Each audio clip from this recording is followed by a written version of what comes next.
Christmas Stories from Household Words and All the Year Round by Charles Dickens, recording by David Wales. Bibliographical Note.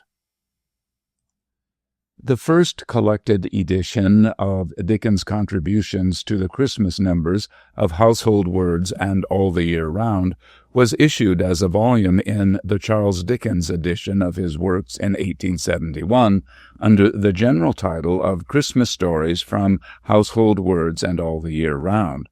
The present edition includes, in addition, the following 5 stories: A Christmas Tree, The Poor Relation's Story, The Child's Story, The Schoolboy Story, and Nobody's Story, which originally appeared in the volume entitled Reprinted Pieces, and What Christmas Is as We Grow Older, which was not always included in the collected works of the novelist.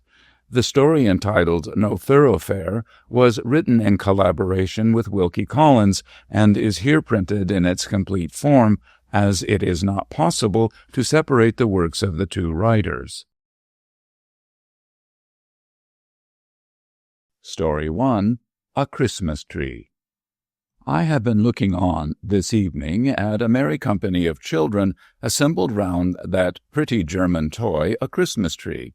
The tree was planted in the middle of a great round table and towered high above their heads. It was brilliantly lighted by a multitude of little tapers, and everywhere sparkled and glittered with bright objects. There were rosy-cheeked dolls hiding behind the green leaves, and there were real watches, with movable hands at least, and an endless capacity of being wound up, dangling from innumerable twigs. There were French-polished tables, chairs, bedsteads, wardrobes, 8-day clocks, and various other articles of domestic furniture, wonderfully made in tin at Wolverhampton, perched among the boughs, as if in preparation for some fairy housekeeping. There were jolly, broad-faced little men, much more agreeable in appearance than many real men, and no wonder, for their heads took off and showed them to be full of sugar-plums. There were fiddles and drums, there were tambourines, books, wood boxes, paint boxes, sweetmeat boxes, peep-show boxes, and all kinds of boxes. There were trinkets for the elder girls, far brighter than any grown-up gold and jewels. There were baskets and pin-cushions in all devices. There were guns, swords, and banners. There were witches standing in enchanted rings of pasteboard to tell fortunes. There were teetotums, humming tops, needle cases, pen wipers, smelling bottles, conversation cards, bouquet holders, real fruit, made artificially dazzling with gold leaf, imitation apples, pears, and walnuts, crammed with surprises. In short, as a pretty child before me delightedly whispered to another pretty child, her bosom friend, there was everything and more. This motley collection of odd objects clustering on the tree like magic fruit and flashing back the bright looks directed towards it from every side, some of the diamond eyes admiring it were hardly on a level with the table, and a few were languishing in timid wonder on the bosoms of pretty mothers, aunts, and nurses, made a lovely realization of the fancies of childhood, and set me thinking how all the trees that grow and all the things that come into existence on the earth have their wild adornments at that well-remembered time. Being now at home again and alone, the only person in the house awake, my thoughts are drawn back, by a fascination which I do not care to resist, to my own childhood. I began to consider what do we all remember best about the branches of the Christmas tree of our own young Christmas days, by which we climbed to real life. Straight in the middle of the room, cramped in the freedom of its growth by no encircling walls or soon-reached ceiling, a shadowy tree arises, and looking up into the dreamy brightness of its top, for I observe in this tree the singular property that it appears to grow downward towards the earth, I look into my youngest Christmas recollections. All toys at first, I find. Up yonder among the green holly and red berries is the tumbler, with his hands in his pockets, who wouldn't lie down, but whenever he was put upon the floor, persisted in rolling his fat body about until he rolled himself still and brought those lobster eyes of his to bear upon me, when I affected to laugh very much, but in my heart of hearts was extremely doubtful of him. Close beside him is that infernal snuff-box, out of which there sprang a demoniacal counselor in a black gown, with an obnoxious head of hair and a red cloth mouth wide open, who was not to be endured on any terms, but could not be put away either, for he used suddenly, in a highly magnified state, to fly out of mammoth snuff-boxes in dreams when least expected. Nor is the frog with cobbler's wax on his tail far off, for there was no knowing where he wouldn't jump. And when he flew over the candle and came upon one's hand with that spotted back, red on a green ground, he was horrible. The cardboard lady in a blue silk skirt, who was stood up against the candlestick to dance, and whom I see on the same branch, was milder and was beautiful, but I can't say as much for the larger cardboard man, who used to be hung against the wall and pulled by a string. There was a sinister expression in that nose of his, and when he got his legs round his neck, which he very often did, he was ghastly, and not a creature to be alone with. When did that dreadful mask first look at me? Who put it on, and why was I so frightened that the sight of it is an era in my life? It is not a hideous visage in itself. It is even meant to be droll. Why, then, were its solid features so intolerable? Surely not because it hid the wearer's face. An apron would have done as much, and though I should have preferred even the apron away, it would not have been absolutely insupportable like the mask. Was it the immovability of the mask? The doll's face was immovable, but I was not afraid of her. Perhaps that fixed and set change coming over a real face infused into my quickened heart some remote suggestion and dread of the universal change that is to come on every face and make it still. Nothing reconciled me to it.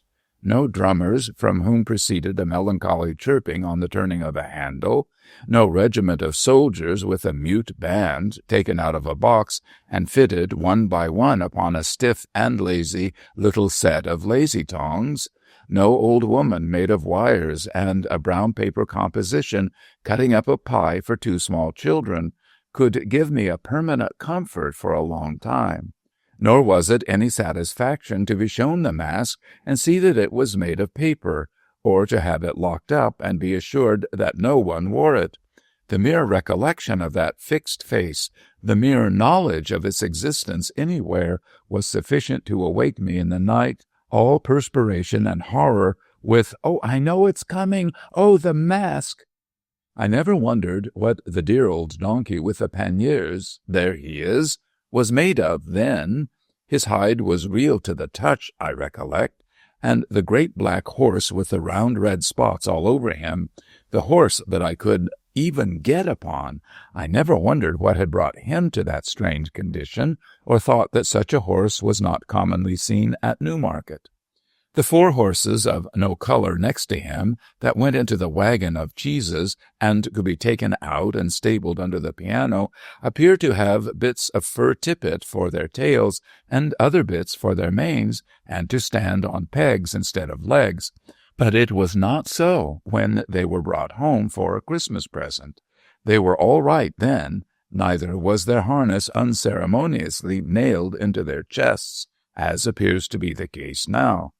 The tinkling works of the music cart I did find out to be made of quill toothpicks and wire, and I always thought that little tumbler in his shirt-sleeves, perpetually swarming up one side of a wooden frame and coming down head foremost on the other, rather a weak-minded person, though good-natured. But the Jacob's ladder next him, made of little squares of redwood that went flapping and clattering over one another, each developing a different picture, and the whole enlivened by small bells, was a mighty marvel and a great delight. Ah, the doll's house, of which I was not proprietor, but where I visited. I don't admire the Houses of Parliament half so much as that stone-fronted mansion with real glass windows and doorsteps and a real balcony, greener than I ever see now, except at watering places, and even they afford but a poor imitation.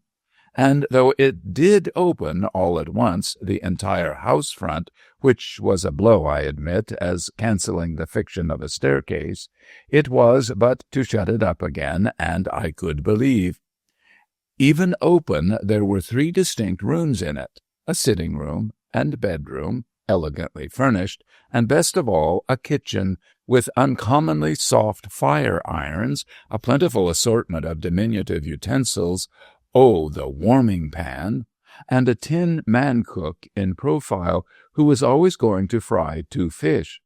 What Barmecide justice have I done to the noble feasts wherein the set of wooden platters figured, each with its own peculiar delicacy, as a ham or turkey glued tight onto it and garnished with something green which I recollect as moss? Could all the temperance societies of these later days, united, give me such a tea-drinking as I have had through the means of yonder little set of blue crockery, which really would hold liquid? It ran out of the small wooden cask, I recollect, and tasted of matches, and which made tea nectar. And if the 2 legs of the ineffectual little sugar-tongs did tumble over one another and want purpose, like Punch's hands, what does it matter? And if I did once shriek out as a poisoned child and strike the fashionable company with consternation by reason of having drunk a little teaspoon inadvertently dissolved in too hot tea, I was never the worse for it, except by a powder.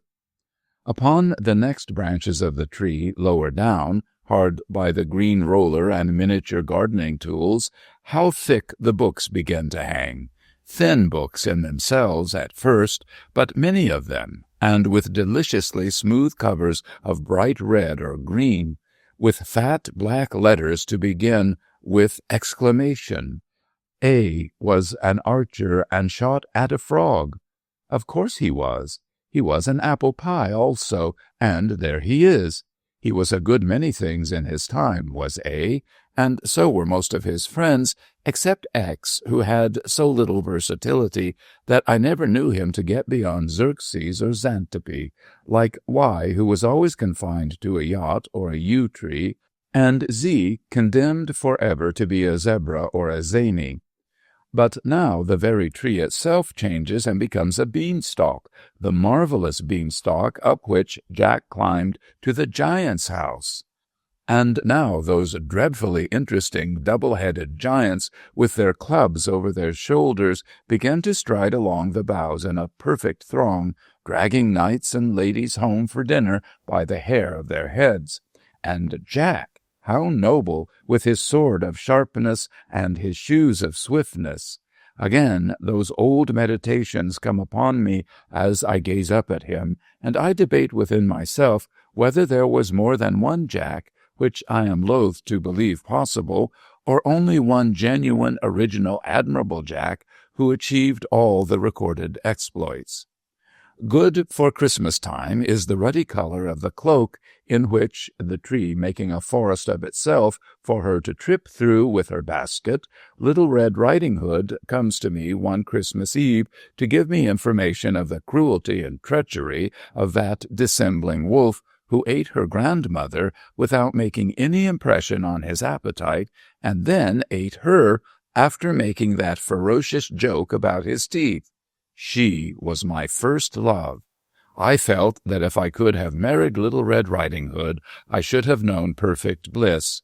But it was not to be, and there was nothing for it but to look out the wolf in the Noah's Ark there and put him late in the procession on the table as a monster who was to be degraded. Oh, the wonderful Noah's Ark! It was not found seaworthy when put in a washing-tub, and the animals were crammed in at the roof and needed to have their legs well shaken down before they could be got in even there. And then, 10 to 1, but they began to tumble out at the door, which was but imperfectly fastened with a wire latch. But what was that against it? Consider the noble fly, a size or two smaller than the elephant, the ladybird, the butterfly, all triumphs of art. Consider the goose, whose feet were so small and whose balance was so indifferent that he usually tumbled forward and knocked down all the animal creation. Consider Noah and his family, like idiotic tobacco stoppers, and how the leopard stuck to warm little fingers, and how the tails of the larger animals used gradually to resolve themselves into frayed bits of string. Hush! Again a forest, and somebody's up in a tree. Not Robin Hood, but Valentine. Not the Yellow Dwarf. I have passed him and all Mother Bunch's wonders without mention. But an Eastern king with a glittering scimitar and turban. By Allah, 2 Eastern kings, for I see another looking over his shoulder. Down upon the grass, at the tree's root, lies the full length of a coal-black giant, stretched asleep with his head in a lady's lap, and near them is a glass box, fastened with 4 locks of shining steel, in which he keeps the lady prisoner when he is awake. I see the 4 keys at his girdle now. The lady makes signs to the 2 kings in the tree, who softly descend. It is the setting in of the bright Arabian Nights. Oh, now all common things become uncommon and enchanted to me. All lamps are wonderful, all rings are talismans. Common flower-pots are full of treasure, with a little earth scattered on the top. Trees are for Ali Baba to hide in.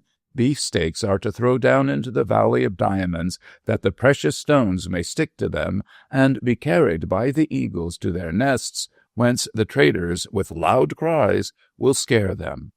Tarts are made according to the recipe of the vizier's son of Bussorah, who turned pastry cook after he was set down in his drawers at the gate of Damascus.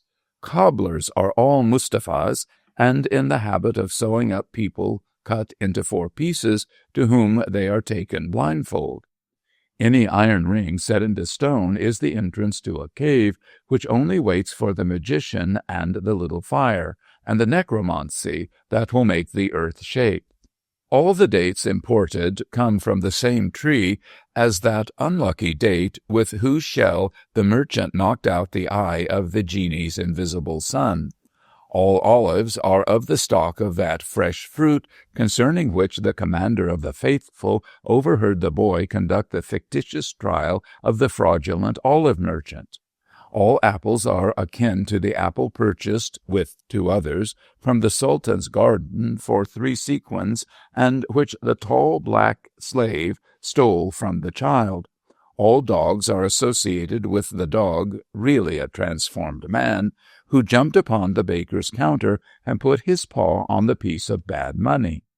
All rice recalls the rice which the awful lady, who was a ghoul, could only peck by grains because of her nightly feasts in the burial place.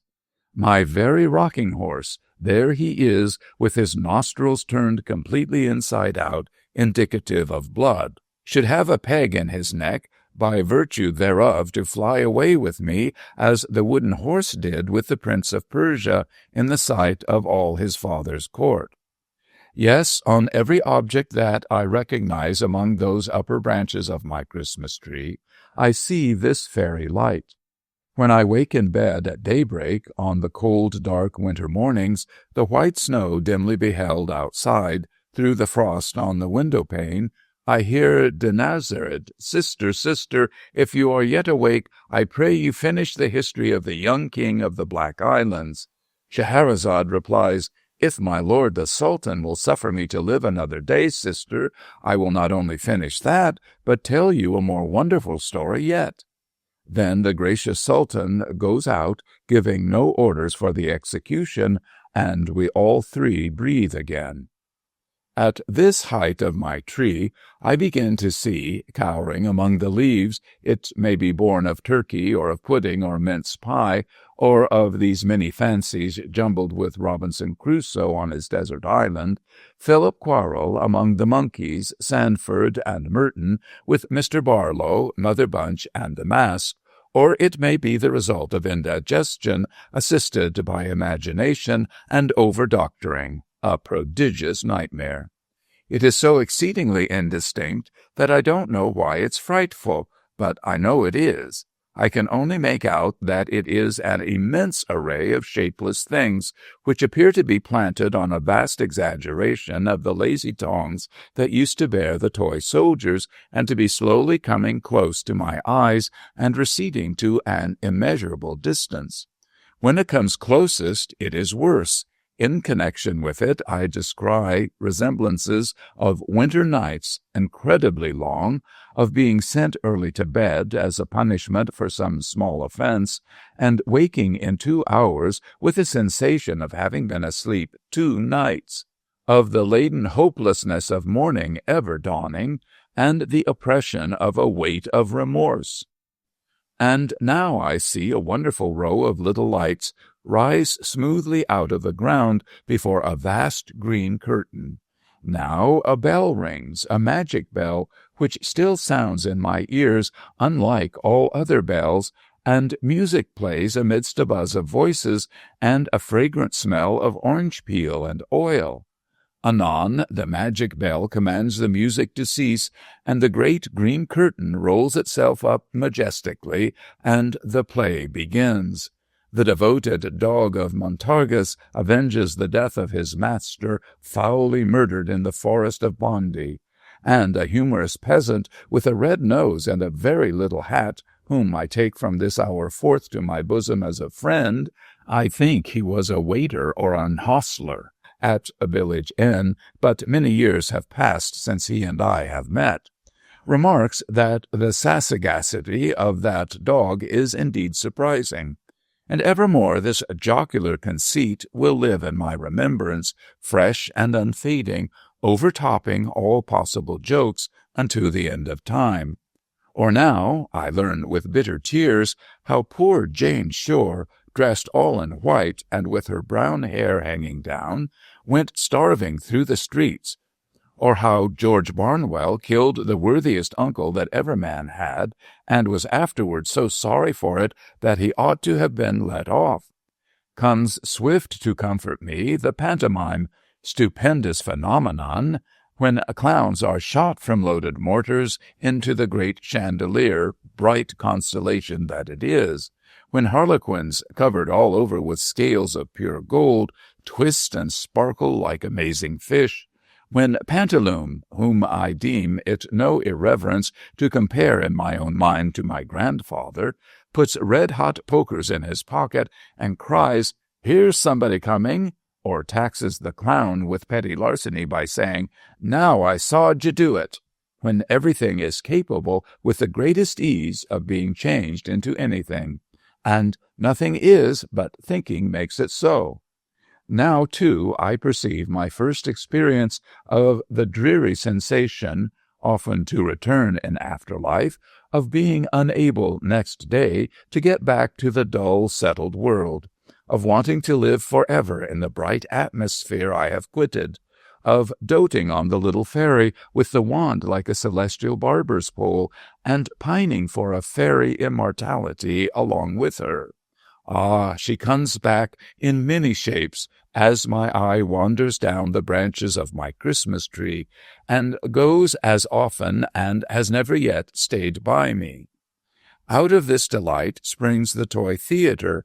There it is, with its familiar proscenium, and ladies in feathers in the boxes, and all its attendant occupation, with paste and glue and gum and watercolors, in the setting up of the Miller and his men, and Elizabeth, or the exile of Siberia.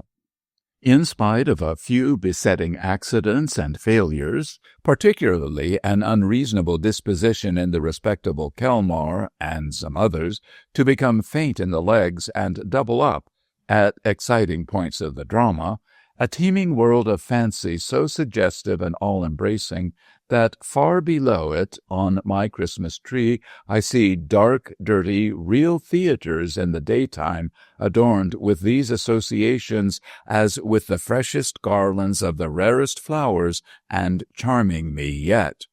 But hark! The waits are playing, and they break my childish sleep. What images do I associate with the Christmas music as I see them set forth on the Christmas tree? Known before all the others, keeping far apart from all the others, they gather round my little bed. An angel speaking to a group of shepherds in a field, some travelers with eyes uplifted following a star, a baby in a manger, a child in a spacious temple talking with grave men, a solemn figure with a mild and beautiful face raising a dead girl by the hand, again near a city gate calling back the son of a widow on his bier to life, a crowd of people looking through the opened roof of a chamber where he sits and letting down a sick person on a bed with ropes, the same in a tempest, walking on the water to a ship, again on a seashore teaching a great multitude, again with a child upon his knee and other children round, again restoring sight to the blind, speech to the dumb, hearing to the deaf, health to the sick, strength to the lame, knowledge to the ignorant, again dying upon a cross, watched by armed soldiers, a thick darkness coming on, the earth beginning to shake, and only one voice heard, "Forgive them, for they know not what they do." Still, on the lower and maturer branches of the tree, Christmas associations cluster thick. School books shut up, Ovid and Virgil silenced, the Rule of Three with its cool, impertinent inquiries long disposed of. Terence and Plautus acted no more in an arena of huddled desks and forms, all chipped and notched and inked. Cricket bats, stumps, and balls left higher up, with the smell of trodden grass and the softened noise of shouts in the evening air. The tree is still fresh, still gay. If I no more come home at Christmas time, there will be boys and girls, thank heaven, while the world lasts, and they do. Yonder they dance and play upon the branches of my tree, God bless them, merrily, and my heart dances and plays too. And I do come home at Christmas. We all do, or we all should. We all come home, or ought to come home, for a short holiday, the longer the better, from the great boarding school where we are forever working at our arithmetical slates to take and give a rest. As to going a-visiting, where can we not go if we will? Where have we not been when we would? Starting our fancy from our Christmas tree. Away into the winter prospect, there are many such upon the tree. On, by low-lying misty grounds, through fens and fogs, up long hills winding dark as caverns, between thick plantations almost shutting out the sparkling stars. So, out on broad heights, until we stop at last with sudden silence at an avenue. The gate bell has a deep, half-awful sound in the frosty air. The gate swings open on its hinges, and as we drive up to a great house, the glancing lights grow larger in the windows, and the opposing rows of trees seems to fall solemnly back on either side to give us place. At intervals all day, a frightened hare has shot across this whitened turf, or the distant clatter of a herd of deer trampling the hard frost has, for the minute, crushed the silence too. Their watchful eyes beneath the fern may be shiny now, if we could see them, like the icy dewdrops on the leaves, but they are still, and all is still. And so the lights growing larger, and the trees falling back before us, and closing up again behind us, as if to forbid retreat, we come to the house. There is probably a smell of roasted chestnuts and other good, comfortable things all the time, for we are telling winter stories, ghost stories, or more shame for us, round the Christmas fire. And we have never stirred except to draw a little nearer to it. But no matter for that, we came to the house, and it is an old house, full of great chimneys, where wood is burnt on ancient dogs upon the hearth, and grim portraits, some of them with grim legends too, lower distrustfully from the oaken panels of the walls. We are a middle-aged nobleman, and we make us generous supper with our host and hostess and their guests. it being Christmas time and the old house full of company, and then we go to bed. Our room is a very old room. It is hung with tapestry. We don't like the portrait of a cavalier in green over the fireplace. There are great black beams in the ceiling, and there is a great black bedstead, supported at the foot by two great black figures who seem to have come off a couple of tombs in the old baronial church in the park for our particular accommodation. But we are not a superstitious nobleman, and we don't mind. Well, we dismiss our servant, lock the door, and sit before the fire in our dressing-gown, musing about a great many things. At length we go to bed. Well, we can't sleep. We toss and tumble, and can't sleep. The embers on the hearth burn fitfully, and make the room look ghostly. We can't help peeping out over the counterpane at the two black figures and the cavalier, that wicked-looking cavalier in green.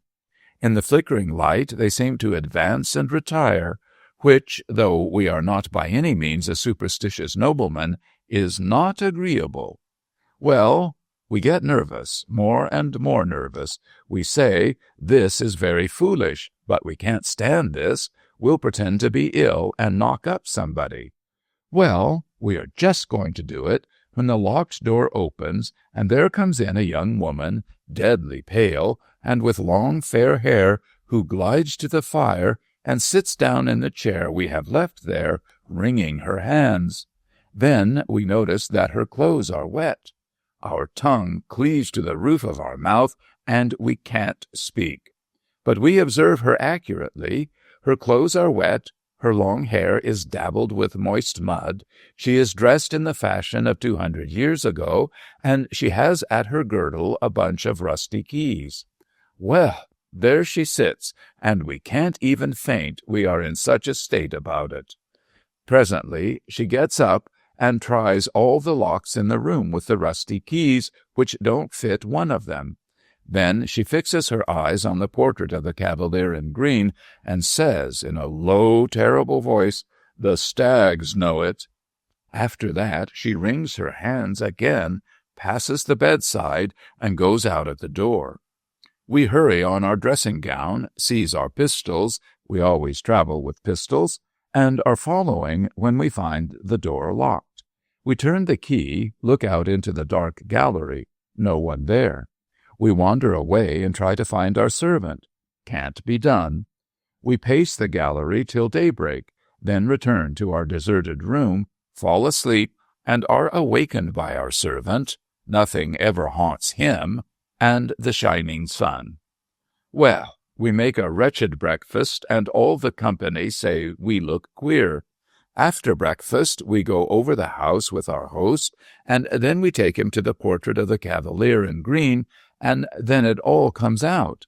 He was false to a young housekeeper once attached to that family, and famous for her beauty, who drowned herself in a pond, and whose body was discovered, after a long time, because the stags refused to drink of the water.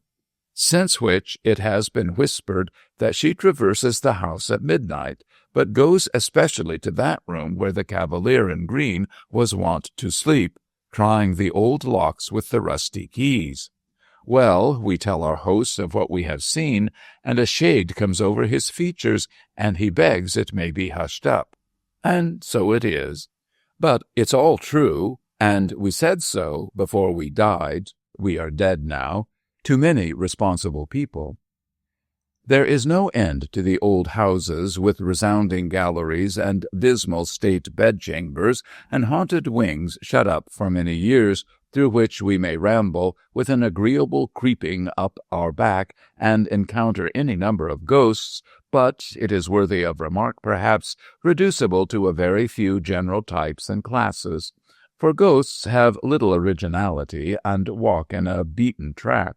Thus it comes to pass that a certain room in a certain old hall, where a certain bad lord, baronet, knight, or gentleman shot himself, has certain planks in the floor from which the blood will not be taken out. You may scrape and scrape, as the present owner has done, or plane and plane, as his father did, or scrub and scrub, as his grandfather did, or burn and burn with strong acids as his great-grandfather did, but there the blood will still be, no redder and no paler, no more and no less, always just the same. Thus, in such another house, there is a haunted door that never will keep open, or another door that never will keep shut, or a haunted sound of a spinning wheel, or a hammer, or a footstep, or a cry, or a sigh, or a horse's stamp, or the rattling of a chain. Or else there is a turret clock, which at the midnight hour strikes 13 when the head of the family is going to die, or a shadowy, immovable black carriage, which at such a time is always seen by somebody waiting near the great gates in the stable-yard. Or thus it came to pass how Lady Mary went to pay a visit at a large wild house in the Scottish Highlands, and being fatigued with her long journey, retired to bed early, and innocently said next morning at the breakfast table, "How odd to have so late a party last night in this remote place, and not to tell me of it before I went to bed." Then every one asked Lady Mary what she meant. Then Lady Mary replied, "Why, all night long the carriages were driving round and round the terrace underneath my window."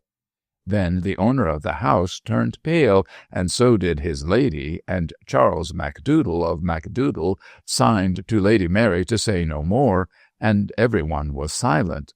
After breakfast, Charles Macdoodle told Lady Mary that it was a tradition in the family that those rumbling carriages on the terrace betokened death. And so it proved, for 2 months afterwards the lady of the mansion died, and Lady Mary, who was a maid of honor at court, often told the story to the old Queen Charlotte. By this token that the old king always said, what, ghosts, no such thing, and never left off saying so until he went to bed. Or a friend of somebody's, whom most of us know, when he was a young man at college, had a particular friend with whom he made the compact that if it were possible for the spirit to return to this earth after its separation from the body, he of the twain who first died should reappear to the other. In course of time this compact was forgotten by our friend, the two young men having progressed in life and taken diverging paths that were wide asunder. But one night, many years afterwards, our friend, being in the north of England and staying for the night in an inn on the Yorkshire moors, happened to look out of bed, and there in the moonlight, leaning on a bureau near the window, steadfastly regarding him, saw his old college friend. The appearance being solemnly addressed, replied in a kind of whisper, but very audibly, "Do not come near me. I am dead. I am here to redeem my promise. I come from another world, but may not disclose its secrets." Then the whole form, becoming paler, melted, as it were, into the moonlight, and faded away. Or there was the daughter of the first occupier of the picturesque Elizabethan house, so famous in our neighborhood. You have heard about her? No?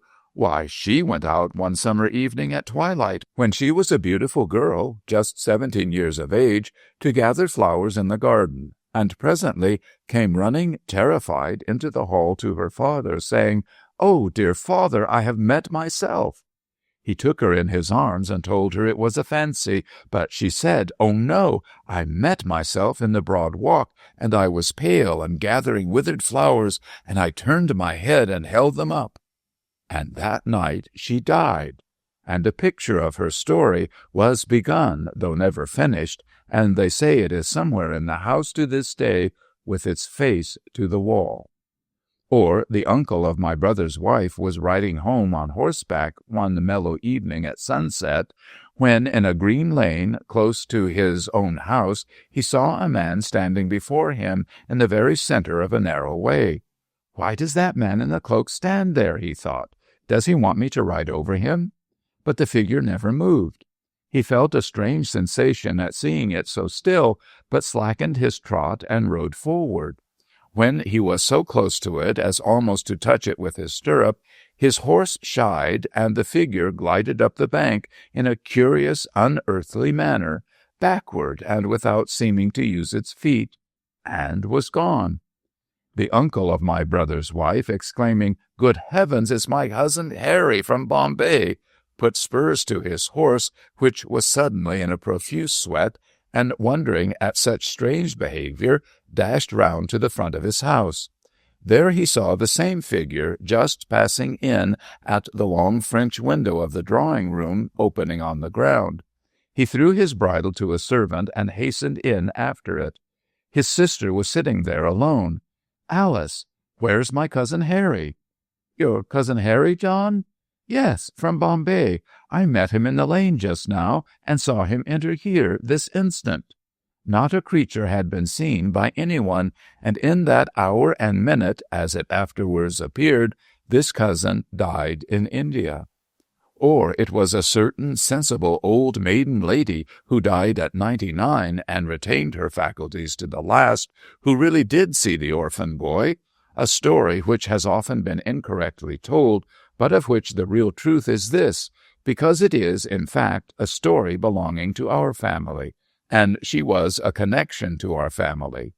When she was about 40 years of age and still an uncommonly fine woman, her lover died young, which was the reason why she never married, though she had many offers. She went to stay at a place in Kent, which her brother, an Indian merchant, had newly bought. There was a story that this place had once been held in trust by the guardian of a young boy, who was himself the next heir, and who killed the young boy by harsh and cruel treatment. She knew nothing of that. It has been said that there was a cage in her bedroom in which the guardian used to put the boy. There was no such thing. There was only a closet. She went to bed, made no alarm whatever in the night, and in the morning said composedly to her maid when she came in, "Who is the pretty, forlorn-looking child who has been peeping out of that closet all night?" The maid replied by giving a loud scream and instantly decamping. She was surprised, but she was a woman of remarkable strength of mind, and she dressed herself and went downstairs and closeted herself with her brother. "Now, Walter," she said, "I have been disturbed all night by a pretty, forlorn-looking boy who has been constantly peeping out of that closet in my room, which I can't open. This is some trick." "I am afraid not, Charlotte," said he, "for it is the legend of the house. It is the orphan boy. What did he do?" "He opened the door softly," said she, "and peeped out. Sometimes he came a step or two into the room. Then I called to him to encourage him, and he shrunk and shuddered and crept in again and shut the door." "The closet has no communication, Charlotte," said her brother, "with any other part of the house, and it's nailed up." This was undeniably true, and it took 2 carpenters a whole forenoon to get it open for examination. Then she was satisfied that she had seen the orphan boy. But the wild and terrible part of the story is that he was also seen by 3 of her brother's sons in succession, who all died young. On the occasion of each child being taken ill, he came home in a heat 12 hours before and said, "Oh, mamma, he had been playing under a particular oak tree in a certain meadow with a strange boy, a pretty, forlorn-looking boy who was very timid and made signs." From fatal experience, the parents came to know that this was the orphan boy, and that the course of that child whom he chose for his little playmate was surely run. Legion is the name of the German castles where we sit up alone to wait for the spectre, where we are shown into a room made comparatively cheerful for our reception, where we glance round at the shadows thrown on the blank walls by the crackling fire, where we feel very lonely when the village innkeeper and his pretty daughter have retired, after laying down a fresh store of wood upon the hearth, and setting forth on the small table such supper cheer as a cold roast capon, bread, grapes, and a flask of old Rhine wine, where the reverberating doors close on their retreat, one after another, like so many peals of sullen thunder, and where, about the small hours of the night, we come into the knowledge of divers supernatural mysteries. Legion is the name of the haunted German students in whose society we draw yet nearer to the fire, while the schoolboy in the corner opens his eyes wide and round and flies off the footstool he has chosen for his seat when the door accidentally blows open. Vast is the crop of such fruit shining on our Christmas tree, in blossom almost at the very top, ripening all down the boughs. Among the later toys and fancies hanging there, as idle often and less pure, be the images once associated with the sweet old waits, the softened music in the night, ever unalterable. Encircled by the social thoughts of Christmas time, still let the benignant figure of my childhood stand unchanged. In every cheerful image and suggestion that the season brings, may the bright star that rested above the poor roof be the star of all the Christian world. A moment's pause, O vanishing tree, of which the lower boughs are dark to me as yet, and let me look once more. I know there are blank spaces on thy branches, where eyes that I have loved have shone and smiled, from which they are departed. But far above I see the razor of the dead girl and the widow's son, and God is good. If age be hiding for me in the unseen portion of thy downward growth, O may I, with a gray head, turn a child's heart to that figure yet, and a child's trustfulness and confidence. Now the tree is decorated with bright merriment and song and dance and cheerfulness, and they are welcome. Innocent and welcome be they ever held beneath the branches of the Christmas tree, which cast no gloomy shadow. But as it sinks into the ground, I hear a whisper going through the leaves, this in commemoration of the law of love and kindness, mercy, and compassion, this in remembrance of me.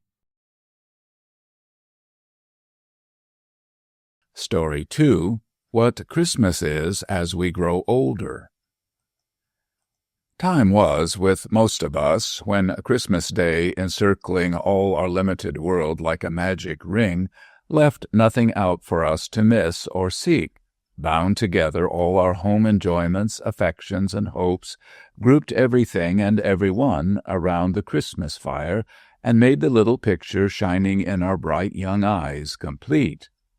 Time came, perhaps all so soon, when our thoughts overleaped that narrow boundary, when there was someone, very dear we thought then, very beautiful and absolutely perfect, wanting to the fullness of our happiness, when we were wanting too, or we thought so, which did just as well, at the Christmas hearth by which that someone sat, and when we intertwined with every wreath and garland of our life that someone's name.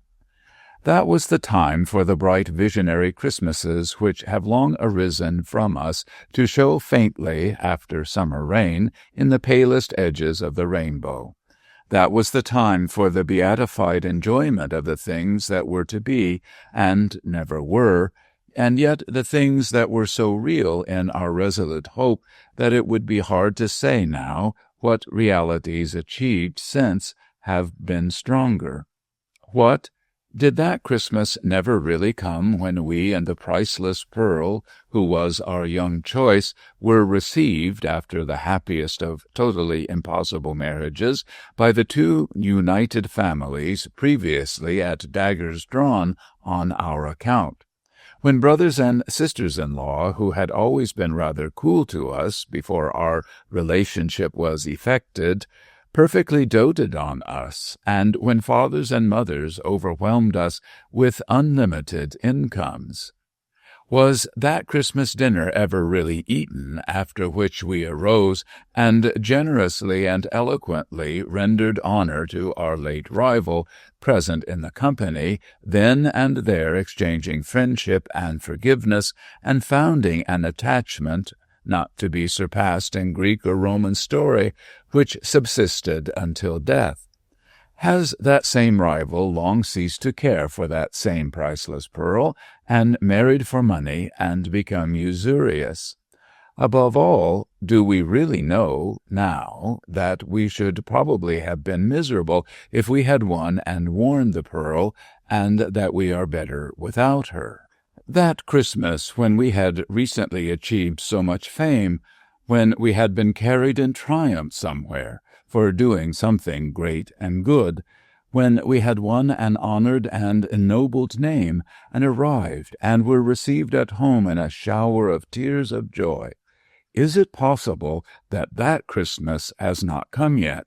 And is our life here, at the best, so constituted that, pausing as we advance at such a noticeable milestone in the track as this great birthday, we look back on the things that never were, as naturally and full as gravely as on the things that have been and are gone, or have been and still are? If it be so, and so it seems to be, must we come to the conclusion that life is little better than a dream, and little worth the loves and strivings that we crowd into it? No. Far be such miscalled philosophy from us, dear reader, on Christmas Day. Nearer and closer to our hearts be the Christmas spirit, which is the spirit of active usefulness, perseverance, cheerful discharge of duty, kindness, and forbearance. It is in the last virtues especially that we are, or should be, strengthened by the unaccomplished visions of our youth. For who shall say that they are not our teachers to deal gently even with the impalpable nothings of the earth? Therefore, as we grow older, let us be more thankful that the circle of our Christmas associations and of the lessons that they bring expands. Let us welcome every one of them and summon them to take their places by the Christmas hearth. Welcome old aspirations, glittering creatures of an ardent fancy, to your shelter underneath the holly. We know you and have not outlived you yet. Welcome old projects and old loves, however fleeting, to your nooks among the steadier lights that burn around us. Welcome all that was ever real to our hearts, and for the earnestness that made you real, thanks be to heaven. Do we build no Christmas castles in the clouds now? Let our thoughts, fluttering like butterflies among these flowers of children, bear witness. Before this boy there stretches out a future brighter than we ever looked on in our old romantic time, but bright with honor and with truth. Around this little head on which the sunny curls lie heaped, the graces sport as prettily, as airily, as when there was no scythe within the reach of time to shear away the curls of our first love. Upon another girl's face near it, placider but smiling bright, a quiet and contented little face, we see home fairly written. Shining from the word as rays shine from a star, we see how, when our graves are old, other hopes than ours are young, other hearts than ours are moved, how other ways are smoothed, how other happiness blooms, ripens, and decays. No, not decays, for other homes and other bands of children not yet in being, nor for ages yet to be, arise and bloom and ripen to the end of all. Welcome everything. Welcome alike what has been and what never was, and what we hope may be, to your shelter underneath the holly, to your places around the Christmas fire, where what is sits open-hearted. In yonder shadow do we see obtruding furtively upon the blaze an enemy's face? By Christmas Day we do forgive him.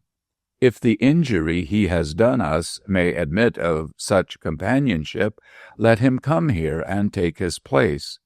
If otherwise, unhappily, let him go hence, assured that we will never injure nor accuse him. On this day we shut out nothing. Pause, says a low voice. Nothing? Think. On Christmas Day we will shut out from our fireside nothing. Not the shadow of a vast city where the withered leaves are lying deep, the voice replies. Not the shadow that darkens the whole globe. Not the shadow of the city of the dead. Not even that. Of all days in the year, we will turn our faces towards that city upon Christmas Day, and from its silent hosts bring those we loved among us. City of the dead, in the blessed name wherein we are gathered together at this time, and in the presence that is here among us according to the promise, we will receive and not dismiss thy people who are dear to us. Yes, we can look upon these children angels that alight so solemnly, so beautifully among the living children by the fire, and can bear to think how they departed from us. Entertaining angels unawares, as the patriarchs did, the playful children are unconscious of their guests, but we can see them, can see a radiant arm around one favorite neck, as if there were a tempting of that child away. Among the celestial figures there is one, a poor misshapen boy on earth, of a glorious beauty now, of whom his dying mother said it grieved her much to leave him here, alone, for so many years as it was likely would elapse before he came to her, being such a little child. But he went quickly, and was laid upon her breast, and in her hand she leads him. There was a gallant boy who fell far away upon a burning sand beneath a burning sun, and said, "Tell them at home with my last love how much I could have wished to kiss them once, but that I died contented and had done my duty." Or there was another over whom they read the words, "Therefore we commit his body to the deep," and so consigned him to the lonely ocean and sailed on. Or there was another who lay down to his rest in the dark shadow of great forests, and on earth awoke no more. Oh, shall they not from sand and sea and forest be brought home at such a time? There was a dear girl, almost a woman, never to be one, who made a mourning Christmas in a house of joy, and went her trackless way to the silent city. Do we recollect her, worn out, faintly whispering what could not be heard, and falling into that last sleep for weariness? Oh, look upon her now! Oh, look upon her beauty, her serenity, her changeless youth, her happiness!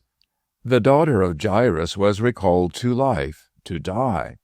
But she, more blessed, has heard the same voice saying unto her, "Arise forever." We had a friend who was our friend from early days, with whom we often pictured the changes that were to come upon our lives, and merrily imagined how we would speak and walk and think and talk when we came to be old.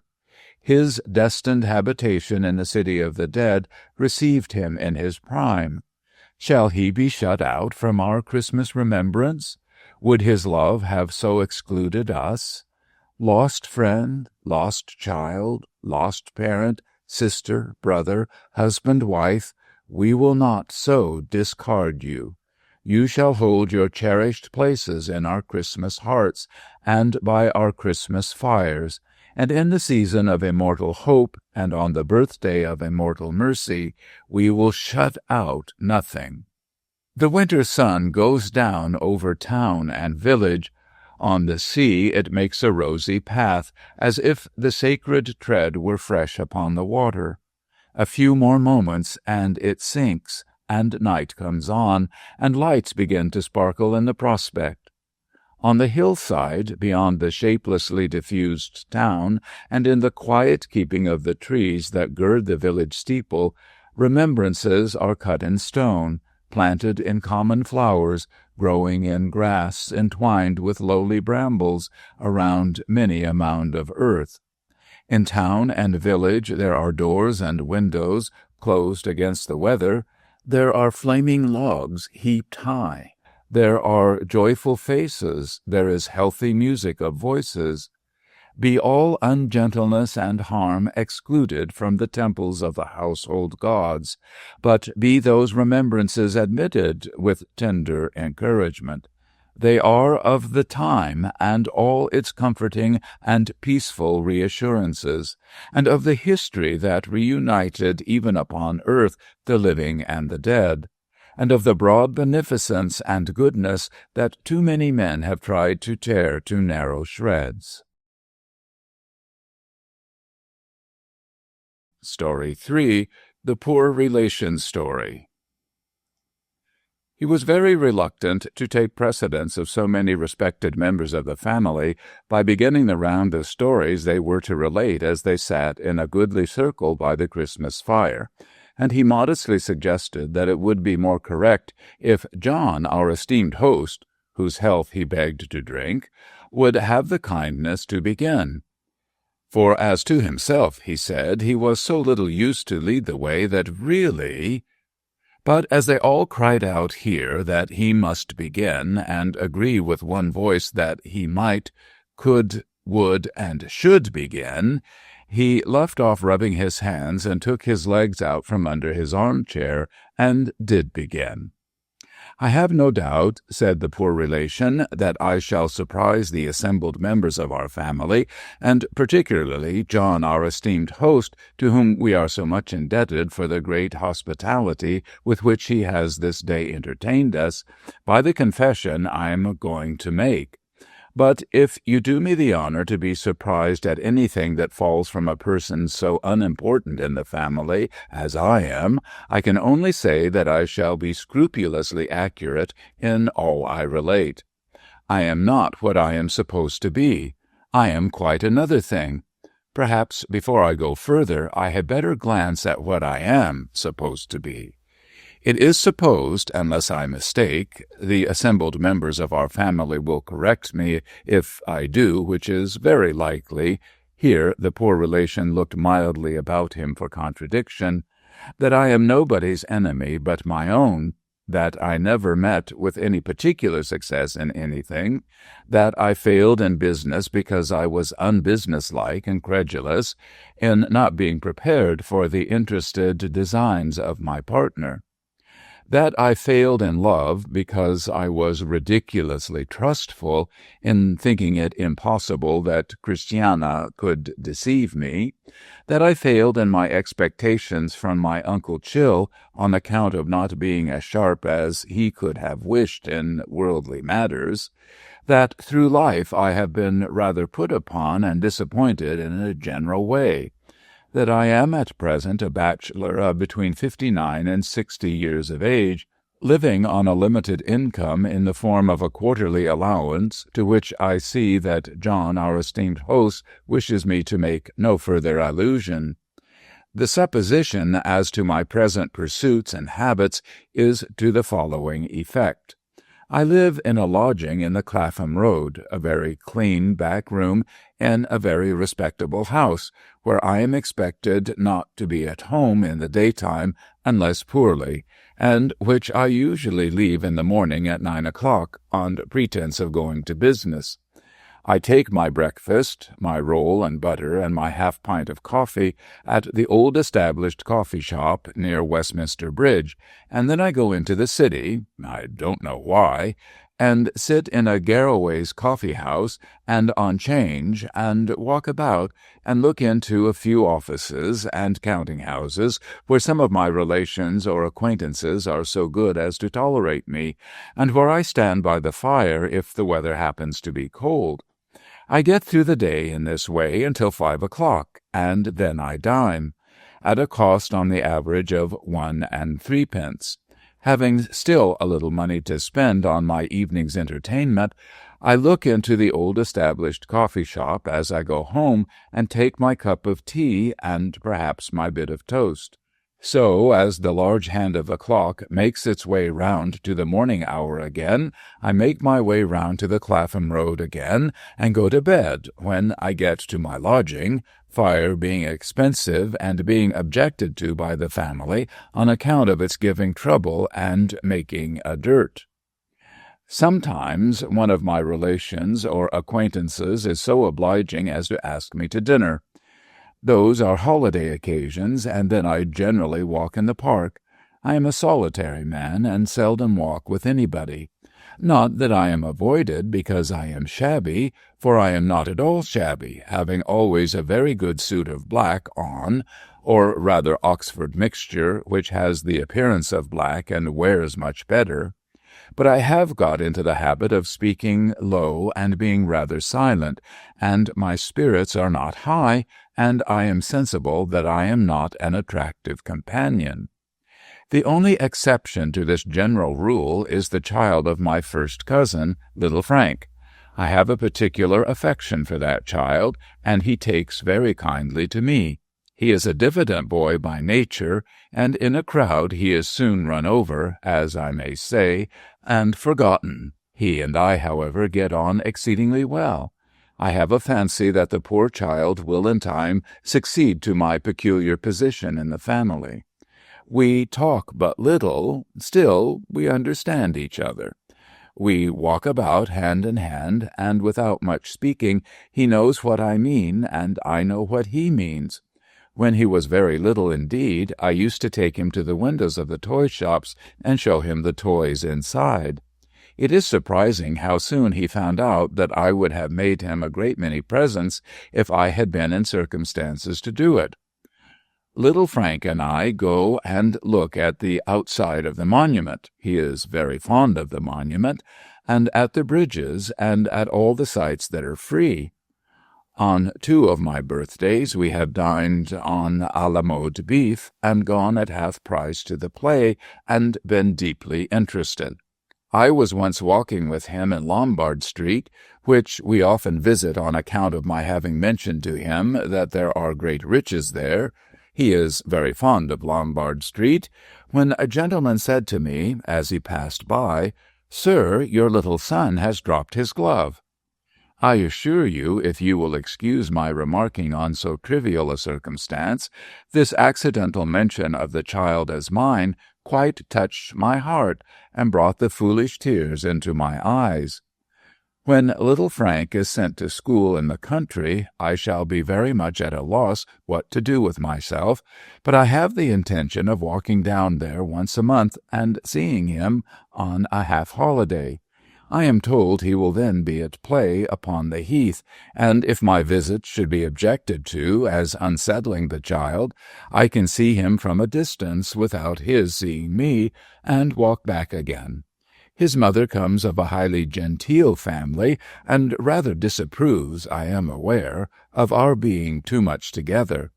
I know that I am not calculated to improve his retiring disposition, but I think he would miss me beyond the feeling of the moment if we were wholly separated.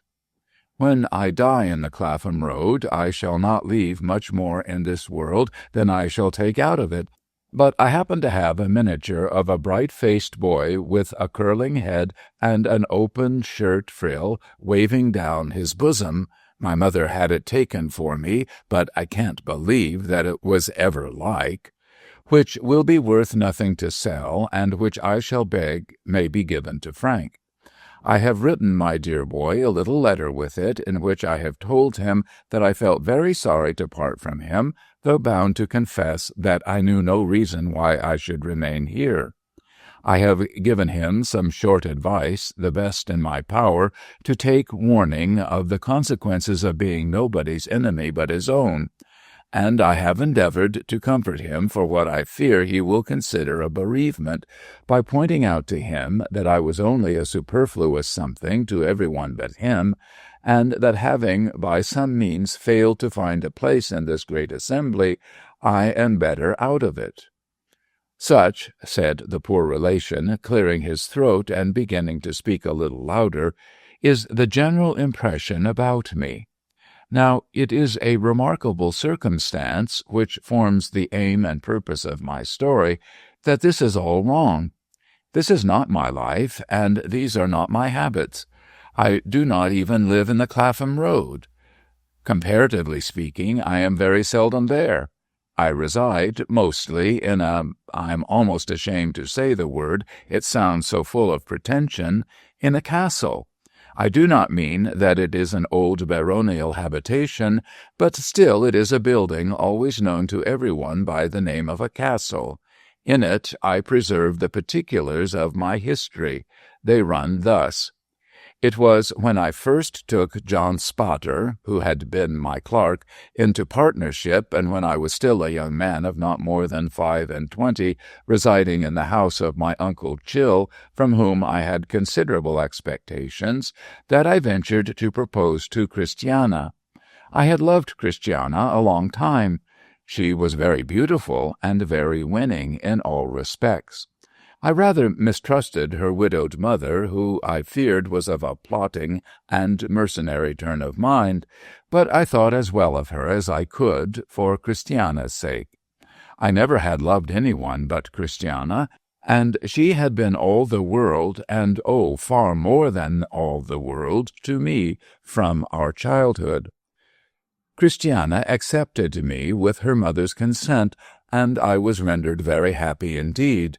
My life at my Uncle Chill's was of a spare, dull kind, and my garret chamber was as dull and bare and cold as an upper prison room in some stern northern fortress. But having Christiana's love, I wanted nothing upon earth. I would not have changed my lot with any human being. Avarice was, unhappily, my Uncle Chill's master vice. Though he was rich, he pinched and scraped and clutched and lived miserably. As Christiana had no fortune, I was for some time a little fearful of confessing our engagement to him. But at length I wrote him a letter saying how it all truly was. I put it into his hand one night on going to bed. As I came downstairs next morning, shivering in the cold December air, colder in my uncle's unwarmed house than in the street, where the winter sun did sometimes shine, and which was at all events enlivened by cheerful faces and voices passing along. I carried a heavy heart towards the long, low breakfast-room in which my uncle sat. It was a large room with a small fire, and there was a great bay window in it, which the rain had marked in the night as if with the tears of houseless people. It stared upon a raw yard with a cracked stone pavement and some rusted iron railings half uprooted, whence an ugly outbuilding that had once been a dissecting room in the time of the great surgeon who had mortgaged the house to my uncle, stared at it. We rose so early, always, that at that time of the year we breakfasted by candlelight. When I went into the room, my uncle was so contracted by the cold, and so huddled together in his chair behind the one dim candle, that I did not see him until I was close to the table. As I held out my hand to him, he caught up his stick. Being infirm, he always walked about the house with a stick, and made a blow at me and said, "You fool!" "Uncle," I returned, "I didn't expect you to be so angry as this." Nor had I expected it, though he was a hard and angry old man. "You didn't expect?" said he. "When did you ever expect? When did you ever calculate or look forward, you contemptible dog?" "These are hard words, uncle." "Hard words? Feathers to pelt such an idiot as you with," said he. "Here, Betsy Snap, look at him." Betsy Snap was a withered, hard-favored, yellow old woman, our only domestic, always employed at this time of the morning in rubbing my uncle's legs. As my uncle adjured her to look at me, he put his lean grip on the crown of her head, she kneeling beside him, and turned her face towards me. An involuntary thought connecting them both with the dissecting room, as it must often have been in a surgeon's time, passed across my mind in the midst of my anxiety. "Look at the snivelling milksop," said my uncle. "Look at the baby. This is the gentleman who, people say, is nobody's enemy but his own. This is the gentleman who can't say no. This is the gentleman who was making such large profits in his business that he must needs take a partner t'other day. This is the gentleman who is going to marry a wife without a penny, and who falls into the hands of Jezebels who are speculating on my death." I knew now how great my uncle's rage was, for nothing short of his being almost beside himself would have induced him to utter that concluding word, which he held in such repugnance that it was never spoken or hinted at before him on any account. "On my death," he repeated, as if he were defying me by defying his own abhorrence of the word, "on my death, death, death! But I'll spoil the speculation. Eat your last under this roof, you feeble wretch, and may it choke you."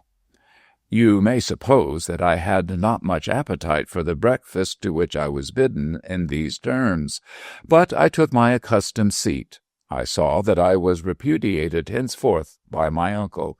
Still, I could bear that very well, possessing Christiana's heart. He emptied his basin of bread and milk as usual, only that he took it on his knees with his chair turned away from the table where I sat. When he had done, he carefully snuffed out the candle, and the cold, slate-colored, miserable day looked in upon us. "Now, Mr. Michael," said he, "before we part, I should like to have a word with these ladies in your presence." "As you will, sir," I returned, "but you deceive yourself and wrong us cruelly if you suppose that there is any feeling at stake in this contract but pure, disinterested, faithful love." To this he only replied, "You lie," and not one other word. We went through half-thawed snow and half-frozen rain to the house where Christiana and her mother lived. My uncle knew them very well. They were sitting at their breakfast, and were surprised to see us at that hour. "Your servant, ma'am," said my uncle to the mother. "You divine the purpose of my visit, I dare say, ma'am. I understand there is a world of pure, disinterested, faithful love cooped up here. I am happy to bring it all it wants to make it complete. I bring you your son-in-law, ma'am, and you your husband, miss. The gentleman is a perfect stranger to me, but I wish him joy of his wise bargain. He snarled at me as he went out, and I never saw him again." "It is altogether a mistake," continued the poor relation, "to suppose that my dear Christiana, over-persuaded and influenced by her mother, married a rich man, the dirt from whose carriage wheels is often, in these changed times, thrown upon me as she rides by. No, no, she married me. The way we came to be married, rather sooner than we intended, was this. I took a frugal lodging, and was saving and planning for her sake, when one day she spoke to me with great earnestness, and said, 'My dear Michael, I have given you my heart. I have said that I loved you, and I have pledged myself to be your wife. I am as much yours through all changes of good and evil as if we had been married on the day when such words passed between us. I know you well, and know that if we should be separated and our union broken off, your whole life would be shadowed, and all that might even now be stronger in your character, for the conflict with the world would then be weakened to the shadow of what it is.' 'God help me, Christiana,' said I, 'you speak the truth.' 'Michael,' said she, putting her hand in mine, in all maidenly devotion, 'let us keep apart no longer. It is but for me to say that I can live contented upon such means as you have, and I well know you are happy. I say so from my heart. Strive no more alone. Let us strive together. My dear Michael, it is not right that I should keep secret from you what you do not suspect, but what distresses my whole life. My mother, without considering that what you have lost for me, and on the assurance of my faith, sets her heart on riches and urges another suit upon me, to my misery. I cannot bear this, for to bear it is to be untrue to you. I would rather share your struggles than look on. I want no better home than you can give me. I know that you will aspire and labor with a higher courage if I am wholly yours, and let it be so when you will.' I was blessed indeed that day, and a new world opened to me. We were married in a very little while, and I took my wife to our happy home. That was the beginning of the residence I have spoken of. The castle we have ever since inhabited together dates from that time. All our children have been born in it. Our first child, now married, was a little girl whom we called Christiana. Her son is so like little Frank that I hardly know which is which. The current impression as to my partner's dealings with me is also quite erroneous. He did not begin to treat me coldly as a poor simpleton when my uncle and I so fatally quarreled, nor did he afterwards gradually possess himself of our business and edge me out. On the contrary, he behaved to me with the utmost good faith and honor. Matters between us took this turn. On the day of my separation from my uncle, and even before the arrival at our counting-house of my trunks, which he sent after me, not carriage paid, I went down to our room of business on our little wharf overlooking the river, and there I told John Spatter what had happened. John did not say, in reply, that rich old relatives were palpable facts, and that love and sentiment were moonshine and fiction. He addressed me thus. "Michael," said John, "we were at school together, and I generally had the knack of getting on better than you, and making a higher reputation." "You had, John," I returned. "Although," said John, "I borrowed your books and lost them, borrowed your pocket-money and never repaid it, got you to buy my damaged knives at a higher price than I had given for them new, and to own to the window that I had broken." "All not worth mentioning, John Spatter," said I, "but certainly true." "When you were first established in this infant business, which promises to thrive so well," pursued John, "I came to you in my search for almost any employment, and you made me your clerk." "Still not worth mentioning, my dear John Spatter," said I, "still equally true." "And finding that I had a good head for business, and that I was really useful to the business, you did not like to retain me in that capacity, and thought it an act of justice soon to make me your partner." "Still less worth mentioning than any of those other little circumstances you have recalled, John Spatter," said I, "for I was and am sensible of your merits and my deficiencies." "Now, my good friend," said John, drawing my arm through his, as he had a habit of doing at school, while two vessels outside the windows of our counting-house, which were shaped like the stern windows of a ship, went lightly down the river with the tide, as John and I might then be sailing away in company and in trust and confidence on our voyage of life.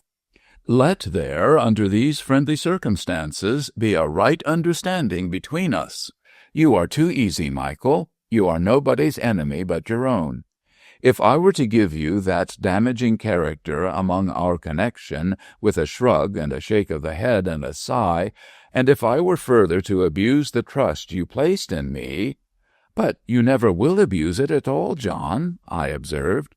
"Never," said he. "But I am putting a case. I say, and if I were further to abuse that trust by keeping this piece of our common affairs in the dark, and this other piece in the light, and again this other piece in the twilight, and so on, I should strengthen my strength and weaken your weakness day by day, until at last I found myself on the high road to fortune, and you left behind on some bare common, a hopeless number of miles out of the way." "Exactly so," said I. "To prevent this, Michael," said John Spatter, "or the remotest chance of this, there must be perfect openness between us. Nothing must be concealed, and we must have but one interest." "My dear John Spatter," I assured him, "that is precisely what I mean."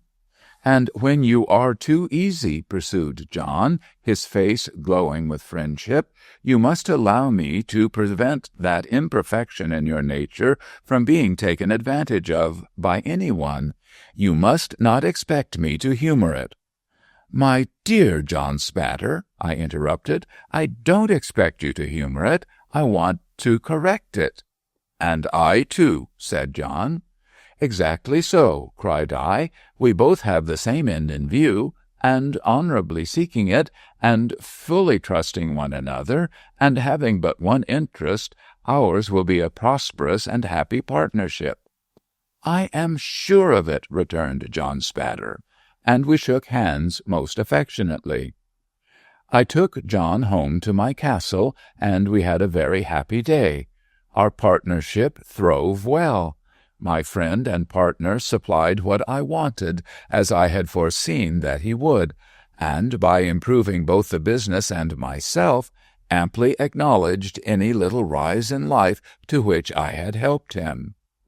"I am not," said the poor relation, looking at the fire as he slowly rubbed his hands, "very rich, for I never cared to be that, but I have enough, and am above all moderate wants and anxieties. My castle is not a splendid place, but it is very comfortable, and it has a warm and cheerful air, and is quite a picture of home. Our eldest girl, who is very like her mother, married John Spatter's eldest son. Our two families are closely united in other ties of attachment. It is very pleasant of an evening when we are all assembled together, which frequently happens, and when John and I talk over old times, and the one interest there has always been between us. I really do not know in my castle what loneliness is. Some of our children, or grandchildren, are always about it, and the young voices of my descendants are delightful, oh, how delightful, to me to hear. My dearest and most devoted wife, ever faithful, ever loving, ever helpful, and sustaining and consoling, is the priceless blessing of my house, from whom all its other blessings spring. We are rather a musical family, and when Christiana sees me at any time a little weary or depressed, she steals to the piano and sings a gentle air she used to sing when we were first betrothed. So weak a man am I that I cannot bear to hear it from any other source.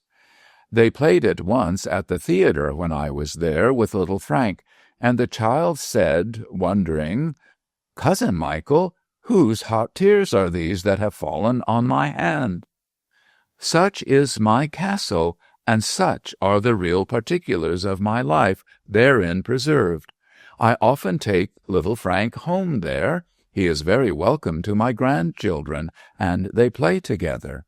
At this time of the year, the Christmas and New Year time, I am seldom out of my castle, for the associations of the season seem to hold me there, and the precepts of the season seem to teach me that it is well to be there. "And the castle is?" observed a grave, kind voice among the company. "Yes, my castle," said the poor relation, shaking his head as he still looked at the fire, "is in the air. John, our esteemed host, suggests its situation accurately. My castle is in the air. I have done. Will you be so good as to pass the story?" Story 4. The Child's Story. Once upon a time, a good many years ago, there was a traveler, and he set out upon a journey. It was a magic journey, and was to seem very long when he began it, and very short when he got halfway through. He traveled along a rather dark path for some little time, without meeting anything, until at last he came to a beautiful child. So he said to the child, "What do you do here?" And the child said, "I am always at play. Come and play with me." So he played with that child the whole day long, and they were very merry. The sky was so blue, the sun was so bright, the water was so sparkling, the leaves were so green, the flowers were so lovely, and they heard such singing birds and saw so many butterflies, that everything was beautiful. This was in fine weather. When it rained, they loved to watch the falling drops and to smell the fresh scents. When it blew, it was delightful to listen to the wind and fancy what it said, as it came rushing from its home. Where was that, they wondered? whistling and howling, driving the clouds before it, bending the trees, rumbling in the chimneys, shaking the house, and making the sea roar in fury.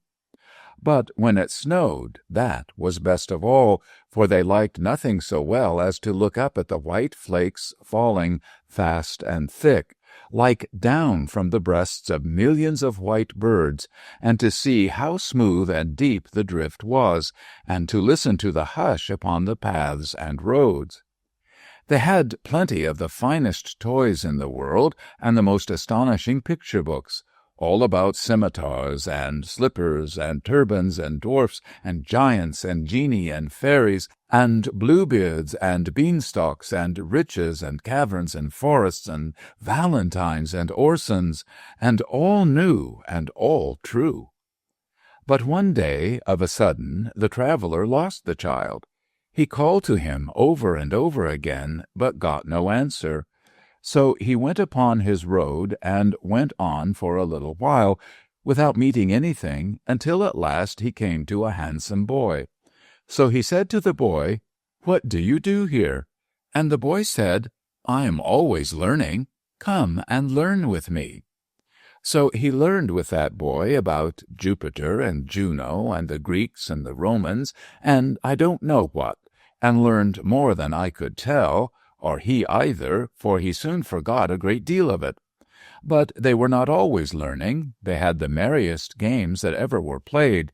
They rowed upon the river in summer, and skated on the ice in winter. They were active afoot, and active on horseback, at cricket, and all games at ball, at prisoners' base, hare and hounds, follow my leader, and more sports than I can think of. Nobody could beat them.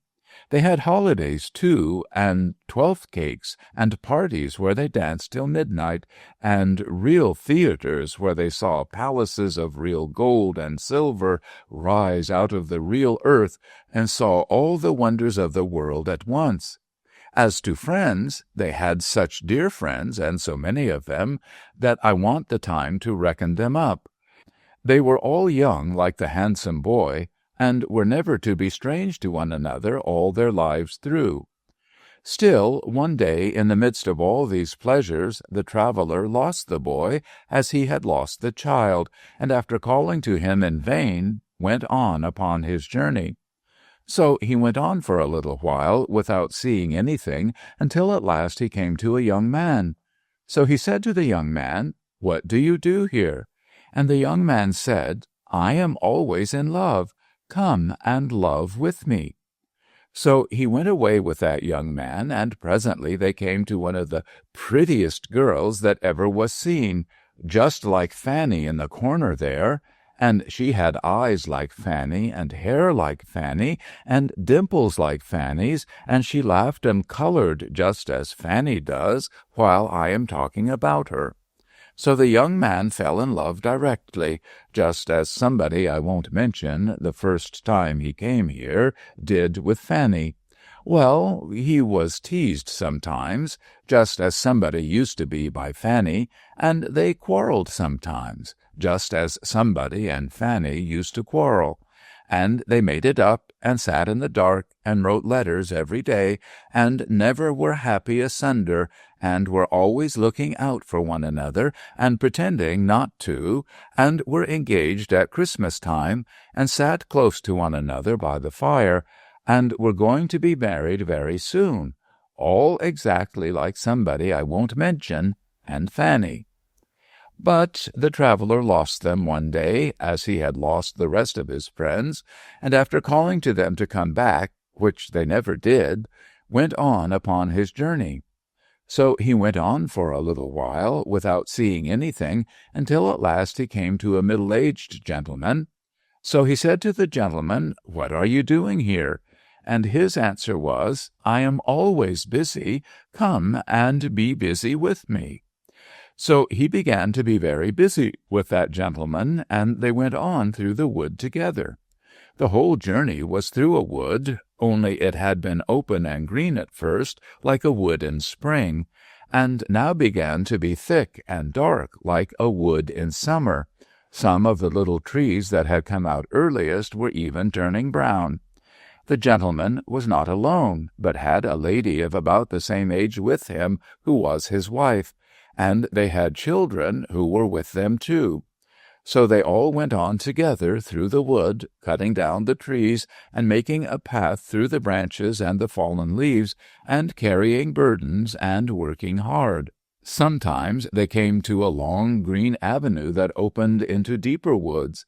Then they would hear a very little distant voice crying, "Father, Father, I am another child. Stop for me." And presently they would see a very little figure, growing larger as it came along, running to join them. When it came up, they all crowded round it and kissed and welcomed it, and then they all went on together.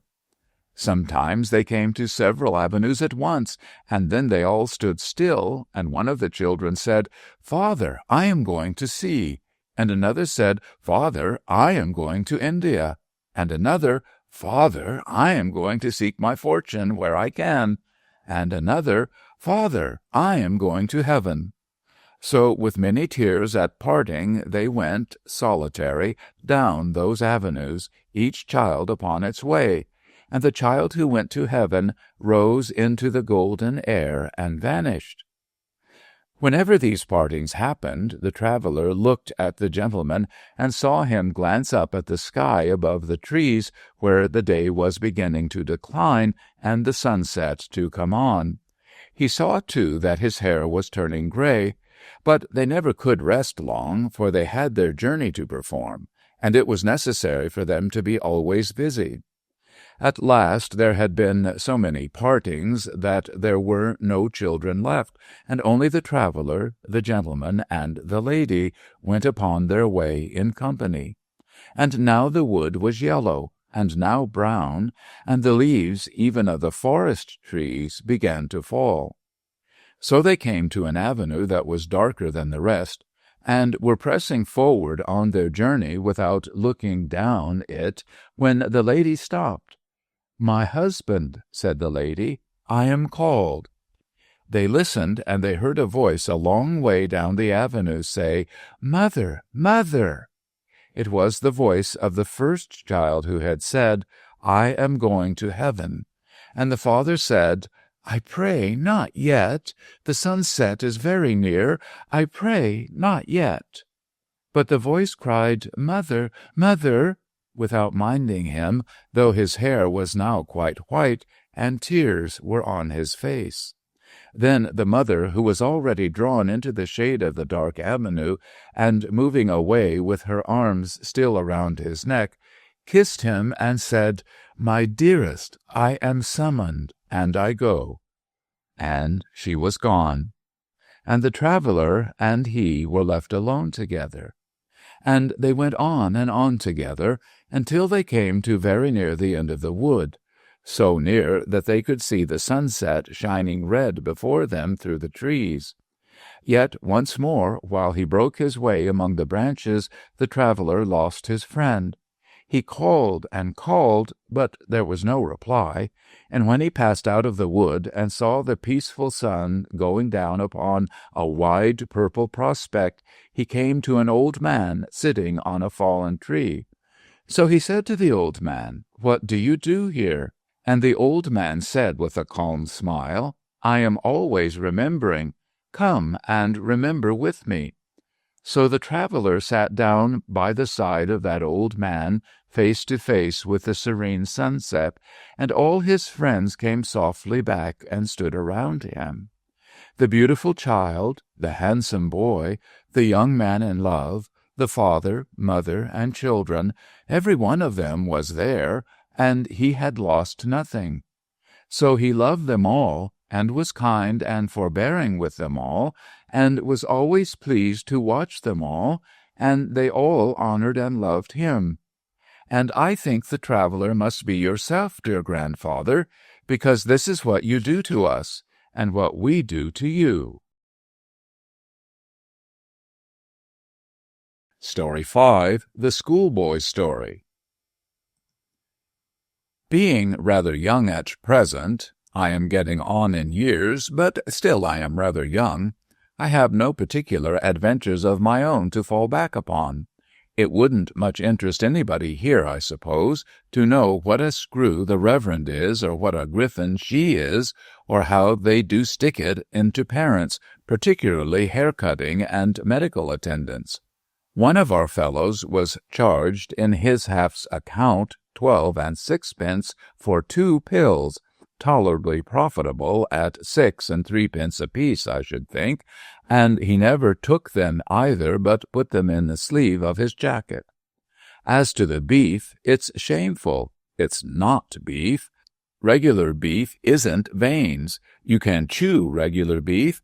Besides which, there's gravy to regular beef, and you never see a drop to ours. Another of our fellows went home ill, and heard the family doctor tell his father that he couldn't account for his complaint unless it was the beer. Of course it was the beer, and well it might be. However, beef and Old Cheeseman are 2 different things. So is beer. It was Old Cheeseman I meant to tell about, not the manner in which our fellows got their constitutions destroyed for the sake of profit. Why, look at the pie crust alone. There's no flakiness in it. It's solid, like damp lead. Then our fellows get nightmares, and are bolstered for calling out and waking other fellows. Who can wonder? Old Cheeseman one night walked in his sleep, put his hat on over his nightcap, got hold of a fishing rod and a cricket bat, and went down into the parlor, where they naturally thought from his appearance he was a ghost. Why, he never would have done that if his meals had been wholesome. When we all begin to walk in our sleeps, I suppose they'll be sorry for it. Old Cheeseman wasn't second Latin master then. He was a fellow himself. He was first brought there, very small, in a post-chaise by a woman who was always taking snuff and shaking him, and that was the most he remembered about it. He never went home for the holidays. His accounts, he never learnt any extra, were sent to a bank, and the bank paid them, and he had a brown suit twice a year, and went into boots at 12. They were always too big for him, too. In the midsummer holidays, some of our fellows who lived within walking distance used to come back and climb the trees outside the playground wall on purpose to look at Old Cheeseman reading there by himself. He was always as mild as the tea, and that's pretty mild, I should hope. So when they whistled to him, he looked up and nodded. And when they said, "Hello, Old Cheeseman, what have you had for dinner?" he said, "Boiled mutton." And when they said, "Ain't it solitary, Old Cheeseman?" he said, "It is a little dull sometimes." And then they said, "Well, good-bye, Old Cheeseman," and climbed down again. Of course, it was imposing on Old Cheeseman to give him nothing but boiled mutton through a whole vacation, but that was just like the system. When they didn't give him boiled mutton, they gave him rice pudding, pretending it was a treat, and saved the butcher. So Old Cheeseman went on. The holidays brought him into other trouble besides the loneliness, because when the fellows began to come back, not wanting to, he was always glad to see them, which was aggravating when they were not at all glad to see him, and so he got his head knocked against walls, and that was the way his nose bled. But he was a favorite in general. Once a subscription was raised for him, and to keep up his spirits he was presented before the holidays with 2 white mice, a rabbit, a pigeon, and a beautiful puppy. Old Cheeseman cried about it, especially soon afterwards when they all ate one another. Of course, Old Cheeseman used to be called by the names of all sorts of cheeses, Double Gloucesterman, Family Chesserman, Dutchman, North Wiltshireman, and all that, but he never minded it, and I don't mean to say he was old in point of years, because he wasn't, only he was called from the first Old Cheeseman. At last Old Cheeseman was made second Latin master. He was brought in one morning at the beginning of a new half, and presented to the school in that capacity as Mr. Cheeseman. Then our fellows all agreed that Old Cheeseman was a spy and a deserter who had gone over to the enemy's camp and sold himself for gold. It was no excuse for him that he had sold himself for very little gold, £2.10 a quarter, and his washing, as was reported. It was decided by a Parliament which sat about it that old Cheeseman's mercenary motives could alone be taken into account, and that he had coined our blood for drachmas. The Parliament took the expression out of the quarrel scene between Brutus and Cassius. When it was settled in this strong way that old Cheeseman was a tremendous traitor who had wormed himself into our fellow's secrets on purpose to get himself into favor by giving up everything he knew, all courageous fellows were invited to come forward and enroll themselves in a society for making a set against him. The president of the society was First Boy, named Bob Tarter. His father was in the West Indies, and he owned himself that his father was worth millions. He had great power among our fellows, and he wrote a parody beginning, "Who made believe to be so meek that we could hardly hear him speak, yet turned out an informing sneak. Old Cheeseman." And on in that way through more than a dozen verses, which he used to go and sing every morning close by the new master's desk. He trained one of the low boys, too, a rosy-cheeked little brass, who didn't care what he did, to go up to him with his Latin grammar one morning and say it so. Nominatibus pronominum old Cheeseman raro exprimitur was never suspected, nisi distinctionis of being an informer, aut emphasis gratia, until he proved one, ut, for instance, vos damnatis, when he sold the boys, quasi, as though, dicat, he should say, praeterea nemo, I'm a Judas. All this produced a great effect on old Cheeseman. He had never had much hair, but what he had began to get thinner and thinner every day. He grew paler and more worn, and sometimes of an evening he was seen sitting at his desk with a precious long snuff to his candle and his hands before his face, crying. But no member of the society could pity him, even if he felt inclined, because the president said it was old Cheeseman's conscience. So old Cheeseman went on, and didn't he lead a miserable life? Of course the Reverend turned up his nose at him, and of course she did, because both of them always do that at all the masters, but he suffered from the fellows most, and he suffered from them constantly. He never told about it, that the society could find out, but he got no credit for that, because the president said it was old Cheeseman's cowardice. He had only one friend in the world, and that one was almost as powerless as he was, for it was only Jane. Jane was a sort of wardrobe woman to our fellows, and took care of the boxes. She had come at first, I believe, as a kind of apprentice, some of our fellows say from a charity, but I don't know, and after her time was out, had stopped at so much a year. So little a year, perhaps I ought to say, for it is far more likely.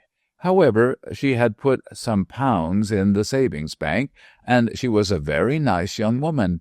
She was not quite pretty, but she had a very frank, honest, bright face, and all our fellows were fond of her. She was uncommonly neat and cheerful, and uncommonly comfortable and kind. And if anything was the matter with a fellow's mother, he always went and showed the letter to Jane. Jane was old Cheeseman's friend. The more the society went against him, the more Jane stood for him. She used to give him a good-humored look out of her still-room window, sometimes that seemed to set him up for the day. She used to pass out of the orchard and the kitchen garden, always kept locked, I believe you, through the playground, when she might have gone the other way, only to give a turn of her head, as much as to say, "Keep up your spirits," to old Cheeseman. His slip of a room was so fresh and orderly that it was well known who looked after it while he was at his desk, and when our fellows saw a smoking hot dumpling on his plate at dinner, they knew with indignation who had sent it up. Under these circumstances, the society resolved, after a quantity of meeting and debating, that Jane should be requested to cut Old Cheeseman dead, and that if she refused, she must be sent to Coventry herself. So a deputation, headed by the president, was appointed to wait on Jane and inform her of the vote the society had been under the painful necessity of passing. She was very much respected for all her good qualities, and there was a story about her having once waylaid the Reverend in his own study and got a fellow off from severe punishment of her own kind, comfortable heart. So the deputation didn't much like the job. However, they went up, and the president told Jane all about it. Upon which Jane turned very red, burst into tears, informed the president and the deputation, in a way not at all like her usual way, that they were a parcel of malicious young savages, and turned the whole respected body out of the room. Consequently, it was entered in the society book, kept in astronomical cipher for fear of detection, that all communication with Jane was interdicted, and the president addressed the members on this convincing instance of Old Cheeseman's undermining. But Jane was as true to Old Cheeseman as Old Cheeseman was false to our fellows, in their opinion at all events, and steadily continued to be his only friend. It was a great exasperation to the society, because Jane was as much a loss to them as she was a gain to him, and being more inveterate against him than ever, they treated him worse than ever. At last, one morning, his desk stood empty, his room was peeped into and found to be vacant, and a whisper went about among the pale faces of our fellows that Old Cheeseman, unable to bear it any longer, had got up early and drowned himself. The mysterious looks of the other masters after breakfast and the evident fact that Old Cheeseman was not expected confirmed the society in this opinion. Some began to discuss whether the president was liable to hanging or only transportation for life, and the president's face showed a great anxiety to know which. However, he said that a jury of his country should find him game, and that in his address he should put it to them to lay their hands upon their hearts and say whether they as Britons approved of informers, and how they thought they would like it themselves. Some of the society considered that he had better run away until he found a forest where he might change clothes with a woodcutter and stain his face with blackberries.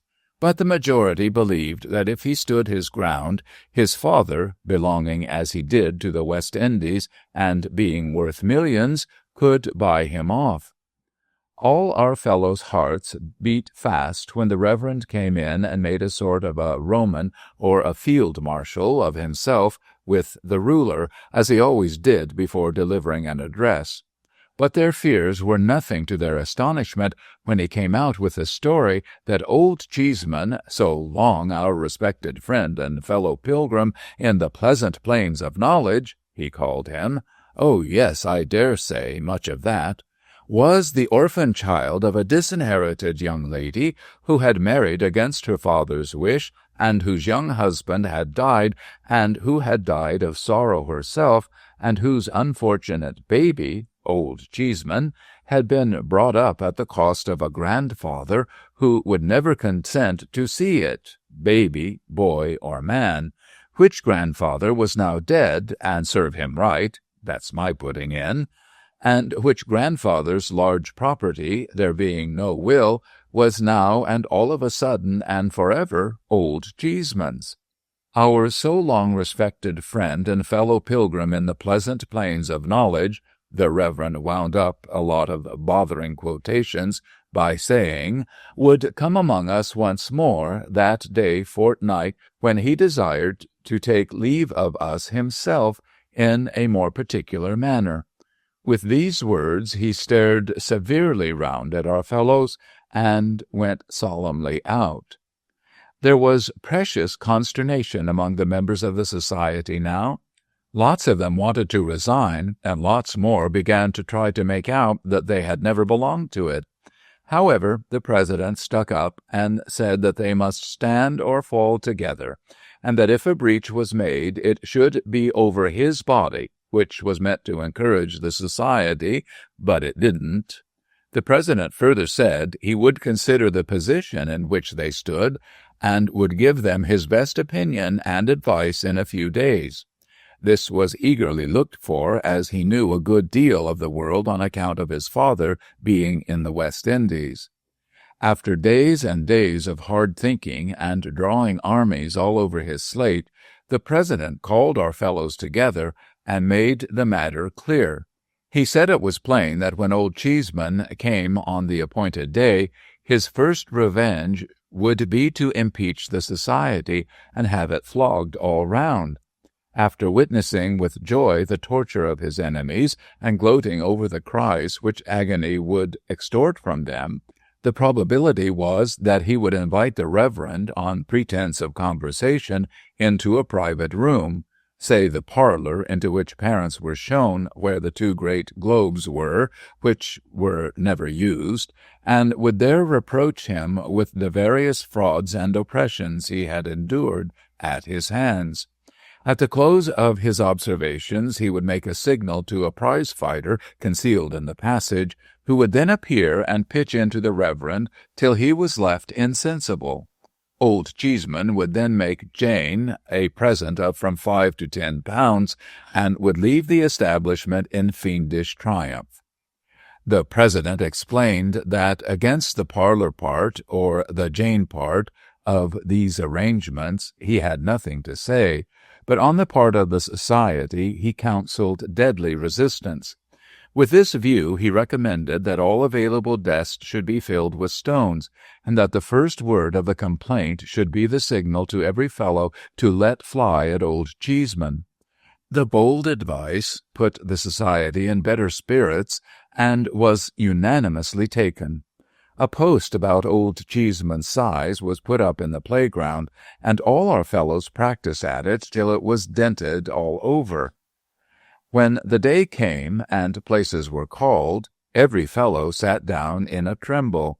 There had been much discussing and disputing as to how Old Cheeseman would come, but it was the general opinion that he would appear in a sort of triumphal car drawn by 4 horses, with 2 livery servants in front and the prize-fighter in disguise up behind. So all our fellows sat listening for the sound of wheels. But no wheels were heard, for Old Cheeseman walked after all, and came into the school without any preparation, pretty much as he used to be, only dressed in black. "Gentlemen," said the Reverend, presenting him, "our so long respected friend and fellow pilgrim in the pleasant plains of knowledge is desire to offer a word or two. Attention, gentlemen, one and all." Every fellow stole his hand into his desk and looked at the president. The president was all ready and taking aim at Old Cheeseman with his eyes.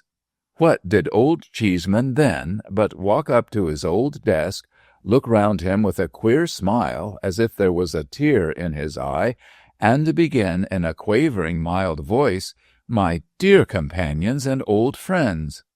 Every fellow's hand came out of his desk, and the president suddenly began to cry. "My dear companions and old friends," said Old Cheeseman, "you have heard of my good fortune. I have passed so many years under this roof, my entire life so far, I may say, that I hope you have been glad to hear of it for my sake. I could never enjoy it without exchanging congratulations with you. If we have ever misunderstood one another at all, pray, my dear boys, let us forgive and forget. I have a great tenderness for you, and I am sure you return it. I want, in the fullness of a grateful heart, to shake hands with you, every one. I have come back to do it, if you please, my dear boys." Since the president had begun to cry, several other fellows had broken out here and there. But now, when Old Cheeseman began with him as first boy, laid his left hand affectionately on his shoulder, and gave him his right, and when the president said, "Indeed, I don't deserve it, sir, upon my honor I don't," there was sobbing and crying all over the school. Every other fellow said he didn't deserve it, much in the same way. But Old Cheeseman, not minding that a bit, went cheerfully round to every boy, and wound up with every master, finishing off the Reverend last. Then a snivelling little chap in a corner, who was always under some punishment or other, set up a shrill cry of "Success to Old Cheeseman, hooray!" The Reverend glared upon him and said, "Mr. Cheeseman, sir." But Old Cheeseman, protesting that he liked his old name a great deal better than his new one, all our fellows took up the cry, and for I don't know how many minutes there was such a thundering of feet and hands, and such a roaring of Old Cheeseman as never was heard. After that there was a spread in the dining-room of the most magnificent kind. Fowls, tongues, preserves, fruits, confectionaries, jellies, neguses, barley-sugar temples, trifles, crackers. Eat all you can and pocket what you like, all at Old Cheeseman's expense.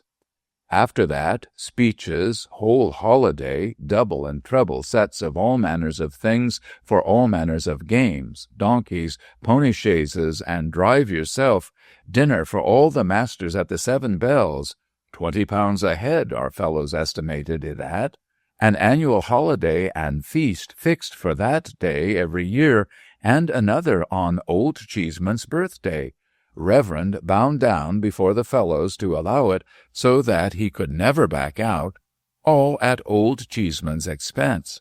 And didn't our fellows go down in a body and cheer outside the 7 Bells? Oh, no! But there's something else besides. Don't look at the next storyteller, for there's more yet.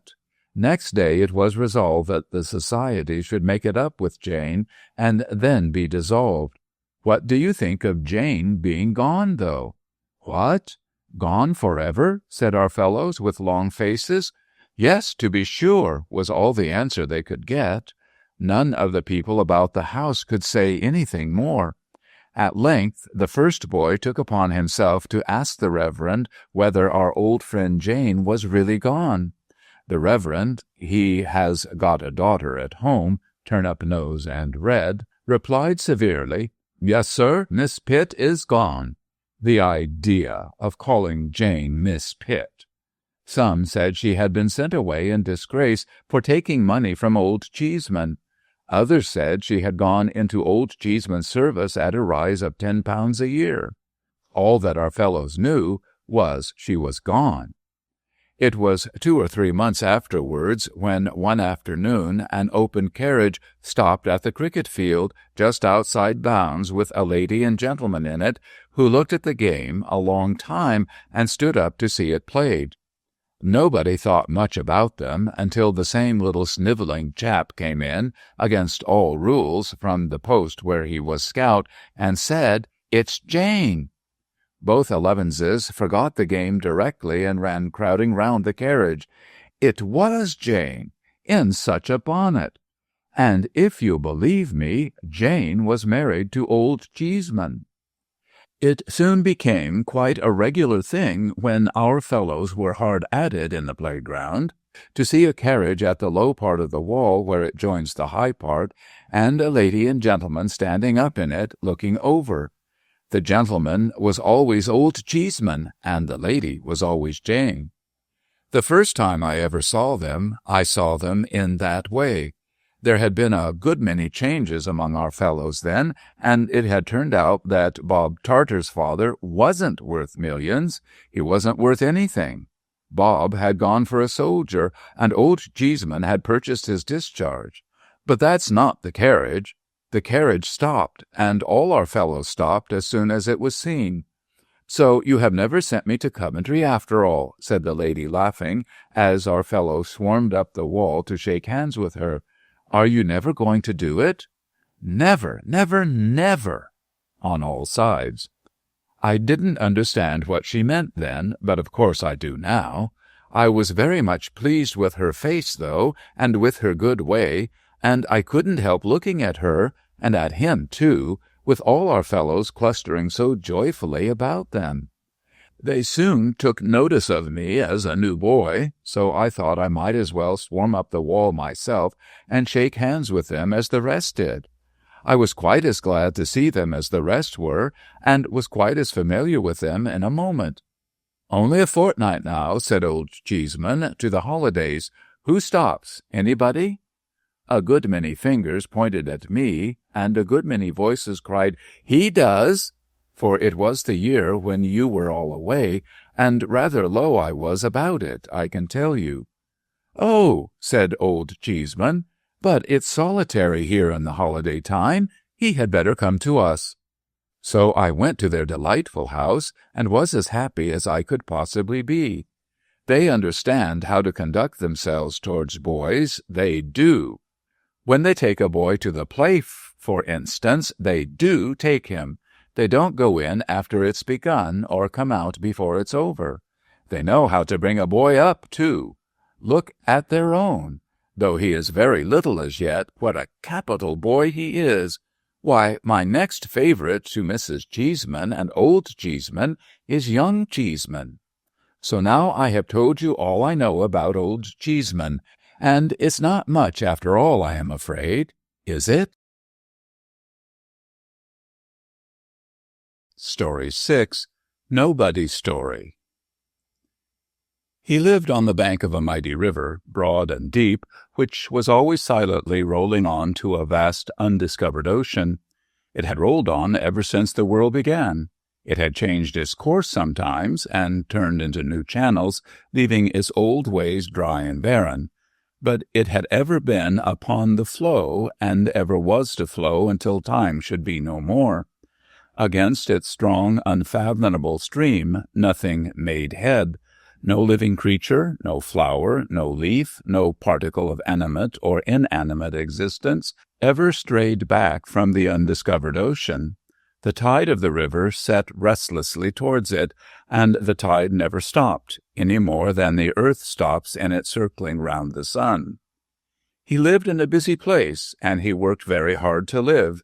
He had no hope of ever being rich enough to live a month without hard work, but he was quite content, God knows, to labor with a cheerful will. He was one of an immense family, all of whose sons and daughters gained their daily bread by daily work, prolonged from their rising up betimes until their lying down at night. Beyond this destiny he had no prospect, and he sought none.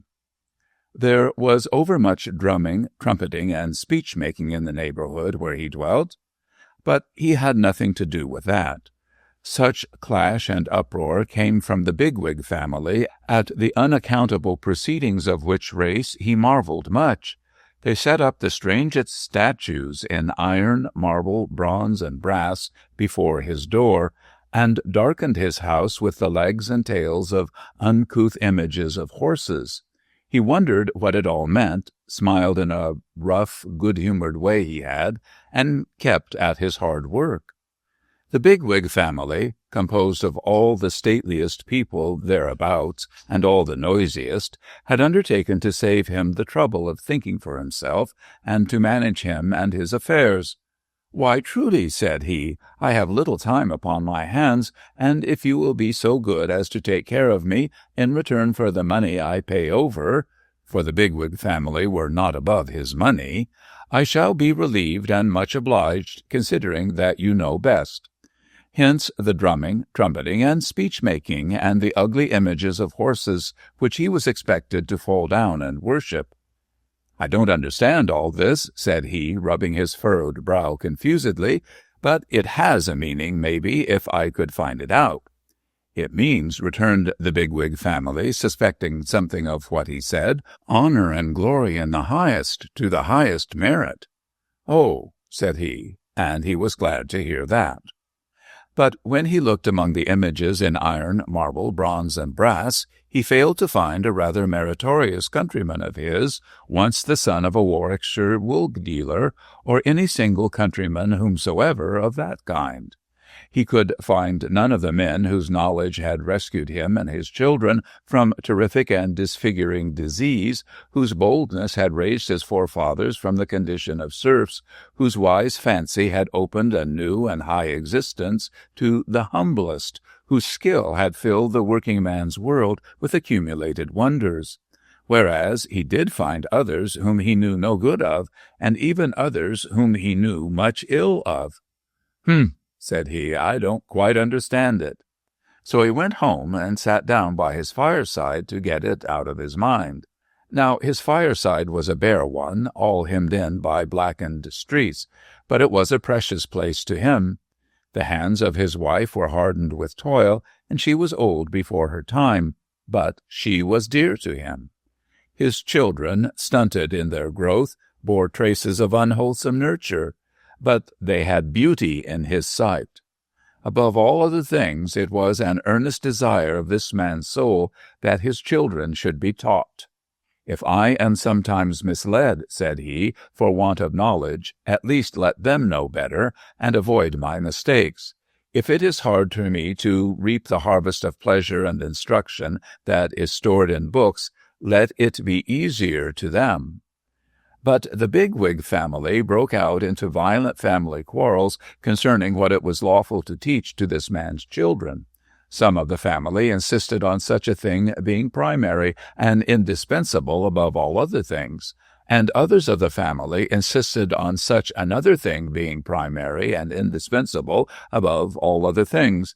And the Bigwig family rent into factions, wrote pamphlets, held convocations, delivered charges, orations, and all varieties of discourses, impounded one another in courts, lay and courts ecclesiastical, threw dirt, exchanged pummelings, and fell together by the ears in unintelligible animosity.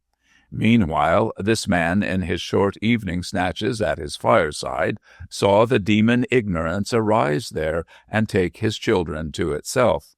He saw his daughter perverted into a heavy, slatternly drudge. He saw his son go moping down the ways of low sensuality to brutality and crime. He saw the dawning light of intelligence in the eyes of his babies, so changing into cunning and suspicion that he could have rather wished them idiots. I don't understand this any better, said he, but I think it cannot be right. Nay, by the clouded heaven above me, I protest against this as my wrong. Becoming peaceable again, for his passion was usually short-lived and his nature kind, he looked about him on his Sundays and holidays, and saw how much monotony and weariness there was, and thence how drunkenness arose with all its train of ruin.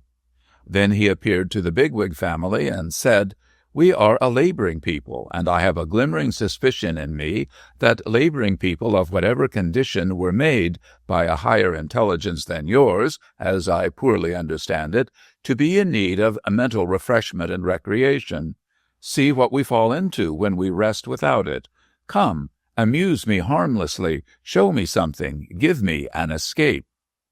But here the Bigwig family fell into a state of uproar absolutely deafening. When some few voices were faintly heard, proposing to show him the wonders of the world, the greatness of creation, the mighty changes of time, the workings of nature, and the beauties of art, to show him these things, that is to say, at any period of his life when he could look upon them, there arose among the bigwigs such roaring and raving, such pulpiting and petitioning, such maundering and memorializing, such name-calling and dirt-throwing, such a shrill wind of parliamentary questioning and feeble replying, where I dare not waited on I would, that the poor fellow stood aghast, staring wildly about. Have I provoked all this, said he, with his hands to his affrighted ears, by what was meant to be an innocent request, plainly arising out of my familiar experience and the common knowledge of all men who choose to open their eyes? I don't understand, and I am not understood. What is to come of such a state of things? He was bending over his work, often asking himself the question, when the news began to spread that a pestilence had appeared among the laborers, and was slaying them by thousands. Going forth to look about him, He soon found this to be true. The dying and the dead were mingled in the close and tainted houses among which his life was passed. New poison was distilled into the always murky, always sickening air. The robust and the weak, old age and infancy, the father and the mother, all were stricken down alike. What means of flight had he? He remained there where he was and saw those who were dearest to him die. A kind preacher came to him and would have said some prayers to soften his heart in his gloom, but he replied, "Oh, what avails it, missionary, to come to me, a man condemned to residence in this fetid place, where every sense bestowed upon me for my delight becomes a torment, and where every minute of my numbered days is new mire added to the heap under which I lie oppressed? But give me my first glimpse of heaven through a little of its light and air. Give me pure water. Help me to be clean. Lighten this heavy atmosphere and heavy life in which our spirits sink, and we become the indifferent and callous creatures you too often see us. Gently and kindly take the bodies of those who die among us out of the small room where we grow to be so familiar with the awful change that even its sanctity is lost to us. And, teacher, then I will hear. None know better than you how willingly of him whose thoughts were so much with the poor, and who had compassion for all human sorrow." He was at work again, solitary and sad, when his master came and stood near to him, dressed in black. He also had suffered heavily. His young wife, his beautiful and good young wife, was dead. So, too, his only child. "Master, 'tis hard to bear, I know it, but be comforted. I would give you comfort if I could." The master thanked him from his heart, but said he, "Oh, you laboring men, the calamity began among you. If you had but lived more healthily and decently, I should not be the widowed and bereft mourner that I am this day." "Master," returned the other, shaking his head, "I have begun to understand a little that most calamities will come from us, as this one did, and that none will stop at our poor doors until we are united with that great squabbling family yonder to do the things that are right. We cannot live healthily and decently unless they who undertook to manage us provide the means. We cannot be instructed unless they will teach us. We cannot be rationally amused unless they will amuse us. We cannot but have some false gods of our own, while they set up so many of theirs in all the public places. The evil consequences of imperfect instruction, the evil consequences of pernicious neglect, the evil consequences of unnatural restraint, and the denial of humanizing enjoyments will all come from us, and none of them will stop with us. They will spread far and wide. They always do. They always have done, just like the pestilence. I understand so much, I think, at last." But the master said again, "Oh, you laboring men, how seldom do we ever hear of you except in connection with some trouble."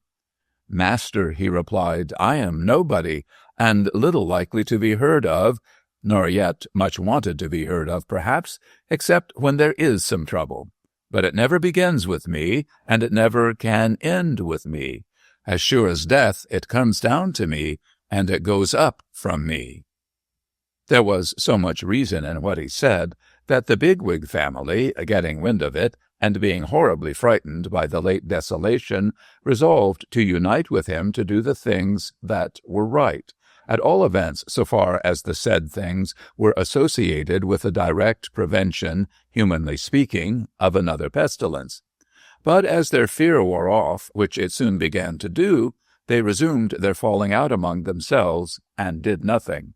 Consequently, the scourge appeared again, low down as before, and spread avengingly upward as before, and carried off vast numbers of the brawlers. But not a man among them ever admitted, if in the least degree he ever perceived, that he had anything to do with it. So nobody lived and died in the old way, and this, in the main, is the whole of Nobody's story. Had he no name, you ask? Perhaps it was Legion. It matters little what his name was. Let us call him Legion. If you were ever in the Belgian villages near the field of Waterloo, you will have seen in some quiet little church a monument erected by faithful companions in arms to the memory of Colonel A, Major B, Captains C, D, and E, Lieutenants F and G, Ensigns H, I, J, 7 non-commissioned officers, and 130 rank and file, who fell in the discharge of their duty on the memorable day. The story of nobody is the story of the rank and file of the earth. They bear their share of the battle. They have their part in the victory. They fall. They leave no name but in the mass. The march of the proudest of us leads to the dusty way by which they go.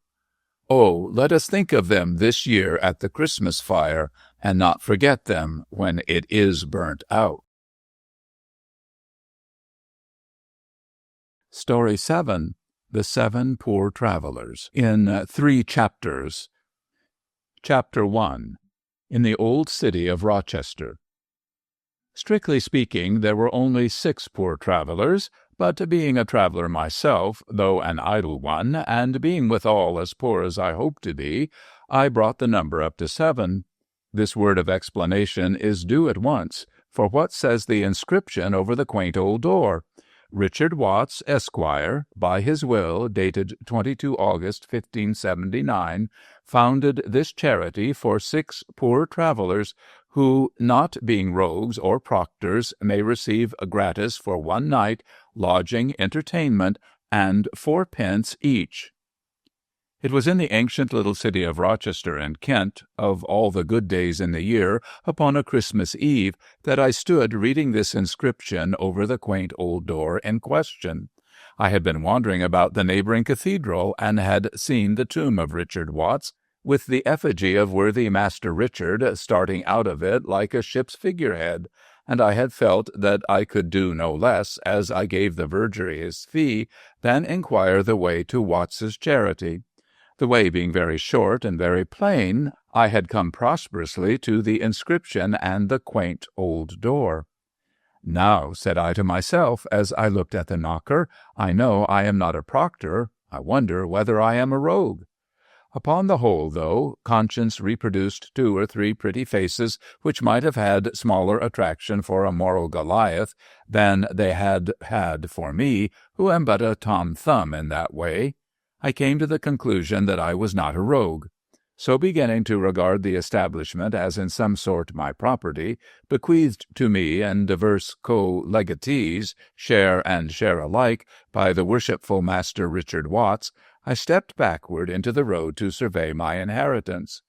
I found it to be a clean white house, of a staid and venerable air, with the quaint old door already 3 times mentioned, an arched door, choice, little, long, low lattice windows, and a roof of 3 gables. The silent High Street of Rochester is full of gables, with old beams and timbers carved into strange faces. It is oddly garnished with a queer old clock that projects over the pavement out of a grave red brick building, as if Time carried on business there, and hung out his sign. Sooth to say, he did an active stroke of work in Rochester in the old days of the Romans, and the Saxons, and the Normans, and down to the times of King John, when the rugged castle, I will not undertake to say how many hundreds of years old then, was abandoned to the centuries of weather which have so defaced the dark apertures in its walls, that the ruin looks as if the rooks and daws had pecked its eyes out. I was very well pleased, both with my property and its situation. While I was yet surveying it with growing content, I espied at one of the upper lattices which stood open a decent body of a wholesome matronly appearance, whose eyes I caught inquiringly addressed to mine. They said so plainly, "Do you wish to see the house?" that I answered aloud, "Yes, if you please." And within a minute the old door opened, and I bent my head and went down 2 steps into the entry. "This," said the matronly presence, ushering me into a low room on the right, "is where the travellers sit by the fire and cook what bits of supper they buy with their 4 pences. "Oh, then they have no entertainment," said I, for the inscription over the outer door was still running in my head, and I was mentally repeating in a kind of tune, "Lodging, entertainment, and 4 pence each." "They have a fire provided for 'em," returned the matron, a mighty civil person, not, as I could make out, overpaid, and these cooking utensils, and this, what's painted on a board, is the rules for their behavior. They have their fourpences when they get their tickets from the steward over the way, for I don't admit 'em myself. They must get their tickets first, and sometimes one buys a rasher of bacon, and another a herring, and another a pound of potatoes, or what not. Sometimes 2 or 3 of 'em will club their fourpences together and make a supper that way. But not much of anything is to be got for 4pence at present, when provisions is so dear. True indeed, I remarked. I had been looking about the room, admiring its snug fireplace at the upper end, its glimpse of the street through the low mullioned window, and its beams overhead. It is very comfortable, said I. Ill convenient, observed the matronly presence.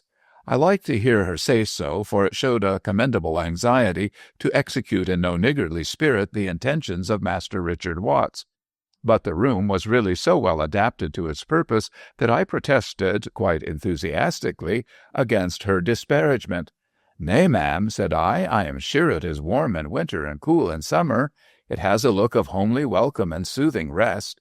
It has a remarkably cozy fireplace, the very blink of which, gleaming out into the street upon a winter night, is enough to warm all Rochester's heart.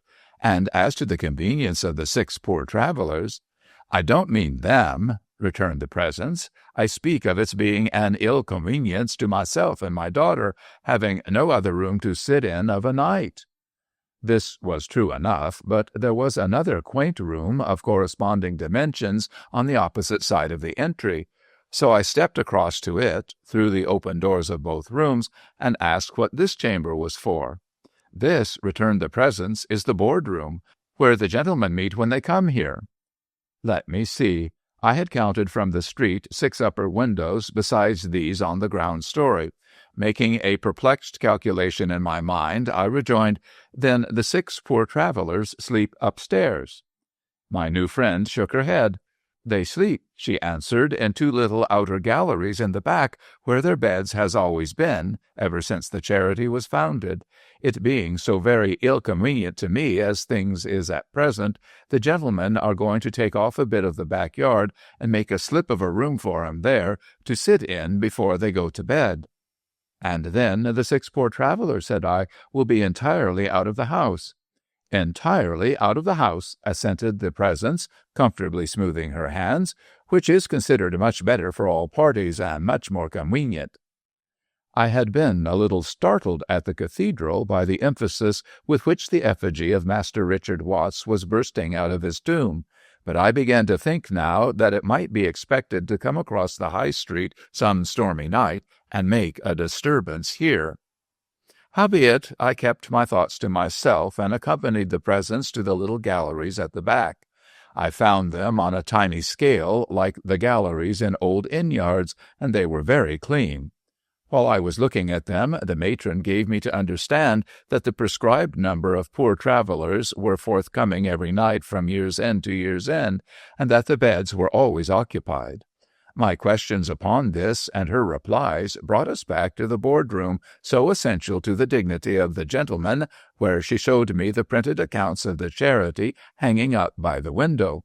From them I gathered that the greater part of the property bequeathed by the worshipful Master Richard Watts for the maintenance of this foundation was, at the period of his death, mere marshland, but that in course of time it had been reclaimed and built upon, and was very considerably increased in value. I found, too, that about 1/30th part of the annual revenue was now expended on the purposes commemorated in the inscription over the door, the rest being handsomely laid out in chancery law expenses, collectorship, receivership, poundage, and other appendages of management, highly complimentary to the importance of the 6 poor travellers. In short, I made the not entirely new discovery that it may be said of an establishment like this in dear old England, as of the fat oyster in the American story, that it takes a good many men to swallow it whole. And pray, ma'am, said I, sensible that the blankness of my face began to brighten as the thought occurred to me, could one see these travellers? Well, she turned dubiously, no.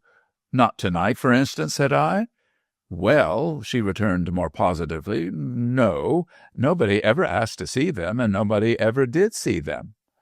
As I am not easily balked by a design when I am set upon it, I urged to the good lady that this was Christmas Eve, that Christmas comes but once a year, which is unhappily too true, for when it begins to stay with us the whole year round, we shall make this earth a very different place, that I was possessed by the desire to treat the travelers to a supper and a temperate glass of hot wassail, that the voice of fame had been heard in that land, declaring my ability to make hot wassail, that if I were permitted to hold the feast, I should be found conformable to reason, sobriety, and good hours; in a word, that I could be merry and wise myself, and had been even known at a pinch to keep others so, although I was decorated with no badge or medal, and was not a brother, orator, apostle, saint, or prophet of any denomination whatever.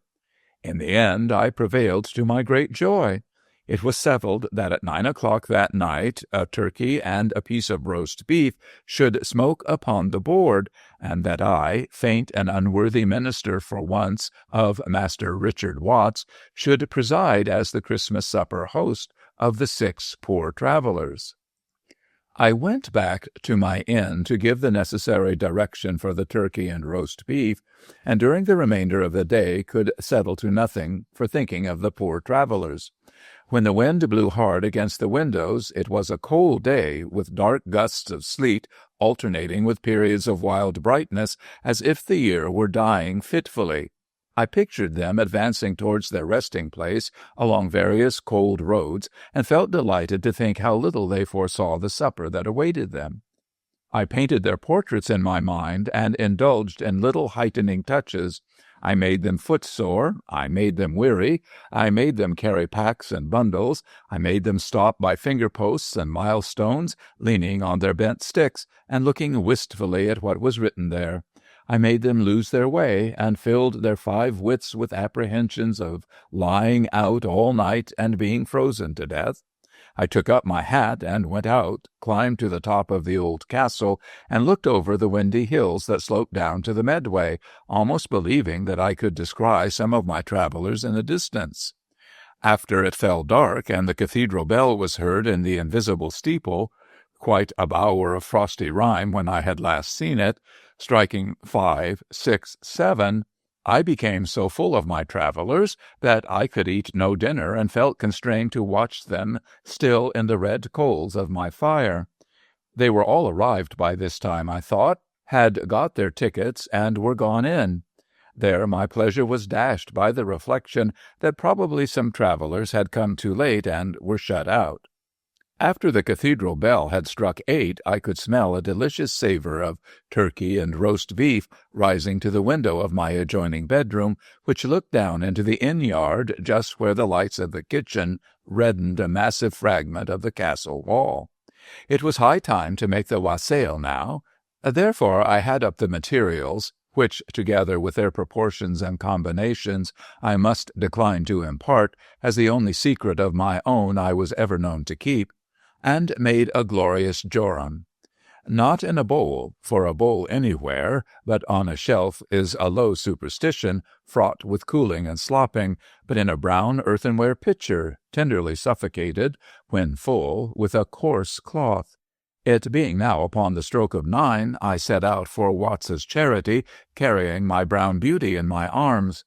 I would trust Ben, the waiter, with untold gold, but there are strings in the human heart which must never be sounded by another, and drinks that I make myself are those strings in mine. The travelers were all assembled, the cloth was laid, and Ben had brought a great billet of wood, and had laid it artfully on the top of the fire, so that a touch or two of the poker after supper would make a roaring blaze.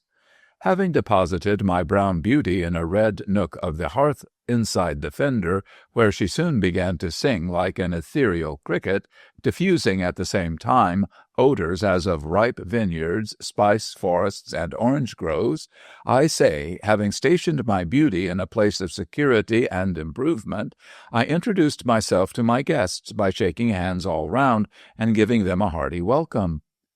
I found the party to be thus composed: First, myself. Secondly, a very decent man indeed, with his right arm in a sling, who had a certain clean, agreeable smell of wood about him, from which I judged him to have something to do with shipbuilding.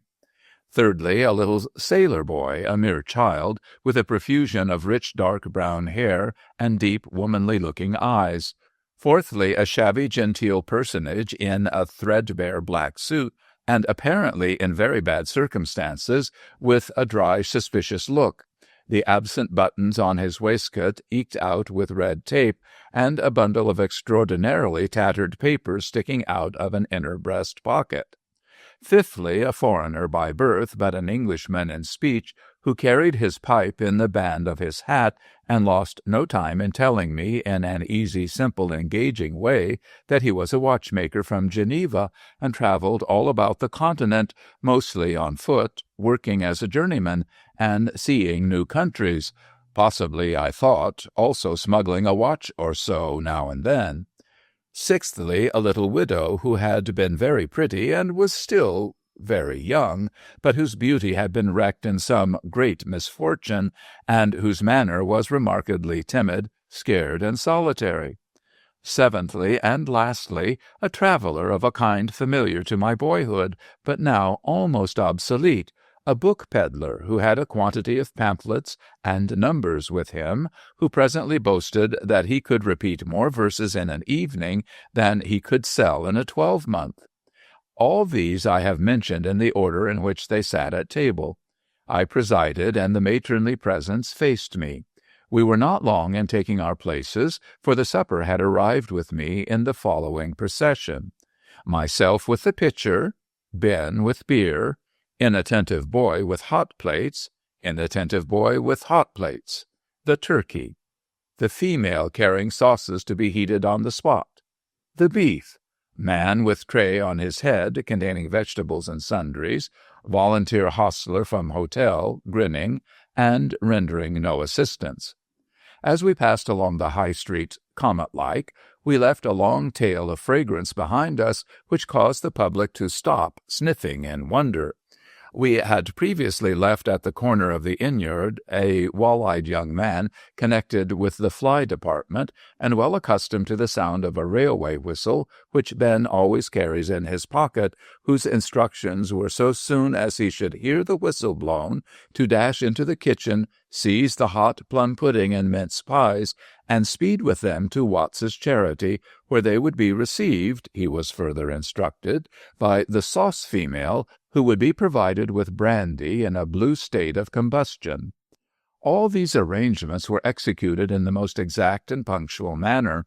I never saw a finer turkey, finer beef, or greater prodigality of sauce and gravy, and my travellers did wonderful justice to everything set before them. It made my heart rejoice to observe how their wind and frost-hardened faces softened in the clatter of plates and knives and forks, and mellowed in the fire and supper heat, while their hats and caps and wrappers, hanging up, a few small bundles on the ground in a corner, and in another corner 3 or 4 old walking-sticks, worn down at the end to mere fringe, linked this snug interior with the bleak outside in a golden chain. When the supper was done, and my brown beauty had been elevated on the table, there was a general requisition to me to take a corner, which suggested to me, comfortably enough, how much my friends here made of a fire, for when had I ever thought so highly of the corner since the days when I connected it with Jack Horner? However, as I declined, Ben, whose touch on all convivial instruments is perfect, drew the table apart, and instructing my travellers to open right and left on either side of me, and form round the fire, closed up the centre with myself and my chair, and preserved the order we had kept at table.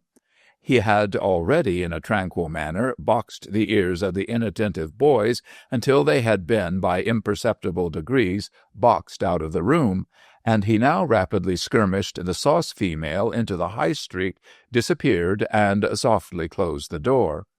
This was the time for bringing the poker to bear on the billet of wood. I tapped it 3 times like an enchanted talisman, and a brilliant host of merrymakers burst out of it and sported off by the chimney, rushing up the middle in a fiery country dance and never coming down again. Meanwhile, by their sparkling light, which threw our lamp into the shade, I filled the glasses and gave my travellers, "Christmas, Christmas Eve, my friends," when the shepherds, who were poor travellers too in their way, heard the angels sing, "On earth peace, goodwill towards men." I don't know who was the first among us to think that we ought to take hands as we sat, in deference to the toast, or whether any one of us anticipated the others, but at any rate we all did it. We then drank to the memory of the good Master Richard Watts, and I wish his ghost may never have had worse usage under that roof than it had from us. It was the witching time for story-telling. "Our whole life, travellers," said I, "is a story more or less intelligible, generally less, but we shall read it by a clearer light when it is ended. I, for one, am so divided this night between fact and fiction that I scarce know which is which. Shall I beguile the time by telling you a story as we sit here?" They all answered yes. I had little to tell them, but I was bound by my own proposal. Therefore, after looking for a while at the spiral column of smoke wreathing up from my brown beauty, through which I could have almost sworn I saw the effigy of Master Richard Watts, less startled than usual, I fired away. Chapter 2. The Story of Richard Doubledick. In the year 1799, a relative of mine came limping down on foot to this town of Chatham. I call it this town because if anybody present knows to a nicety where Rochester ends and Chatham begins, it is more than I do. He was a poor traveller with not a farthing in his pocket. He sat by the fire in this very room, and he slept one night in a bed that will be occupied tonight by some one here. My relative came down to Chatham to enlist in a cavalry regiment, if a cavalry regiment would have him. If not, to take King George's shilling from any corporal or sergeant who would put a bunch of ribbons in his hat. His object was to get shot, but he thought he might as well ride to death as be at the trouble of walking.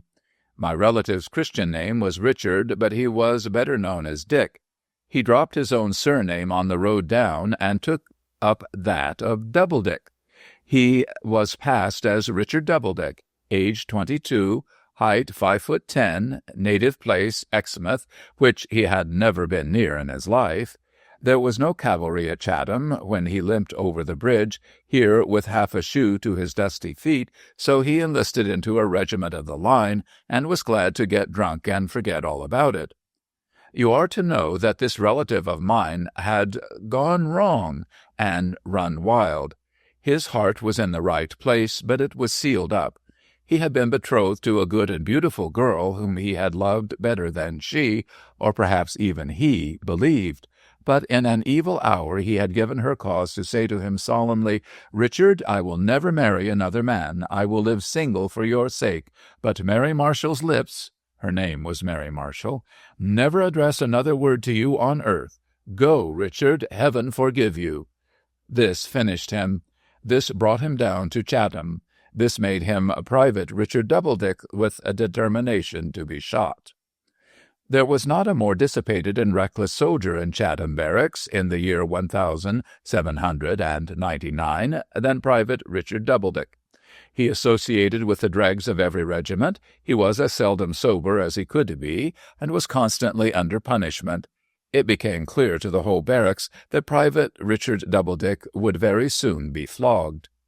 Now the captain of Richard Doubledick's company was a young gentleman not above 5 years his senior, whose eyes had an expression in them which affected Private Richard Doubledick in a very remarkable way. They were bright, handsome, dark eyes, what are called laughing eyes generally, and when serious, rather steady than severe.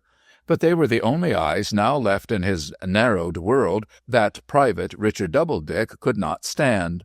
Unabashed by evil report and punishment, defiant of everything else and everybody else, he had but to know that those eyes looked at him for a moment, and he felt ashamed. He could not so much as salute Captain Taunton in the street like any other officer. He was reproached and confused, troubled by the mere possibility of the captain's looking at him. In his worst moments, he would rather turn back and go any distance out of his way than encounter those two handsome, dark, bright eyes. One day, when Private Richard Doubledick came out of the black hole where he had been passing the last 48 hours, and in which retreat he spent a good deal of his time, he was ordered to betake himself to Captain Taunton's quarters. In the stale and squalid state of a man just out of the black hole, he had less fancy than ever for being seen by the captain, but he was not so mad yet as to disobey orders, and consequently went up to the terrace overlooking the parade ground where the officers' quarters were, twisting and breaking in his hands as he went along a bit of the straw that had formed the decorative furniture of the black hole. "Come in," cried the captain, when he knocked with his knuckles at the door. Private Richard Doubledick pulled off his cap, took a stride forward, and felt very conscious that he stood in the light of the dark, bright eyes. There was a silent pause. Private Richard Doubledick had put the straw in his mouth, and was gradually doubling it up into his windpipe and choking himself. "Doubledick," said the captain, "do you know where you are going to?" "To the devil, sir?" faltered Doubledick. "Yes," returned the captain, "and very fast." Private Richard Doubledick turned the straw of the black hole in his mouth and made a miserable salute of acquiescence. "Doubledick," said the captain, "since I entered His Majesty's service, a boy of 17, I have been pained to see many men of promise going that road, but I have never been so pained to see a man determined to make the shameful journey as I have been ever since you joined the regiment, to see you." Private Richard Doubledick began to find a film stealing over the floor at which he looked, also to find the legs of the captain's breakfast-table turned crooked, as if he saw them through water. "I am only a common soldier, sir," said he. "It signifies very little what such a poor brute comes to." "You are a man," returned the captain, with grave indignation, "of education and superior advantages. And if you say that, meaning what you say, you have sunk lower than I had believed. How low that must be I leave you to consider, knowing what I know of your disgrace, and seeing what I see." "I hope to get shot soon, sir," said Private Richard Doubledick, "and then the regiment and the world together will be rid of me." The legs of the table were becoming very crooked. Doubledick, looking up to steady his vision, met the eyes that had so strong an influence over him. He put his hand before his own eyes, and the breast of his disgrace jacket swelled as if it would fly asunder. "I would rather," said the young captain, "see this in you, Doubledick, than I would see 5,000 guineas counted out upon this table for a gift to my good mother. Have you a mother?" "I am thankful to say she is dead, sir." "If your praises," returned the captain, "were sounded from mouth to mouth through the whole regiment, through the whole army, through the whole country, you would wish she had lived to say with pride and joy, 'He is my son.'" "Spare me, sir," said Doubledick. "She would never have heard any good of me. She would never have had any pride and joy in owning herself my mother. Love and compassion she might have had, and would have always had, I know, but not, spare me, sir, I am a broken wretch, quite at your mercy." And he turned his face to the wall and stretched out his imploring hand. "My friend," began the captain. "God bless you, sir," sobbed Private Richard Doubledick. "You are at the crisis of your fate. Hold your course unchanged a little longer, and you know what must happen. I know, even better than you can imagine, that after that has happened you are lost. No man who could shed those tears could bear those marks." "I fully believe it, sir," in a low, shivering voice, said Private Richard Doubledick. "But a man in any station can do his duty," said the young captain, "and in doing it can earn his own respect, even if his case should be so very unfortunate and so very rare that he can earn no other man's. A common soldier, poor brute though you called him just now, has this advantage in the stormy times we live in, that he always does his duty before a host of sympathizing witnesses. Do you doubt that he may so do it as to be extolled through a whole regiment, through a whole army, through a whole country? Turn while you may yet retrieve the past, and try." "I will. I ask for only one witness, sir," cried Richard, with a bursting heart. "I understand you. I will be a watchful and a faithful one." I have heard from Private Richard Doubledick's own lips that he dropped down upon his knee, kissed that officer's hand, arose, and went out of the light of the dark, bright eyes, an altered man. In that year 1799, the French were in Egypt, in Italy, in Germany. Where not? Napoleon Bonaparte had likewise begun to stir against us in India, and most men could read the signs of the great troubles that were coming on. In the very next year, when we formed an alliance with Austria against him, Captain Taunton's regiment was on service in India, and there was not a finer non-commissioned officer in it, no, nor in the whole line, than Corporal Richard Doubledick. In 1801, the Indian army were on the coast of Egypt. Next year was the year of the proclamation of the short peace, and they were recalled. It had then become well known to thousands of men that wherever Captain Taunton with the dark bright eyes led, there, close to him, ever at his side, firm as a rock, true as the sun, and brave as Mars, would be certain to be found, while life beat in their hearts, that famous soldier, Sergeant Richard Doubledick.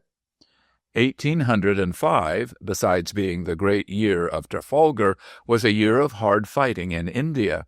That year saw such wonders done by a sergeant major who cut his way single-handed through a solid mass of men, recovered the colors of his regiment, which had been seized from the hand of a poor boy shot through the heart, and rescued his wounded captain, who was down, and in a very jungle of horses' hoofs and sabres, saw such wonders done, I say, by this brave sergeant major, that he was specially made the bearer of the colors he had won, and Ensign Richard Doubledick had risen from the ranks. Sorely cut up in every battle, but always reinforced by the bravest of men, for the fame of following the old colors shot through and through, which Ensign Richard Doubledick had saved, inspired all breasts. This regiment fought its way through the Peninsular War up to the investment of Badajoz in 1812. Again and again it had been cheered through the British ranks until the tears had sprung into men's eyes at the mere hearing of the mighty British voice so exultant in their valor, and there was not a drummer boy but knew the legend that wherever the two friends, Major Taunton with the dark bright eyes and Ensign Richard Doubledick, who was devoted to him, were seen to go, there the boldest spirits in the English army became wild to follow.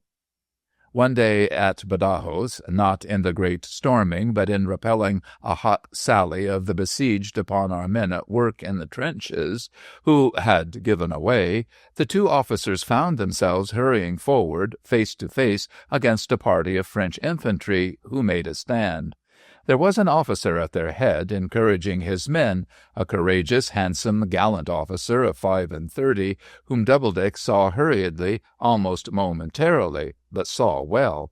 He particularly noticed this officer waving his sword and rallying his men with an eager and excited cry, when they fired in obedience to his gesture, and Major Taunton dropped. It was over in 10 minutes more, and Doubledick returned to the spot where he had laid the best friend man ever had on a coat spread upon the wet clay. Major Taunton's uniform was opened at the breast, and on his shirt were 3 little spots of blood. "Dear Doubledick," said he, "I am dying." "For the love of heaven, no!" exclaimed the other, kneeling down beside him, and passing his arm round the neck to raise his head. "Taunton, my preserver, my guardian angel, my witness, dearest, truest, kindest of human beings, Taunton, for God's sake!" The bright dark eyes, so very, very dark now in the pale face, smiled upon him, and the hand he had kissed 13 years ago laid itself fondly on his breast. "Write to my mother. You will see home again. Tell her how we became friends. It will comfort her, as it comforts me." He spoke no more, but faintly signed for a moment towards his hair as it fluttered in the wind. The ensign understood him. He smiled again when he saw that, and gently turning his face over on the supporting arm, as if for a rest, died, with his hand upon the breast in which he had revived a soul.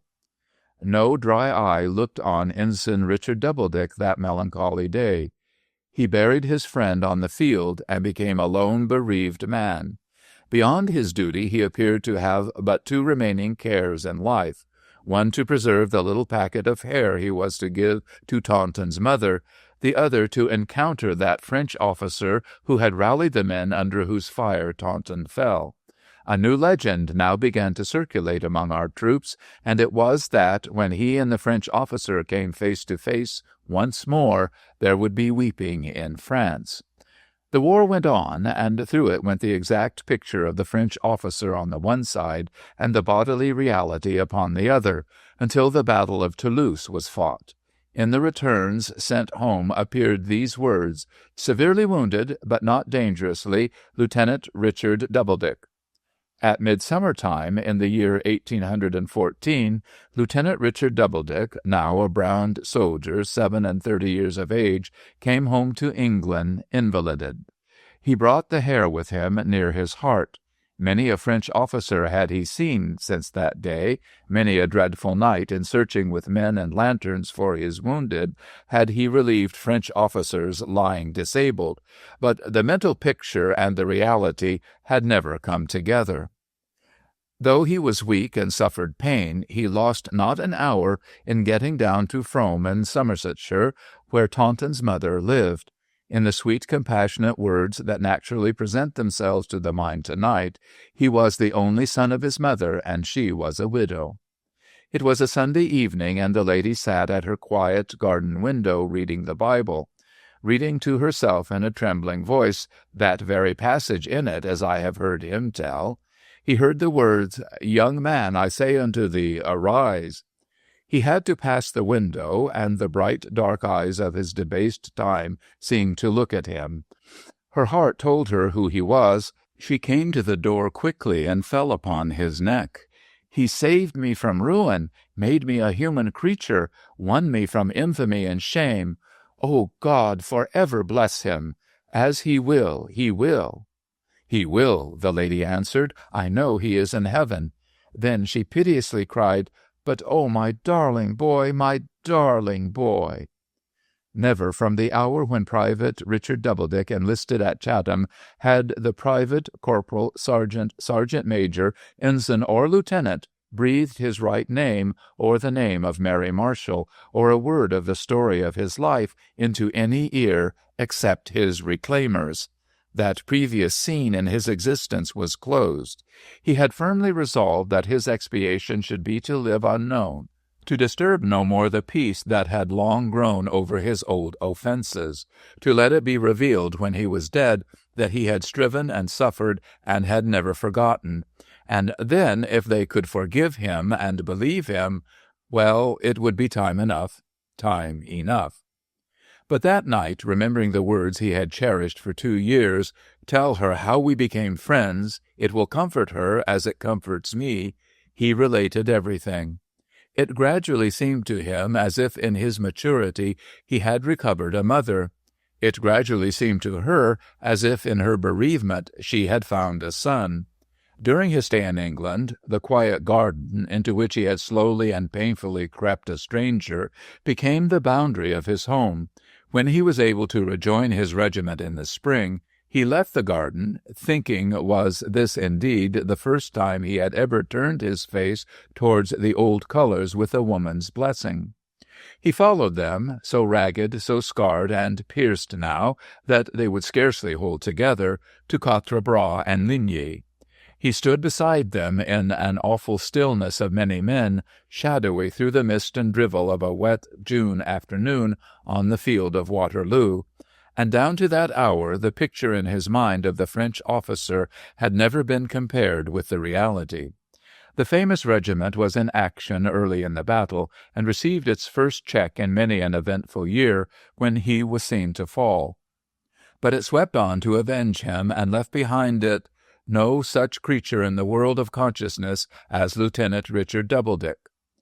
Through pits of mire and pools of rain, along deep ditches, once roads that were pounded and plowed to pieces by artillery, heavy wagons, tramp of men and horses, and the struggle of every wheeled thing that could carry wounded soldiers, jolted among the dying and the dead, so disfigured by blood and mud as to be hardly recognizable for humanity, undisturbed by the moaning of men and the shrieking of horses, which, newly taken from the peaceful pursuits of life, could not endure the sight of the stragglers lying by the wayside, never to resume their toilsome journey, dead as to any sentient life that was in it, and yet alive. The form that had been Lieutenant Richard Doubledick, with whose praises England rang, was conveyed to Brussels. There it was tenderly laid down in hospital, and there it lay, week after week, through the long, bright summer days, until the harvest, spared by war, had ripened and was gathered in. Over and over again the sun rose and set upon the crowded city. Over and over again the moonlight nights were quiet on the plains of Waterloo, and all that time was a blank to what had been Lieutenant Richard Doubledick. Rejoicing troops marched into Brussels and marched out. Brothers and fathers, sisters, mothers and wives came thronging thither, drew their lots of joy or agony, and departed. So many times a day the bells rang, so many times the shadows of the great buildings changed, so many lights sprang up at dusk, so many feet passed here and there upon the pavements, so many hours of sleep and cooler air of night succeeded, indifferent to all, a marble face lay on a bed like the face of a recumbent statue on the tomb of Lieutenant Richard Doubledick. Slowly laboring at last through a long, heavy dream of confused time and place, presenting faint glimpses of army surgeons whom he knew, and of faces that had been familiar to his youth, dearest and kindest among them Mary Marshall's, with a solicitude upon it more like reality than anything he could discern, Lieutenant Richard Doubledick came back to life. To the beautiful life of a calm autumn evening sunset, to the peaceful life of a fresh, quiet room with a large window standing open, a balcony beyond in which were moving leaves and sweet-smelling flowers, beyond again the clear sky with the sun full in his sight, pouring its golden radiance on his bed.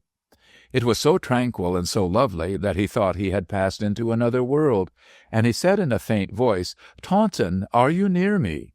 A face bent over him. Not his mother's. "I came to nurse you. We have nursed you many weeks. You were moved here long ago. Do you remember nothing?" "Nothing." The lady kissed his cheek and held his hand, soothing him. "Where is the regiment? What has happened? Let me call you mother. What has happened, mother?" "A great victory, dear. The war is over, and the regiment was the bravest in the field." His eyes kindled, his lips trembled, he sobbed, and the tears ran down his face. He was very weak, too weak to move his hand. "Was it dark just now?" he asked presently. "No." "It was only dark to me? Something passed away like a black shadow, but as it went, and the sun— oh, the blessed sun, how beautiful it is! Touched my face. I thought I saw a light white cloud passed out at the door. Was there nothing that went out?" She shook her head, and in a little while he fell asleep, she still holding his hand and soothing him. From that time he recovered, slowly, for he had been desperately wounded in the head, and had been shot in the body, but making some little advance every day. When he had gained sufficient strength to converse as he lay in bed, he soon began to remark that Mrs. Taunton always brought him back to his own history. Then he recalled his preserver's dying words and thought, "It comforts her." One day he awoke out of a sleep, refreshed, and asked her to read to him. But the curtain of the bed, softening the light, which she always drew back when he awoke, that she might see him from her table at the bedside where she sat at work, was held undrawn, and a woman's voice spoke, which was not hers. "Can you bear to see a stranger?" it said softly. "Will you like to see a stranger?" "Stranger?" he repeated. The voice awoke old memories before the days of Private Richard Doubledick. A stranger now, but not a stranger once, it said in tones that thrilled him. Richard, dear Richard, lost through so many years. My name— he cried out her name. Mary! And she held him in her arms, and his head lay on her bosom. I am not breaking a rash vow, Richard. These are not Mary Marshall's lips that speak. I have another name. She was married. I have another name, Richard. Did you ever hear it? Never? He looked into her face, so pensively beautiful, and wondered at the smile upon it through her tears. Think again, Richard. Are you sure you never heard my altered name? Never. Don't move your head to look at me, dear Richard. Let it lie here while I tell my story. I loved a generous, noble man, loved him with my whole heart, loved him for years and years, loved him faithfully, devotedly, loved him with no hope of return, loved him knowing nothing of his highest qualities, not even knowing that he was alive. He was a brave soldier. He was honored and beloved by thousands of thousands. When the mother of his dear friend found me and showed me that in all his triumphs he had never forgotten me. He was wounded in a great battle. He was brought dying here into Brussels. I came to watch and tend him as I would have joyfully gone with such a purpose to the dreariest ends of the earth. When he knew no one else, he knew me. When he suffered most, he bore his sufferings, barely murmuring, content to rest his head where yours rests now. When he lay at the point of death, he married me, that he might call me wife before he died. And the name, my dear love, that I took on that forgotten night— I know it now, he sobbed. The shadowy remembrance strengthens. It is come back. I thank heaven that my mind is quite restored. My Mary, kiss me, lull this weary head to rest, or I shall die of gratitude. His parting words were fulfilled. I see home again. Well, they were happy. It was a long recovery, but they were happy through it all. The snow had melted on the ground, and the birds were singing in the leafless thickets of the early spring, when those three were first able to ride out together, and when people flocked about the open carriage to cheer and congratulate Captain Richard Doubledick. But even then it became necessary for the captain, instead of returning to England, to complete his recovery in the climate of southern France. They found a spot upon the Rhone, within a ride of the old town of Avignon, and within view of its broken bridge, which was all they could desire. They lived there together 6 months, then returned to England. Mrs. Taunton growing old after 3 years, though not so old as that her bright dark eyes were dimmed, and remembering that her strength had been benefited by the change, resolved to go back for a year to those parts. So she went with the faithful servants who had often carried her son in his arms, and she was to be rejoined and escorted home at the year's end by Captain Richard Doubledick. She wrote regularly to her children, as she called them now, and they to her. She went to the neighborhood of A, and there in their own chateau near the farmer's house she rented, she grew into intimacy with a family belonging to that part of France. The intimacy began in her often meeting among the vineyards a pretty child, a girl with a most compassionate heart, who was never tired of listening to the solitary English lady's stories of her poor son and the cruel wars. The family were as gentle as the child, and at length she came to know them so well that she accepted their invitation to pass the last month of her residence abroad under their roof. All this intelligence she wrote home, piecemeal as it came about, from time to time, and at last enclosed a polite note from the head of the chateau, soliciting, on the occasion of his approaching mission to that neighborhood, the honor of the company of cet homme si justement célèbre, Monsieur le Capitaine Richard Doubledick. Captain Doubledick, now a hearty, handsome man in the full vigor of life, broader across the chest and shoulders than he had ever been before, dispatched a courteous reply and followed it in person. Traveling through all that extent of country after 3 years of peace, he blessed the better days on which the world had fallen. The corn was golden, not drenched in unnatural red, was bound in sheaves for food, not trodden under foot by men in mortal fight. The smoke rose up from peaceful hearths, not blazing ruins. The carts were laden with the fair fruits of the earth, not with wounds and death. To him who had so often seen the terrible reverse, these things were beautiful indeed, and they brought him in a softened spirit to the old chateau near Aix upon a deep blue evening. It was a large chateau of the genuine old ghostly kind, with round towers and extinguishers, and a high leaden roof, and more windows than Aladdin's palace. The lattice blinds were all thrown open after the heat of the day, and there were glimpses of rambling walls and corridors within.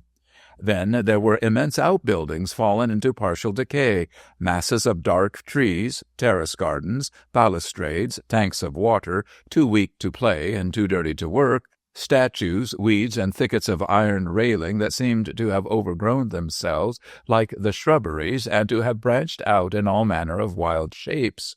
The entrance doors stood open, as doors often do in that country when the heat of the day is past, and the captain saw no bell or knocker, and walked in. He walked into a lofty stone hall, refreshingly cool and gloomy after the glare of a southern day's travel. Extending along the four sides of this hall was a gallery leading to suites of rooms, and it was lighted from the top.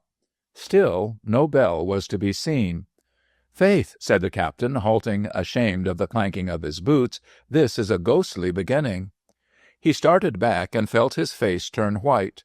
In the gallery, looking down at him, stood the French officer, the officer whose picture he had carried in his mind so long and so far. Compared with the original, at last, in every lineament, how like it was! He moved and disappeared, and Captain Richard Doubledick heard his steps coming quickly down the hall. He entered through an archway. There was a bright, sudden look upon his face, much such a look as it had worn in that fatal moment. Monsieur le Capitaine Richard Doubledick, enchanted to receive him. 1,000 apologies. The servants were all out in the air. There was a little fete among them in the garden. In effect, it was the fete day of my daughter, the little cherished and protected of Madame Taunton. He was so gracious and so frank that Monsieur le Capitaine Richard Doubledick could not withhold his hand. "It is the hand of a brave Englishman," said the French officer, retaining it while he spoke. "I could respect a brave Englishman, even as my foe, how much more as my friend. I also am a soldier." "He has not remembered me as I have remembered him. He did not take such note of my face that day as I took of his," thought Captain Richard Doubledick. "How shall I tell him?"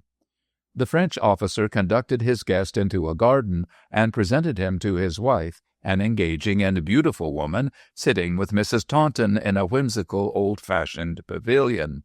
His daughter, her fair young face beaming with joy, came running to embrace him, and there was a boy-baby to tumble down among the orange trees on the broad steps in making for his father's legs. A multitude of children visitors were dancing to sprightly music, and all the servants and peasants about the chateau were dancing too. It was a scene of innocent happiness that might have been invented for the climax of the scenes of peace which had soothed the captain's journey. He looked on, greatly troubled in his mind, until a resounding bell rang, and the French officer begged to show him his rooms. They went upstairs into the gallery from which the officer had looked down, and Monsieur le Capitaine Richard Doubledick was cordially welcomed to a grand outer chamber and a smaller one within, all clocks and draperies and hearths and brazen dogs and tiles and cool devices and elegance and vastness. "You were at Waterloo," said the French officer. "I was," said Captain Richard Doubledick, "and at Badajoz." Left alone with the sound of his own stern voice in his ears, he sat down to consider. What shall I do, and how shall I tell him? At that time, unhappily, many deplorable duels had been fought between English and French officers arising out of the recent war, and these duels, and how to avoid this officer's hospitality, were the uppermost thought in Captain Richard Doubledick's mind. He was thinking and letting the time run out in which he should have dressed for dinner when Mrs. Taunton spoke to him outside the door, asking if he could give her the letter he had brought from Mary. His mother above all, the captain thought. How shall I tell her? "You will form a friendship with your host, I hope," said Mrs. Taunton, whom he hurriedly admitted, "that will last for life. He is so true-hearted and so generous, Richard, that you may hardly fail to esteem one another. If he had been spared," she kissed, not without tears, the locket in which she wore his hair, "he would have appreciated him with his own magnanimity, and would have been truly happy that the evil days were past which made such a man his enemy." She left the room, and the captain walked first to one window, whence he could see the dancing in the garden, then to another window, whence he could see the smiling prospect and the peaceful vineyards. "Spirit of my departed friend," said he, "is it through thee these better thoughts are rising in my mind? Is it thou who hast shown me all the way I have been drawn to meet this man, the blessings of the altered time? Is it thou who hast sent thy stricken mother to me to stay my angry hand?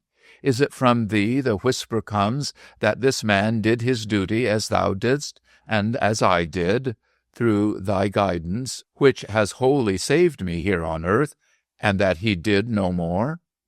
He sat down with his head buried in his hands, and when he rose up, made the second strong resolution of his life, that neither to the French officer, nor to the mother of his departed friend, nor to any soul, while either of the two was living, would he breathe what only he knew. And when he touched that French officer's glass with his own that day at supper, he secretly forgave him in the name of the divine forgiver of injuries. Here I ended my story as the first poor traveler. But if I had told it now, I could have added that the time has since come when the son of Major Richard Doubledick and the son of that French officer, friends as their fathers were before them, fought side by side in one cause with their respective nations, like long-divided brothers whom the better times have brought together, fast united. Chapter 3. The Road. My story being finished, and the wassail too, we broke up as the cathedral bell struck 12. I did not take leave of my travelers that night, for it had come into my head to reappear in conjunction with some hot coffee at 7 in the morning. As I passed along the high street, I heard the waits at a distance, and struck off to find them. They were playing near one of the old gates of the city, at the corner of a wonderfully quaint row of red-brick tenements, which the clarionet obligingly informed me were inhabited by the minor canons. They had odd little porches over the doors, like sounding-boards over old pulpits, and I thought I should like to see one of the minor canons come out upon his top step and favor us with a little Christmas discourse about the poor scholars of Rochester, taking for his text the words of his master relative to the devouring of widows' houses.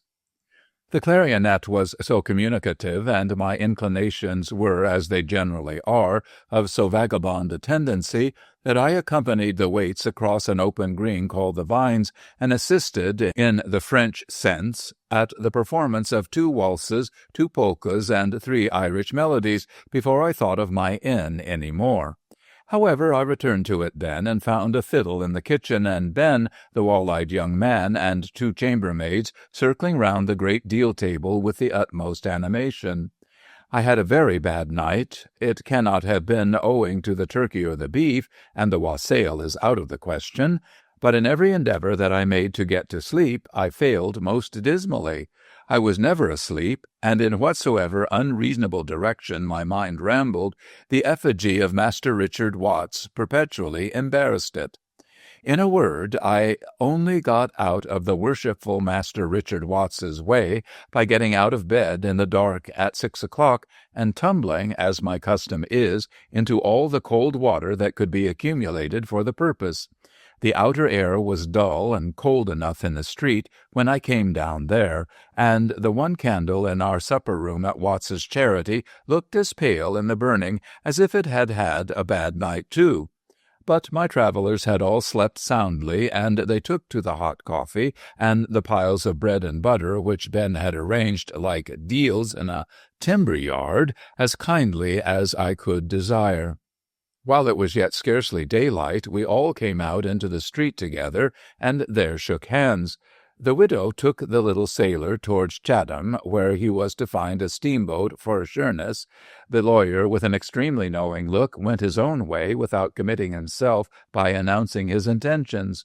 Two more struck off by the cathedral and old castle for Maidstone, and the book peddler accompanied me over the bridge. As for me, I was going to walk by Cobham Woods as far upon my way to London as I fancied.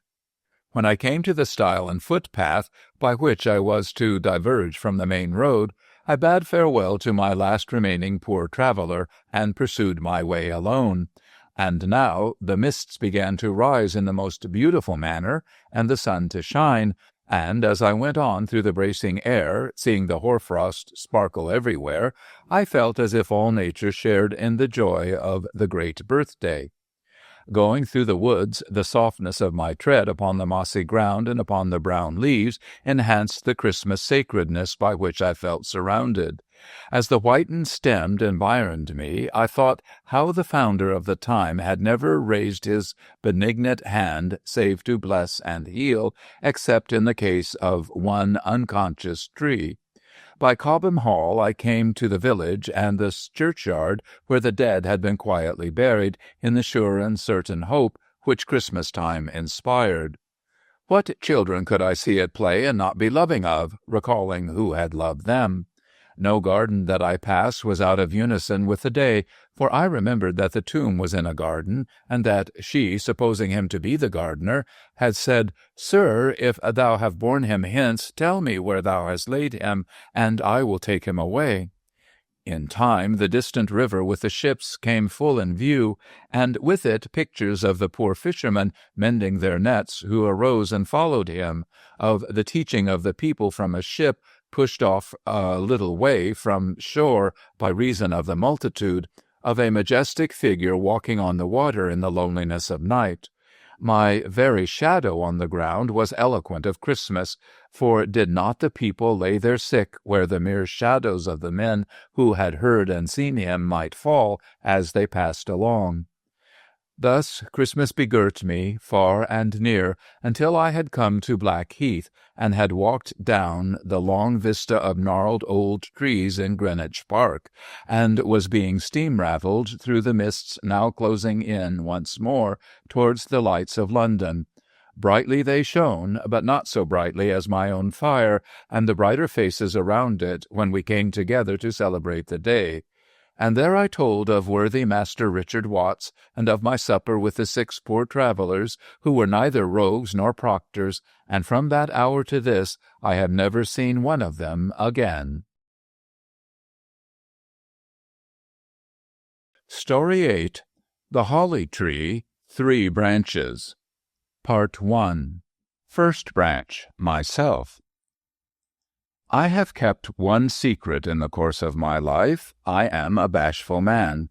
Nobody would suppose it, nobody ever does suppose it, nobody ever did suppose it, but I am naturally a bashful man. This is the secret which I have never breathed until now. I might greatly move the reader by some account of the innumerable places I have not been to, the innumerable people I have not called upon, or received the innumerable social evasions I have been guilty of, solely because I am, by original constitution and character, a bashful man. But I will leave the reader unmoved, and proceed with the object before me. That object is to give a plain account of my travels and discoveries in the Holly Tree Inn, in which place of good entertainment for man and beast I was once snowed up. It happened in the memorable year when I parted forever from Angela Leath, whom I was shortly to have married, on making the discovery that she preferred my bosom friend. From our school days I had freely admitted Edwin, in my own mind, to be far superior to myself, and though I was grievously wounded at heart, I felt the preference to be natural, and tried to forgive them both. It was under these circumstances that I resolved to go to America, on my way to the devil. Communicating my discovery neither to Angela nor to Edwin, but resolving to write each of them an affecting letter conveying my blessing and forgiveness, which the steam-tender for shore should carry to the post, when I myself should be bound for the New World, far beyond recall. I say, locking up my grief in my own breast, and consoling myself as I could with the prospect of being generous, I quietly left all I held dear, and started on the desolate journey I have mentioned. The dead winter time was in full dreariness when I left my chambers forever at 5 o'clock in the morning. I had shaved by candlelight, of course, and was miserably cold, and experienced that general, all-pervading sensation of getting up to be hanged, which I have usually found inseparable from untimely rising under such circumstances. How well I remember the forlorn aspect of Fleet Street when I came out of the Temple, the street lamps flickering in the gusty northeast wind as if the very gas were contorted with cold, the white-topped houses, the bleak star-lighted sky, the market people and other early stragglers trotting to circulate their almost frozen blood, the hospitable light and warmth of the few coffee shops and public houses that were open for such customers, the hard, dry, frosty rime with which the air was charged, the wind had already beaten it into every crevice, and which lashed my face like a steel whip. It wanted 9 days to the end of the month and end of the year. The post-office packet for the United States was to depart from Liverpool, weather permitting, on the 1st of the ensuing month, and I had the intervening time on my hands. I had taken this into consideration, and had resolved to make a visit to a certain spot, which I need not name, on the farther borders of Yorkshire. It was endeared to me by my having first seen Angela at a farmhouse in that place, and my melancholy was gratified by the idea of taking a wintry leave of it before my expatriation. I ought to explain that to avoid being sought out before my resolution should have been rendered irrevocable by being carried into full effect, I had written to Angela overnight in my usual manner, lamenting that urgent business, of which she should know all particulars by and by, took me unexpectedly away from her for a week or 10 days. There was no northern railway at that time, and in its place there were stage-coaches, which I occasionally find myself, in common with some other people, affecting to lament now, but which everybody dreaded as a very serious penance then. I had secured the box seat on the fastest of these, and my business in Fleet Street was to get into a cab with my portmanteau, so to make the best of my way to the Peacock at Islington, where I was to join this coach. But when one of our Temple watchmen, who carried my portmanteau into Fleet Street for me, told me about the huge blocks of ice that had for some days past been floating in the river, having closed up in the night and made a walk from the Temple Gardens over to the Surrey shore, I began to ask myself the question whether the box seat would not be likely to put a sudden and a frosty end to my unhappiness. I was heartbroken, it is true, and yet I was not quite so far gone as to wish to be frozen to death. When I got up to the Peacock, where I found everybody drinking hot Peril in self-preservation, I asked if there were an inside seat to spare. I then discovered that inside or out, I was the only passenger. This gave me a still livelier idea of the great inclemency of the weather, since that coach always loaded particularly well. However, I took a little Peril, which I found uncommonly good, and got into the coach. When I was seated, they built me up with straw to the waist, and, conscious of making a rather ridiculous appearance, I began my journey. It was still dark when we left the Peacock. For a little while, pale, uncertain ghosts of houses and trees appeared and vanished, and then it was hard, black, frozen day. People were lighting their fires, smoke was mounting straight up high into the rarefied air, and we were rattling for Highgate Archway over the hardest ground I have ever heard the ring of iron shoes on. As we got into the country, everything seemed to have grown old and gray. The roads, the trees, thatched roofs of cottages and homesteads, the ricks in farmers' yards. Outdoor work was abandoned, horse troughs at roadside inns were frozen hard, no stragglers lounged about, doors were close shut, little turnpike houses had blazing fires inside, and children, even turnpike people have children and seem to like them, rubbed the frost from the little panes of glass with their chubby arms that their bright eyes might catch a glimpse of the solitary coach going by. I don't know when the snow began to set in, but I know that we were changing horses somewhere when I heard the guard remark that the old lady up in the sky was picking her geese pretty hard today. Then, indeed, I found the white down falling fast and thick. The lonely day wore on, and I dozed it out, as a lonely traveler does.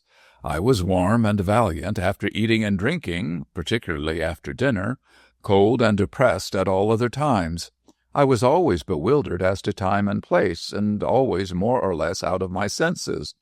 The coach and horses seemed to execute in chorus Auld Lang Syne without a moment's intermission. They kept the time and tune with the greatest regularity, and rose into the swell at the beginning of the refrain with a precision that worried me to death. While we changed horses, the guard and coachman went stumping up and down the road, printing off their shoes in the snow, and poured so much liquid consolation into themselves, without being any the worse for it, that I began to confound them, as it darkened again, with two great white casks standing on end.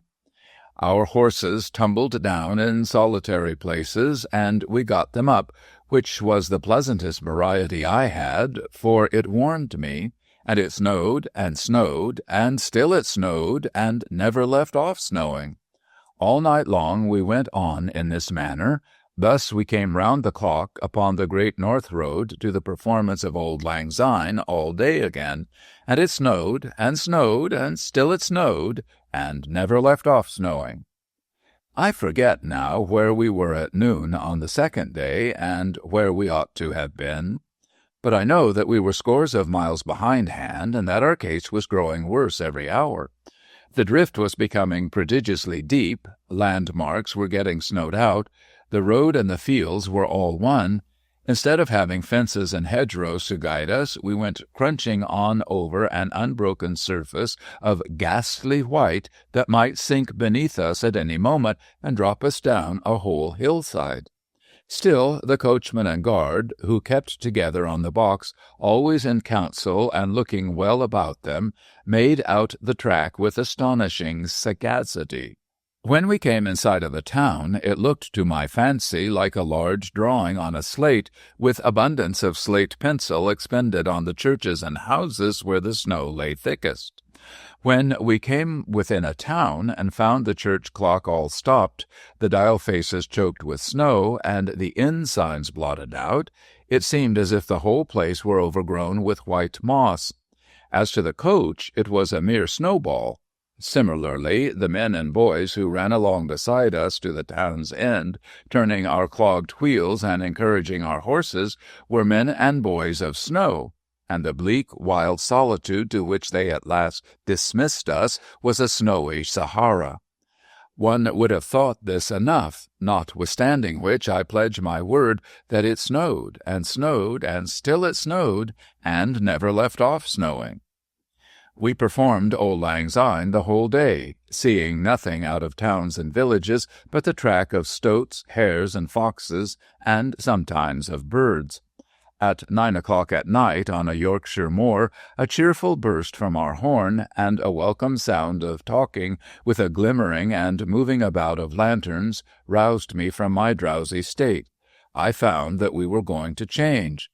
They helped me out, and I said to a waiter, whose bare head became as white as King Lear's in a single minute, "What inn is this?" "The Holly Tree, sir," said he. "Upon my word, I believe," said I apologetically to the guard and coachman, "that I must stop here." Now the landlord and the landlady and the ostler and the postboy and all the stable authorities had already asked the coachman, to the wide-eyed interest of all the rest of the establishment, if he meant to go on. The coachman had already replied, yes, he'd take her through it, meaning by her the coach, if so be as George could stand by him. George was the guard, and he had already sworn that he would stand by him. So the helpers were already getting the horses out. My declaring myself beaten after this parley was not an announcement without preparation.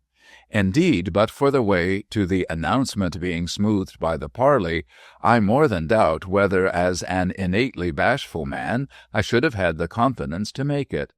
As it was, it received the approval even of the guard and coachman. Therefore, with many confirmations of my inclining, and many remarks from one bystander to another, that the gentleman could go forward by the mail tomorrow, whereas tonight he would only be froze, and where was the good of a gentleman being froze? Let alone buried alive, which latter clause was added by a humorous helper as a joke at my expense, and was extremely well received. I saw my portmanteau got off stiff like a frozen body, did the handsome thing by the guard and coachman, wished them good night and a prosperous journey, and a little ashamed of myself after all for leaving them to fight it out alone, followed the landlord, landlady, and waiter of the Holly Tree upstairs. I thought I had never seen such a large room as that into which they showed me. It had 5 windows with dark red curtains that would have absorbed the light of a general illumination, and there were complications of drapery at the top of the curtains that went wandering about the wall in a most extraordinary manner. I asked for a smaller room, and they told me there was no smaller room. They could screen me in, however, the landlord said. They brought a great old japanned screen with natives, Japanese, I suppose, engaged in a variety of idiotic pursuits all over it, and left me roasting whole before an immense fire. My bedroom was some quarter of a mile off, up a great staircase at the end of a long gallery, and nobody knows what a misery this is to a bashful man who would rather not meet people on the stairs. It was the grimmest room I have ever had the nightmare in, and all the furniture, from the 4 posts of the bed to the 2 old silver candlesticks, was tall, high-shouldered, and spindle-waisted. Below, in my sitting-room, if I looked round my screen, the wind rushed at me like a mad bull. If I stuck to my armchair, the fire scorched me to the color of a new brick. The chimney-piece was very high, and there was a bad glass, what I may call a wavy glass, above it, which, when I stood up, just showed me my anterior phrenological developments, and these never look well in any subject cut short off at the eyebrow. If I stood with my back to the fire, a gloomy vault of darkness above and beyond the screen insisted on being looked at, and in its dim remoteness the drapery of the 10 curtains of the 5 windows went twisting and creeping about like a nest of gigantic worms. I suppose that what I observe in myself must be observed by some other men of similar character in themselves. Therefore I am emboldened to mention that when I travel I never arrive at a place but I immediately want to go away from it. Before I had finished my supper of broiled fowl and mulled pork, I had impressed upon the waiter in detail my arrangements for departure in the morning. Breakfast and bill at 8, fly at 9, 2 horses, or if needful, even 4. Tired though I was, the night appeared about a week long. In oases of nightmare I thought of Angela and felt more depressed than ever by the reflection that I was on the shortest road to Gretna Green. What had I to do with Gretna Green? I was not going that way to the devil, but by the American route, I remarked in my bitterness. In the morning I found that it was snowing still, that it had snowed all night, and that I was snowed up. Nothing could get out of that spot on the moor, or could come at it until the road had been cut out by laborers from the market town. When they might cut out their way to the Holly Tree, nobody could tell me. It was now Christmas Eve. I should have had a dismal Christmas time of it anywhere, and consequently that did not so much matter. Still, being snowed up was like dying of frost, a thing I had not bargained for. I felt very lonely, yet I could no more have proposed to the landlord and landlady to admit me to their society, though I should have liked it very much, than I could have asked them to present me with a piece of plate. Here my great secret, the real bashfulness of my character, is to be observed. Like most bashful men, I judge of other people as if they were bashful too. Besides being far too shamefaced to make the proposal myself, I really had a delicate misgiving that it would be in the last degree disconcerting to them. Trying to settle down, therefore, in my solitude, I first of all asked what books there were in the house. The waiter brought me a book of roads, 2 or 3 old newspapers, a little song-book terminating in a collection of toasts and sentiments, a little jest-book, an odd volume of Peregrine Pickle, and the Sentimental Journey. I knew every word of the 2 last already, but I read them through again, then tried to hum all the songs, Auld Lang Syne was among them, went entirely through the jokes, in which I found a fund of melancholy adapted to my state of mind, proposed all the toasts enunciated, all the sentiments, and mastered the papers. The latter had nothing in them but stock advertisements, a meeting about a country rate, and a highway robbery. As I am a greedy reader, I could not make this supply hold out till night. It was exhausted by tea-time. Being then entirely cast upon my own resources, I got through an hour in considering what to do next. Ultimately it came into my head, from which I was anxious by any means to exclude Angela and Edwin, that I would endeavor to recall my experience of inns, and would try how long it lasted me. I stirred the fire, moved my chair a little to one side of the screen, not daring to go far, for I knew the wind was waiting to make a rush at me, I could hear it growling, and began. My first impression of an inn dated from the nursery. Consequently, I went back to the nursery for a starting point, and found myself at the knee of a sallow woman with a fishy eye, an aquiline nose, and a green gown, whose specialty was a dismal narrative of a landlord by the roadside, whose visitors unaccountably disappeared for many years, until it was discovered that the pursuit of his life had been to convert them into pies. For the better devotion of himself to this branch of industry, he had constructed a secret door behind the head of the bed, and when the visitor, oppressed with pie, had fallen asleep, this wicked landlord would look softly in with a lamp in one hand and a knife in the other, would cut his throat, and would make him into pies, for which purpose he had coppers underneath a trap-door, always boiling, and rolled out his pastry in the dead of the night. Yet even he was not insensible to the stings of conscience, for he never went to sleep without being heard to mutter, "Too much pepper," which was eventually the cause of his being brought to justice. I had no sooner disposed of this criminal than there started up another of the same period, whose profession was originally housebreaking. In pursuit of which art he had had his right ear chopped off one night, as he was burglariously getting in at a window by a brave and lovely servant-maid, whom the aquiline-nosed woman, though not at all answering the description, always mysteriously implied to be herself. After several years, this brave and lovely servant-maid was married to the landlord of a country inn, which landlord had this remarkable characteristic, that he always wore a silk nightcap, and never would on any occasion take it off. At last, one night when he was fast asleep, the brave and lovely woman lifted up his silk nightcap on the right side, and found that he had no ear there, upon which she sagaciously perceived that he was the clipped housebreaker who had married her with the intention of putting her to death. She immediately heated the poker and terminated his career, for which she was taken to King George upon his throne, and received the compliments of royalty on her great discretion and valor.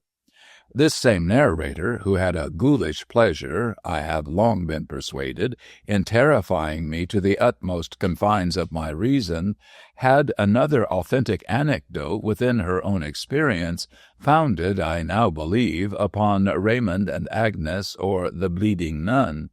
She said it happened to her brother-in-law, who was immensely rich, which my father was not, and immensely tall, which my father was not.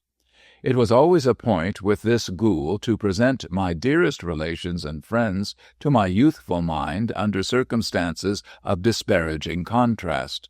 The brother-in-law was riding once through a forest on a magnificent horse. We had no magnificent horse at our house, attended by a favorite and valuable Newfoundland dog. We had no dog, when he found himself benighted and came to an inn. A dark woman opened the door, and he asked her if he could have a bed there. She answered yes, and put his horse in the stable, and took him into a room where there were 2 dark men. While he was at supper, a parrot in the room began to talk, saying, "Blood! Blood! Wipe up the blood!" Upon which one of the dark men wrung the parrot's neck, and said he was fond of roasted parrot, and he meant to have this one for breakfast in the morning. After eating and drinking heartily, the immensely rich, tall brother-in-law went up to bed. But he was rather vexed because they had shut his dog in the stable, saying that they never allowed dogs in the house. He sat very quiet for more than an hour, thinking and thinking, when, just as his candle was burning out, he heard a scratch at the door. He opened the door, and there was the Newfoundland dog. The dog came softly in, smelt about him, went straight to some straw in the corner, which the dark men had said covered apples, tore the straw away, and disclosed 2 sheets steeped in blood. Just at that moment the candle went out, and the brother-in-law, looking through a chink in the door, saw the 2 dark men stealing upstairs, one armed with a dagger that long, about 5 feet, the other carrying a chopper, a sack, and a spade. Having no remembrance of the close of this adventure, I suppose my faculties to have been always so frozen with terror at this stage of it, that the power of listening stagnated within me for some quarter of an hour. These barbarous stories carried me, sitting there on the holly-tree hearth, to the roadside inn, renowned in my time in a 6-penny book with a folding plate, representing in a central compartment of oval form the portrait of Jonathan Bradford, and in 4 corner compartments 4 incidents of the tragedy with which the name is associated, colored with a hand at once so free and economical that the bloom of Jonathan's complexion passed without any pause into the breeches of the ostler, and smearing itself off into the next division, became rum in a bottle. Then I remembered how the landlord was found at the murdered traveller's bedside, with his own knife at his feet and blood upon his hand, how he was hanged for the murder, notwithstanding his protestation that he had indeed come there to kill the traveller for his saddle-bags, but had been stricken motionless on finding him already slain, and how the ostler years afterwards owned the deed. By this time I had made myself quite uncomfortable. I stirred the fire, and stood with my back to it as long as I could bear the heat, looking up at the darkness beyond the screen, and at the wormy curtains creeping in and creeping out, like the worms in the ballad of Alonzo the Brave and the fair Imogene. There was an inn in the cathedral town where I went to school, which had pleasanter recollections about it than any of these. I took it next. It was the inn where friends used to put up, and where we used to go to see parents, and to have salmon and fowls, and be tipped. It had an ecclesiastical sign, the mitre, and a bar that seemed to be the next best thing to a bishopric, it was so snug. I loved the landlord's youngest daughter to distraction, but let that pass. It was in this inn that I was cried over by my rosy little sister because I had acquired a black eye in a fight, and though she had been, that holly-tree night, for many a long year, where all tears are dried, the mitre softened me yet. "To be continued tomorrow," said I, when I took my candle to go to bed. But my bed took it upon itself to continue the train of thought that night. It carried me away, like the enchanted carpet, to a distant place, though still in England, and there, alighting from a stage-coach at another inn in the snow, as I had actually done some years before, I repeated in my sleep a curious experience I had really had there. More than a year before, I made the journey in the course of which I put up at that inn. I had lost a very near and dear friend by death. Every night since, at home or away from home, I had dreamed of that friend, sometimes as still living, sometimes as returning from the world of shadows to comfort me, always as being beautiful, placid, and happy, never in association with any approach to fear or distress. It was at a lonely inn in a wide moorland place that I halted to pass the night. When I had looked from my bedroom window over the waste of snow on which the moon was shining, I sat down by my fire to write a letter. I had always, until that hour, kept it within my own breast that I dreamed every night of the dear lost one. But in the letter that I wrote, I recorded the circumstance and added that I felt much interested in proving whether the subject of my dream would still be faithful to me, travel-tired, and in that remote place. No, I lost the beloved figure of my vision in parting with the secret. My sleep has never looked upon it since, in 16 years, but once. I was in Italy and awoke, or seemed to awake, the well-remembered voice distinctly in my ears conversing with it. I entreated it, as it rose above my bed and soaring up to the vaulted roof of the old room, to answer me a question I had asked touching the future life. My hands were still outstretched towards it as it vanished, when I heard a bell ringing by the garden wall, and a voice in the deep stillness of the night calling on all good Christians to pray for the souls of the dead, it being All Souls' Eve. To return to the holly tree. When I awoke next day it was freezing hard, and the lowering sky threatened more snow.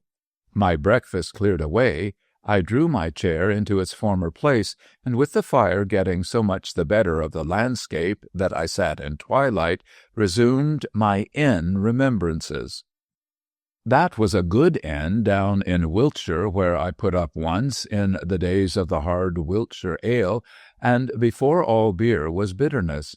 I was on the skirts of Salisbury Plain, and the midnight wind that rattled my lattice window came moaning at me from Stonehenge.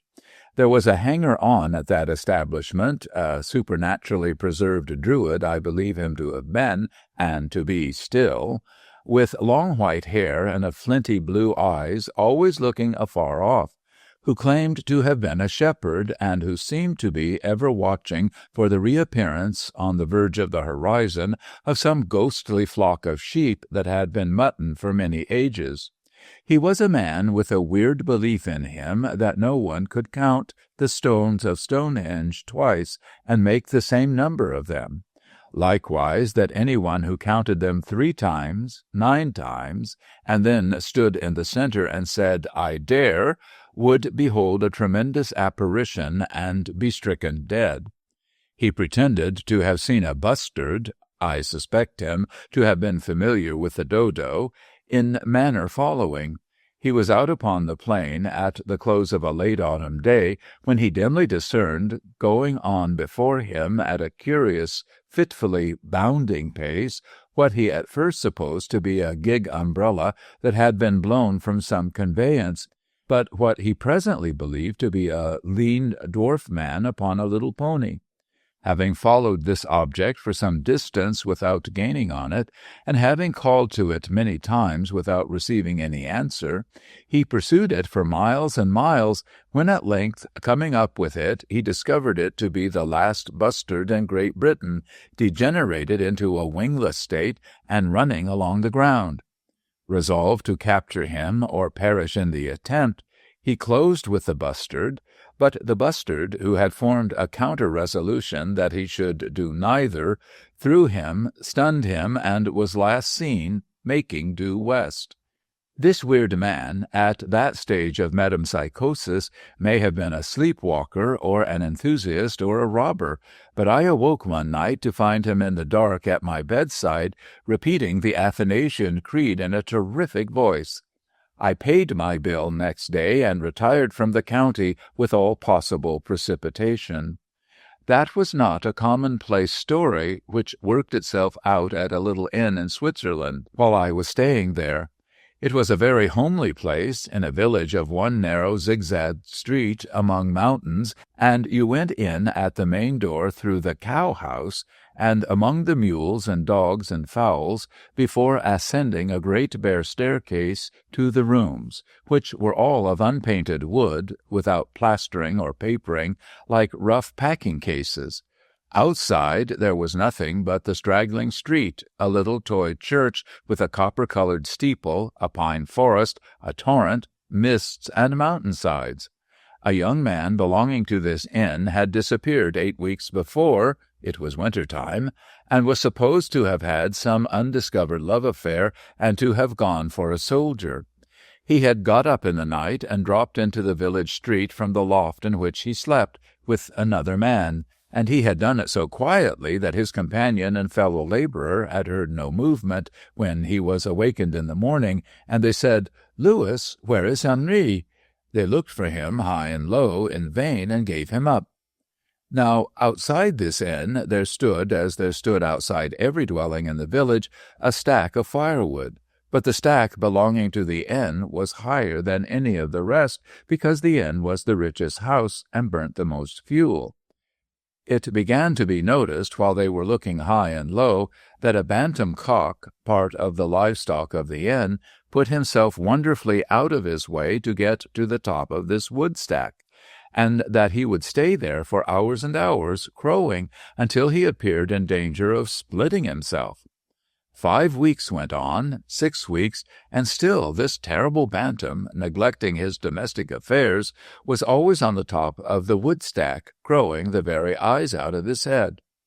By this time it was perceived that Louis had become inspired with a violent animosity towards the terrible bantam, and one morning he was seen by a woman who sat nursing her goiter at a little window in a gleam of sun to catch up a rough billet of wood with a great oath, hurl it at the terrible bantam crowing on the woodstack, and bring him down dead.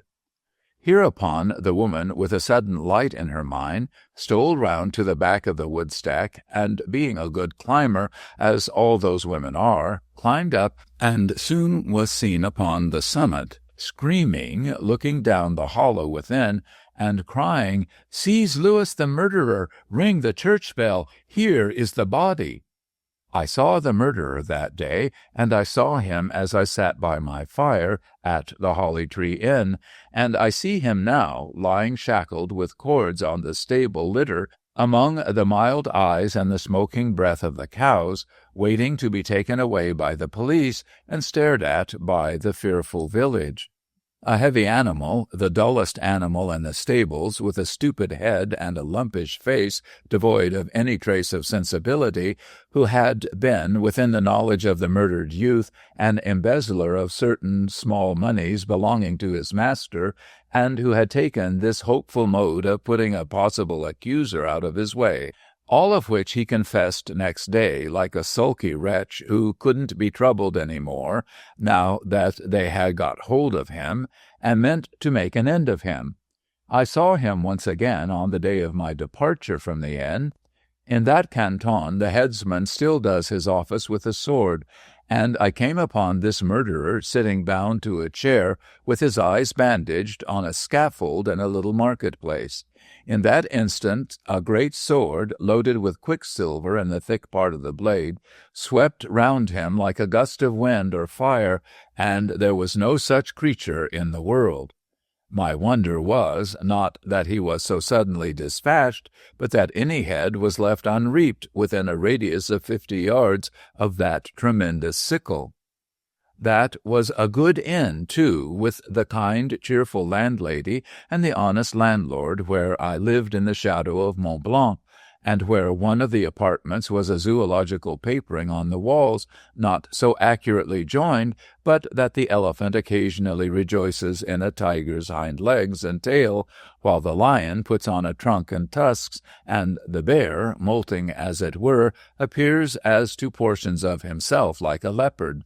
I made several American friends at that inn, who all called Mont Blanc Mont Blanc, except one good-humored gentleman of a very sociable nature, who became on such intimate terms with it that he spoke of it familiarly as Blank, observing at breakfast, "Blank looks pretty tall this morning," or considerably doubting in the courtyard in the evening whether there wasn't some go-ahead naters in our country, sir, that would make out the top of Blank in a couple of hours from first start. Now, once I passed a fortnight at an inn in the north of England where I was haunted by the ghost of a tremendous pie. It was a Yorkshire pie, like a fort, an abandoned fort with nothing in it, but the waiter had a fixed idea that it was a point of ceremony at every meal to put the pie on the table. After some days I tried to hint, in several delicate ways, that I considered the pie done with, as, for example, by emptying fag-ends of glasses of wine into it, putting cheese plates and spoons into it as into a basket, putting wine bottles into it as into a cooler, but always in vain, the pie being invariably cleaned out again and brought up as before. At last, beginning to be doubtful whether I was not the victim of a spectral illusion, and whether my health and spirits might not sink under the horrors of an imaginary pie, I cut a triangle out of it, fully as large as the musical instrument of that name in a powerful orchestra. Human prevision could not have foreseen the result, but the waiter mended the pie. With some effectual species of cement, he adroitly fitted the triangle in again, and I paid my reckoning and fled. The holly tree was getting rather dismal. I made an overland expedition beyond the screen and penetrated as far as the fourth window. Here I was driven back by stress of weather. Arrived at my winter quarters once more, I made up the fire and took another inn. I was in the remotest part of Cornwall. A great annual miners' feast was being holden at the inn, when I and my traveling companions presented ourselves at night among the wild crowd that were dancing before it by torchlight. We had had a breakdown in the dark on a stony morass some miles away, and I had the honor of leading one of the unharnessed post-horses.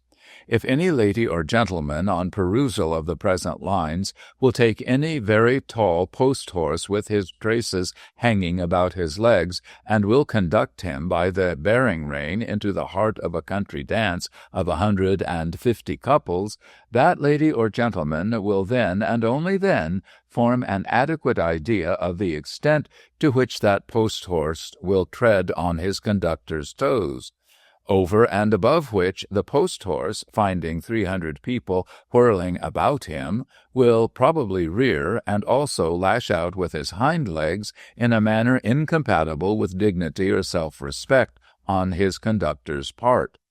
With such little drawbacks on my usually impressive aspect, I appeared at this Cornish inn, to the unutterable wonder of the Cornish miners. It was full, and 20 times full, and nobody could be received but the post-horse, though to get rid of that noble animal was something. While my fellow-travelers and I were discussing how to pass the night, and so much of the next day as must intervene before the jovial blacksmith and the jovial wheelwright would be in a condition to go out on the morass and mend the coach, an honest man stepped forth from the crowd and proposed his unlet floor of 2 rooms, with supper of eggs and bacon, ale and punch. We joyfully accompanied him home to the strangest of clean houses, where we were well entertained to the satisfaction of all parties. But the novel feature of the entertainment was that our host was a chair-maker, and that the chairs assigned to us were mere frames, altogether without bottoms of any sort, so that we passed the evening on perches. Nor was this the absurdest consequence, for when we unbent at supper, and any one of us gave way to laughter, he forgot the peculiarity of his position and instantly disappeared.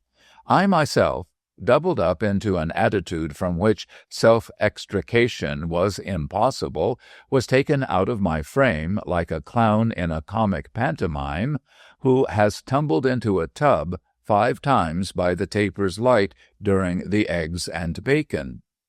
The holly tree was fast reviving within me a sense of loneliness. I began to feel conscious that my subject would never carry on until I was dug out. I might be a week here. Weeks. There was a story with a singular idea in it connected with an inn I once passed a night at in a picturesque old town on the Welsh border. In a large double-bedded room of this inn there had been a suicide committed by poison in one bed, while a tired traveler slept unconscious in the other. After that time the suicide bed was never used, but the other constantly was, the disused bedstead remaining in the room empty, though as to all other respects in its old state. The story ran that whosoever slept in this room, though never so entire a stranger from never so far off, was invariably observed to come down in the morning with an impression that he smelt laudanum, and that his mind was always turned upon the subject of suicide, to which, whatever kind of man he might be, he was certain to make some reference if he conversed with anyone. This went on for years, until it at length induced the landlord to take the disused bedstead down and bodily burn it, bed, hangings, and all. The strange influence, this was the story, now changed to a fainter one, but never changed afterwards. The occupant of that room, with occasional but very rare exceptions, would come down in the morning trying to recall a forgotten dream he had had in the night. The landlord, on his mentioning his perplexity, would suggest various commonplace subjects, not one of which, as he very well knew, was the true subject. But the moment the landlord suggested poison, the traveler started and cried, "Yes!" He never failed to accept that suggestion, and he never recalled any more of the dream. This reminiscence brought the Welsh inns in general before me, with the women in their round hats and the harpers with their white beards, venerable but humbugs, I am afraid, playing outside the door while I took my dinner. The transition was natural to the Highland inns, with the oatmeal bannocks, the honey, the venison steaks, the trout from the loch, the whisky, and perhaps, having the material so temptingly at hand, the Athol brose.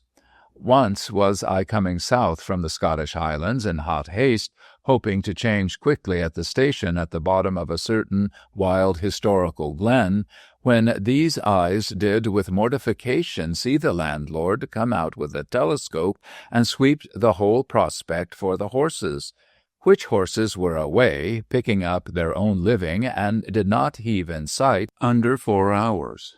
Having thought of the loch trout, I was taken by quick association to the anglers' inns of England. I have assisted at innumerable feats of angling by lying in the bottom of the boat whole summer days, doing nothing with the greatest perseverance, which I have generally found to be as effectual towards the taking of fish as the finest tackle and the utmost science. And to the pleasant, white, clean, flower-pot-decorated bedrooms of those inns, overlooking the river and the ferry and the Green Eight and the church spire and the country bridge, and to the peerless Emma with the bright eyes and the pretty smile, who waited, bless her, with a natural grace that would have converted Bluebeard.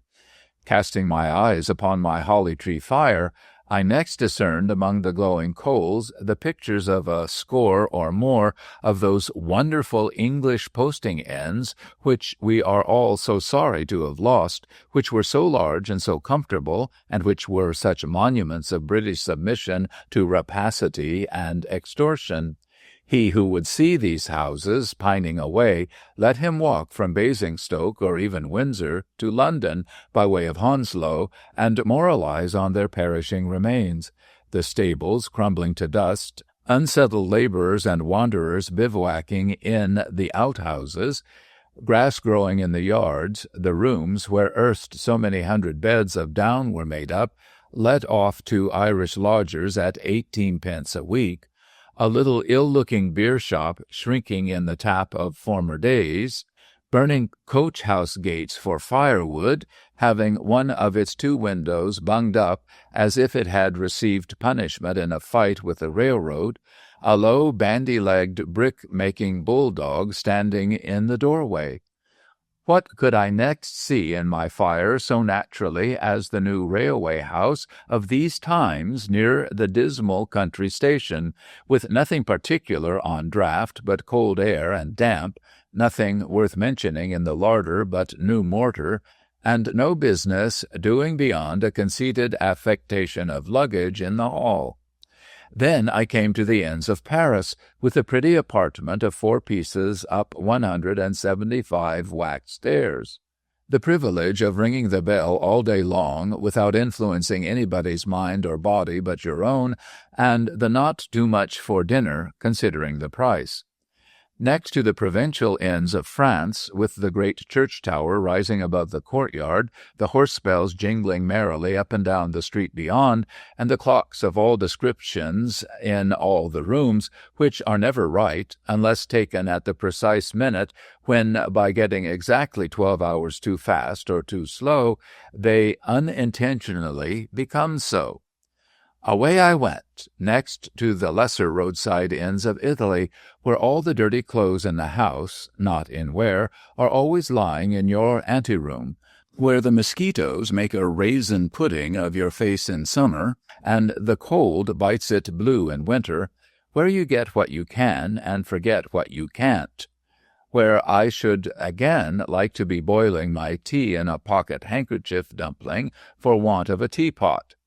So to the old palace inns and old monastery inns, in towns and cities of the same bright country, with their massive quadrangular staircases, whence you may look from among clustering pillars high into the blue vault of heaven, with their stately banqueting rooms and vast refectories, with their labyrinths of ghostly bedchambers, and their glimpses into gorgeous streets that have no appearance of reality or possibility. So to the close little inns of the malaria districts, with their pale attendants and their peculiar smell of never letting in the air. So to the immense fantastic inns of Venice, with the cry of the gondolier below, as he skims the corner, the grip of the water odors on one particular little bit of the bridge of your nose, which is never released while you stay there, and the great bell of St. Mark's Cathedral tolling midnight. Next I put up for a minute at the restless inns upon the Rhine, where your going to bed, no matter at what hour, appears to be the tocsin for everybody else's getting up, and where, in the table d'hôte room at the end of the long table, with several towers of Babel on it at the other end, all made of white plates, one knot of stoutish men, entirely dressed in jewels and dirt, and having nothing else upon them, will remain all night clinking glasses and singing about the river that flows, and the grape that grows, and Rhine wine that beguiles, and Rhine women that smiles, and hi, drink, drink, my friend, and ho, drink, drink, my brother, and all the rest of it. I departed thence as a matter of course to other German inns, where all the eatables are sodden down to the same flavor, and where the mind is disturbed by the apparition of hot puddings and boiled cherries, sweet and slab at awfully unexpected periods of the repast. After a draught of sparkling beer from a foaming glass jug, and a glance of recognition through the windows of the student beer-houses at Heidelberg and elsewhere, I put out to sea for the inns of America, with their 400 beds apiece, and their 800 or 900 ladies and gentlemen at dining every day. Again I stood at the bar-rooms thereof, taking my evening cobbler, julep, sling, or cocktail. Again I listened to my friend the General, whom I had known for 5 minutes, in the course of which period he had made me intimate for life with 2 majors, who again had made me intimate for life with 3 colonels, who again had made me brother to 22 civilians. Again, I say, I listened to my friend and the general leisurely expounding the resources of the establishment as to gentlemen's morning room, sir, ladies' morning room, sir, gentlemen's evening room, sir, ladies' evening room, sir, ladies' and gentlemen's evening reuniting room, sir, music room, sir, reading room, sir, over 400 sleeping rooms, sir, and the entire planned and finited within 12 calendar months from the first clearing off of the old encumbrances on the plot at a cost of $500,000, sir. Again I found, as to my individual way of thinking, that the greater, the more gorgeous, and the more dolorous the establishment was, the less desirable it was.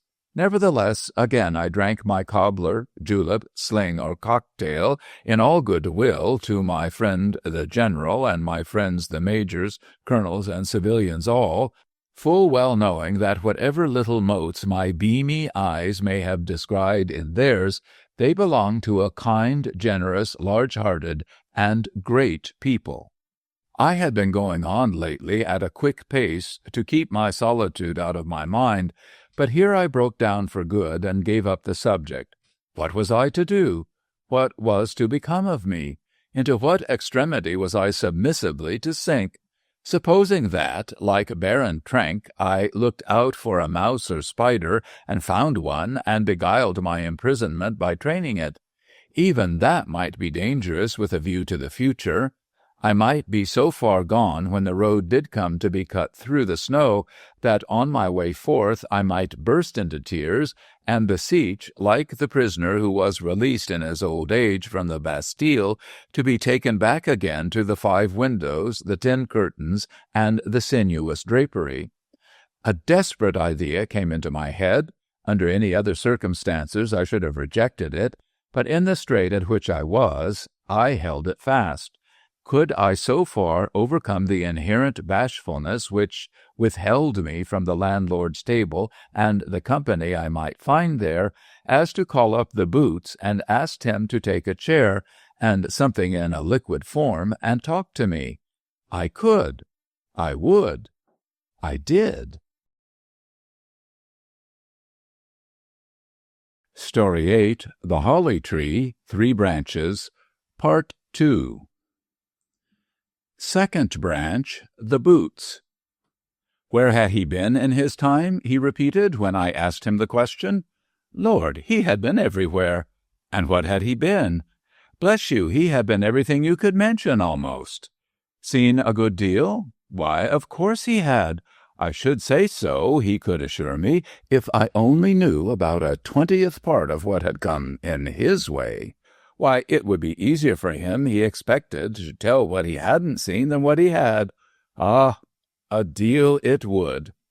What was the curiousest thing he had seen? Well, he didn't know. He couldn't momently name what was the curiousest thing he had seen, unless it was a unicorn, and he had seen him once at a fair. But supposing a young gentleman not 8-year-old was to run away with a fine young woman of 7, might I think that a queer start? Certainly. Then that was a start as he himself had had his blessed eyes on, and he had cleaned the shoes they run away in. There was so little that he couldn't get his hand into 'em. Master Harry Walmer's father, you see, he lived at the Elmses, down away by Shooter's Hill there, 6 or 7 miles from Lunnon. He was a gentleman of spirit and good-looking, and held his head up when he walked, and had what you may call fire about him. He wrote poetry, and he rode, and he ran, and he cricketed, and he danced, and he acted, and he done it all equally beautiful. He was uncommon proud of Master Harry, as was his only child, but he didn't spoil him neither. He was a gentleman that had a will of his own and an eye of his own, and that would be minded. Consequently, though he made quite a companion of the fine bright boy, and was delighted to see him so fond of reading his fairy books, and was never tired of hearing him say my name is Norval, or hearing him sing his songs about young May moons is beaming love, and when, as he adores thee, has left but the name and that, Still, he kept the command over the child, and the child was a child, and it's to be wished more of him was. How did Boots happen to know all this? Why, through being under gardener. Of course he couldn't be under gardener and be always about in the summer-time near the windows on the lawn, a-mowing and a-sweeping and weeding and pruning and this and that, without getting acquainted with the ways of the family. Even supposing Master Harry hadn't come to him one morning early and said, "Cobbs, how should you spell Nora, if you was asked?" and then began cutting it in print all over the fence. He couldn't say he had taken particular notice of children before that, but really it was pretty to see them two mites a-going about the place together, deep in love. And the courage of the boy! Bless your soul, he'd have throwed off his little hat and tucked up his little sleeves and gone in at a lion, he would, if they had happened to meet one, and she had been frightened of him. One day he stops along with her where Boots was hoeing weeds in the gravel and says, speaking up, "Cobbs," he says, "I like you." "Do you, sir? I'm proud to hear it." "Yes, I do, Cobbs." "Why do I like you, do you think, Cobbs?" "Don't know, Master Harry, I am sure." "Because Nora likes you, Cobbs." "Indeed, sir? That's very gratifying." "Gratifying, Cobbs? It's better than millions of the brightest diamonds to be liked by Nora." "Certainly, sir." "You're going away, ain't you, Cobbs?" "Yes, sir." "Would you like another situation, Cobbs?" "Well, sir, I shouldn't object if it was a good un." "Then, Cobbs," says he, "you shall be our head gardener when we are married."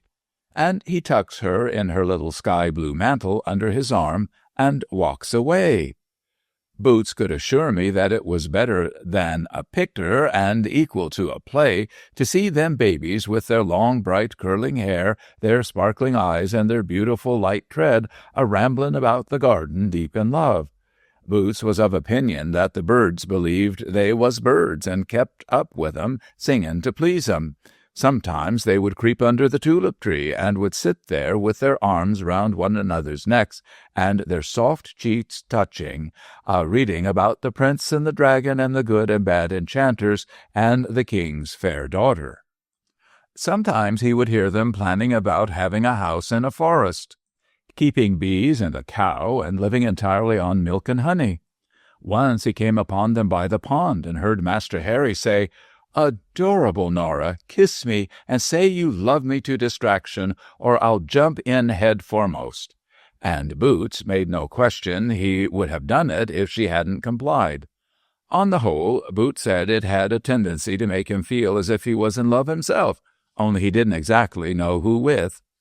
"Cobbs," said Master Harry one evening, when Cobbs was watering the flowers, "I am going on a visit this present midsummer to my grandmamma's at York." "Are you indeed, sir? I hope you'll have a pleasant time. I am going into Yorkshire myself when I leave here." "Are you going to your grandmamma's, Cobbs?" "No, sir, I haven't got such a thing." "Not as a grandmamma, Cobbs?" "No, sir." The boy looked on at the watering of the flowers for a little while, and then said, "I shall be very glad indeed to go, Cobbs. Nora's going." "You'll be all right then, sir," said Cobbs, "with your beautiful sweetheart by your side." "Cobbs," returned the boy, flushing, "I never let anybody joke about it when I can prevent them." "It wasn't a joke, sir," says Cobbs with humility. "Wasn't so meant." "I am glad of that, Cobbs, because I like you, you know, and you're going to live with us." "Cobbs." "Sir, what do you think my grandmamma gives me when I go down there?" "I couldn't so much as make a guess, sir." "A Bank of England £5 note, Cobbs." "Whew!" says Cobbs. "That's a spanking sum of money, Master Harry." "A person could do a good deal with such a sum of money as that, couldn't a person, Cobbs?" "I believe you, sir." "Cobbs," said the boy, "I'll tell you a secret. At Nora's house they have been joking her about me, and pretending to laugh at our being engaged, pretending to make game of it, Cobbs." "Such, sir," says Cobbs, "is the depravity of human nature." The boy, looking exactly like his father, stood for a few minutes with his glowing face towards the sunset, and then departed with, "Good night, Cobbs, I'm going in." If I was to ask Boots how it happened that he was a-going to leave that place just at that present time, well, he couldn't rightly answer me. He did suppose he might have stayed there till now if he had been anyways inclined, but you see he was younger then, and he wanted change. That's what he wanted, change. Mr. Walmers, he said to him when he gave him notice of his intentions to leave, "Cobbs," he says, "have you anything to complain of? I make the inquiry because I find that any of my people really has anything to complain of. I wish to make it right if I can." "No, sir," says Cobbs, "thanking you, sir. I find myself as well sitiated here as I could hope to be anywheres. The truth is, sir, that I'm a-going away to seek my fortune." "Oh, indeed, Cobbs," he says, "I hope you may find it." And Boots could assure me, which he did, touching his hair with his boot-jack as a salute in the way of his present calling, that he hadn't found it yet. Well, sir, Boots left the Elmses when his time was up, and Master Harry he went down to the old lady's at York, which old lady would have given that child the teeth out of her head, if she had had any, she was so wrapped up in him. What does that infant do? For infant you may call him, and be within the mark, but cut away from that old lady's with his Nora on an expedition to go to Gretna Green and be married. Sir, Boots was at this identical Holly Tree Inn, having left it several times since to better himself, but always come back through one thing or another, when one summer afternoon the coach drives up, and out of the coach steps them two children. The guard says to our governor, "I don't quite make out these little passengers, but the young gentleman's words was that they was to be brought here." The young gentleman gets out, hands his lady out, gives the guard something for himself, says to our governor, "We're to stop here tonight, please. Sitting-room and 2 bedrooms will be required. Chops and cherry pudding for 2, and tucks her in her little sky-blue mantle under his arm and walks into the house much bolder than brass. Boots leaves me to judge what the amazement of that establishment was when these 2 tiny creatures, all alone by themselves, was marched into the Angel, much more so when he, who had seen them without their seeing him, give the governor his views of the expedition they was upon. "Cobbs," says the governor, "if this is so, I must set off myself to York and quiet their friends' minds, in which case you must keep your eye upon 'em and humour 'em till I come back. But before I take these measures, Cobbs, I should wish you to find from themselves whether your opinion is correct." "Sir, to you," says Cobbs, "that shall be done directly." So Boots goes upstairs to the Angel, and there he finds Master Harry on an enormous sofa, immense at any time, but looking like the great bed of Ware compared with him, a-drying the eyes of Miss Nora with his pocket-handkerchief. Their little legs was entirely off the ground, of course, and it really is not possible for Boots to express to me how small them children looked. "It's Cobbs! It's Cobbs!" cried Master Harry, and comes running to him and catching hold of his hand. Miss Nora comes running to him on t'other side and catching hold of his t'other hand, and they both jump for joy. "I see you a-getting out, sir," said Cobbs. "I thought it was you. I thought I couldn't be mistaken in your height and figure. What's the object of your journey, sir? Matrimonial?" "We are going to be married, Cobbs, at Gretna Green," returned the boy. "We have run away on purpose. Nora has been in rather low spirits, Cobbs, but she'll be happy now we have found you to be our friend." "Thank you, sir, and thank you, miss," says Cobbs, "for your good opinion. Did you bring any luggage with you, sir?" If I will believe Boots when he gives me his word and honour upon it, the lady had got a parasol, a smelling bottle, a round and half of cold buttered toast, 8 peppermint drops, and a hairbrush, seemingly a doll's. The gentleman had got about 6 yards of string, a knife, 3 or 4 sheets of writing paper folded up surprisingly small, a orange, and a Chaney mug with his name upon it. "What may be the exact nature of your plan, sir?" says Cobbs.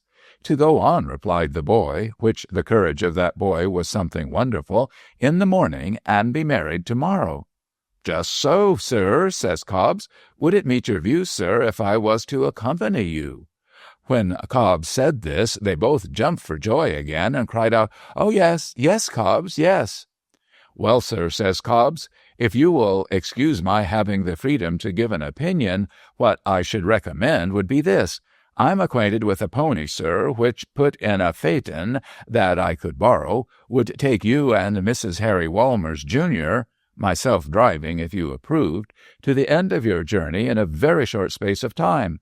I am not altogether sure, sir, that this pony will be at liberty tomorrow, but even if you had to wait over tomorrow for him, it might be worth your while.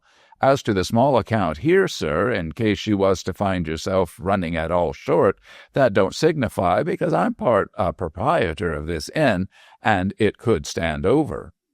Boots assures me that when they clapped their hands and jumped for joy again and called him good Cobbs and dear Cobbs and bent across him to kiss one another in the delight of their confiding hearts, he felt himself the meanest rascal for deceiving 'em that ever was born. "Is there anything you want just at present, sir?" says Cobbs, mortally ashamed of himself. "We should like some cakes after dinner," answered Master Harry, folding his arms, putting out one leg, and looking straight at him, "and 2 apples, and jam. With dinner we should like to have toast and water. But Nora has always been accustomed to half a glass of currant wine at dessert, and so have I." "It shall be ordered at the bar, sir," says Cobbs, and away he went. Boots has the feeling as fresh upon him at this minute of speaking as he had then, that he would far rather have had it out in 6 rounds with the governor than have combined with him, and that he wished with all his heart there was any impossible place where those 2 babies could make an impossible marriage and live impossibly happy ever afterwards. However, as it couldn't be, he went into the governor's plans, and the governor set off for York in half an hour. The way in which the women of that house, without exception every one of them, married and single, took to that boy when they heard the story, Boots considered surprising. It was as much as he could do to keep him from dashing into the room and kissing him. They climbed up all sorts of places at the risk of their lives to look at him through a pane of glass. They was 7 deep at the keyhole. They was out of their minds about him and his bold spirit. In the evening, Boots went into the room to see how the runaway couple was getting on. The gentleman was on the window-seat supporting the lady in his arms. She had tears upon her face and was lying very tired and half asleep with her head upon his shoulder. "Mrs. Harry Walmers, Jr., fatigued, sir?" says Cobbs. "Yes, she is tired, Cobbs, but she is not used to be away from home, and she has been in low spirits again. Cobbs, do you think you could bring a biffin, please?" "I ask your pardon, sir," says Cobbs. "What was it you—" "I think a Norfolk biffin would rouse her, Cobbs. She is very fond of them." Boots withdrew in search of the required restorative, and when he brought it in, the gentleman handed it to the lady and fed her with a spoon, and took a little himself, the lady being heavy with sleep and rather cross. "What should you think, sir," says Cobbs, "of a chamber candlestick?" The gentleman approved. The chambermaid went first up the great staircase. The lady in her sky-blue mantle followed, gallantly escorted by the gentleman. The gentleman embraced her at her door, and retired to his own apartment, where Boots softly locked him up. Boots couldn't but feel with increased acuteness what a base deceiver he was when they consulted him at breakfast. They had ordered sweet milk and water and toast and currant jelly overnight, about the pony. It really was as much as he could do, he don't mind confessing to me, to look them 2 young-uns in the face and think what a wicked old father of lies he had grown to be. Howsomever, he went on a-lying like a Trojan about the pony. He told him that it did so unfortunately happen that the pony was half clipped, you see, and that he couldn't be taken out in that state for fear it should strike to his inside, but that he'd be finished clipping in the course of the day, and that tomorrow morning at 8 o'clock the phaeton would be ready. Boots's view of the whole case, looking back on it in my room, is that Mrs. Harry Walmers, Jr., was beginning to give in. She hadn't had her hair curled when she went to bed, and she didn't seem quite up to brushing it herself, and its getting in her eyes put her out. But nothing put out Master Harry. He sat behind his breakfast cup, a-tearing away at the jelly as if he had been his own father. After breakfast, Boots is inclined to consider that they drawed soldiers. At least he knows that many such was found in the fireplace, all on horseback. In the course of the morning, Master Harry rang the bell. It was surprising how that there boy did carry on, and said in a sprightly way, "Cobbs, is there any good walks in this neighborhood?" "Yes, sir," said Cobbs, "there's Love Lane." "Get out with you, Cobbs." That was that there boy's expression. "You're joking." "Begging your pardon, sir," said Cobbs, "there really is Love Lane, and a pleasant walk it is, and proud shall I be to show it to yourself and Mrs. Harry Walmers, Jr." "Nora, dear," said Master Harry, "this is curious. We really ought to see Love Lane. Put on your bonnet, my sweetest darling, and we shall go there with Cobbs." Boots leaves me to judge what a beast he felt himself to be when that young pair told him, as they all three jogged along together, that they had made up their minds to give him 2,000 guineas a year as head gardener on accounts of his being so true a friend to him. Boots could have wished at the moment that the earth would have opened and swallowed him up, he felt so mean, with their beaming eyes a-looking at him and believing him. Well, sir, he turned the conversation as well as he could, and he took him down Love Lane to the water meadow, and there Master Harry would have drowned himself in half a minute more a-getting out a water-lily for her, but nothing daunted that boy. Well, sir, they was tired out. All being so new and strange to 'em, they was tired as tired could be, and they laid down on a bank of daisies, like the children in the wood, leastways meadows, and fell asleep. Boots don't know, perhaps I do, but never mind, it don't signify either way, why it made a man fit to make a fool of himself to see them two pretty babies a-lying there in the clear, still, sunny day, not dreaming half so hard when they was asleep as they done when they was awake. But, Lord, when you come to think of yourself, you know, and what a game you have been up to ever since you was in your own cradle, and what a poor sort of a chap you are, and how it's always either yesterday with you or else tomorrow and never today, that's where it is. Well, sir, they woke up at last, and then one thing was getting pretty clear to Boots, namely that Mrs. Harry Walmers, Jr.'s temper was on the move. When Master Harry took her round the waist, she said he teased her so. And when he says, "Nora, my young May Moon, your Harry tease you?" she says to him, "Yes, and I want to go home." A biled fowl and baked bread and butter pudding brought Mrs. Walmers up a little, but Boots could have wished, he must privately own to me, to have seen her more sensible of the voice of love, and less abandoning of herself to currents. However, Master Harry, he kept up, and his noble heart was as fond as ever. Mrs. Walmers turned very sleepy about dusk and began to cry. Therefore Mrs. Walmers went off to bed as per yesterday, and Master Harry ditto repeated. About 11 or 12 at night comes back the governor in a chaise along with Mr. Walmers and a elderly lady. Mr. Walmers looks amused and very serious, both at once, and says to our missus, "We are much indebted to you, ma'am, for your kind care of our little children, which we can never sufficiently acknowledge. Pray, ma'am, where is my boy?" Our missus says, "Cobbs has the dear child in charge, sir. Cobbs, show 40. And then he says to Cobbs, "Ah, Cobbs, I am glad to see you. I understand you was here." And Cobbs says, "Yes, sir, you're most obedient, sir." I may be surprised to hear Boots say it, perhaps, but Boots assures me that his heart beat like a hammer going upstairs. "I beg your pardon, sir," says he, while unlocking the door. "I hope you are not angry with Master Harry, for Master Harry is a fine boy, sir, and will do you credit and honor."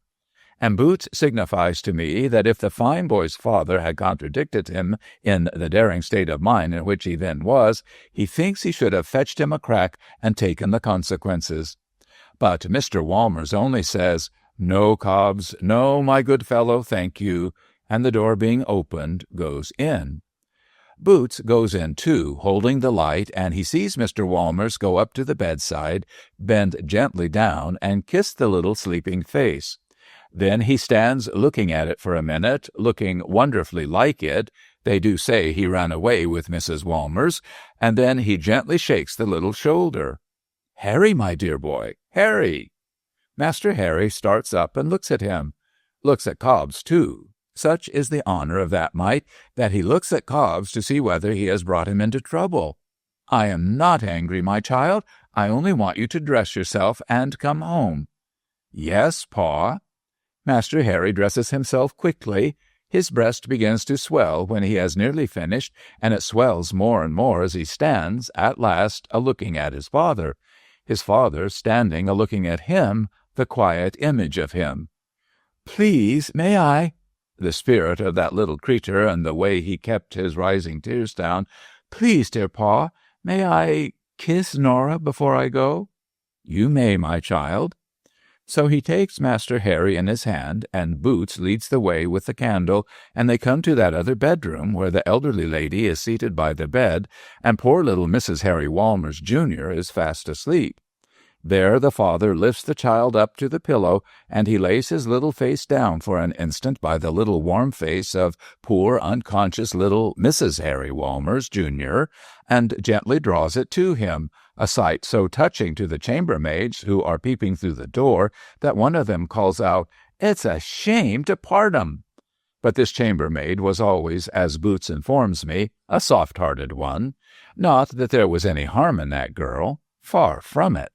Finally, Boots says, that's all about it. Mr. Walmers drove away in the chaise, having hold of Master Harry's hand. The elderly lady and Mrs. Harry Walmers, Jr., that was never to be, she married a captain long afterwards and died in India, went off next day. In conclusion, Boots put it to me whether I hold with him in two opinions. Firstly, that there are not many couples on their way to be married who are half as innocent of guile as those two children. Secondly, that it would be a jolly good thing for a great many couples on their way to be married if they could only be stopped in time and brought back separately. And a second branch. Third branch, the bill. I had been snowed up a whole week. The time had hung so lightly on my hands that I should have been in great doubt of the fact but for a piece of documentary evidence that lay upon my table. The road had been dug out of the snow on the previous day, and the document in question was my bill. It testified emphatically to my having eaten and drunk and warmed myself and slept among the sheltering branches of the holly tree 7 days and nights. I had yesterday allowed the road 24 hours to improve itself, finding that I required that additional margin of time for the completion of my task. I had ordered my bill to be upon the table and a chaise to be at the door at 8 o'clock tomorrow evening. It was 8 o'clock tomorrow evening when I buckled up my traveling writing desk and its leather case, paid my bill, and got on my warm coats and wrappers. Of course, no time now remained for my traveling on, to add a frozen tear to the icicles which were doubtless hanging plentifully about the farmhouse where I had first seen Angela. What I had to do was to get across to Liverpool by the shortest open road, there to meet my heavy baggage and embark. It was quite enough to do, and I had not an hour too much time to do it in. I had taken leave of all my holly tree friends, almost for the time being of my bashfulness too, and was standing for half a minute at the inn door, watching the ostler as he took another turn at the cord which tied my portmanteau on the chaise, when I saw lamps coming down towards the holly tree.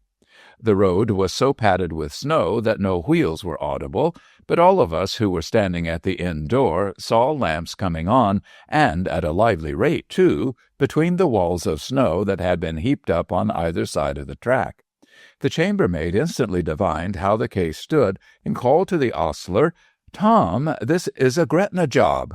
The ostler, knowing that her sex instinctively scented a marriage, or anything in that direction, rushed up to the yard, bawling, "Next 4 out," and in a moment the whole establishment was thrown into commotion.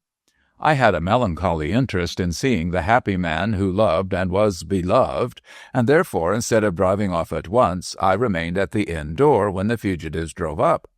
A bright-eyed fellow, muffled in a mantle, jumped out so briskly that he almost overthrew me. He turned to apologize, and, by heaven, it was Edwin. "Charlie," said he, recoiling, "gracious powers, what do you do here?" Edwin, said I, recoiling, gracious power, what do you do here? I struck my forehead as I said it, and an insupportable blaze of light seemed to shoot before my eyes. He hurried me into the little parlor, always kept with a slow fire in it and no poker, where posting company waited while their horses were putting to, and shutting the door said, "Charlie, forgive me." "Edwin," I returned, "was this well, when I loved her so dearly, when I had garnered up my heart so long?" I could say no more. He was shocked when he saw how moved I was, and made the cruel observation that he had not thought I should have taken it so much to heart. I looked at him. I reproached him no more, but I looked at him. "My dear, dear Charlie," said he, "don't think ill of me, I beseech you. I know you have a right to my inmost confidence, and believe me, you have ever had it until now.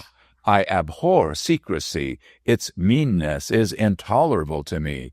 But I and my dear girl have observed it for your sake." He and his dear girl! It steeled me.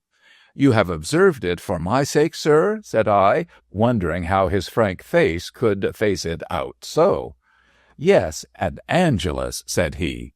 I found the room reeling round in an uncertain way, like a laboring humming-top. "Explain yourself," said I, holding on by one hand to an armchair. "Dear old darling Charlie," returned Edwin in his cordial manner, "consider. When you were going on so happily with Angela, why should I compromise you with the old gentleman by making you a party to our engagement, and after he had declined my proposals, to our secret intention? Surely it was better that you should be able honorably to say, 'He never took counsel with me, never told me, never breathed a word of it.' If Angela suspected it, and showed me all the favor and support she could, God bless her for a precious creature and a priceless wife, I couldn't help that. Neither I nor Emmeline ever told her any more than we told you, and for the same good reason, Charlie. Trust me, for the same good reason, and no other upon earth. Emmeline was Angela's cousin, lived with her, had been brought up with her, was her father's ward, had property. Emmeline is in the chaise, my dear Edwin," said I, embracing him with the greatest affection. "My good fellow," said he, "do you suppose I should be going to Gretna Green without her?" I ran out with Edwin. I opened the chaise door. I took Emmeline in my arms. I folded her to my heart. She was wrapped in soft white fur like the snowy landscape, but was warm and young and lovely. I put their leaders to with my own hands. I gave the boys a £5 note apiece. I cheered them as they drove away. I drove the other way myself as hard as I could pelt. I never went to Liverpool. I never went to America. I went straight back to London, and I married Angela. I have never until this time, even to her, disclosed the secret of my character and the mistrust and the mistaken journey into which it led me. When she and they and our 8 children and their 7, I mean Edwin's and Emmeline's, whose eldest girl is old enough now to wear white for herself and to look very like her mother in it, come to read these pages, as of course they will, I shall hardly fail to be found out at last. Never mind, I can bear it. I began at the holly tree, by idle accident, to associate the Christmas time of year with human interest, and with some inquiry into and some care for the lives of those by whom I find myself surrounded. I hope that I am none the worse for it, and that no one near me or afar off is the worse for it. And I say, may the green holly tree flourish, striking its roots deep into our English ground, and having its germinating qualities carried by the birds of heaven all over the world. Story 9, The Wreck of the Golden Mary, Part 1. The Wreck. I was apprenticed to the sea when I was 12 years old, and I have encountered a great deal of rough weather, both literal and metaphorical. It has always been my opinion, since I first possessed such a thing as an opinion, that the man who knows only one subject is next tiresome to the man who knows no subject. Therefore, in the course of my life, I have taught myself whatever I could, and although I am not an educated man, I am able, I am thankful to say, to have an intelligent interest in most things. A person might suppose from reading the above that I am in the habit of holding forth about number one. That is not the case. Just as if I was to come into a room among strangers and must either be introduced or introduce myself, so I have taken the liberty of passing these few remarks simply and plainly, that it may be known who and what I am.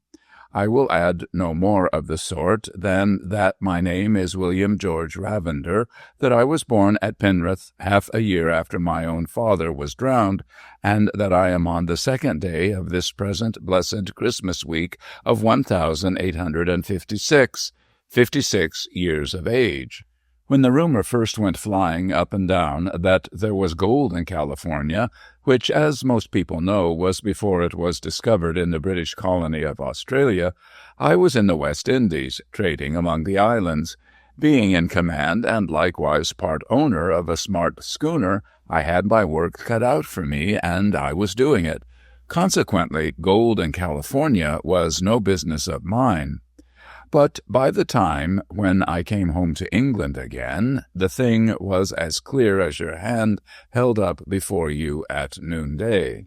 There was Californian gold in the museums and in the goldsmith shops, and the very first time I went upon 'Change, I met a friend of mine, a seafaring man like myself, with a California nugget hanging to his watch-chain.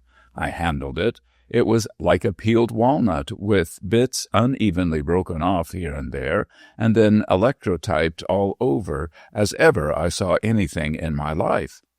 I am a single man. She was too good for this world and for me, and she died 6 weeks before our marriage day. So when I am ashore, I live in my house at Poplar. My house at Poplar is taken care of and kept shipshape by one old lady who was my mother's maid before I was born. She is as handsome and as upright as any old lady in the world. She is as fond of me as if she had ever had only one son, and I was he.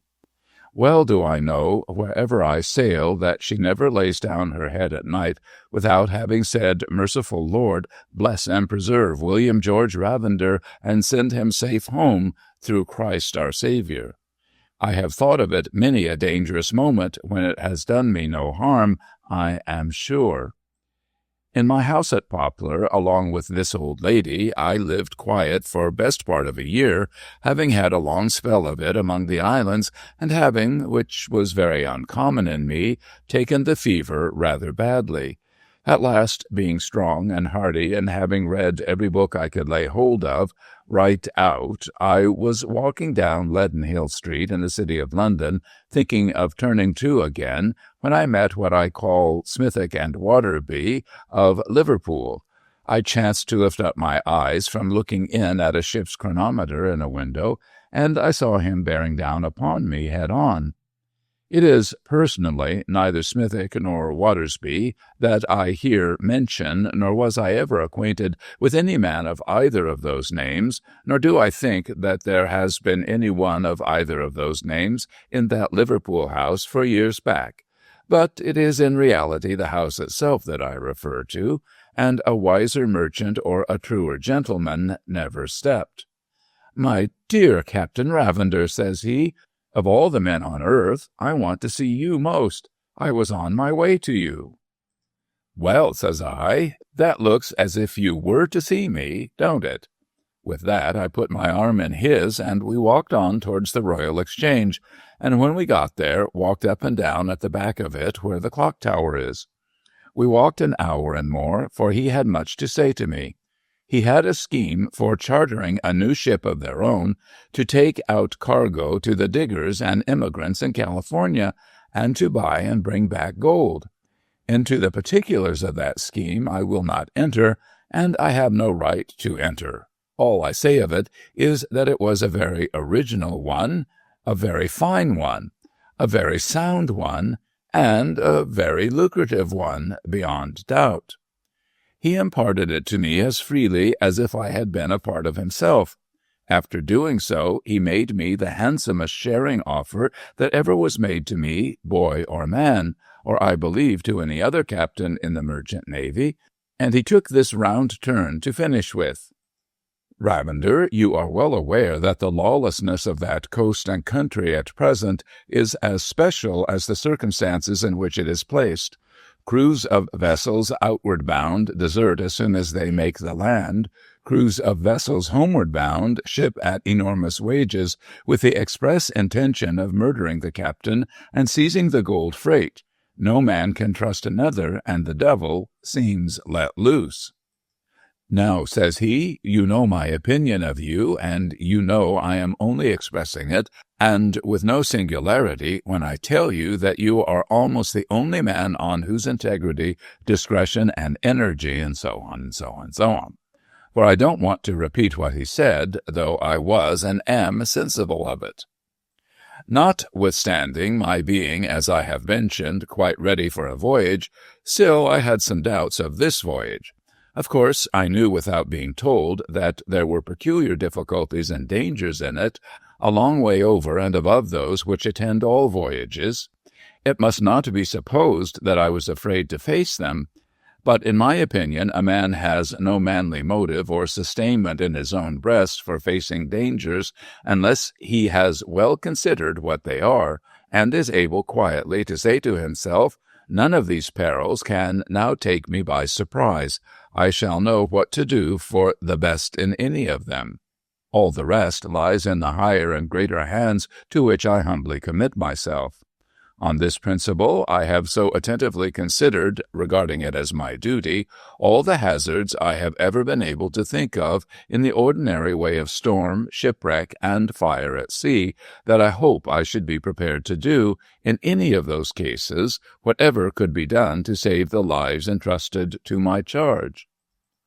As I was thoughtful, my good friend proposed that he should leave me to walk there as long as I liked, and that I should dine with him by and by at his club in Pall Mall. I accepted the invitation, and I walked up and down there, quarter-deck fashion, a matter of a couple of hours, now and then looking up at the weathercock as I might have looked up aloft, and now and then taking a look into Cornhill as I might have taken a look over the side. All dinner-time and all after dinner-time we talked it over again. I gave him my views of his plan, and he very much approved of the same.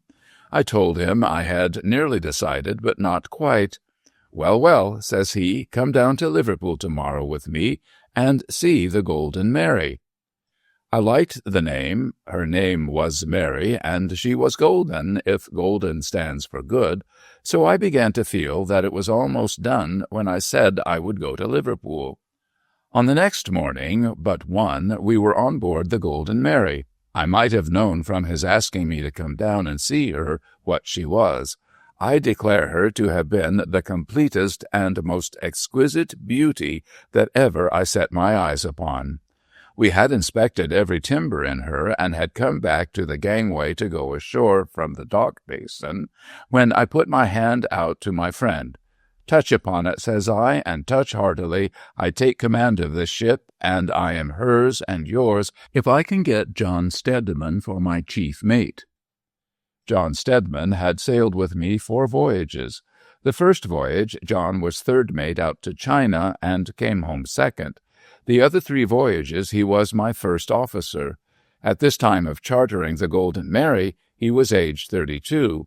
A brisk, bright, blue-eyed fellow, a very neat figure, and rather under the middle size, never out of the way and never in it, a face that pleased everybody, and that all children took to, a habit of going about singing as cheerily as a blackbird, and a perfect sailor. We were in one of those Liverpool hackney coaches in less than a minute, and we cruised about in her upwards of 3 hours, looking for John.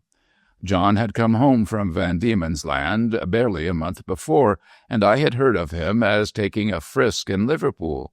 We asked after him, among many other places, at the 2 boarding-houses he was fondest of, and we found he had had a week's spell at each of them.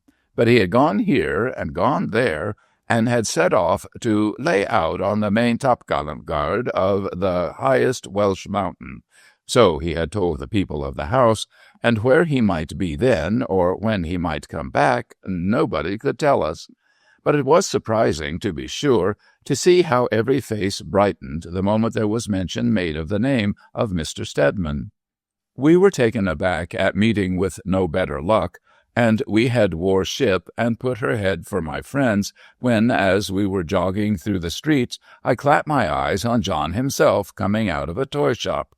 He was carrying a little boy and conducting 2 uncommon pretty women to their coach, and he told me afterwards that he had never in his life seen one of the 3 before, but that he was so taken with them on looking in at the toy shop while they were buying the child a cranky Noah's Ark, very much down by the head, that he had gone in and asked the ladies' permission to treat him to a tolerably correct cutter there was in the window, in order that such a handsome boy might not grow up with a lubberly idea of naval architecture. We stood off and on until the ladies' coachman began to give way, and then we hailed John. On his coming aboard of us, I told him very gravely what I had said to my friend. It struck him, as he said himself, amidships. He was quite shaken by it. "Captain Ravender," were John Stedman's words, "such an opinion from you is true commendation, and I'll sail round the world with you for 20 years if you hoist the signal and stand by you forever." And now, indeed, I felt that it was done, and that the Golden Mary was afloat. Grass never grew yet under the feet of Smithick and Watersby.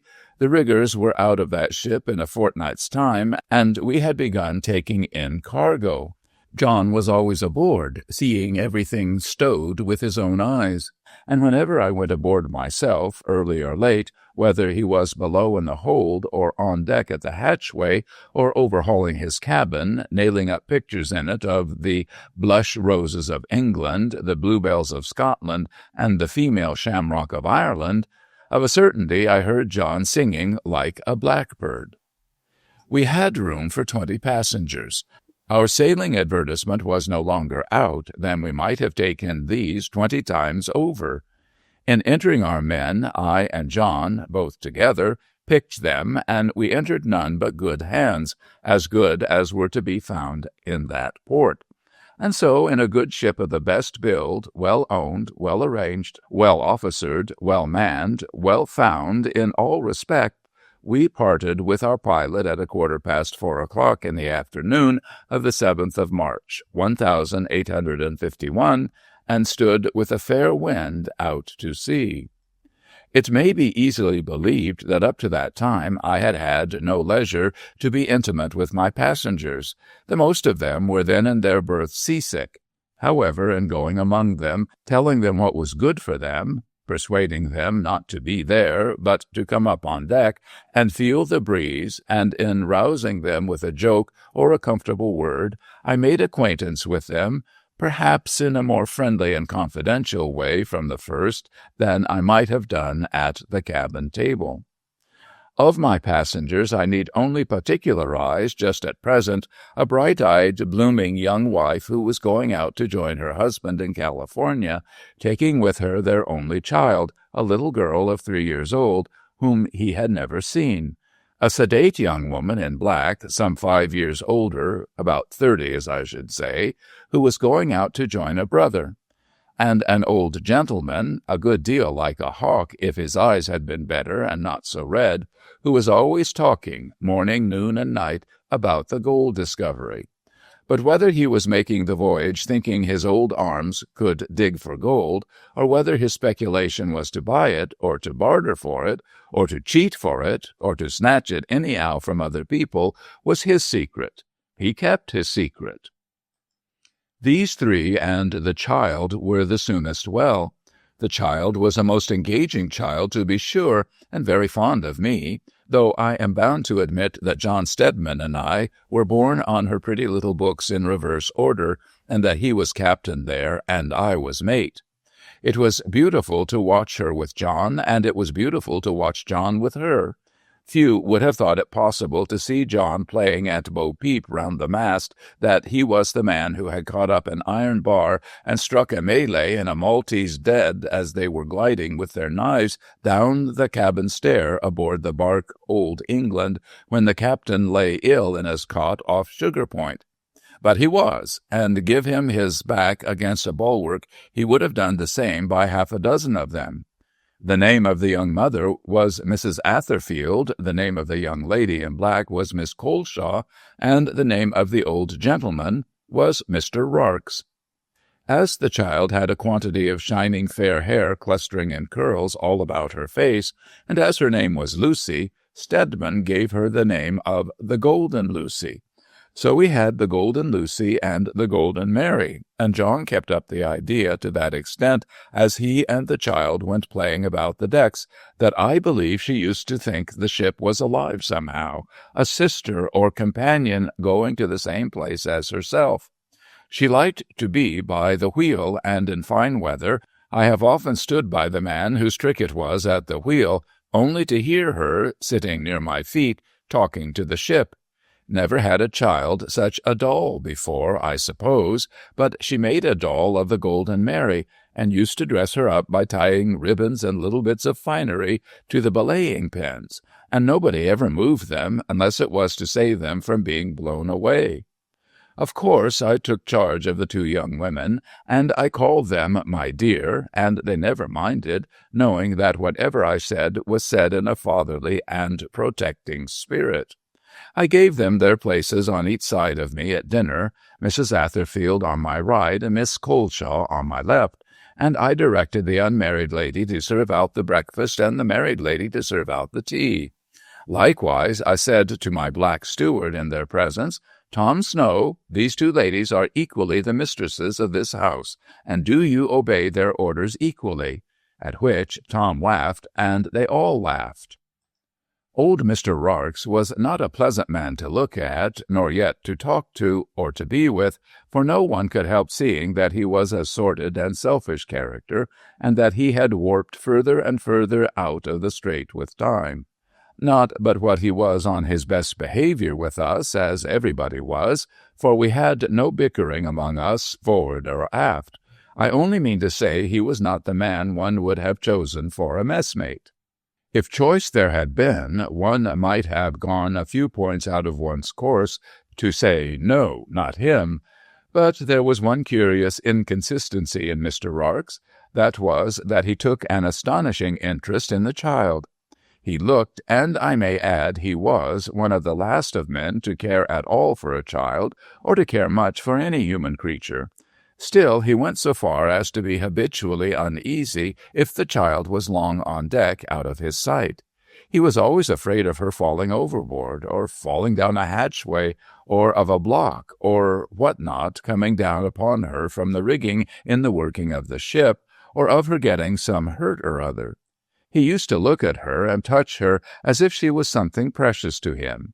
He was always solicitous about her not injuring her health, and constantly entreated her mother to be careful of it.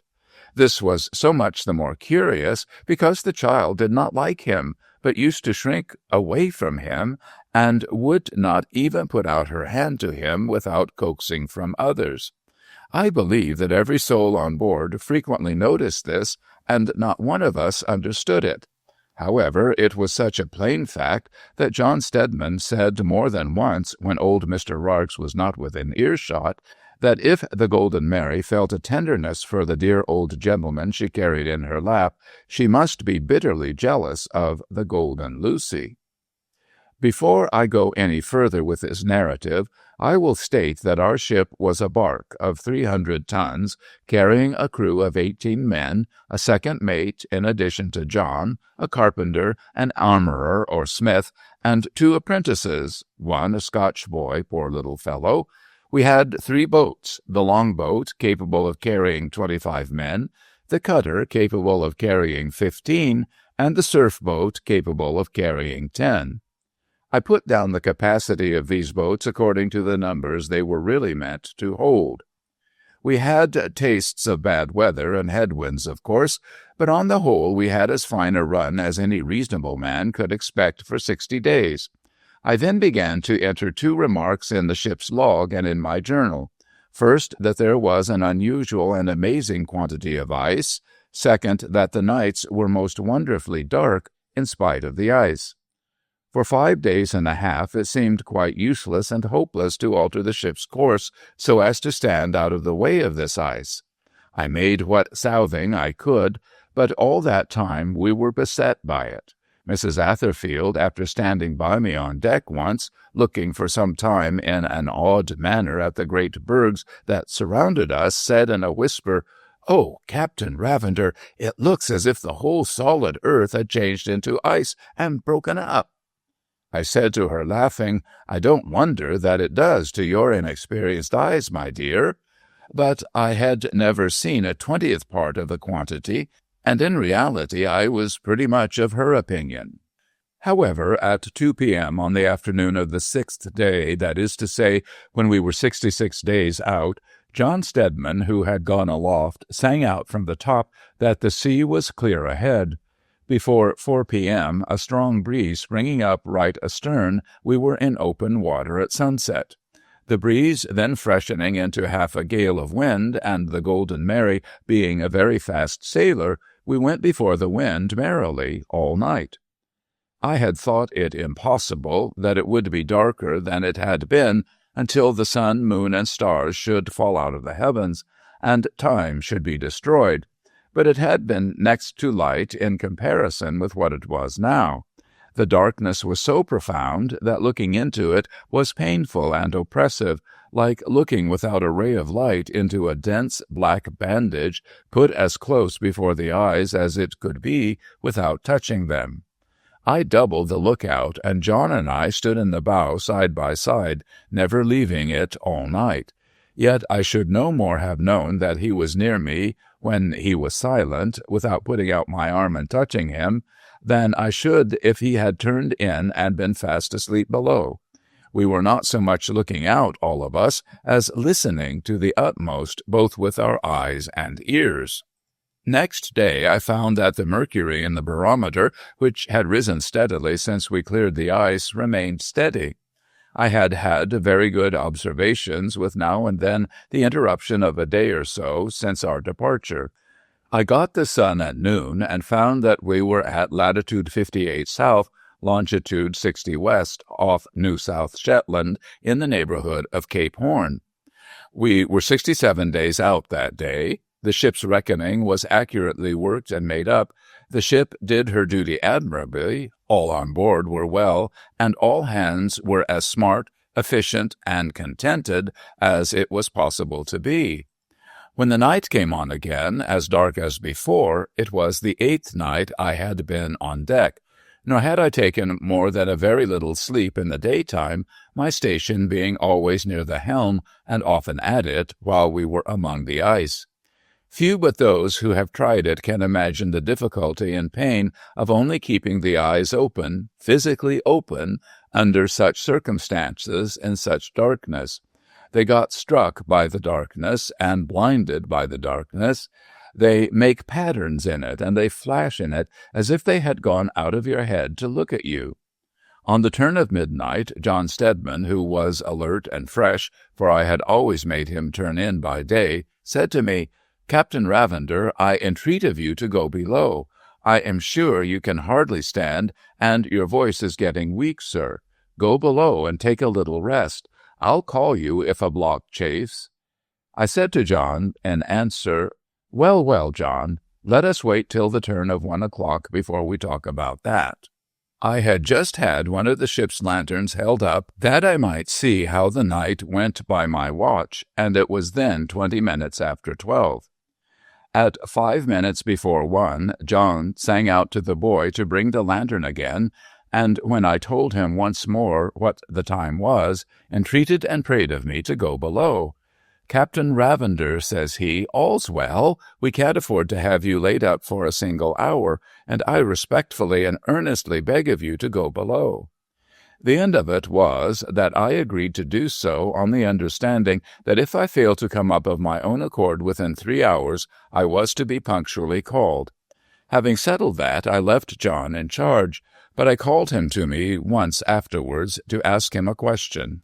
I had been to look at the barometer and had seen the mercury still perfectly steady, and had come up the companion again to take a last look about me, if I can use such a word in reference to such darkness, when I thought that the waves, as the Golden Mary parted them and shook them off, had a hollow sound in them, something that I fancied was a rather unusual reverberation. I was standing by the quarter-deck rail on the starboard side when I called John after me and bade him listen. He did so with the greatest attention. Turning to me, he then said, "Rely upon it, Captain Ravender, you have been without rest too long, and the novelty is only in the state of your sense of hearing." I thought so too by that time, and I think so now, though I can never know for absolute certain in this world whether it was or not. When I left John Stedman in charge, the ship was still going at a great rate through the water. The wind still blew right astern. Though she was making great way, she was under shortened sail and had no more than she could easily carry. All was snug, and nothing complained. There was a pretty sea running, but not a very high sea neither, not at all a confused one. I turned in, as we seamen say, all standing. The meaning of that is, I did not pull my clothes off, no, not even so much as my coat, though I did my shoes, for my feet were badly swelled with the deck. There was a little swing lamp alight in my cabin. I thought, as I looked at it before shutting my eyes, that I was so tired of darkness and troubled by darkness that I could have gone to sleep best in the midst of a million of flaming gas-lights. That was the last thought I had before I went off, except the prevailing thought that I should not be able to get to sleep at all. I dreamed that I was back at Penrith again, and was trying to get round the church, which had altered its shape very much since I last saw it, and it was cloven all down the middle of the steeple in a most singular manner. Why I wanted to get round the church I don't know, but I was as anxious to do it as if my life depended on it. Indeed, I believe it did in the dream. For all that, I could not get round the church. I was still trying when I came against it with a violent shock, and was flung out of my cot against the ship's side. Shrieks and a terrific outcry struck me far harder than the bruising timbers, and amidst sounds of grinding and crashing, and a heavy rushing and breaking of water, sounds I understood too well, I made my way on deck. It was not an easy thing to do, for the ship heeled over frightfully, and was beating in a furious manner. I could not see the men as I went forward, but I could hear that they were hauling in sail in disorder. I had my trumpet in my hand, and after directing and encouraging them in this till it was done, I hailed first John Stedman, and then my second mate, Mr. William Rames. Both answered clearly and steadily. Now I had practised them and all my crew, as I have ever made it a custom to practice all who sail with me, to take certain stations and wait my orders in case of any unexpected crisis. When my voice was heard hailing, and their voices were heard answering, I was aware, through all the noises of the ship and sea, and all the crying of the passengers below, that there was a pause. "Are you ready, Rames?" "Aye, aye, sir." "Then light up, for God's sake." In a moment he and another were burning blue lights, and the ship and all on board seemed to be enclosed in a mist of light under a great black dome. The light shone up so high that I could see the huge iceberg upon which we had struck, cloven at the top and down the middle, exactly like Penrith Church in my dream. At the same moment I could see the watch last relieved crowding up and down on deck. I could see Mrs. Atherfield and Miss Coleshaw thrown about on the top of the companion as they struggled to bring the child up from below. I could see that the masts were going with the shock and the beating of the ship. I could see the frightful breach stove in on the starboard side, half the length of the vessel, and the sheathing and timbers spurting up. I could see that the cutter was disabled in a wreck of broken fragments, and I could see every eye turned upon me. It is my belief that if there had been 10,000 eyes there, I should have seen them all with their different looks, and all this in a moment. But you must consider what a moment. I saw the men, as they looked at me, fall towards their appointed stations like good men and true. If she had not righted, they might have done very little there or anywhere but die. Not that it is little for a man to die at his post. I mean, they could have done nothing to save the passengers and themselves. Happily, however, the violence of the shock with which we had so determinedly borne down direct on that fatal iceberg, as if it had been our destination instead of our destruction, had so smashed and pounded the ship that she got off in this same instant and righted. I did not want the carpenter to tell me she was filling and going down. I could see and hear that. I gave Rames the word to lower the longboat and the surf-boat, and I myself told off the men for each duty. Not one hung back or came before the other. I now whispered to John Stedman, "John, I stand at the gangway here to see every soul on board safe over the side. You shall have the next post of honor, and shall be the last but one to leave the ship. Bring up the passengers and range them behind me, and put what provision and water you can get at in the boats. Cast your eye forward, John, and you'll see you have not a moment to lose." My noble fellows got the boats over the side as orderly as I ever saw boats lowered with any sea running, and when they were launched, 2 or 3 of the nearest men in them, as they held on, rising and falling with the swell, called out, looking up at me, "Captain Ravender, if anything goes wrong with us and you are saved, remember we stood by you." "We'll all stand by one another ashore yet, please God, my lads," says I. "Hold on bravely and be tender with the women." The women were an example to us. They trembled very much, but they were quiet and perfectly collected. "Kiss me, Captain Ravender," said Mrs. Atherfield, "and God in heaven bless you, you good man." "My dear," says I, "those words are better for me than a lifeboat." I held her child in my arms till she was in the boat, and then kissed the child and handed her safe down. I now said to the people in her, "You have got your freight, my lads, all but me, and I am not coming yet a while. Pull away from the ship and keep off." That was the longboat. Old Mr. Rarx was one of her complement, and he was the only passenger who had greatly misbehaved since the ship struck. Others had been a little wild, which was not to be wondered at, and not very blamable. But he had made a lamentation and uproar which it was dangerous for the people to hear, as there is always contagion in weakness and selfishness. His incessant cry had been that he must not be separated from the child, that he couldn't see the child, and that he and the child must go together. He had even tried to wrest the child out of my arms, that he might keep her in his. "Mr. Rarx," said I to him when it came to that, "I have a loaded pistol in my pocket, and if you don't stand out of the gangway and keep perfectly quiet, I shall shoot you through the heart, if you have got one." Says he, "You won't do murder, Captain Ravender?" "No, sir," says I won't murder 44 people to humor you, but I'll shoot you to save them." After that he was quiet, and stood shivering a little way off until I named him to go over the side. The longboat being cast off, the surf-boat was soon filled. There only remained aboard the Golden Mary John Mullion, the man who had kept on burning the blue lights, and who had lighted every new one at every old one before it went out, as quietly as if he had been at an illumination. John Stedman and myself. I hurried those 2 into the surf-boat, called to them to keep off, and waited with grateful and relieved heart for the longboat to come and take me in if she could. I looked at my watch, and it showed me by the blue light 10 minutes past 2. They lost no time. As soon as she was near enough, I swung myself into her and called to the men, "With a will, lads, she's reeling."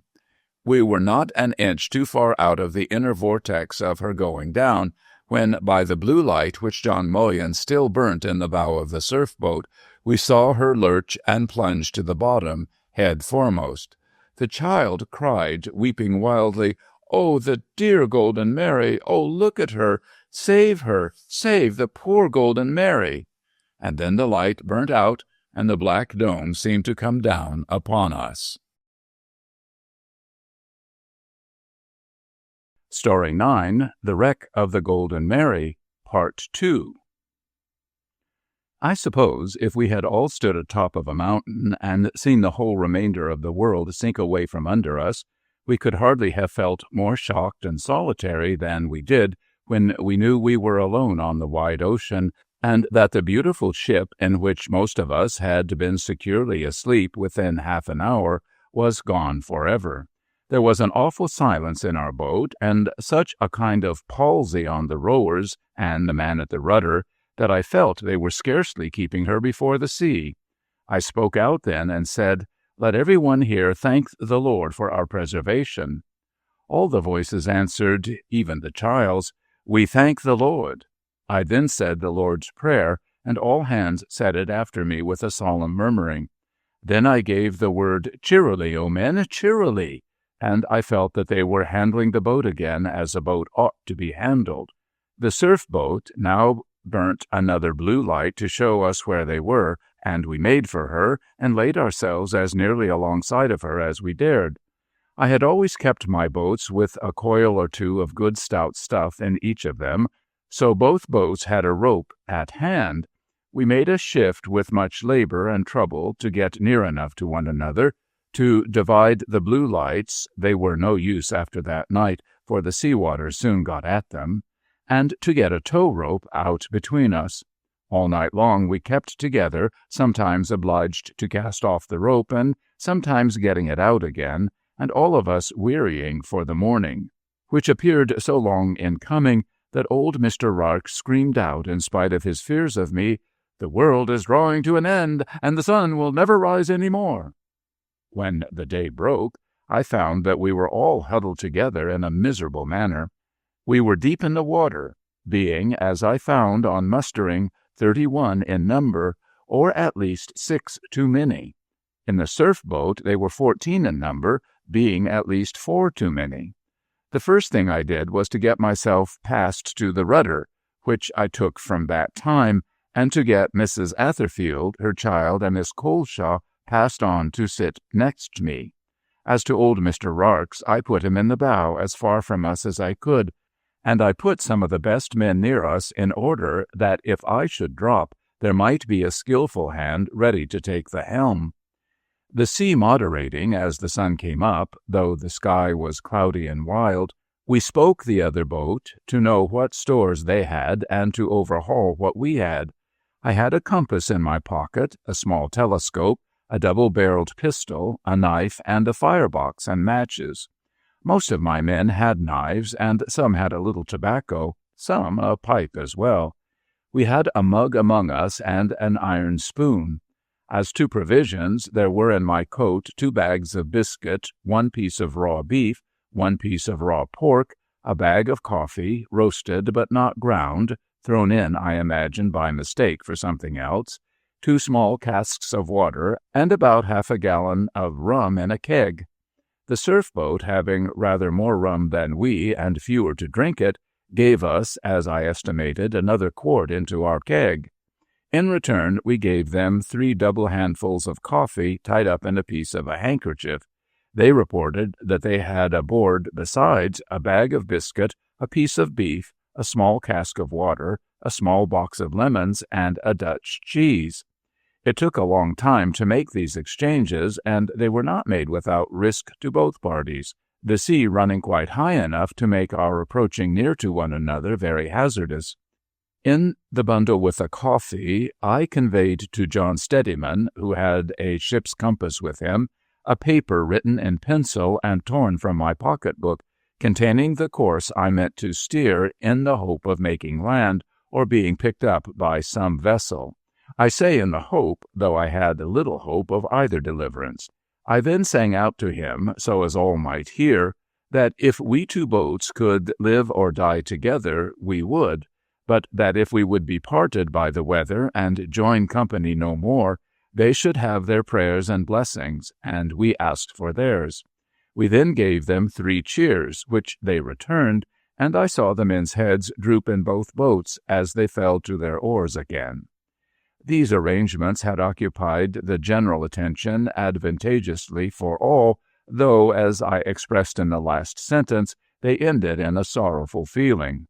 I now said a few words to my fellow voyagers on the subject of the small stock of food on which our lives depended if they were preserved from the great deep, and on the rigid necessity of our eking it out in the most frugal manner. One and all replied that whatever allowance I thought best to lay down should be strictly kept to. We made a pair of scales out of a thin strap of iron plating and some twine, and I got together for weights such of the heaviest buttons among us as I calculated made up some fraction over 2 ounces.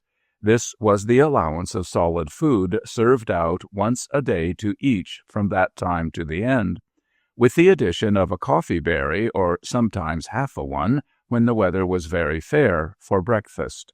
We had nothing else whatever, but half a pint of water each per day, and sometimes, when we were coldest and weakest, a teaspoonful of rum each served out as a dram. I know how learnedly it can be shown that rum is poison, but I also know that in this case, as in all similar cases I have ever read of, which are numerous, no words can express the comfort and support derived from it. Nor have I the least doubt that it saved the lives of far more than half of our number. Having mentioned half a pint of water as our daily allowance, I ought to observe that sometimes we had less, and sometimes we had more, for much rain fell, and we caught it in a canvas stretched for the purpose. Thus, at that tempestuous time of the year, and in that tempestuous part of the world, we shipwrecked people rose and fell with the waves. It is not my intention to relate, if I can avoid it, such circumstances appertaining to our doleful condition as have been better told in many other narratives of the kind than I can be expected to tell them. I will only note, in so many passing words, that day after day and night after night we received the sea upon our backs to prevent it from swamping the boat, that one party was always kept bailing, and that every hat and cap among us soon got worn out, though patched up 50 times as the only vessels we had for that service, that another party lay down in the bottom of the boat while a third rowed, and that we were soon all in boils and blisters and rags. The other boat was a source of such anxious interest to all of us that I used to wonder whether, if we were saved, the time could ever come when the survivors of this boat of ours could be at all indifferent to the fortunes of the survivors in that. We got out a tow rope whenever the weather permitted, but that did not often happen, and how we 2 parties kept within the same horizon as we did, He who mercifully permitted it to be so for our consolation only knows. I never shall forget the looks with which, when the morning light came, we used to gaze about us over the stormy waters for the other boat. We once parted company for 72 hours, and we believed them to have gone down as they did us. The joy on both sides when we came within view of one another again had something in a manner divine in it. Each was so forgetful of individual suffering, in tears of delight and sympathy for the people in the other boat. I have been wanting to get round to the individual or personal part of my subject, as I call it, and the foregoing incident puts me in the right way. The patience and good disposition aboard of us was wonderful. I was not surprised by it in the women, for all men born of women know what great qualities they will show when men will fail. But I own I was a little surprised by it in some of the men. Among 31 people assembled at the best of times, there will usually, I should say, be 2 or 3 uncertain tempers. I knew that I had more than one rough temper with me among my own people, for I had chosen those for the longboat that I might have them under my eye. But they softened under their misery, and were as considerate of the ladies, and as compassionate of the child, as the best among us, or among men. They could not have been more so. I heard scarcely any complaining. The party lying down would moan a good deal in their sleep, and I would often notice a man Not always the same man, it is to be understood, but nearly all of them at one time or another, sitting moaning at his oar or in his place as he looked mistily over the sea. When it happened to be long before I could catch his eye, he would go on moaning all the time in the dismalest manner, but when our looks met, he would brighten and leave off. I almost always got the impression that he did not know what sound he had been making, but that he thought he had been humming a tune. Our sufferings from cold and wet were far greater than our sufferings from hunger. We managed to keep the child warm, but I doubt if anyone else among us ever was warm for 5 minutes together, and the shivering and the chattering of teeth were sad to hear. The child cried a little at first for her lost playfellow, the Golden Mary, but hardly ever whimpered afterwards, and when the state of the weather made it possible, she used now and then to be held up in the arms of some of us to look over the sea for John Steadiman's boat. I see the golden hair and the innocent face now between me and the driving clouds, like an angel going to fly away. It had happened on the second day, towards night, that Mrs. Atherfield, in getting little Lucy to sleep, sang her a song. She had a soft, melodious voice, and when she had finished it, our people up and begged for another. She sang them another, and after it had fallen dark, ended with the evening hymn. From that time, whenever anything could be heard above the sea and wind, and while she had any voice left, nothing would serve the people but that she would sing at sunset. She always did, and always ended with the evening hymn. We mostly took up the last line and shed tears when it was done, but not miserably. We had a prayer night and morning also, when the weather allowed of it. 12 nights and 11 days we had been driving in the boat, when old Mr. Rarks began to be delirious and to cry out to me to throw the gold overboard, or it would sink us and we should all be lost. For days past the child had been declining, and that was the great cause of his wildness. He had been over and over again shrieking out to me to give her all the remaining meat, to give her all the remaining rum, to save her at any cost, or we should all be ruined. At this time she lay in her mother's arms at my feet. One of her little hands was almost always creeping about her mother's neck or chin. I had watched the wasting of the little hand, and I knew it was nearly over. The old man's cries were so discordant with the mother's love and submission that I called out to him in an angry voice, unless he held his peace on the instant, I would order him to be knocked on the head and thrown overboard. He was mute then until the child died, very peacefully, an hour afterwards, which was known to all in the boat by the mother's breaking out into lamentations for the first time since the wreck, for she had great fortitude and constancy, though she was a little gentlewoman. Old Mr. Rarks then became quite ungovernable, tearing what rags he had on him, raging in imprecations, and calling to me that if I had thrown the gold overboard, always the gold with him, I might have saved the child. And now, says he in a terrible voice, we shall founder and all go to the devil, for our sins will sink us when we have no innocent child to bear us up.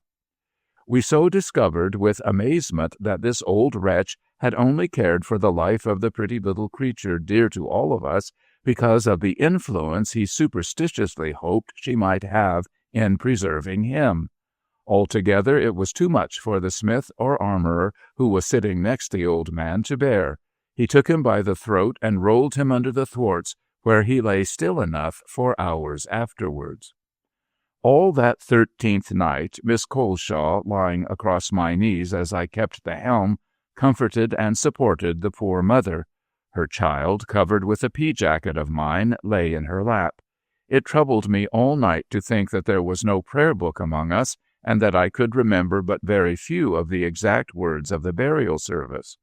When I stood up at broad day, all knew what was going to be done, and I noticed that my poor fellows made the motion of uncovering their heads, though their heads had been stark bare to the sky and sea for many a weary hour. There was a long, heavy swell on, but otherwise it was a fair morning, and there were broad fields of sunlight on the waves in the east. I said no more than this: I am the resurrection and the life, saith the Lord. He raised the daughter of Jairus the ruler, and said she was not dead, but slept. He raised the widow's son. He arose himself, and was seen of many. He loved little children, saying, Suffer them to come unto me, and rebuke them not, for of such is the kingdom of heaven. In his name, my friends, and committed to his merciful goodness. With those words I laid my rough face softly on the placid little forehead, and buried the golden Lucy in the grave of the golden Mary. Having had it on my mind to relate the end of this dear little child, I have omitted something from its exact place, which I will supply here. It will come quite as well here as anywhere else. Foreseeing that if the boat lived through the stormy weather, the time must come, and soon come, when we should have absolutely no morsel to eat, I had one momentous point often in my thoughts, although I had, years before that, fully satisfied myself that the instances in which human beings in the last distress have fed upon each other are exceedingly few, and have very seldom indeed, if ever, occurred when the people in distress, however dreadful their extremity, have been accustomed to moderate forbearance and restraint. I say, though I had long before quite satisfied my mind on this topic, I felt doubtful whether there might not have been in former cases some harm and danger from keeping it out of sight and pretending not to think of it. I felt doubtful whether some minds, growing weak with fasting and exposure, and having such a terrific idea to dwell upon in secret, might not magnify it until it got to have an awful attraction about it. This was not a new thought of mine, for it had grown out of my reading. However, it came over me, stronger than it had ever done before, as it had reason for doing, in the boat, and on the fourth day I decided that I would bring out into the light that unformed fear which must have been more or less darkly in every brain among us. Therefore, as a means of beguiling the time and inspiring hope, I gave them the best summary in my power of Bligh's voyage of more than 3,000 miles in an open boat after the mutiny of the Bounty, and of the wonderful preservation of that boat's crew. They listened throughout with great interest, and I concluded by telling them that in my opinion the happiest circumstance in the whole narrative was that Bligh, who was no delicate man either, had solemnly placed it on record therein that he was sure and certain that under no conceivable circumstances whatever would that emaciated party, who had gone through all the pains of famine, have preyed on one another. I cannot describe the visible relief which this spread through the boat, and how the tears stood in every eye. From that time I was as well convinced as Bligh himself that there was no danger, and that this phantom, at any rate, did not haunt us. Now, it was a part of Bligh's experience that when the people in his boat were most cast down, nothing did them so much good as hearing a story told by one of their number. When I mentioned that, I saw that it struck the general attention as much as it did my own, for I had not thought of it until I came to it in my summary. This was on the day after Mrs. Atherfield first sang to us. I proposed that whenever the weather would permit, we should have a story 2 hours after dinner. I always issued the allowance I have mentioned at 1 o'clock, and called it by that name, as well as our song at sunset. The proposal was received with a cheerful satisfaction that warmed my heart within me, and I do not say too much when I say that those 2 periods in the 24 hours were expected with positive pleasure, and were really enjoyed by all hands. Spectres as we soon were in our bodily wasting, our imaginations did not perish like the gross flesh upon our bones. Music and adventure, 2 of the great gifts of Providence to mankind, could charm us long after that was lost. The wind was almost always against us after the second day, and for many days together we could not nearly hold our own. We had all varieties of bad weather. We had rain, hail, snow, wind, mist, thunder, and lightning. Still the boats lived through the heavy seas, and still we perishing people rose and fell with the great waves. 16 nights and 15 days, 20 nights and 19 days, 24 nights and 23 days. So the time went on. Disheartening as I knew that our progress or want of progress must be, I never deceived them as to my calculations of it. In the first place, I felt that we were all too near eternity for deceit. In the second place, I knew that if I failed or died, the man who followed me must have a knowledge of the true state of things to begin upon. When I told them at noon what I reckoned we had made or lost, they generally received what I said in a tranquil and resigned manner, and always gratefully towards me. It was not unusual at any time of the day for someone to burst out weeping loudly without any new cause, and when the burst was over, to calm down a little better than before. I had seen exactly the same thing in a house of mourning. During the whole of this time, old Mr. Rarx had had his fits of calling out to me to throw the gold, always the gold, overboard, and of heaping violent reproaches upon me for not having saved the child. But now, the food being all gone, and I having nothing left to serve out but a bit of coffee-berry now and then, he began to be too weak to do this, and consequently fell silent.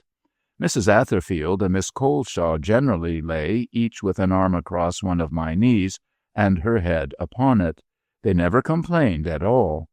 Up to the time of her child's death, Mrs. Atherfield had bound up her own beautiful hair every day, and I took particular notice that this was always before she sang her song at night, when everyone looked at her. But she never did it after the loss of her darling, and it would have been now all tangled with dirt and wet, but that Miss Coleshaw was careful of it long after she was herself, and would sometimes smooth it down with her weak, thin hands. We were past mustering a story now, but one day, at about this period, I reverted to the superstition of old Mr. Rarx concerning the Golden Lucy, and told them that nothing vanished from the eye of God, though much might pass away from the eyes of men. We were all of us, says I, children once, and our baby feet have strolled in green woods ashore, and our baby hands have gathered flowers in gardens where the birds were singing. The children that we were are not lost to the great knowledge of our Creator. Those innocent creatures will appear with us before Him and plead for us. What we were in the best time of our generous youth will arise and go with us too.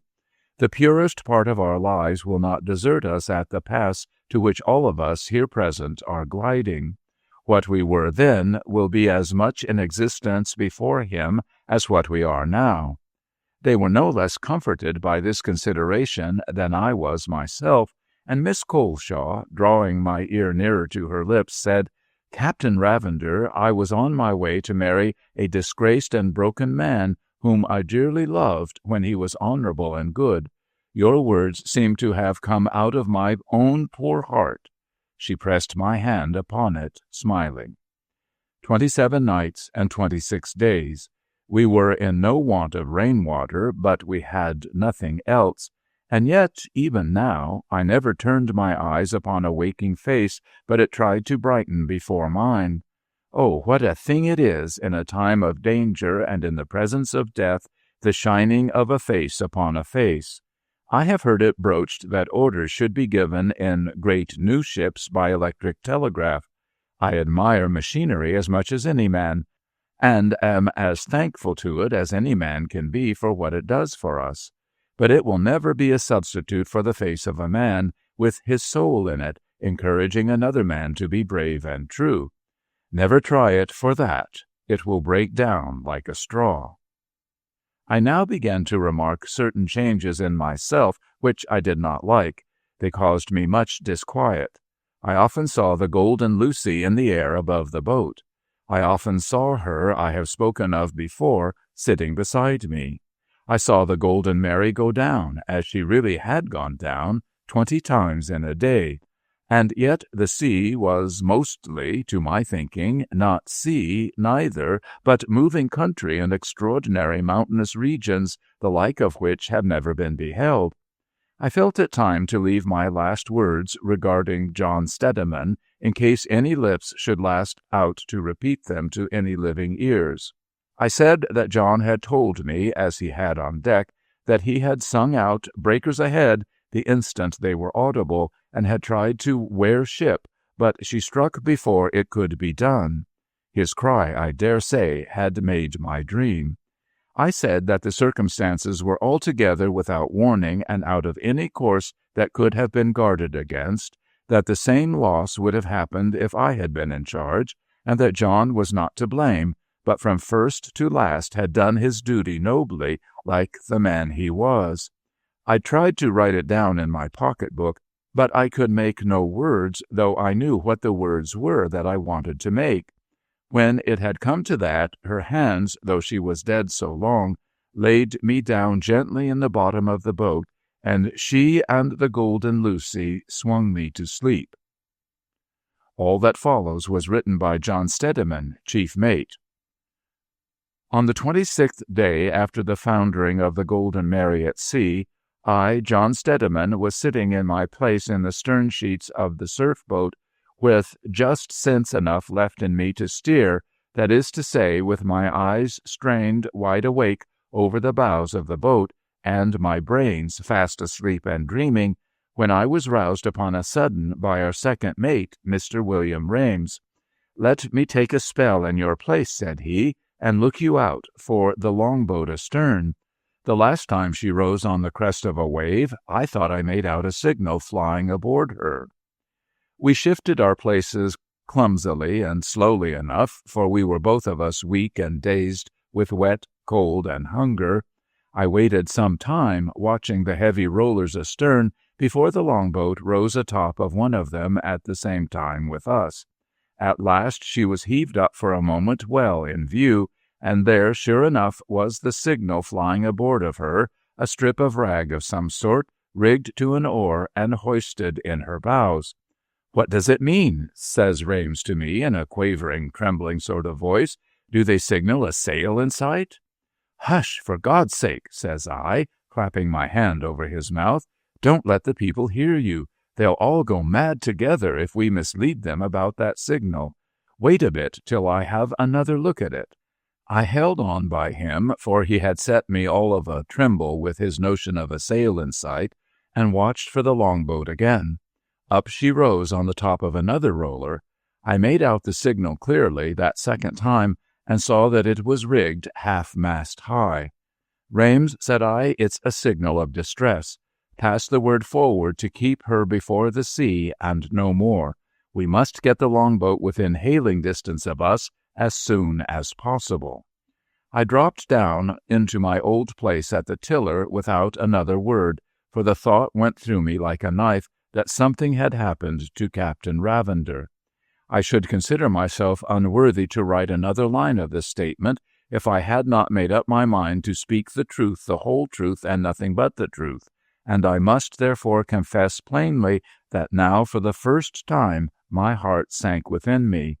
This weakness on my part was produced in some degree, as I take it, by the exhausting effects of previous anxiety and grief. Our provisions, if I may give that name to what we had left, were reduced to the rind of one lemon and about a couple of handsful of coffee berries. Besides these great distresses, caused by the death, the danger, and the suffering among my crew and passengers, I had had a little distress of my own to shake me still more in the death of the child, whom I had got to be very fond of on the voyage out, so fond that I was secretly a little jealous of her being taken in the longboat instead of mine when the ship foundered. It used to be a great comfort to me, and I think to those with me also, after we had seen the last of the Golden Mary, to see the Golden Lucy held up by the men in the longboat, when the weather allowed it, as the best and brightest sight they had to show. She looked, at the distance we saw her from, almost like a little white bird in the air. To miss her for the first time, when the weather lulled a little again, and we all looked out for our white bird, and looked in vain, was a sore disappointment. To see the men's heads bowed down and the captain's hand pointing into the sea when we hailed the longboat a few days after gave me as heavy a shock and as sharp a pang of heartache to bear as ever I remember suffering in all my life. I only mention these things to show that if I did give way a little at first under the dread that our captain was lost to us, it was not without having been a good deal shaken beforehand by more trials of one sort or another than often fall to one man's share. I had got over the choking in my throat with the help of a drop of water, and had steadied my mind again so as to be prepared against the worst, when I heard the hail, Lord help the poor fellows, how weak it sounded, "Surf boat, ahoy!" I looked up, and there were our companions in misfortune, tossing abreast of us, not so near that we could make out the features of any of them, but near enough, with some exertion for people in our condition, to make their voices heard in the intervals when the wind was weakest. I answered the hail and waited a bit, and heard nothing, and then sung out the captain's name. The voice that replied did not sound like his. The words that reached us were, "Chief mate wanted on board." Every man of my crew knew what that meant as well as I did. As second officer in command, there could be but one reason for wanting me on board the longboat. A groan went all around us, and my men looked darkly in each other's faces and whispered under their breaths, "The captain is dead." I commanded them to be silent and not to make too sure of bad news at such a pass as things had now come to with us. Then, hailing the longboat, I signified that I was ready to go on board when the weather would let me, stopped a bit to draw a good long breath, and then called out as loud as I could the dreadful question, "Is the captain dead?" The black figures of 3 or 4 men in the after part of the longboat all stooped down together as my voice reached them. They were lost to view for about a minute, then appeared again. One man among them was held up on his feet by the rest, and he hailed back the blessed words, "A very faint hope went a very long way with people in our desperate situation, 'Not yet.'" The relief felt by me and by all with me when we knew that our captain, though unfitted for duty, was not lost to us, it is not in words, at least not in such words as a man like me can command, to express. I did my best to cheer the men by telling them what a good sign it was that we were not as badly off yet as we had feared, and then communicated what instructions I had to give to William Rames, who was to be left in command in my place when I took charge of the longboat.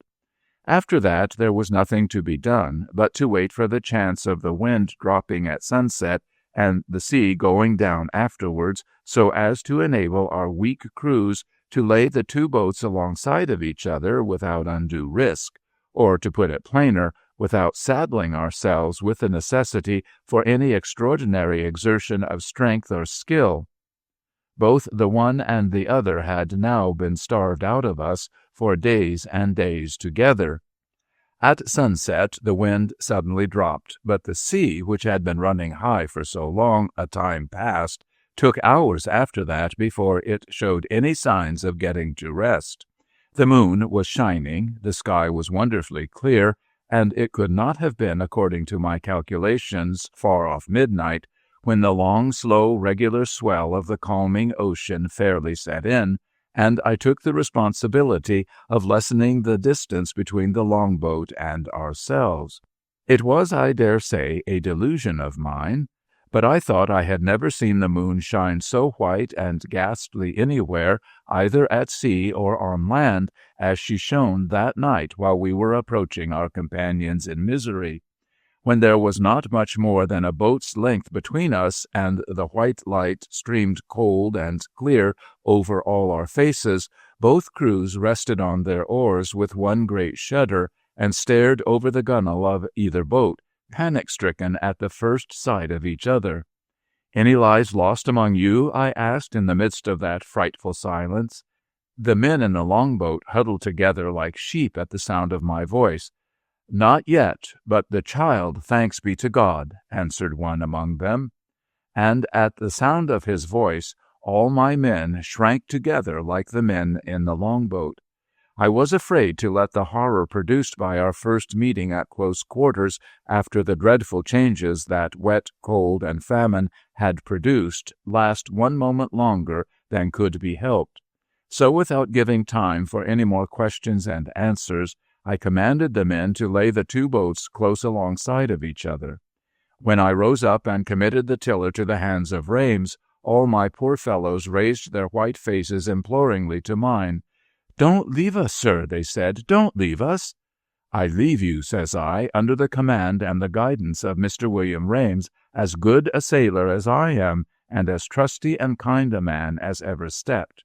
Do your duty by him as you have done it by me, and remember to the last that while there is life, there is hope. God bless and help you all." With those words I collected what strength I had left, and caught at two arms that were held out to me, and so got from the stern sheets of one boat into the stern sheets of the other. "Mind where you step, sir," whispered one of the men who had helped me into the longboat. I looked down as he spoke. 3 figures were huddled up below me, with the moonshine falling on them in ragged streaks through the gaps between the men standing or sitting above them. The first face I made out was the face of Miss Coleshaw. Her eyes were wide open and fixed on me. She seemed still to keep her senses, and by the alternate parting and closing of her lips to be trying to speak, but I could not hear that she uttered a single word. On her shoulder rested the head of Mrs. Atherfield. The mother of our poor little golden Lucy must, I think, have been dreaming of the child she had lost, for there was a faint smile just ruffling the white stillness of her face when I first saw it turned upward, with peaceful closed eyes towards the heavens. From her I looked down a little, and there, with his head on her lap, and with one of her hands resting tenderly on his cheek, there lay the captain, to whose help and guidance up to this miserable time we had never looked in vain. There, worn out at last in our service, and for our sakes, lay the best and bravest man of all our company. I stole my hand in gently through his clothes, and laid it on his heart, and felt a little feeble warmth over it, though my cold, dulled touch could not detect even the faintest beating. The 2 men in the stern sheets with me, noticing what I was doing, knowing I loved him like a brother, and seeing, I suppose, more distress in my face than I myself was conscious of its showing, lost command over themselves altogether, and burst into a piteous moaning, sobbing lamentation over him.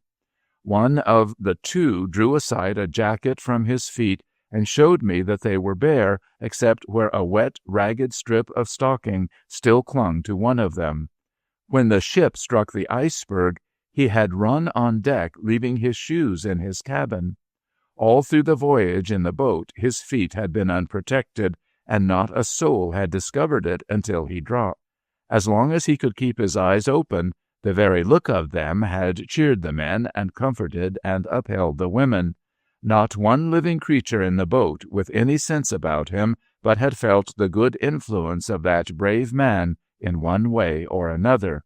Not one but had heard him over and over again give the credit to others which was due only to himself, praising this man for patience and thanking that man for help, when the patience and the help had really and truly, as to the best part of both, come only from him.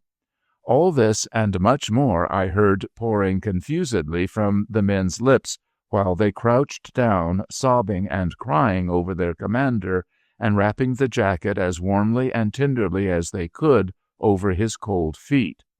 It went to my heart to check them, but I knew that if this lamenting spirit spread any further, all chance of keeping alight any last sparks of hope and resolution among the boat's company would be lost forever.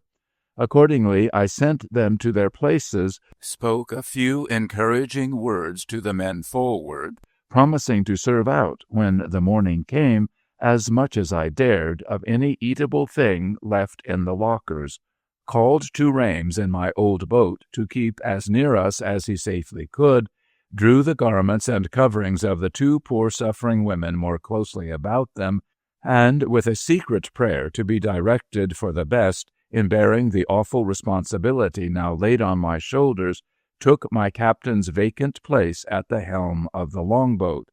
This, as well as I can tell it, is the full and true account of how I came to be placed in charge of the lost passengers and crew of the Golden Mary on the morning of the 27th day after the ship struck the iceberg and foundered at sea. Story 10, The Perils of Certain English Prisoners, Part 1. Chapter 1, The Island of Silver Store.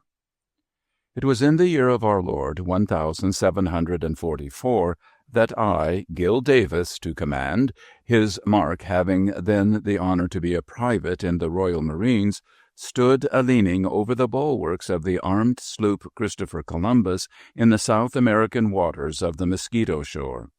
My lady remarks to me before I go any further that there is no such Christian name as Gill, and that her confident opinion is that the name given to me in the baptism wherein I was made, and so forth, was Gilbert. She is certain to be right, but I never heard of it. I was a foundling child, picked up somewhere or another, and I always understood my Christian name to be Gill. It is true that I was called Gills when employed at Snorridge Bottom, betwixt Chatham and Maidstone, to frighten birds, but that had nothing to do with the baptism wherein I was made and so on, and wherein a number of things were promised for me by somebody who let me alone ever afterwards as to performing any of them, and who, I consider, must have been the beadle. Such name of Gills was entirely owing to my cheeks, or gills, which at that time of my life were of a raspy description. My lady stops me again before I go any further by laughing exactly in her old way and waving the feather of her pen at me.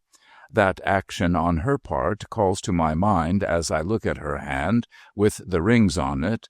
Well, I won't. To be sure, it will come in its own place. But it's always strange to me, noticing the quiet hand, and noticing it, as I have done, you know, so many times, a fondling children and grandchildren asleep, to think that when blood and honor were up, there, I won't, not at present, scratch it all out. She won't scratch it out, and quite honorable, because we have made an understanding that everything is to be taken down, and that nothing, that is, once taken down, shall be scratched out. I have the great misfortune not to be able to read and write, and I am speaking my true and faithful account of those adventures, and my lady is writing it word for word. I say, there I was a-leaning over the bulwarks of the sloop Christopher Columbus in the South American waters off the Mosquito Shore, a subject of His Gracious Majesty King George of England, and a private in the Royal Marines.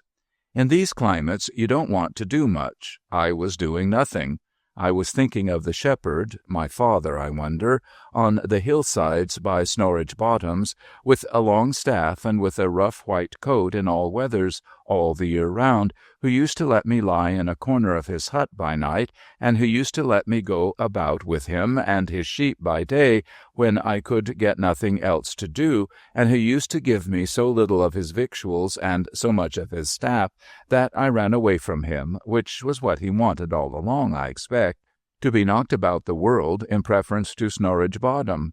I had been knocked about the world for 29 years in all, when I stood looking along those bright blue South American waters. Looking after the shepherd, I may say, watching him in a half-waking dream, with my eyes half shut, as he and his flock of sheep and his 2 dogs seemed to move away from the ship's side, far away over the blue water, and go right down into the sky. "It's rising out of the water, steady," a voice said, close to me. I had been thinking on so that it like woke me with a start, though it was no stranger voice than the voice of Harry Charker, my own comrade. "What's rising out of the water steady?" I asked my comrade. "What?" said he. "The island." "Oh, the island," says I, turning my eyes towards it. "True, I forgot the island." "Forgot the port you're going to? That's odd, ain't it?" "It is odd," says I. "And odd," he said, slowly considering with himself, "ain't even. Is it, Gil?" He had always a remark just like that to make, and seldom another. As soon as he had brought a thing round to what it was not, he was satisfied. He was one of the best of men, and in a certain sort of a way, one with the least to say for himself. I qualify it because, besides being able to read and write like a quartermaster, he had always one most excellent idea in his mind. That was duty. Upon my soul, I don't believe, though I admire learning beyond everything, that he could have got a better idea out of all the books in the world if he had learnt them every word and been the cleverest of scholars. My comrade and I had been quartered in Jamaica, and from there we had been drafted off to the British settlement of Belize, lying away west and north of the Mosquito Coast. At Belize there had been great alarm of one cruel gang of pirates.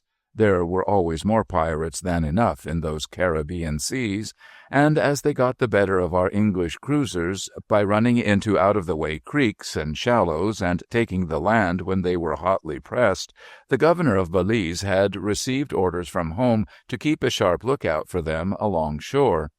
Now, there was an armed sloop came once a year from Port Royal, Jamaica, to the island, laden with all manner of necessaries, to eat and to drink and to wear and to use in various ways, and it was aboard of that sloop which had touched at Belize that I was a-standing leaning over the bulwarks. The island was occupied by a very small English colony. It had been given the name of Silver Store. The reason of its being so called was that the English colony owned and worked a silver mine over on the mainland in Honduras, and used this island as a safe and convenient place to store their silver in until it was annually fetched away by the sloop. It was brought down from the mine to the coast on the backs of mules, attended by friendly Indians and guarded by white men. From thence it was conveyed over to Silver Store, when the weather was fair, in the canoes of that country. From Silver Store it was carried to Jamaica by the armed sloop once a year, as I have already mentioned. From Jamaica it went, of course, all over the world. How I came to be aboard the armed sloop is easily told. 24 Marines under command of a lieutenant, that officer's name was Linderwood, had been told off at Belize to proceed to Silver Store in aid of boats and seamen stationed there for the chase of the pirates. The island was considered a good post of observation against the pirates, both by land and sea. Neither the pirate ship nor yet her boats had been seen by any of us, but they had been so much heard of that the reinforcement was sent. Of that party I was one. It included a corporal and a sergeant. Charker was corporal, and the sergeant's name was Druce. He was the most tyrannical non-commissioned officer in His Majesty's service. The night came on soon after I had had the foregoing words with Charker. All the wonderful bright colors went out of the sea and sky in a few minutes, and all the stars in the heavens seemed to shine out together, and to look down at themselves in the sea over one another's shoulders, millions deep. Next morning we cast anchor off the island. There was a snug harbor within a little reef. There was a sandy beach. There were coconut trees with high straight stems, quite bare, and foliage at the top like plumes of magnificent green feathers. There were all the objects that are usually seen in these parts, and I am not going to describe them, having something else to tell about. Great rejoicings, to be sure, were made on our arrival. All the flags in the place were hoisted, all the guns in the place were fired, and all the people in the place came down to look at us. One of those Sambo fellows, they call those native Sambos when they are half Negro and half Indian, had come off outside the reef to pilot us in, and remained on board after we had let go our anchor. He was called Christian George King, and was fonder of all hands than anybody else was. Now, I confess for myself that on that first day, if I had been captain of the Christopher Columbus instead of private in the Royal Marines, I should have kicked Christian George King, who was no more a Christian than he was a King or a George, over the side without exactly knowing why, except that it was the right thing to do. But I must likewise confess that I was not in a particularly pleasant humor when I stood under arms that morning aboard the Christopher Columbus in the harbor of the island of Silver Store. I had had a hard life, and the life of the English on the island seemed too easy and too gay to please me.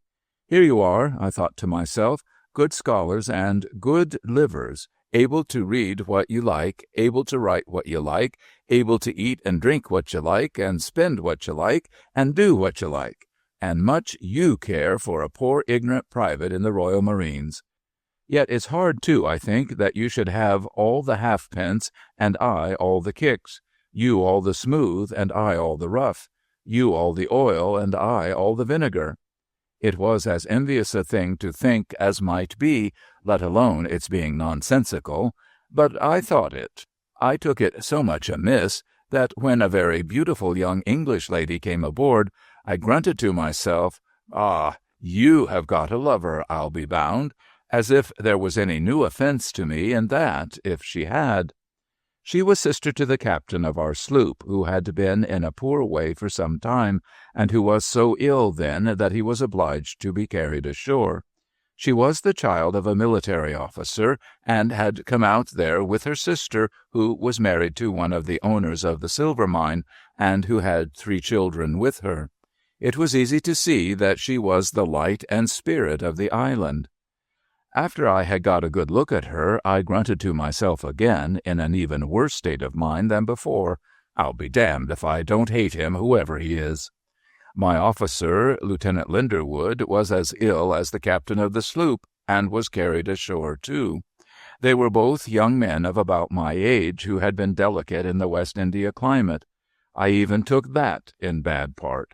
I thought I was much fitter for the work than they were, and that if all of us had our deserts, I should be both of them rolled into one. It may be imagined what sort of an officer of marines I should have made, without the power of reading a written order. And as to any knowledge how to command the sloop, Lord, I should have sunk her in a quarter of an hour. However, such were my reflections, and when we men were ashore and dismissed, I strolled about the place along with Charker, making my observations in a similar spirit. It was a pretty place, in all its arrangements partly South American and partly English, and very agreeable to look at on that account, being like a bit of home that had been chipped off and had floated away to that spot, accommodating itself to circumstances as it drifted along. The huts of the Sambos, to the number of 25 perhaps, were down by the beach to the left of the anchorage. On the right was a sort of barrack with a South American flag and the Union Jack flying from the same staff, where the little English colony could all come together if they saw occasion.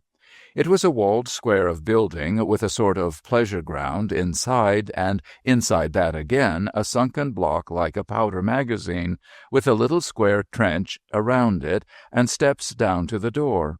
Charker and I were looking in at the gate, which was not guarded, and I had said to Charker, in reference to the bit like a powder magazine, "That's where they keep the silver, you see." And Charker had said to me, after thinking it over, "And silver ain't gold, is it, Gil?"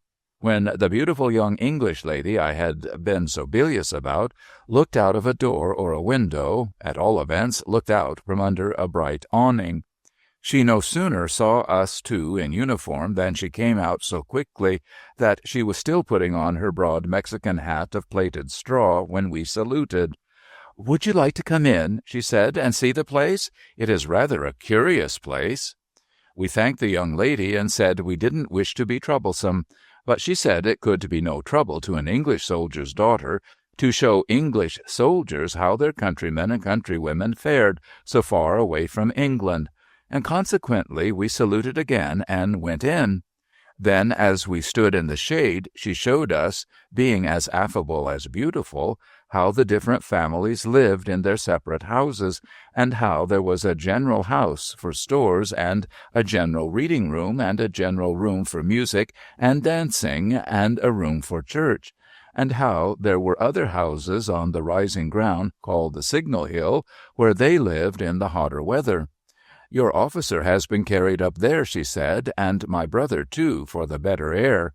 At present, our few residents are dispersed over both spots, deducting, that is to say, such of our number as are always going to or coming from or staying at the mine. He is among one of those parties, I thought, and I wish somebody would knock his head off. Some of our married ladies live here, she said, during at least half the year, as lonely as widows, with their children. Many children here, ma'am? 17. There are 13 married ladies, and there are 8 like me. There were not 8 like her, there was not one like her in the world. She meant single. Which, with about 30 Englishmen of various degrees, said the young lady, form the little colony now on the island. I don't count the sailors, for they don't belong to us, nor the soldiers, she gave us a gracious smile when she spoke of the soldiers, for the same reason. Nor the Sambos, ma'am, said I.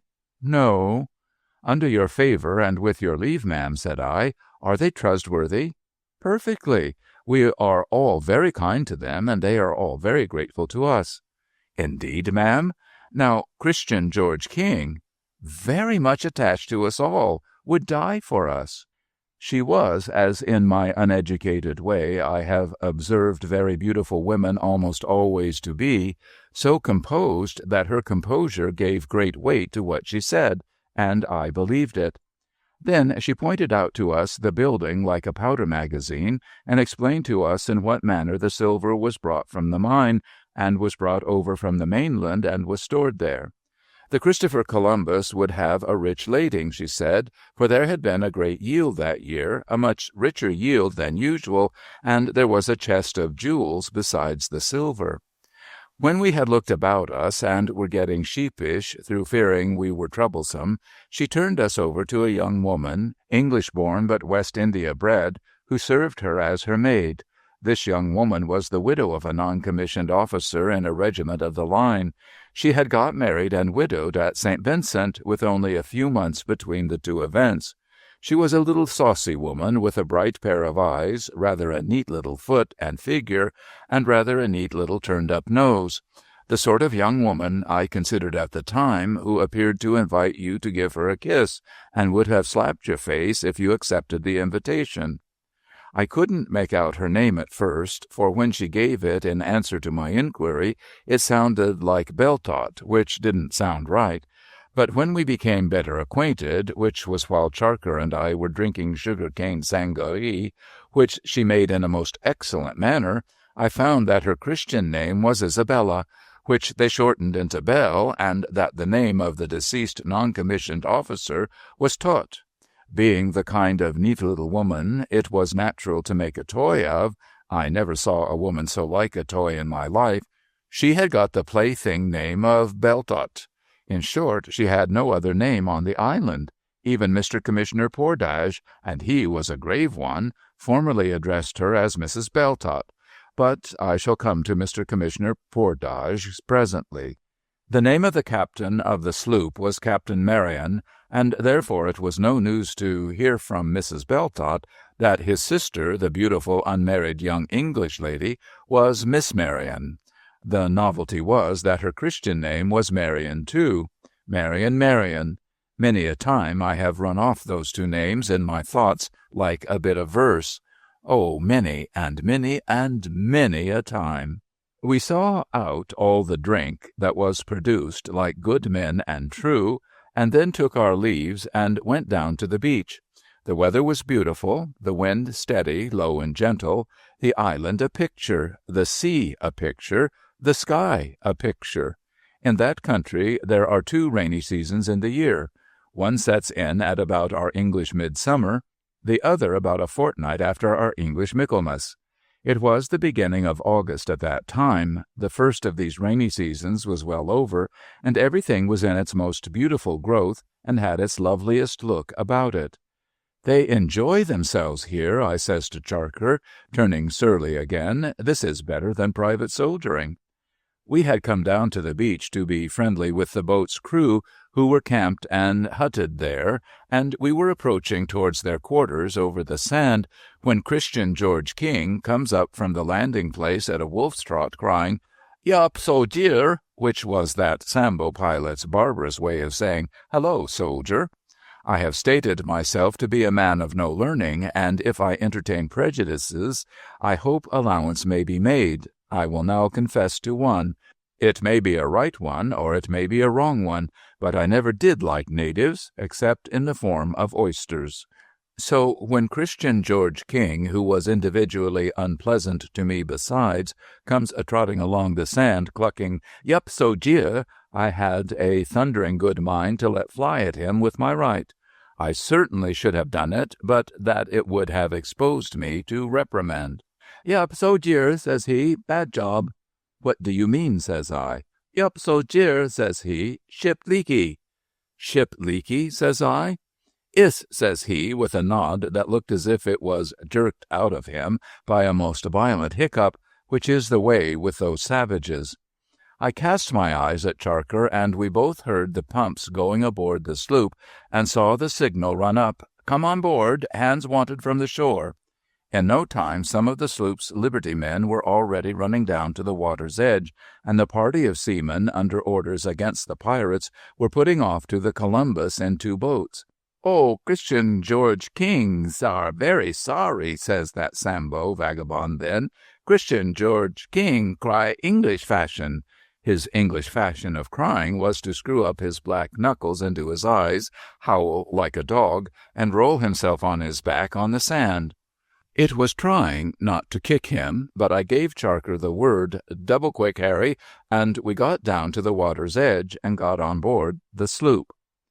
By some means or other she had sprung such a leak that no pumping would keep her free, and what between the 2 fears that she would go down in the harbor, and that even if she did not, all the supplies she had brought for the little colony would be destroyed by the sea-water as it rose in her, there was great confusion. In the midst of it, Captain Marion was heard hailing from the beach. He had been carried down in his hammock and looked very bad, but he insisted on being stood there on his feet, and I saw him myself come off in the boat, sitting upright in the stern sheets as if nothing was wrong with him. A quick sort of council was held, and Captain Marion soon resolved that we must all fall to work to get the cargo out, and that when that was done, the guns and heavy matters must be got out, and that the sloop must be hauled ashore and careened, and the leak stopped. We were all mustered, the pirate chase party volunteering, and told off into parties with so many hours of spell and so many hours of relief, and we all went at it with a will.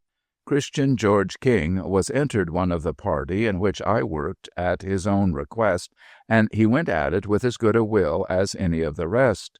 He went at it with so much heartiness, to say the truth, that he rose in my good opinion almost as fast as the water rose in the ship, which was fast enough, and faster. Mr. Commissioner Bortage kept in a red and black japanned box like a family lump sugar box some document or other which some Sambo chief or other had got drunk and spilt some ink over, as well as I could understand the matter, and by that means had given up lawful possession of the island. Through having hold of this box, Mr. Portage got his title of commissioner. He was styled consul, too, and spoke of himself as government. He was a stiff-jointed, high-nosed old gentleman, without an ounce of fat on him, of a very angry temper and a very yellow complexion. Mrs. Commissioner Bortage, making allowances for difference of sex, was much the same. Mr. Kitten, a small, youngish, bald, botanical and mineralogical gentleman, also connected with the mine, but everybody there was that, more or less, was sometimes called by Mr. Commissioner Portage his vice-commissioner, and sometimes his deputy consul, or sometimes he spoke of Mr. Kitten merely as being under government.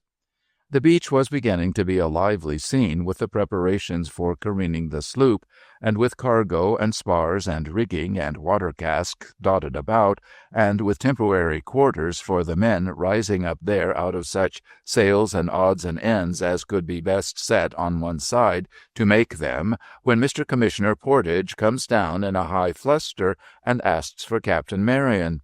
The captain, ill as he was slung in his hammock betwixt two trees that he might direct, and he raised his head and answered for himself.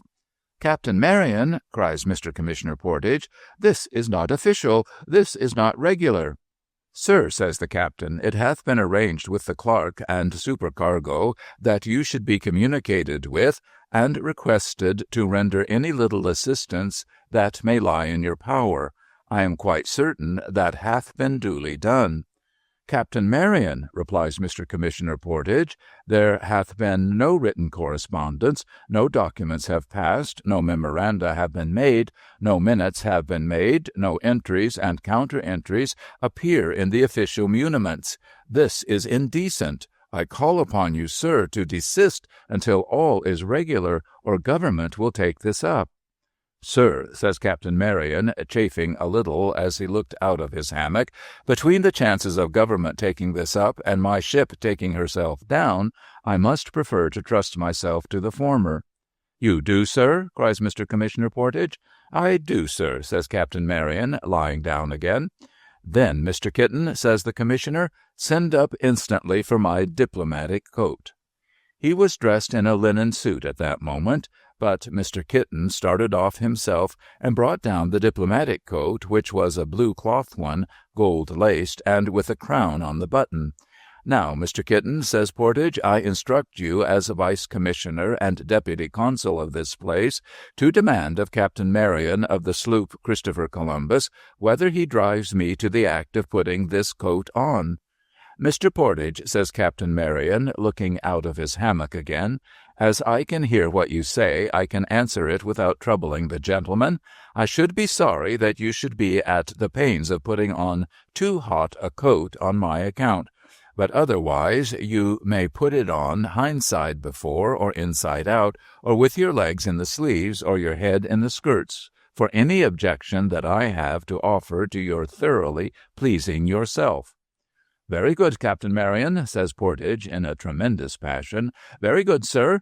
Be the consequences on your own head. Mr. Kitten, as it has come to this, help me on with it."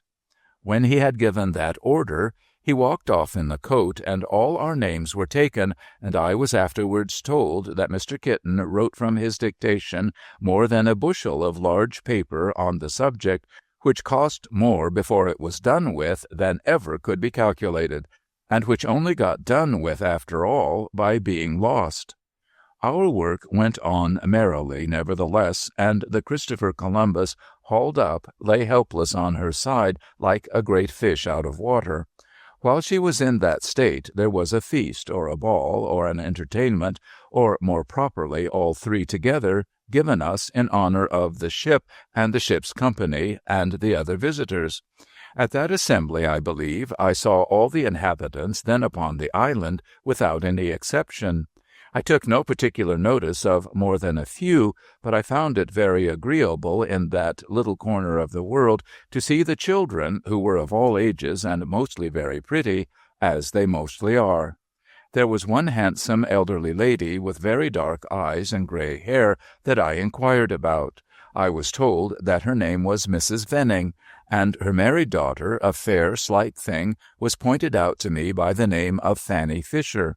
Quite a child she looked, with a little copy of herself holding to her dress, and her husband, just come back from the mine, exceedingly proud of her. They were a good-looking set of people on the whole, but I didn't like them. I was out of sorts. In conversation with Charker, I found fault with all of them. I said of Mrs. Venning she was proud. Of Mrs. Fisher she was a delicate little baby fool. What did I think of this one? Why, he was a fine gentleman. What did I say to that one? Why, she was a fine lady. What could you expect them to be? I asked Charker, nursed in that climate with the tropical night shining for them, musical instruments playing to them, great trees bending over them, soft lamps lighting them, fireflies sparkling in among them, bright flowers and birds brought into existence to please their eyes, delicious drinks to be had for the pouring out, delicious fruits to be got for the picking, and every one dancing and murmuring happily in the scented air, with the sea breaking low on the reef for a pleasant chorus. "Fine gentlemen and fine ladies, Harry," I says to Charker. "Yes, I think so. Dolls, dolls. Not the sort of stuff for wear that comes of poor private soldiering in the Royal Marines." However, I could not gainsay that they were very hospitable people, and that they treated us uncommonly well. Every man of us was at the entertainment, and Mrs. Beltot had more partners than she could dance with, though she danced all night, too. As to Jack, whether of the Christopher Columbus or of the pirate pursuit party, it made no difference. He danced with his brother Jack, danced with himself, danced with the moon, the stars, the trees, the prospect, anything. I didn't greatly take to the chief officer of that party, with his bright eyes, brown face, and easy figure. I didn't much like his way when he first happened to come where we were, with Miss Marion on his arm. "Oh, Captain Carton," she says, "here are two friends of mine." He says, "Indeed, these two Marines?" meaning Charker and myself. "Yes," says she, "I showed these two friends of mine, when they first came, all the wonders of Silver Store." He gave us a laughing look, and says he, "You are in luck, men. I would be disrated and go before the mast tomorrow to be shown the way upward again by such a guide. You are in luck, men." When he had saluted, and he and the lady had waltzed away, I said, "You are a pretty fellow, too, to talk of luck. You may go to the devil." Mr. Commissioner Portage and Mrs. Commissioner showed among the company on that occasion like the King and Queen of a much greater Britain than Great Britain. Only two other circumstances in that jovial night made much separate impression on me. One was this: a man in our draft of Marines named Tom Packer, a wild, unsteady young fellow, but the son of a respectable shipwright in Portsmouth Yard, and a good scholar who had been well brought up, comes to me after a spell of dancing, and takes me aside by the elbow, and says, swearing angrily, "Gil Davis, I hope I may not be the death of Sergeant Druce one day." Now, I knew Druce had always borne particularly hard on this man, and I knew this man to be of a very hot temper. So I said, "Tut, nonsense, don't talk so to me. If there's a man in the corps who scorns the name of an assassin, that man and Tom Packer are one." Tom wipes his head, being in a mortal sweat, and says he, "I hope so, but I can't answer for myself when he lords it over me, as he has just now done before a woman. I tell you what, Gil, mark my words, it will go hard with Sergeant Druce if ever we are in any engagement together, and he has to look to me to save him. Let him say a prayer, then, if he knows one, for it's all over with him, and he is on his deathbed. Mark my words." I did mark his words, and very soon afterwards, too, as will shortly be taken down. Story 10. The Perils of Certain English Prisoners, Part 2. The other circumstance that I noticed at that ball was the gaiety and attachment of Christian George King, the innocent spirits that Sambo Pilot was in, and the impossibility he found himself under of showing all the little colony, but especially the ladies and children, how fond he was of them, how devoted to them, and how faithful to them for life and death, for present, future, and everlasting, made a great impression on me. If ever a man, Sambo or no Sambo, was trustful and trusted to what may be called quite an infantine and sweetly beautiful extent, surely, I thought, that morning when I did at last lie down to rest, it was that Sambo Pilot, Christian George King. This may account for my dreaming of him. He stuck in my sleep corner-wise, and I couldn't get him out. He was always flitting about me, dancing round me, and peeping in over my hammock, though I woke and dozed off again 50 times. At last, when I opened my eyes, there he really was, looking in at the open side of the little dark hut, which was made of leaves, and had Charker's hammock slung in it, as well as mine. "So, Jeer," says he, in a sort of low croak. "Yup." "Hello," says I, starting up. "What? You are there, are you?" "Iss," says he. "Christian George King got news." "What news has he got?" "Pirates out." I was on my feet in a second. So was Charker. We were both aware that Captain Carton, in command of the boats, constantly watched the mainland for a secret signal, though of course it was not known to such as us what the signal was. Christian George King had vanished before we touched the ground, but the word was already passing from hut to hut to turn out quietly, and we knew that the nimble barbarian had got hold of the truth, or something near it. In a space among the trees behind the encampment of us visitors, naval and military, was a snugly screened spot where we kept the stores that were in use and did our cookery. The word was passed to assemble there. It was very quickly given, and was given, so far as we were concerned, by Sergeant Druce, who was as good in a soldier point of view as he was bad in a tyrannical one.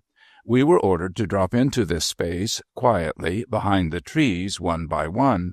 As we assembled here, the seamen assembled too. Within 10 minutes, as I should estimate, we were all here, except the usual guard upon the beach. The beach, we could see it through the wood, looked as it always had done in the hottest time of the day. The guard were in the shadow of the sloop's hull, and nothing was moving but the sea, and that moved very faintly. Work had always been knocked off at that hour until the sun grew less fierce and the sea breeze rose, so that its being holiday with us made no difference just then in the look of the place. But I may mention that it was a holiday, and the first we had had since our hard work began. Last night's ball had been given on the leaks being repaired and the careening done. The worst of the work was over, and tomorrow we were to begin to get the sloop afloat again. We Marines were now drawn up here under arms. The chase party were drawn up separate. The men of the Columbus were drawn up separate. The officers stepped out into the midst of the three parties and spoke so as all might hear. Captain Carton was the officer in command, and he had a spyglass in his hand. His coxswain stood by him with another spyglass, and with a slate on which he seemed to have been taking down signals. "Now, men," says Captain Carton, "I have to let you know for your satisfaction, first, that there are 10 pirate boats, strongly manned and armed, lying hidden up a creek yonder on the coast, under the overhanging branches of the dense trees. Secondly, that they will certainly come out this night when the moon rises on a pillaging and murdering expedition, of which some part of the mainland is the object. Thirdly, don't cheer, men, that we will give chase, and if we can get at them, rid the world of them, please God." Nobody spoke that I heard, and nobody moved that I saw. Yet there was a kind of ring, as if every man answered and approved with the best blood that was inside of him. "Sir," says Captain Marion, "I beg to volunteer on this service with my boats. My people volunteer to the ship's boys." "In His Majesty's name and service," the other answers, touching his hat, "I accept your aid with pleasure. Lieutenant Linderwood, how will you divide your men?" I was ashamed. I give it out to be written down as large and plain as possible. I was heart and soul ashamed of my thoughts of those two sick officers, Captain Marion and Lieutenant Linderwood, when I saw them then and there. The spirit in those two gentlemen beat down their illness, and very ill I knew them to be, like St. George beating down the dragon. Pain and weakness, want of ease and want of rest, had no more place in their minds than fear itself.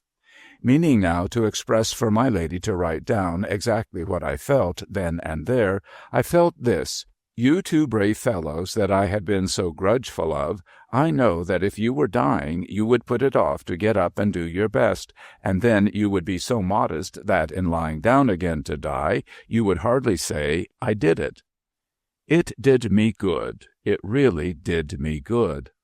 But to go back to where I broke off, says Captain Carton to Lieutenant Linderwood, Sir, how will you divide your men? There is not room for all, and a few men should in any case be left here.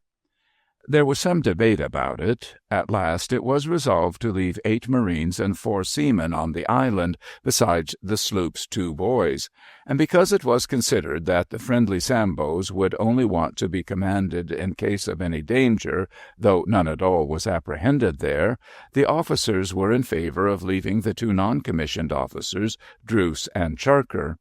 It was a heavy disappointment to them, just as my being one of the left was a heavy disappointment to me. Then, but not soon afterwards, we men drew lots for it, and I drew Island. So did Tom Packer. So, of course, did 4 more of our rank and file. When this was settled, verbal instructions were given to all hands to keep the intended expedition secret, in order that the women and children might not be alarmed, or the expedition put in a difficulty by more volunteers. The assembly was to be on that same spot at sunset. Every man was to keep up an appearance, meanwhile, of occupying himself in his usual way. That is to say, every man excepting 4 old trusty seamen, who were appointed with an officer to see to the arms and ammunition, and to muffle the rullocks of the boats, and to make everything as trim and swift and silent as could be made.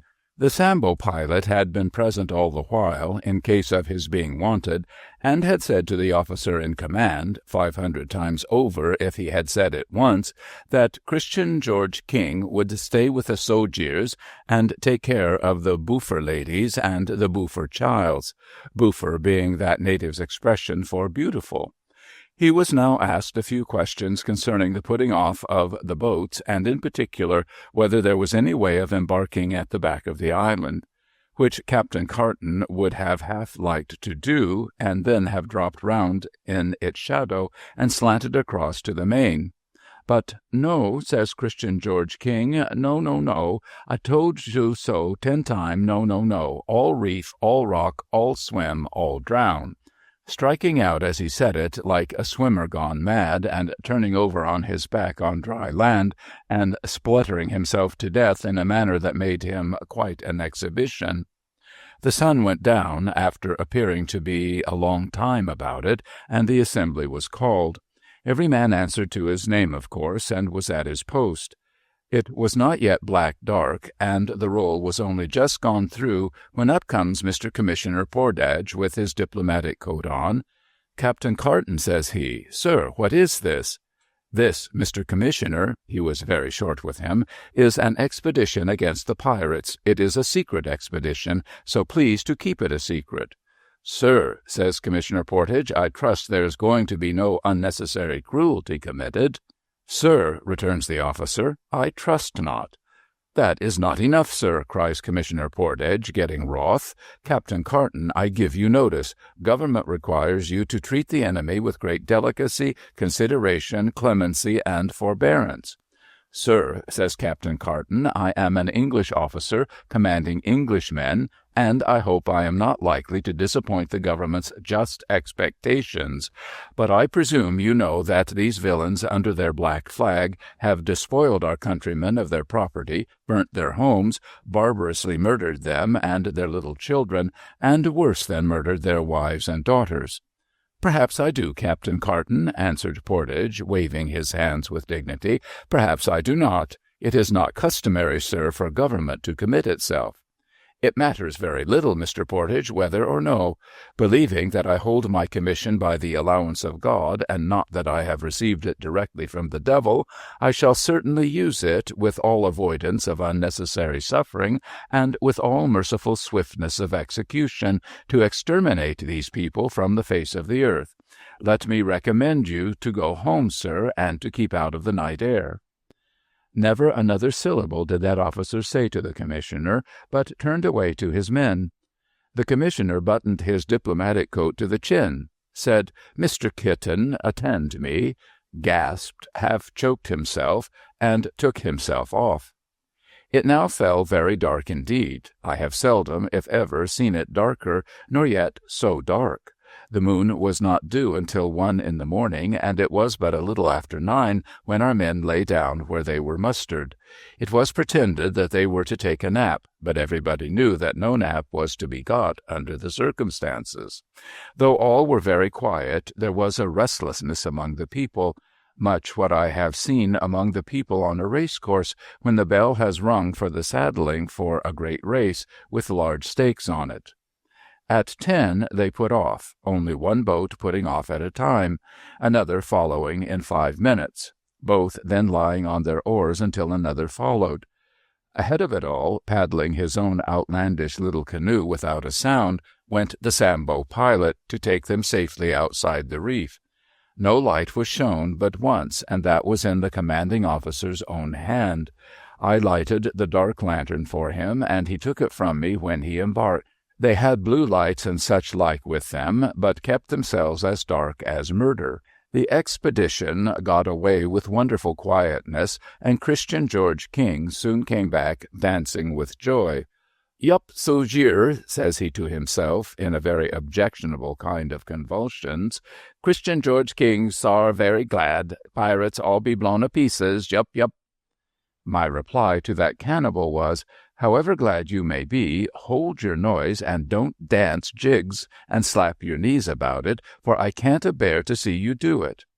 I was on duty then, we 12 who were left being divided into 4 watches of 3 each, 3-hour spell. I was relieved at 12. A little before that time I had challenged, and Miss Marion and Miss Beltut had come in. "Good Davis," says Miss Marion, "what is the matter? Where is my brother?" I told her what was the matter, and where her brother was. "Oh, heaven help him," says she, clasping her hands and looking up. She was close in front of me, and she looked most lovely, to be sure. "He is not sufficiently recovered, not strong enough for such strife." "If you had seen him, miss," I told her, "as I saw him when he volunteered, you would have known that his spirit is strong enough for any strife. It will bear his body, miss, to wherever duty calls him. It will always bear him to an honorable life or a brave death." "Heaven bless you," says she, touching my arm. "I know it. Heaven bless you." Mrs. Beltut surprised me by trembling and saying nothing. They were still standing, looking towards the sea and listening, after the relief had come round. It continued very dark. I asked to be allowed to take them back. Miss Marion thanked me, and she put her arm in mine, and I did take them back. I have now got to make a confession that will appear singular. After I had left them, I laid myself down on my face on the beach and cried for the first time since I had frightened birds as a boy at Snorridge Bottom, to think what a poor, ignorant, low-placed private soldier I was. It was only for half a minute or so. A man can't at all times be quite master of himself, and it was only for half a minute or so. Then I up and went to my hut and turned into my hammock and fell asleep with wet eyelashes and a sore, sore heart, just as I had often done when I was a child and had been worse used than usual. I slept, as a child under those circumstances might, very sound, and yet very sore at heart all through my sleep. I was awoke by the words, "He is a determined man." I had sprung out of my hammock and had seized my firelock and was standing on the ground, saying the words myself. "He is a determined man." But the curiosity of my state was that I seemed to be repeating them after somebody, and to have been wonderfully startled by hearing them. As soon as I came to myself, I went out of the hut and away to where the guard was. Charker challenged, "Who goes there?" "A friend." "Not Gill," says he, as he shouldered his piece. "Gill," says I. "Why, what the deuce do you do out of your hammock?" says he. "Too hot for sleep," says I. "Is all right?" "Right," says Charker. Yes, all's right enough here. What should be wrong here? It's the boats that we want to know of. Except for fireflies twinkling about and the lonesome splashes of great creatures as they drop into the water, there's nothing going on here to ease a man's mind from the boats." The moon was above the sea and had risen, I should say, some half an hour. As Charker spoke, with his face towards the sea, I looked landward, suddenly laid my right hand on his breast, and said, "Don't move, don't turn, don't raise your voice. You never saw a Maltese face here?" "No. What do you mean?" he asked, staring at me. "Nor yet an English face with one eye and a patch across the nose?" "No. What ails you? What do you mean?" I had seen both looking at us round the stem of a cocoanut tree where the moon struck them. I had seen that Sambo pilot, with one hand laid on the stem of the tree, drawing them back into the heavy shadow. I had seen their naked cutlasses twinkle and shine like bits of the moonshine in the water that had got blown ashore among the trees by the light wind. I had seen it all in a moment, and I saw in a moment, as any man would, that the signaled move of the pirates on the mainland was a plot and a feint, that the leak had been made to disable the sloop, that the boats had been tempted away to leave the island unprotected, that the pirates had landed by some secreted way at the back, and that Christian George King was a double-dyed traitor and a most infernal villain. I considered, still all in one and the same moment, that Charker was a brave man, but not quick with his head, and that Sergeant Druce, with a much better head, was close by. All I said to Charker was, "I am afraid we are betrayed. Turn your back full to the moonlight on the sea, and cover the stem of the cocoanut tree, which will then be right before you, at the height of a man's heart. Are you right?" "I am right," says Charker, turning instantly and falling into the position with a nerve of iron. "And right ain't left, is it, Gil?"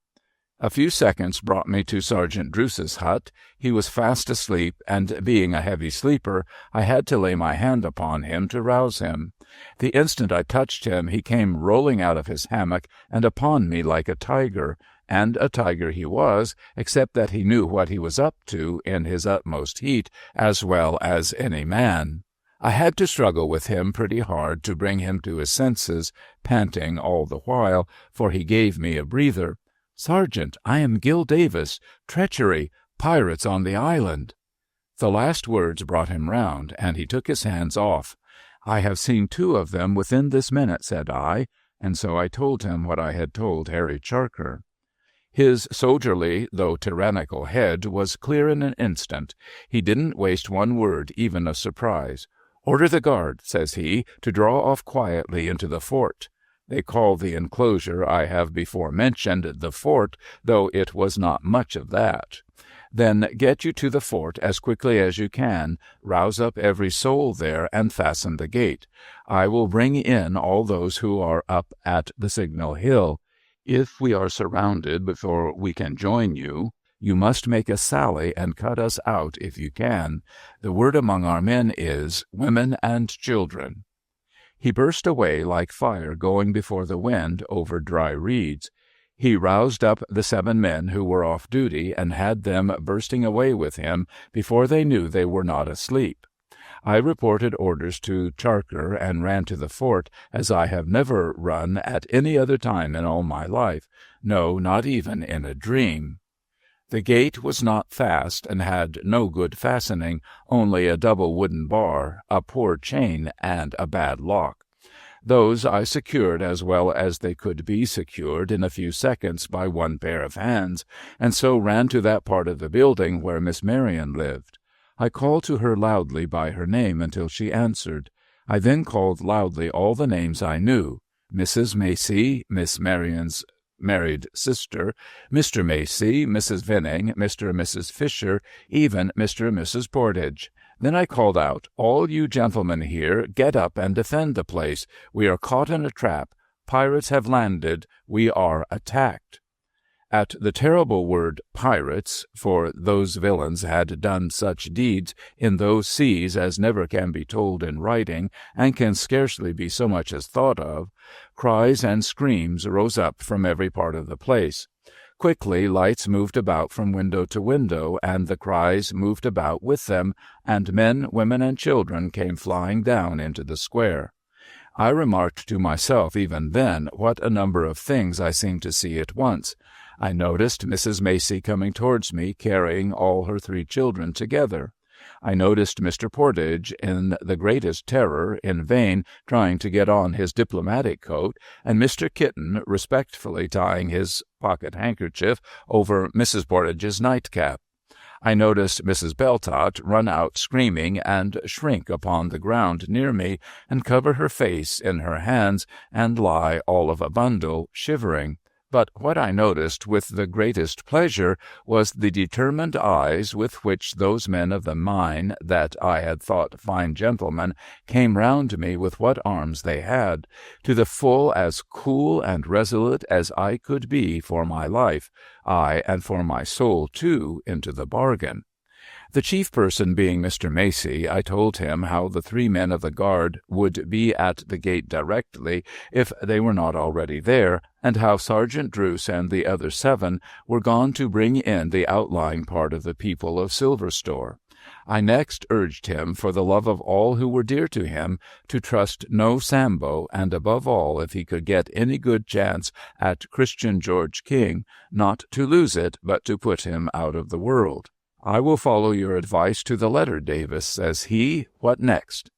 My answer was, "I think, sir, I would recommend you next to order down such heavy furniture and lumber as can be moved, and make a barricade within the gate." "That's good again," says he. "Will you see it done?" "I'll willingly help to do it," says I, "unless or until my superior, Sergeant Druce, gives me other orders." He shook me by the hand, and having told off some of his companions to help me, bestirred himself to look to the arms and ammunition. A proper, quick, brave, steady, ready gentleman. One of their 3 little children was deaf and dumb. Miss Marion had been from the first with all the children, soothing them and dressing them, poor little things they had been brought out of their beds, and making them believe that it was a game of play, so that some of them were now even laughing. I had been working hard with the others at the barricade, and had got up a pretty good breastwork within the gate. Druce and the 7 had come back, bringing in the people from the signal hill, and had worked along with us. But I had not so much as spoken a word to Druce, nor had Druce so much as spoken a word to me, for we were both too busy. The breastwork was now finished, and I found Miss Marion at my side with the child in her arms. Her dark hair was fastened round her head with a band. She had a quantity of it, and it looked even richer and more precious put up hastily out of her way than I had seen it look when it was carefully arranged. She was very pale, but extraordinarily quiet and still. "Dear good Davis," said she, "I have been waiting to speak one word to you." I turned to her directly. If I had received a musket-ball in the heart, and she had stood there, I almost believe I should have turned to her before I dropped. "This pretty little creature," said she, kissing the child in her arms, who was playing with her hair and trying to pull it down, "cannot hear what we say, can hear nothing. I trust you so much and have such great confidence in you that I want you to make me a promise." "What is it, miss?" "That if we are defeated, and you are absolutely sure of my being taken, you will kill me." "I shall not be alive to do it, miss. I shall have died in your defense before it comes to that. They must step across my body to lay a hand on you." "But if you are alive, you brave soldier?" How she looked at me! "And if you cannot save me from the pirates living, you will save me dead. Tell me so." Well, I told her I would do that in the last, if all else failed. She took my hand, my rough, coarse hand, and put it to her lips. She put it to the child's lips, and the child kissed it. I believe I had the strength of 6 men in me from that moment until the fight was over.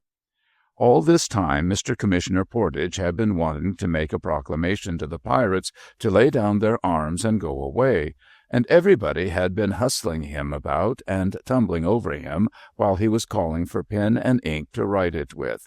Mrs. Portage, too, had some curious ideas about the British respectability of her nightcap, which had as many frills to it, growing in layers, one inside another, as if it was a white vegetable of the artichoke sort. And she wouldn't take the nightcap off, and would be angry when it got crushed by the other ladies who were handing things about, and in short, she gave as much trouble as her husband did. But as we were now forming for the defense of the place, they were both poked out of the way with no ceremony. The children and ladies were got into the little trench which surrounded the Silver House. We were afraid of leaving them in any of the light buildings, lest they should be set on fire, and we made the best disposition we could. There was a pretty good store, in point of amount, of tolerable swords and cutlasses. Those were issued. There were also, perhaps, a score or so of spare muskets. Those were brought out. To my astonishment, little Mrs. Fisher, that I had taken for a doll and a baby, was not only very active in that service, but volunteered to load the spare arms. "For I understand it well," says she cheerfully, without a shake in her voice. "I am a soldier's daughter and a sailor's sister, and I understand it too," said Miss Marion, just in the same way. Steady and busy behind where I stood, those two beautiful and delicate young women fell to handling the guns, hammering the flints, looking to the locks, and quietly directing others to pass up powder and bullets from hand to hand, as unflinching as the best of tried soldiers. Sergeant Druce had brought in word that the pirates were very strong in numbers, over 100 was his estimate, and that they were not, even then, all landed, for he had seen them in a very good position on the further side of the signal hill, evidently waiting for the rest of their men to come up. In the present pause, the first we had had since the alarm, he was telling this over again to Mr. Macy, when Mr. Macy suddenly cried out, "The signal! Nobody has thought of the signal!" We knew of no signal, so we could not have thought of it. "What signal may you mean, sir?" says Sergeant Druce, looking sharp at him. "There is a pile of wood upon the signal hill. If it could be lighted, which never has been done yet, it would be a signal of distress to the mainland." Charker cries directly, "Sergeant Druce, dispatch me on that duty. Give me the 2 men who were on guard with me tonight, and I'll light the fire if it can be done." "If it can't, Corporal," Mr. Macy strikes in. "Look at these ladies and children, sir," says Charker. "I'd rather light myself than not try any chance to save them." We gave him a hurrah. It burst from us, come of it what might, and he got his 2 men and was let out at the gate and crept away.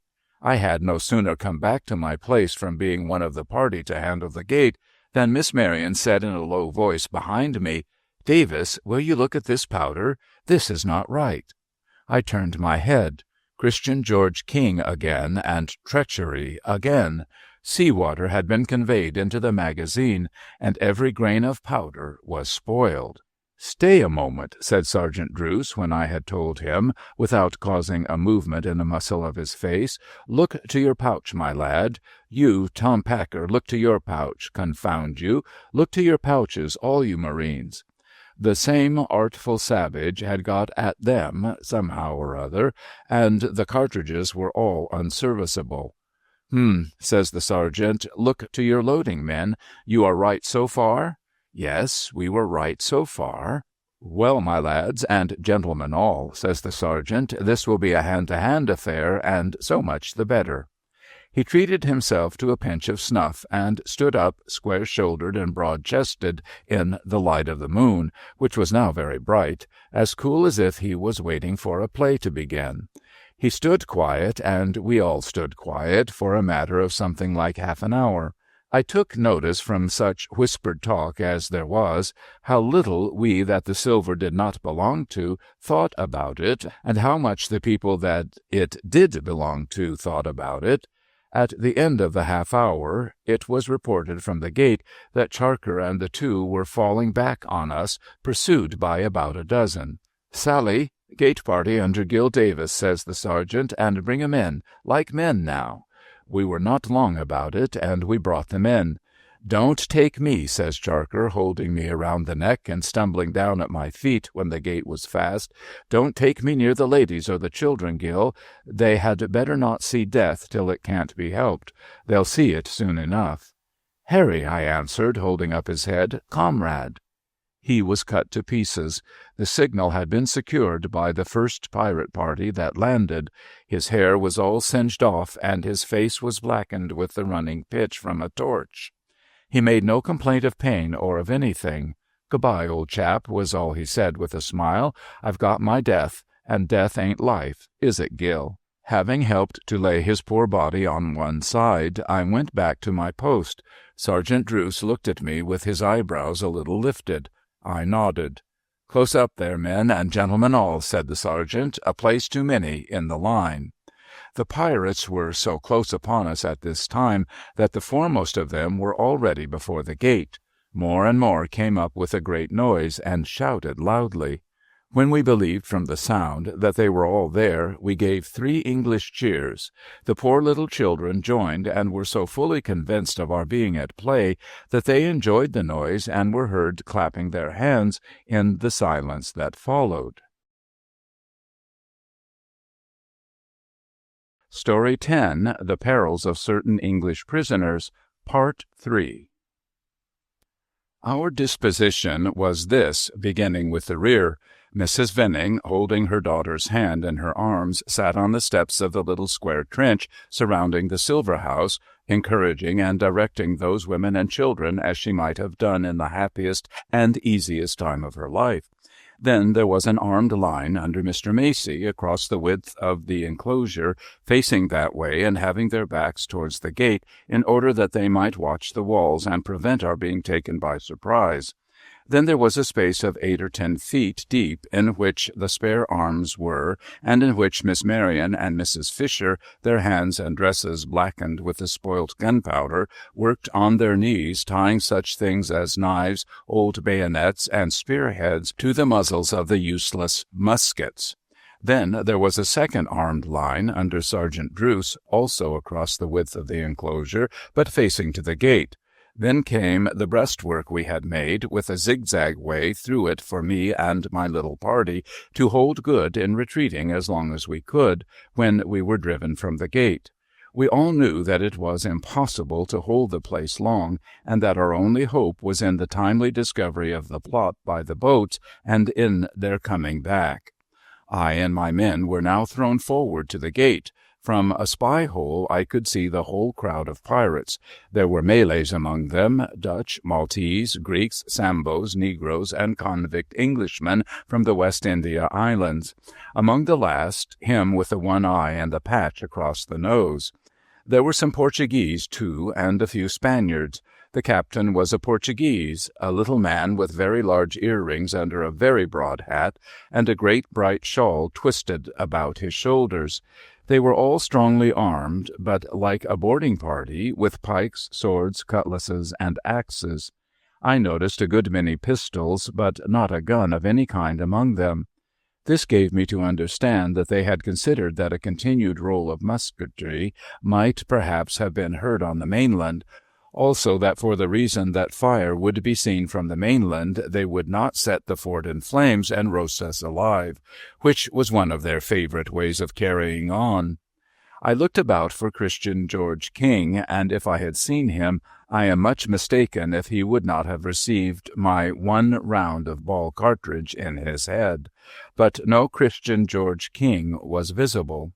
A sort of a wild Portuguese demon, who seemed either fierce mad or fierce drunk, but they all seemed one or the other, came forward with the black flag and gave it a wave or two. After that the Portuguese captain called out in shrill English, "I say you, English fools, open the gate, surrender." As we kept close and quiet, he said something to his men, which I didn't understand, and when he had said it, the one-eyed English rascal with the patch, who had stepped out when he began, said it again in English. It was only this: "Boys of the black flag, this is to be quickly done. Take all the prisoners you can. If they don't yield, kill the children to make them. Forward." Then they all came on at the gate, and in another half-minute were smashing and splitting it in. We struck at them through the gaps and shivers, and we dropped many of them too, but their very weight could have carried such a gate if they had been unarmed. I soon found Sergeant Druce at my side, forming us 6 remaining Marines in line, Tom Packer next to me, and ordering us to fall back 3 paces, and as they broke in, to give them our one little volley at short distance. Then, says he, receive them behind your breastwork on the bayonet, and at least let every man of you pin one of the cursed cockchafers through the body. We checked them by our fire, slight as it was, and we checked them at the breastwork. However, they broke over it like swarms of devils. They were really and truly more devils than men, and then it was hand to hand indeed. We clubbed our muskets and laid about us. Even then those 2 ladies, always behind me, were steady and ready with the arms. I had a lot of Maltese and Malays upon me, and, but for a broadsword that Miss Marion's own hand put in mine, should have got my end from them. But was that all? No. I saw a heap of banded dark hair and a white dress come thrice between me and them under my own raised right arm, which each time might have destroyed the wearer of the white dress, and each time one of the lot went down, struck dead. Druce was armed with a broadsword, too, and did such things with it that there was a cry in 6 languages of, "Kill that sergeant!" as I knew by the cry being raised in English and taken up in other tongues. I had received a severe cut across the left arm a few moments before, and should have known nothing of it, except supposing that somebody had struck me a sharp blow, if I had not felt weak and seen myself covered with spouting blood, and at the same instant of time seen Miss Marion tearing her dress and binding it with Mrs. Fisher's help round the wound. They called to Tom Packer, who was scouring by, to stop and guard me for 1 minute while I was bound, or I should bleed to death in trying to defend myself. Tom stopped directly with a good sabre in his hand. In that same moment, all things seemed to happen at that same moment at such a time, 6 had rushed howling at Sergeant Druce. The sergeant, stepping back against the wall, stopped one howl forever with such a terrible blow, and waited for the rest to come on with such a wonderfully unmoved face that they stopped and looked at him. "See him now," cried Tom Packer, "now when I could cut him out. Gil, did I tell you to mark my words?" I implored Tom Packer, in the Lord's name, as well as I could in my faintness, to go to the sergeant's aid. "I hate and detest him," says Tom, moodily wavering. "Still, he is a brave man." Then he calls out, Sergeant Druce, tell me you have driven me too hard and are sorry for it." The sergeant, without turning his eyes from his assailants, which would have been instant death to him, answers, "No, I won't." "Sergeant Druce," cries Tom in a kind of agony, "I have passed my word that I would never save you from death if I could, but would leave you to die. Tell me you have driven me too hard and are sorry for it, and that shall go for nothing." One of the group laid the sergeant's bald, bare head open. The sergeant laid him dead. "I tell you," says the sergeant, breathing a little short and waiting for the next attack, "no, I won't. If you are not man enough to strike for a fellow soldier because he wants help, and because of nothing else, I'll go into the other world and look for a better man." Tom swept upon them and cut him out. Tom and he fought their way through another knot of them, and sent them flying, and came over to where I was beginning again to feel, with inexpressible joy, that I had got a sword in my hand. They had hardly come to us when I heard, above all the other noises, a tremendous cry of women's voices. I also saw Miss Marion, with quite a new face, suddenly clap her 2 hands over Mrs. Fisher's eyes. I looked towards the Silver House and saw Mrs. Venning standing upright on the top of the steps of the trench, with her gray hair and her dark eyes, hide her daughter's child behind her among the folds of her dress, strike a pirate with her other hand, and fall, shot by his pistol. The cry rose again, and there was a terrible and confusing rush of the women into the midst of the struggle. In another moment something came tumbling down upon me that I thought was the wall. It was a heap of Sambos who had come over the wall, and of 4 men who clung to my legs like serpents, one who clung to my right leg was Christian George King. "Yup, so jeer," says he. "Christian George King, sar, very glad so jeer a prisoner. Christian George King been wanting for so jeer such long time. Yup, yup." What could I do with 25 of them on me but be tied hand and foot? So I was tied hand and foot. It was all over now, boats not come back, all lost. When I was fast bound and was put up against the wall, the one-eyed English convict came up with the Portuguese captain to have a look at me. "See," says he, "here's the determined man. If you had slept sounder last night, you'd have slept your soundest last night, my determined man." The Portuguese captain laughed in a cool way, and with the flat of his cutlass hit me crosswise, as if I was the bough of a tree that he played with, first on the face, then across the chest and the wounded arm. I looked him steady in the face without tumbling, while he looked at me, I am happy to say, but when they went away, I fell and lay there. The sun was up when I was roused and told to come down to the beach and be embarked. I was full of aches and pains, and could not at first remember, but I remembered quite soon enough. The killed were lying about all over the place, and the pirates were burying their dead and taking away their wounded on hastily made litters to the back of the island. As for us prisoners, some of their boats had come round to the usual harbor to carry us off.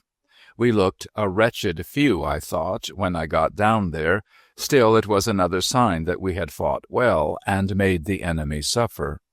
The Portuguese captain had all the women already embarked in the boat he himself commanded, which was just putting off when I got down. Miss Marian sat on one side of him and gave me a moment's look as full of quiet courage and pity and confidence as if it had been an hour long. On the other side of him was poor little Miss Fisher, weeping for her child and her mother. I was shoved into the same boat with Druce and Packer and the remainder of our party of Marines, of whom we had lost 2 privates, besides Charker, my poor, brave comrade. We all made a melancholy passage under the hot sun over to the mainland. There we landed in a solitary place and were mustered on the sea sand. Mr. and Mrs. Macy and their children were amongst us, Mr. and Mrs. Portage, Mr. Kitten, Mr. Fisher, and Mrs. Beltot. We mustered only 14 men, 15 women, and 7 children. Those were all that remained of the English who had lain down to sleep last night, unsuspecting and happy on the island of Silverstore. Parenthetical paragraph. The second chapter, which was not written by Mr. Dickens, describes the prisoners, 22 women and children, taken into the interior by the pirate captain, who makes them the material guarantee for the precious metal and jewels left on the island, declaring that, if the latter be wrested by English ships from the pirates in charge, he will murder the captives. From their prison in the woods, however, this being the title of the second chapter, they escape by means of rafts down the river, and the sequel is told in a third and concluding chapter by Mr. Dickens. End parenthetical paragraph. Chapter 3. The Rafts on the River. We contrived to keep afloat all that night, and the stream running strong with us, to glide a long way down the river, but we found the night to be a dangerous time for such navigation on account of the eddies and rapids, and it was therefore settled next day that in future we would bring to at sunset and camp on the shore. As we knew of no boats that the pirates possessed up at the prison in the woods, we settled always to encamp on the opposite side of the stream, so as to have the breadth of the river between our sleep and them. Our opinion was that if they were acquainted with any near way by land to the mouth of this river, they would come up it in force and retake us or kill us according as they could, but that if that was not the case, and if the river ran by none of their secret stations, we might escape. When I say we settled this or that, I do not mean that we planned anything with any confidence as to what might happen an hour hence, So much had happened in one night, and such great changes had been violently and suddenly made in the fortunes of many among us, that we had got better used to uncertainty in a little while than I dare say most people do in the course of their lives. The difficulties we soon got into through the offsettings and point currents of the stream made the likelihood of our being drowned alone, to say nothing of our being retaken, as broad and plain as the sun at noonday to all of us. But we all worked hard at managing the rafts under the direction of the seamen. Of our own skill, I think we never could have prevented them from oversetting.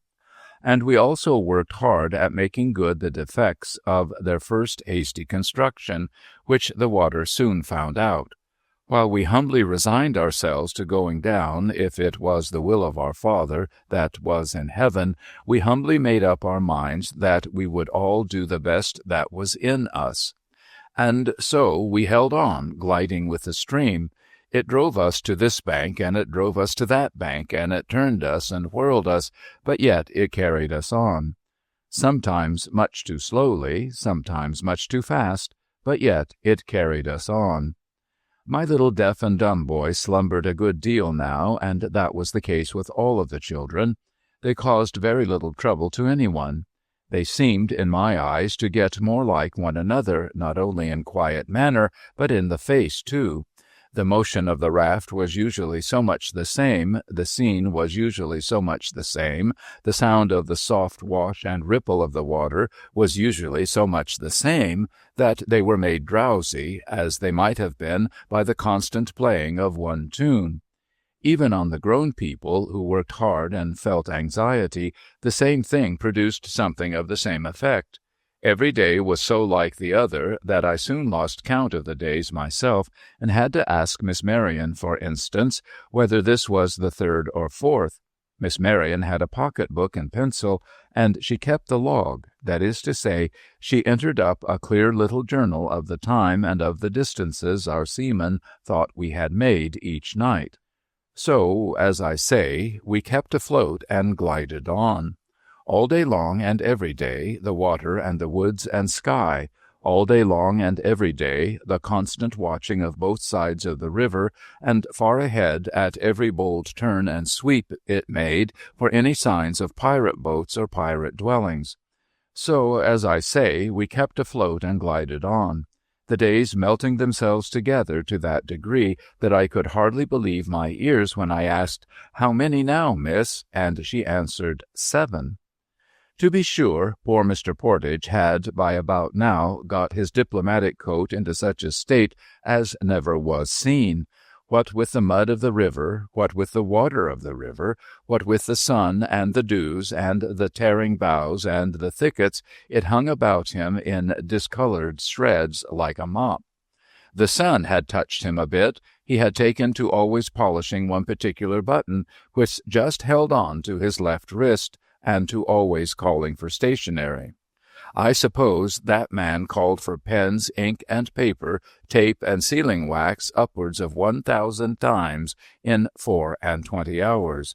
He had an idea that we would never get out of that river unless we were written out of it in a formal memorandum, and the more we labored at navigating the rafts, the more he ordered us not to touch them at our peril, and the more he sat and roared for stationery. Mrs. Portage, similarly, persisted in wearing her nightcap. I doubt if anyone but ourselves, who had seen the progress of that article of dress, could by this time have told what it was meant for. It had got so limp and ragged that she couldn't see out of her eyes for it. It was so dirty that whether it was vegetable matter out of a swamp, or weeds out of the river, or an old porter's knot from England, I don't think any new spectator could have said. Yet this unfortunate old woman had a notion that it was not only vastly genteel, but that it was the correct thing as to propriety, and she really did carry herself over the other ladies who had no nightcaps, and who were forced to tie up their hair how they could in a superior manner that was perfectly amazing. I don't know what she looked like sitting in that blessed nightcap on a log of wood outside the hut or cabin upon our raft. She would have rather resembled a fortune-teller in one of the picture books that used to be in the shop windows in my boyhood, except for her stateliness. But, Lord bless my heart, the dignity with which she sat and moped with her head in that bundle of tatters was like nothing else in the world. She was not on speaking terms with more than 3 of the ladies. Some of them had, what she called, taken precedence of her in getting into or out of that miserable little shelter, and others had not called to pay their respects, or something of that kind. So there she sat in her own state and ceremony, while her husband sat on the same log of wood, ordering us one and all to let the raft go to the bottom and to bring him stationery. What with this noise on the part of Mr. Commissioner Portage, and with the cries of Sergeant Druce on the raft astern, which were sometimes more than Tom Packard could silence, we often made our slow way down the river, anything but quietly. Yet that it was of great importance that no ear should be able to hear us from the woods on the banks could not be doubted. We were looked for, to a certainty, and we might be retaken at any moment. It was an anxious time. It was indeed an anxious time. On the 7th night of our voyage on the rafts, we made fast, as usual, on the opposite side of the river to that from which we had started, in as dark a place as we could pick out. Our little encampment was soon made, and supper was eaten, and the children fell asleep. The watch was set, and everything made orderly for the night. Such a starlight night, with such blue in the sky and such black in the places of heavy shade on the banks of the great stream. Those 2 ladies, Miss Marion and Mrs. Fisher, had always kept near me since the night of the attack. Mr. Fisher, who was untiring in the work of our raft, had said to me, "My dear little childless wife has grown so attached to you, Davis, and you are such a gentle fellow, as well as such a determined one." Our party had adopted that last expression from the one-eyed English pirate, and I repeat what Mr. Fisher said, only because he said it, that it takes a load off my mind to leave her in your charge. I said to him, "Your lady is in far better charge than mine, sir, having Miss Marion to take care of her, but you may rely upon it that I will guard them both, faithful and true." Says he, "I do rely upon it, Davis, and I heartily wish all the silver on our old island was yours." That 7th starlight night, as I have said, we made our camp and got our supper and set our watch, and the children fell asleep. It was solemn and beautiful in those wild and solitary parts to see them every night before they lay down, kneeling under the bright sky, saying their little prayers at women's laps. At that time we men all uncovered and mostly kept at a distance. When the innocent creatures rose up, we murmured Amen all together, for though we had not heard what they said, we knew it must be good for us. At that time, too, it was only natural those poor mothers in our company, whose children had been killed, shed many tears. I thought the sight seemed to console them while it made them cry, but whether I was right or wrong in that, they wept very much. On this 7th night, Mrs. Fisher had cried for her lost darling until she cried herself asleep. She was lying on a little couch of leaves and such like. I made the best little couch I could for them every night, and Miss Marion had covered her and sat by her, holding her hand. The stars looked down upon them. As for me, I guarded them. "Davis," says Miss Marion, I am not going to say what a voice she had. I couldn't if I tried. "I am here, miss. The river sounds as if it were swollen tonight. We all think, miss, that we are coming near the sea. Do you believe now we shall escape?" "I do now, miss, really believe it. I had always said I did, but I had in my own mind been doubtful. How glad you will be, my good Davis, to see England again." I have another confession to make that will appear singular. When she said these words, something rose in my throat, and the stars I looked away at seemed to break into sparkles that fell down my face and burnt it. "England is not much to me, miss, except as a name." "Oh, so true an Englishman should not say that. Are you not well tonight, Davis? Very kindly and with a quick change." "Quite well, miss." "Are you sure? Your voice sounds altered in my hearing." "No, miss, I am a stronger man than ever, but England is nothing to me." Miss Marion sat silent for so long a while that I believed she had done speaking to me for one time. However, she had not, for by and by she said in a distinct, clear tone, "No, good friend, you must not say that England is nothing to you. It is to be much to you yet, everything to you. You have to take back to England the good name that you have earned here, and the gratitude and attachment and respect you have won here, and you have to make some good English girl very happy and proud by marrying her. And I shall one day see her, I hope, and make her happier and prouder still by telling her what noble services her husband's were in South America, and what a noble friend he was to me there." Though she spoke these kind words in a cheering manner, she spoke them compassionately. I said nothing. It will appear to be another strange confession that I paced to and fro within call all that night, a most unhappy man, reproaching myself all the night long. "You are as ignorant as any man alive. You are as obscure as any man alive. You are as poor as any man alive. You are no better than the mud under your foot." That was the way in which I went on against myself until the morning. With the day came the day's labor. What I should have done without the labor I don't know. We were afloat again at the usual hour, and were again making our way down the river. It was broader and clearer of obstructions than it had been, and it seemed to flow faster. This was one of Druce's quiet days. Mr. Portage, besides being sulky, had almost lost his voice, and we made good way, and with little noise. There was always a seaman forward on the raft, keeping a bright lookout. Suddenly, in the full heat of the day, when the children were slumbering, and the very trees and reeds appeared to be slumbering, this man, it was Short, holds up his hand and cries with great caution, "Avast! Voices ahead!" We held on against the stream as soon as we could bring her up, and the other raft followed suit. At first, Mr. Macy, Mr. Fisher, and myself could hear nothing, though both the seamen aboard of us agreed that they could hear voices and oars. After a little pause, however, we united in thinking that we could hear the sound of voices and the dip of oars. But you can hear a long way in those countries, and there was a bend of the river before us, and nothing was to be seen except such waters and such banks as we were now in the 8th day, and might, for the matter of our feelings, have been in the 80th, of having seen with anxious eyes. It was soon decided to put a man ashore, who should creep through the wood, see what was coming, and warn the rafts. The rafts, in the meantime, to keep the middle of the stream.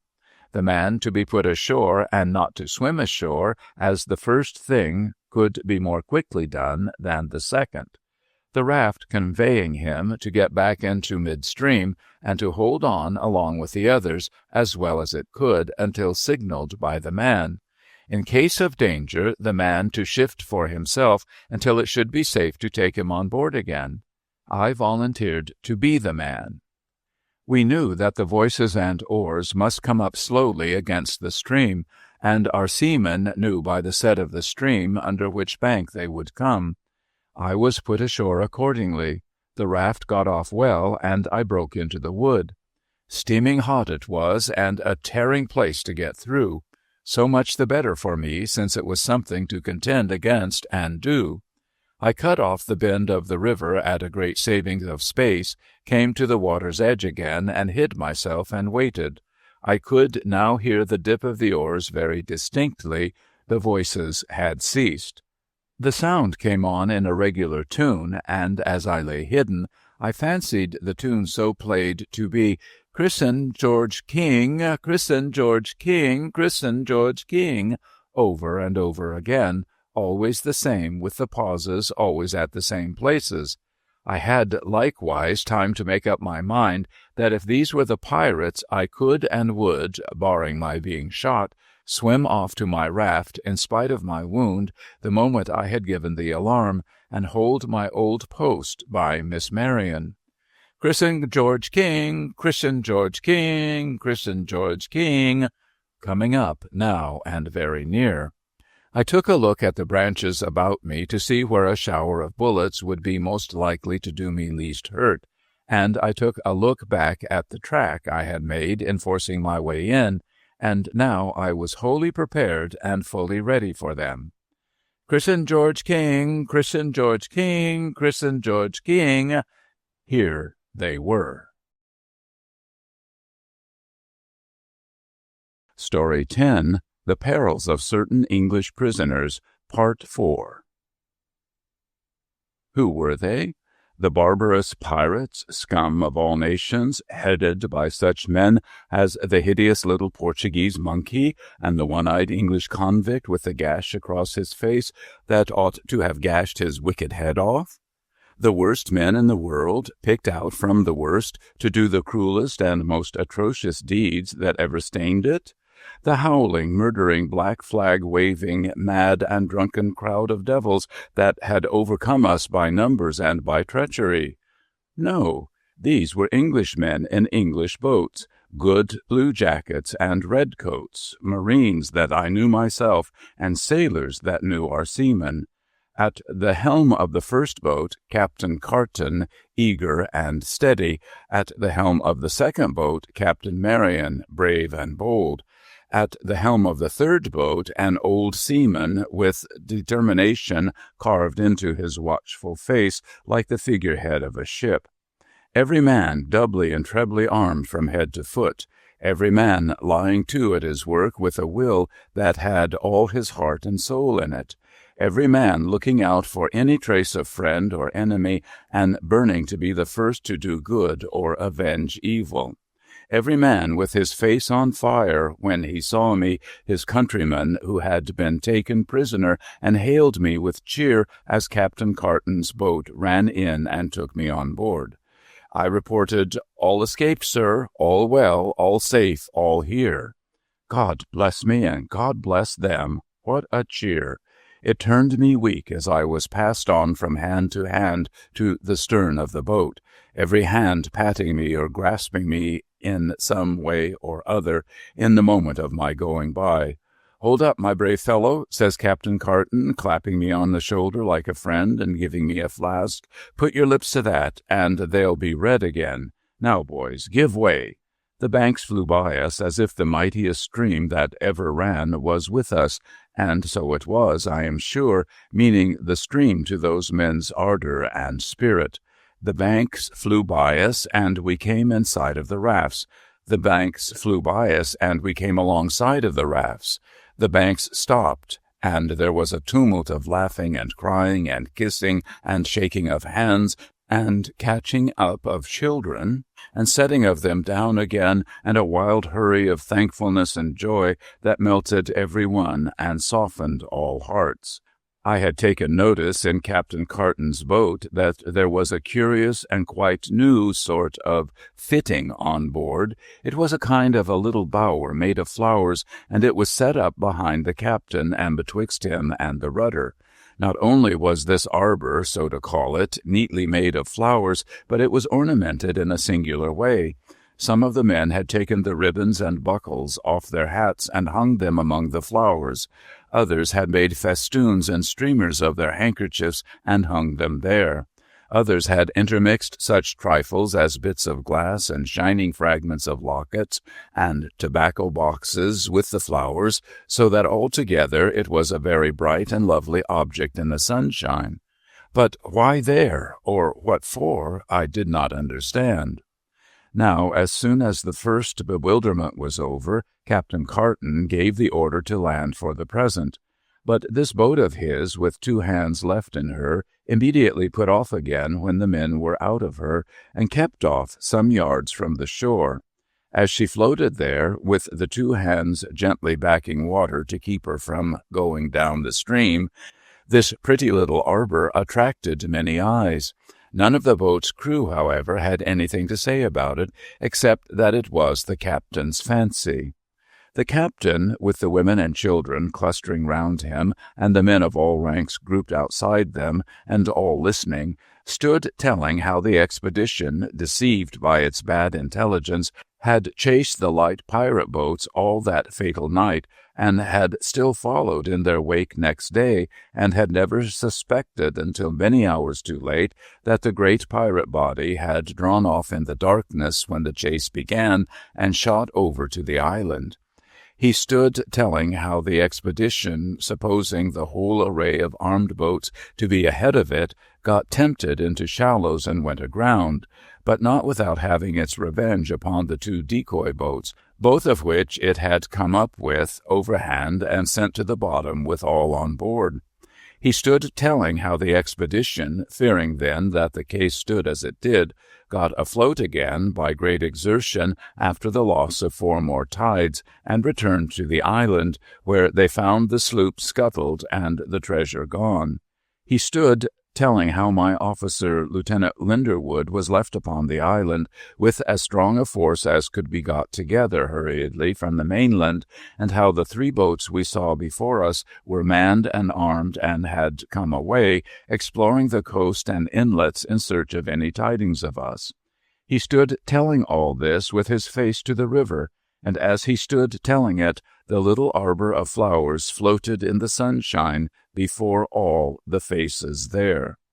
Leaning on Captain Carton's shoulder, between him and Miss Marion, was Mrs. Fisher, her head drooping on her arm. She asked him, without raising it, when he had told so much, whether he had found her mother. "Be comforted, she lies," said the captain gently, "under the cocoanut trees on the beach." "And my child, Captain Carton? Did you find my child, too? Does my darling rest with my mother?" "No, your pretty child sleeps," said the captain, "under a shade of flowers." His voice shook, but there was something in it that struck all the hearers.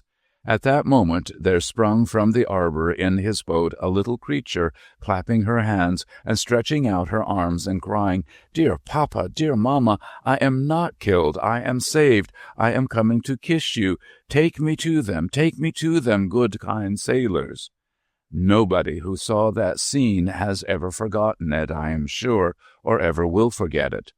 The child had kept quite still where her brave grandmamma had put her, first whispering in her ear, "Whatever happens to me, do not stir, my dear," and had remained quiet until the fort was deserted.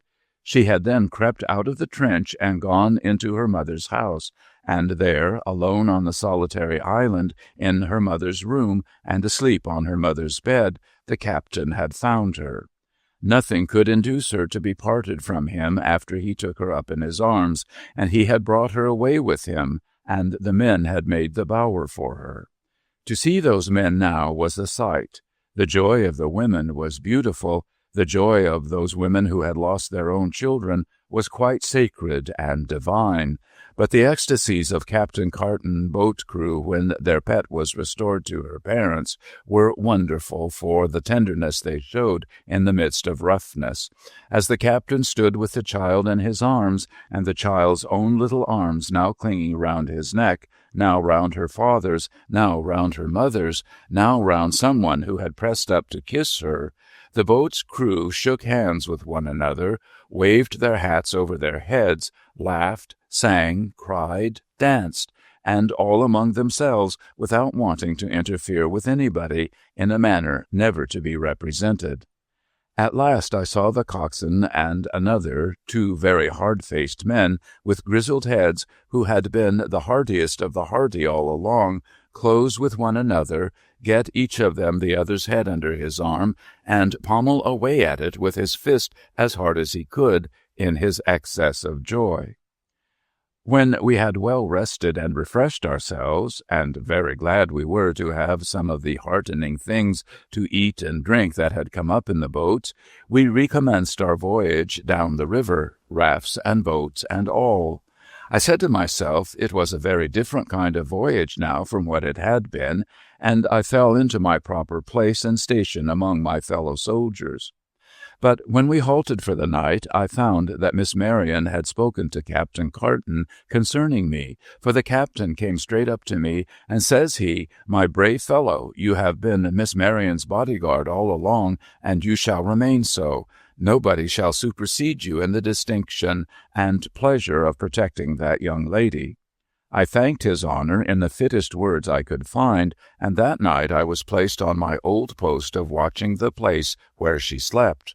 More than once in the night I saw Captain Carton come out into the air and stroll about there to see that all was well. I have now this other singular confession to make, that I saw him with a heavy heart. Yes, I saw him with a heavy, heavy heart. In the daytime I had the like post in Captain Carton's boat. I had a special station of my own behind Miss Marion, and no hands but hers ever touched my wound. It has been healed these many long years, but no other hands have ever touched it. Mr. Portage was kept tolerably quiet now with pen and ink, and began to pick up his senses a little. Seated in the second boat, he made documents with Mr. Kitten pretty well all day, and he generally handed in a protest about something whenever we stopped. The captain, however, made so very light of these papers that it grew into a saying among the men, when one of them wanted a match for his pipe, "Hand us over a protest, Jack." As to Mrs. Portage, she still wore the nightcap, and she now had cut all the ladies on account of her not having been formally and separately rescued by Captain Carton before anybody else. The end of Mr. Portage, to bring to an end all I know about him, was that he got great compliments at home for his conduct on these trying occasions, and that he died of yellow jaundice, a governor, and a K.C.B. Sergeant Druce had fallen from a high fever into a low one. Tom Packer, the only man who could have pulled the sergeant through it, kept hospital aboard the old raft, and Mrs. Beltot, as brisk as ever again, but the spirit of that little woman when things tried it was not equal to appearances, was head nurse under his directions. Before we got down to the Mosquito Coast, the joke had been made by one of our men that we should see her gazetted Mrs. Tom Packer, Vice Beltot, exchanged. When we reached the coast, we got native boats as substitutes for the rafts, and we rowed along under the land, and in that beautiful climate and upon that beautiful water the blooming days were like enchantment. Ah, they were running away faster than any sea or river, and there was no tide to bring them back. We were coming very near the settlement where the people of Silver Store were to be left, and from which we Marines were under orders to return to Belize. Captain Carton had in the boat by him a curious long-barreled Spanish gun, and he had said to Miss Marion one day that it was the best of guns, and had turned his head to me and said, "Gil Davis, load her fresh with a couple of slugs against a chance of showing how good she is." So I had discharged the gun over the sea, and had loaded her according to orders, and there it had lain at the captain's feet, convenient to the captain's hand. The last day but one of our journey was an uncommonly hot day. We started very early, but there was no cool air on the sea as the day got on, and by noon the heat was really hard to bear, considering that there were women and children to bear it. Now, we happened to open, just at that time, a very pleasant little cove or bay, where there was a deep shade from a great growth of trees. Now the captain, therefore, made the signal to the other boats to follow him in and lie for a while. The men who were off duty went ashore and lay down, but were ordered for caution's sake not to stray and to keep within view. The others rested on their oars and dozed. Awnings had been made of one thing and another in all the boats, and the passengers found it cooler to be under them in the shade when there was room enough than to be in the thick woods. So the passengers were all afloat and mostly sleeping. I kept my post behind Miss Marion, and she was on Captain Carton's right in the boat, and Mrs. Fisher sat on her right again. The captain had Mrs. Fisher's daughter on his knee. He and the two ladies were talking about the pirates, and were talking softly, partly because people do talk softly under such indolent circumstances, and partly because the little girl had gone off asleep. I think I have before given it out for my lady to write down that Captain Carton had a fine bright eye of his own. All at once he darted me a side look, as much as to say, "Steady, don't take on, I see something," and gave the child into her mother's arms. That eye of his was so easy to understand that I obeyed it by not so much as looking either to the right or to the left out of a corner of my own, or changing my attitude the least trifle.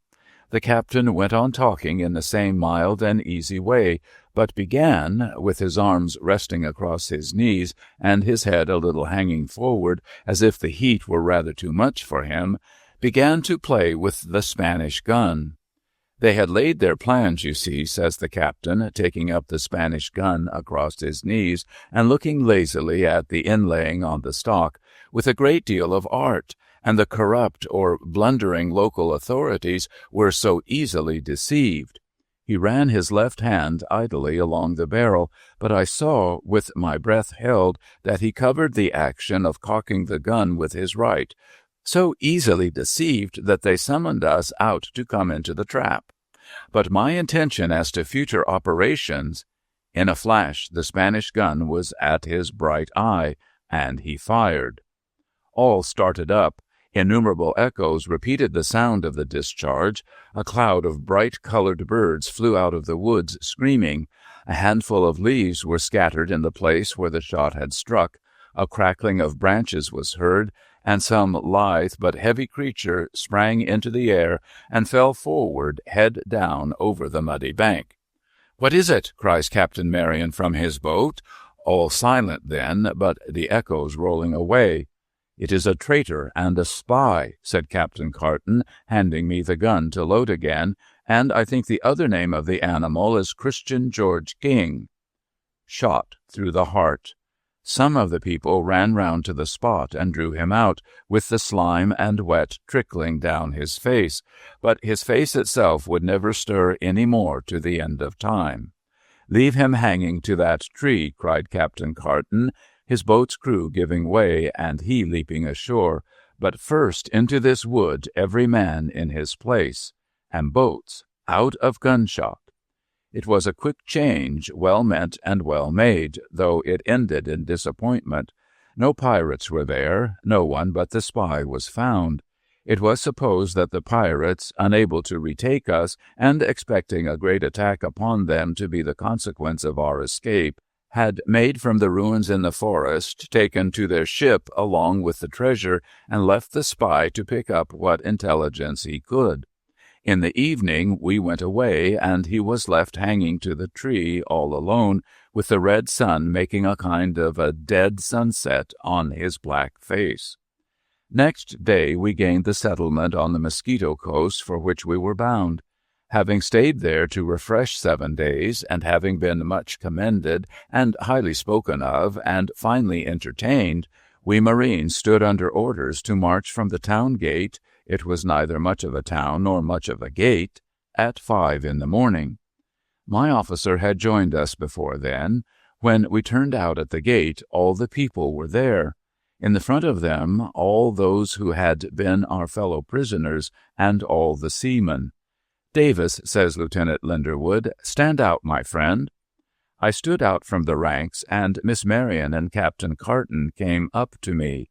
"Dear Davis," said Miss Marion, while the tears fell fast down her face, "your grateful friends, in most unwillingly taking leave of you, ask the favor that, while you bear away with you their affectionate remembrance, which nothing can ever impair, you will also take this purse of money, far more valuable to you, we all know, for the deep attachment and thankfulness with which it is offered, than for its own contents, though we hope those may prove useful to you in after life."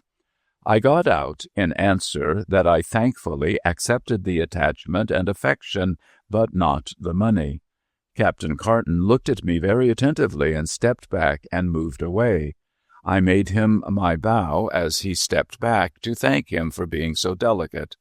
"No, miss," said I think it would break my heart to accept of money. But if you could condescend to give to a man so ignorant and common as myself any little thing you have worn, such as a bit of ribbon.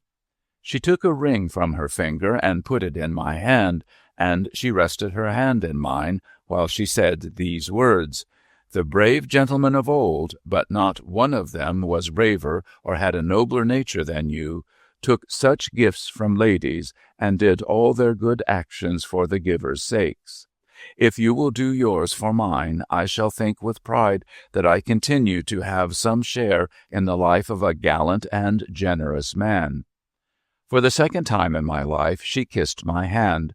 I made so bold for the first time as to kiss hers, and I tied the ring at my breast, and I fell back to my place. Then the horse litter went out at the gate with Sergeant Druce in it, and the horse litter went out at the gate with Mrs. Beltot in it, and Lieutenant Linderwood gave the word of command, "Quick march," and cheered and cried for, we went out of the gate too, marching along the level plain towards the serene blue sky, as if we were marching straight to heaven. When I have added here that the pirate scheme was blown to shivers by the pirate ship which had the treasure on board being so vigorously attacked by one of His Majesty's cruisers among the West India Keys, and being so swiftly boarded and carried that nobody suspected anything about the scheme until 3/4 of the pirates were killed and the other 1/4 were in irons, and the treasure was recovered, I come to the last singular confession I have got to make. It is this: I well knew what an immense and hopeless distance there was between me and Miss Marion. I well knew that I was no fitter company for her than I was for the angels. I well knew that she was as high above my reach as the sky over my head, and yet I loved her.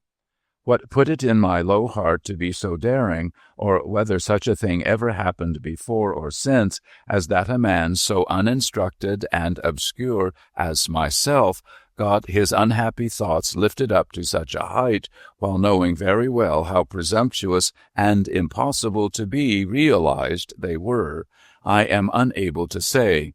Still, the suffering to me was just as great as if I had been a gentleman. I suffered agony. I suffered hard, and I suffered long. I thought of her last words to me, however, and I never disgraced them. If it had not been for those dear words, I think I should have lost myself in despair and recklessness. The ring will be found lying on my heart, of course, and will be laid with me wherever I am laid. I am getting on in years now, though I am able and hearty. I was recommended for promotion, and everything was done to reward me that could be done.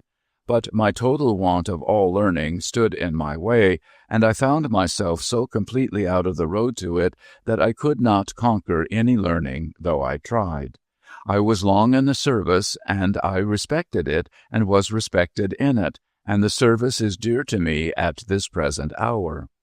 At this present hour, when I give this out to my lady to be written down, all my old pain has softened away, and I am as happy as a man can be at this present fine old country house of Admiral Sir George Carton, Baronet.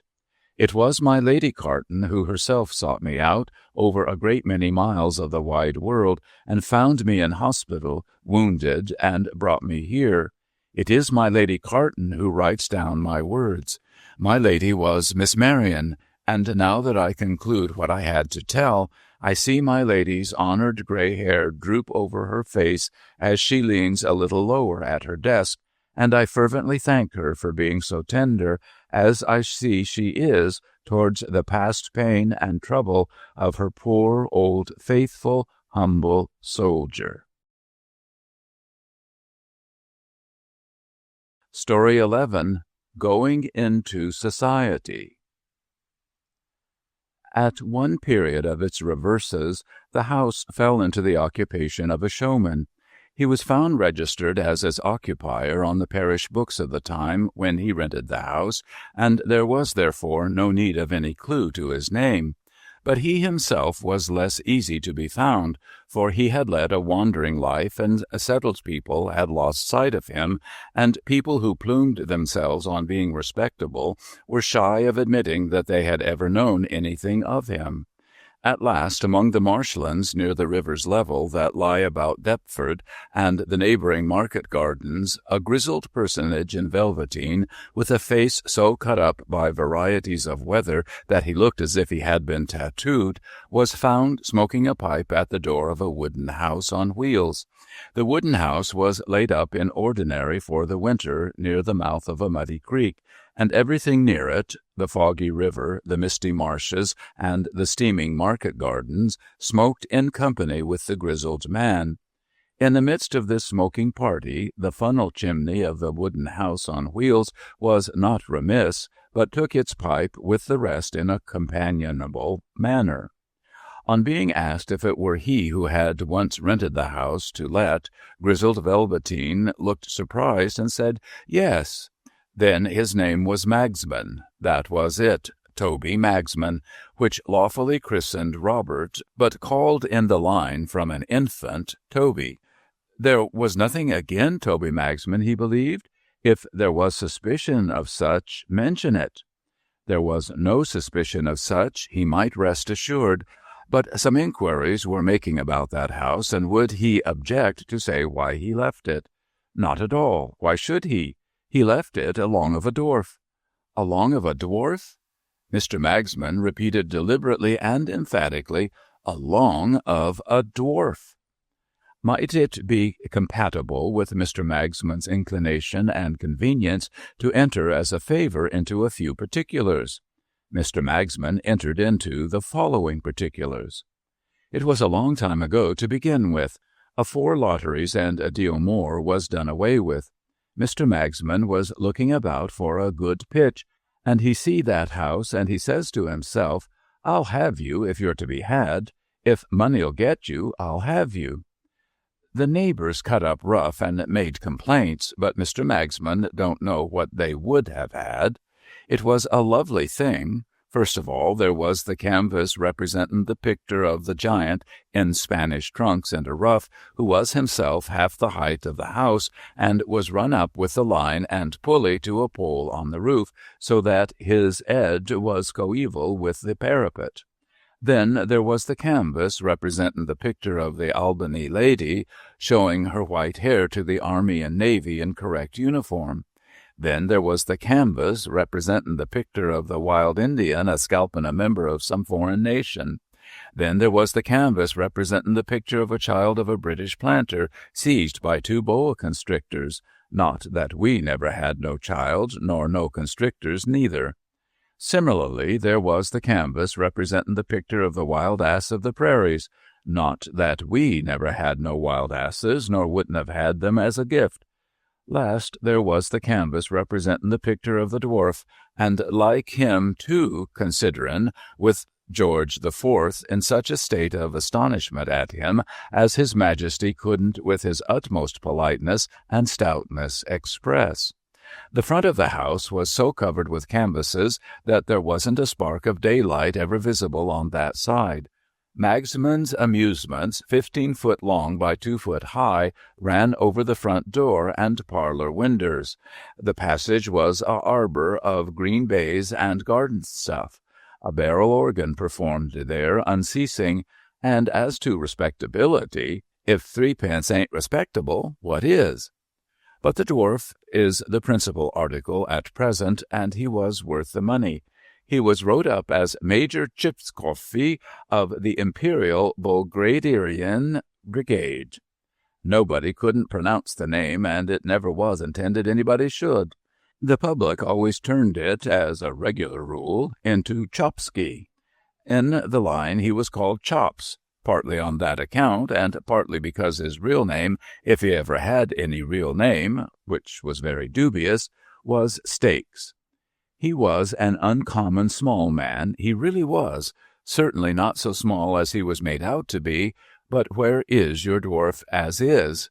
He was a most uncommon small man with a most uncommon large ed, and what he had inside that ed nobody ever knowed but himself, even supposing himself to have ever took stock of it, which it would have been a stiff job for even him to do.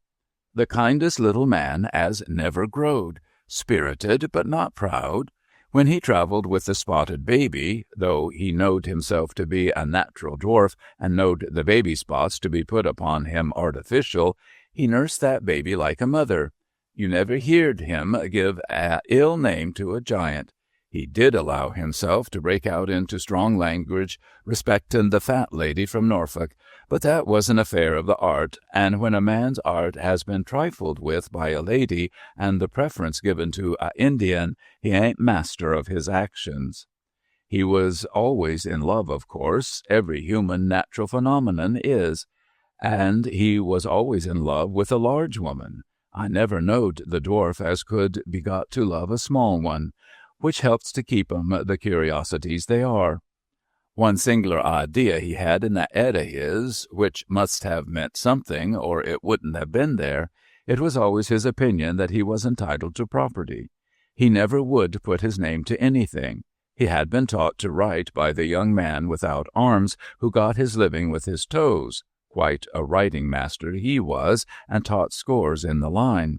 But Chops would have starved to death afore he'd have gained a bit of bread by putting his hand to a paper.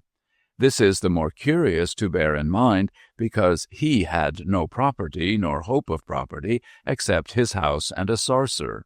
When I say his house, I mean the box, painted, and got up inside like a regular six-roomer that he used to creep into, with a diamond ring, or quite as good to look at, on his forefinger, and ring a little bell out of what the public believed to be the drawing-room winder. And when I say a sarser, I mean a Cheney sarser, in which he made a collection for himself at the end of every entertainment. His cue for that he took from me. Ladies and gentlemen, the little man will now walk 3 times round the caravan and retire behind the curtain. When he said anything important in private life, he mostly wound it up with this form of words, and they was generally the last thing he said to me at night afore he went to bed. He had what I consider a fine mind, a poetic mind. His ideas respecting his property never come upon him so strong as when he sat upon a barrel organ and had the handle turned. Arter the vibration had run through him a little time, he would screech out, "Toby, I feel my property comin'. Grind away. I'm countin' my guineas by thousands, Toby. Grind away. Toby, I shall be a man of fortune. I feel the mint a-jinglin' in me, Toby, and I'm swellin' out into the Bank of England." Such is the influence of music on a poetic mind. Not that he was partial to any other music but a barrel organ. On the contrary, hated it. He had a kind of everlasting grudge agin the public, which is a thing you may notice in many phenomenons that get their living out of it. What riled him most in the nature of his occupation was that it kept him out of society. He was continually saying, "Toby, my ambition is to go into society. The curse of my position towards the public is that it keeps me out of society. This don't signify to a low beast of a Indian. He ain't formed for society. This don't signify to a spotted baby. He ain't formed for society. I am." Nobody never could make out what Chops done with his money. He had a good salary down on the drum every Saturday as the day come round, besides having the run of his teeth, and he was a woodpecker to eat, but all dwarfs are.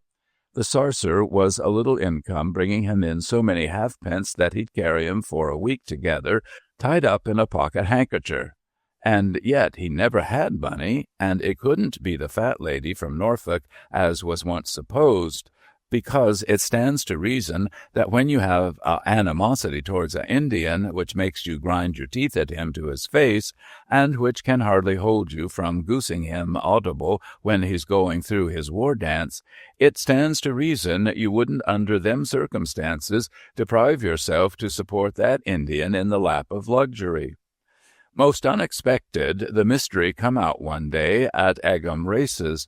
The public was shy of being pulled in, and Chops was ringing his little bell out of his drawing-room winder, and was snarling to me over his shoulder as he kneeled down with his legs out at the back door, for he couldn't be shoved into his house without kneeling down, and the premises wouldn't accommodate his legs. was snarling, "Here's a precious public for you. Why the devil don't they tumble up?" when a man in the crowd holds up a carrier pigeon and cries out, "If there's any person here that has got a ticket, the lottery just drawed, and the number as has come up for the great prize is 3742. 3742. I was given the man to the Furies myself for calling off the public's attention, for the public will turn away at any time to look at anything in preference to the thing showed 'em. And if you doubt it, get 'em together for any individual purpose on the face of the earth, and send only 2 people in late, and see if the whole company ain't far more interested in taking particular notice of them 2 than of you. I say I wasn't best pleased with the man for calling out, and wasn't blessing him in my own mind, when I see Chop's little bell fly out of the winder at an old lady, and he gets up and kicks his box over, exposing the whole secret, and he catches hold of the calves of my legs, and he says to me, "Carry me into the wan, Toby, and throw a pail of water over me, or I'm a dead man, for I've come into my property." 12,000 pound was Chops's winnings. He had bought a half ticket for the 25,000 prize, and it had come up. The first use he made of his property was to offer to fight the wild Indian for 500 pound aside, him with a poisoned darning needle and the Indian with a club. But the Indian being in want of backers to that amount, it went no further. Arter he had been mad for a week, in a state of mind, in short, of which, if he had let him sit on the organ for only 2 minutes, I believe he would have bust. But we kept the organ from him. Mr. Chops come round, and behaved liberal and beautiful to all.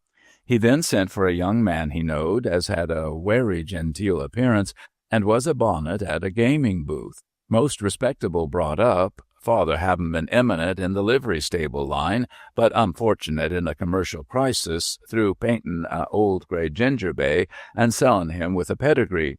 And Mr. Chops said to this bonnet, who said his name was Normandy, which it wasn't, "Normandy, I'm a-going into society. Will you go with me?" Says Normandy, "Do I understand you, Mr. Chops, to hintimate that the whole of the expense of that move will be borne by yourself?" "Correct," says Mr. Chops, "and you shall have a princely allowance too." The bonnet lifted Mr. Chops upon a chair to shake hands with him, and replied in poetry, with his eyes seemingly full of tears, "My boat is on the shore, and my bark is on the sea, and I do not ask for more, but I'll go along with thee." They went into society with a chay and 4 greys with silk jackets. They took lodgings in Pall Mall, London, and they blazed away. In consequence of a note that was brought to Bartlemy Fair in the autumn of next year by a servant most wonderful got up in milk-white cords and tops, I cleaned myself up and went to Pall Mall one evening a-panted. The gentlemen was at their wine arter dinner, and Mr. Chop's eyes were more fixed in that 'ead of his than I thought good for him. There was 3 of 'em in company, I mean, and I knowed the 3rd well. When last met he had on a white Roman shirt and a bishop's mitre covered with leopard skin, and played the clarinet all wrong in a band at a wild beast show. This gentleman took on not to know me, and Mr. Chops said, "Gentlemen, this is a old friend of former days," and Normandy looked at me through a eye-glass and said, "Magsman, glad to see you," which I'll take my oath he wasn't.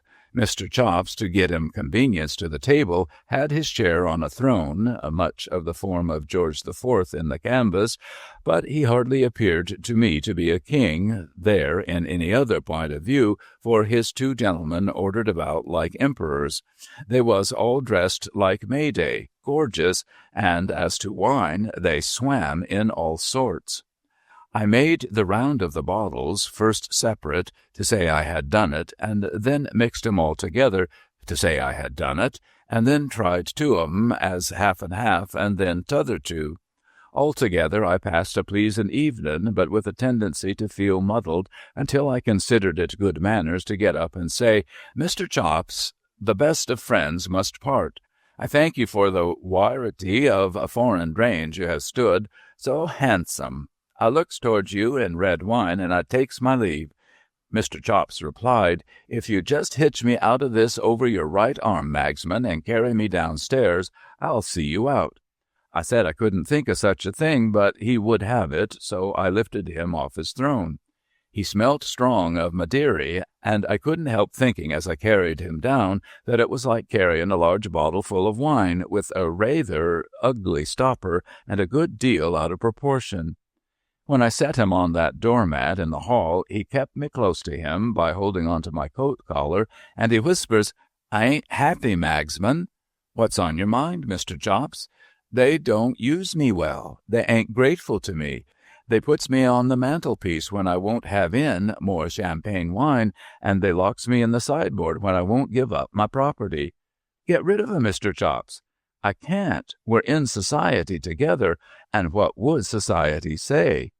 "Come out of society," says I. "I can't. You don't know what you're talking about. When you have once gone into society, you mustn't come out of it."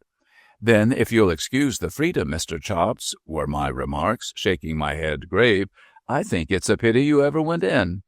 Mr. Chops shook that deep head of his to a surprising extent and slapped it half a dozen times with his hand, and with more white than I thought were in him. Then he says, "You're a good fellow, but you don't understand. Good night. Go along.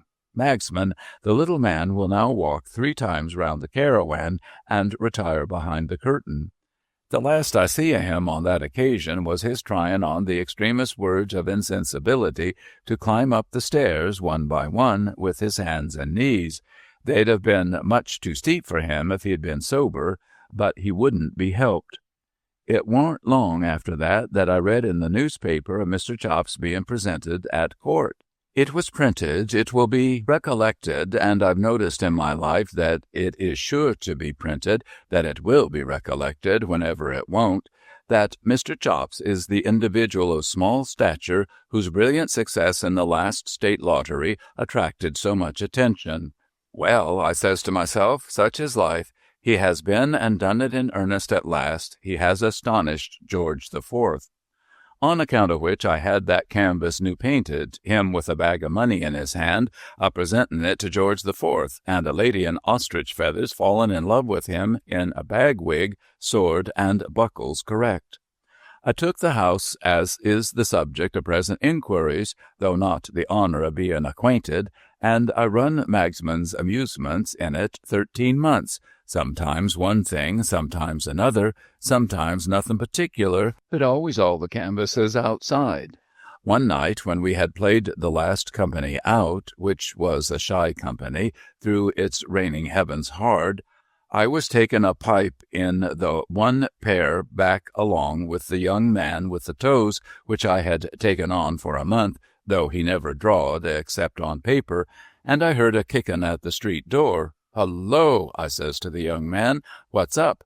He rubs his eyebrows with his toes, and he says, "I can't imagine, Mr. Magsman," which he never could imagine nothing, and was monotonous company. The noise not leaving off, I laid down my pipe, and I took up a candle, and I went down and opened the door. I looked out into the street, but nothing could I see, and nothing was I aware of, until I turned round quick, because some creature run between my legs into the passage. There was Mr. Chops. "Magsman," he says, "take me on the old terms, and you've got me. If it's done, say done." I was all of amaze, but I said, "Done, sir?" "Done to your done, and double done," says he. "Have you got a bit of supper in the house?" Bearing in mind them sparkling varieties of foreign drains as we'd guzzled away at in Pall Mall, I was ashamed to offer him cold sausages and gin and water, but he took 'em both, and took 'em free, having a chair for his table, and sitting down at it on a stool like old times. I all of amaze all the while. It was arter he had made a clean sweep of the sausages, beef, and to the best of my calculations 2 pound and a quarter, that the wisdom as was in that little man began to come out of him like perspiration. "Magsman," he says, "look upon me. You see afore you one as has both gone into society and come out." "Oh, you are out of it, Mr. Chops. How did you get out, sir?" "Sold out," says he. You never saw the like of the wisdom as his head expressed when he made use of them 2 words. "My friend Magsman, I'll impart to you a discovery I've made. It's wallable. It cost £12,500. It may do you good in life. The secret of this matter is that it ain't so much that a person goes into society as that society goes into a person. Not exactly keeping up with his meaning, I shook my head, put on a deep look, and said, "You're right there, Mr. Chops. Magsman," he says, twitching me by the leg, "society has gone into me to the tune of every penny of my property." I felt that I went pale, and though naturally a bold speaker, I couldn't hardly say, "Where's Normandy?" "Bolted, with the plate," said Mr. Chops. "And t'other one," meaning him as formerly wore the bishop's mitre. "Bolted, with the jewels," said Mr. Chops. I sat down and looked at him, and he stood up and looked at me. "Magsman," he says, and he seemed to himself to get wiser as he got hoarser, "society, taken in the lump, is all dwarfs. At the court of St. James they was all a-doing my old business, all a-going 3 times round the carawan in the hold court suits and properties. Elsewheres they was more of 'em ringing their little bells out of make-believes. Everywheres the sarcer was a-going round. Magsman, the sarcer is a universal institution." I perceived, you understand, that he was soured by his misfortunes, and I felt for Mr. Chops. "As to fat ladies," says he, giving his head a tremendous one agin the wall, "there's lots of them in society, and worse than the original. Hers was a outrage upon taste, simply a outrage upon taste, awakening contempt, carrying its own punishment in the form of a Indian." Here he give himself another tremendous one. "But theirs, Magsman, theirs is a mercenary outrages. Lay in cashmere shawls, buy bracelets, strew 'em and a lot of 'andsome fans and things about your rooms, let it be known that you give away like water to all as come to admire, and the fat ladies that don't exhibit for so much down upon the drum will come from all the pints of a compass to flock upon you wherever you are. They'll drill holes in your art, Magsman, like a colander, and when you've no more left to give, they'll laugh at you to your face, and leave you to have your bones picked dry by vultures like the dead wild ass of the prairies that you deserve to be." Here he give himself the most tremendous one of all, and dropped. I thought he was gone. His head was so heavy, and he knocked it so hard, and he fell so stony, and the sassagerial disturbance in him must have been so immense that I thought he was gone. But he soon come round with care, and he sat up on the floor, and he said to me, with wisdom coming out of his eyes, if ever it come, "Magsman, the most material difference between the 2 states of existence through which your unhappy friend has passed." He reached out his poor little hand, and his tears dropped down on the mustachio, which it was a credit to him to have done his best to grow, but it is not in mortals to command success. "The difference is this: when I was out of society, I was paid light for being seen. When I went into society, I paid heavy for being seen. I prefer the former, even if I wasn't forced upon it. Give me out through the trumpet and in the hold away tomorrow." Arter that, he slid into the line again as easy as if he had been iled all over. But the organ was kept from him, and no allusions was ever made, when a company was in, to his property. He got wiser every day. His views of society and the public was luminous, bewildering, awful, and his head got bigger and bigger as his wisdom expanded it. He took well, and pulled them in most excellent for 9 weeks. At the expiration of that period, when his head was a sight, he expressed one evening, the last company having been turned out, and the door shut, a wish to have a little music.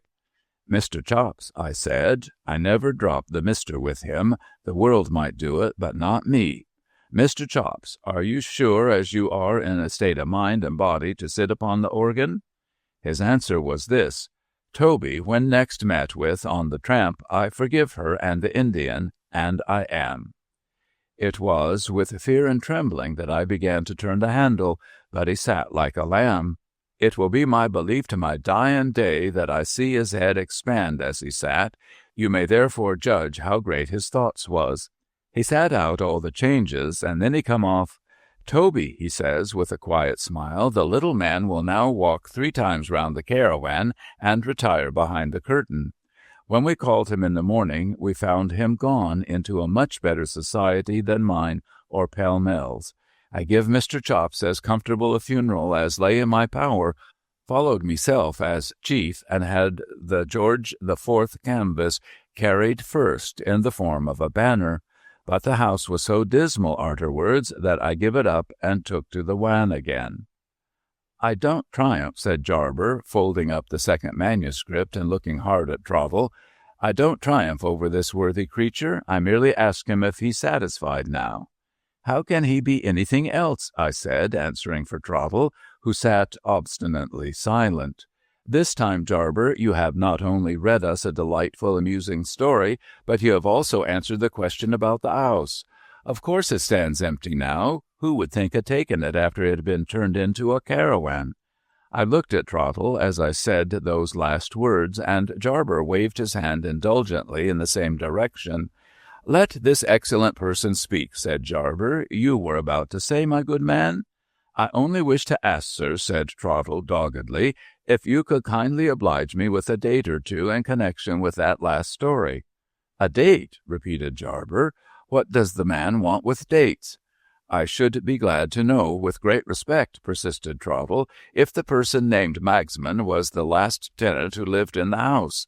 It's my opinion, if I may be excused for giving it, that he most decidedly was not. With those words, Trottle made a low bow and quietly left the room. There is no denying that Jarber, when we were left together, looked sadly discomposed. He had evidently forgotten to inquire about dates, and in spite of his magnificent talk about his series of discoveries, it was quite as plain that the two stories he had just read had really and truly exhausted his present stock.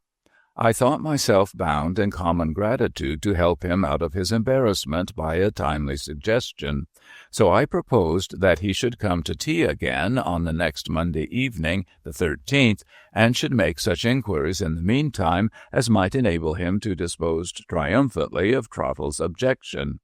He gallantly kissed my hand, made a neat little speech of acknowledgment, and took his leave. For the rest of the week I would not encourage Trottle by allowing him to refer to the house at all.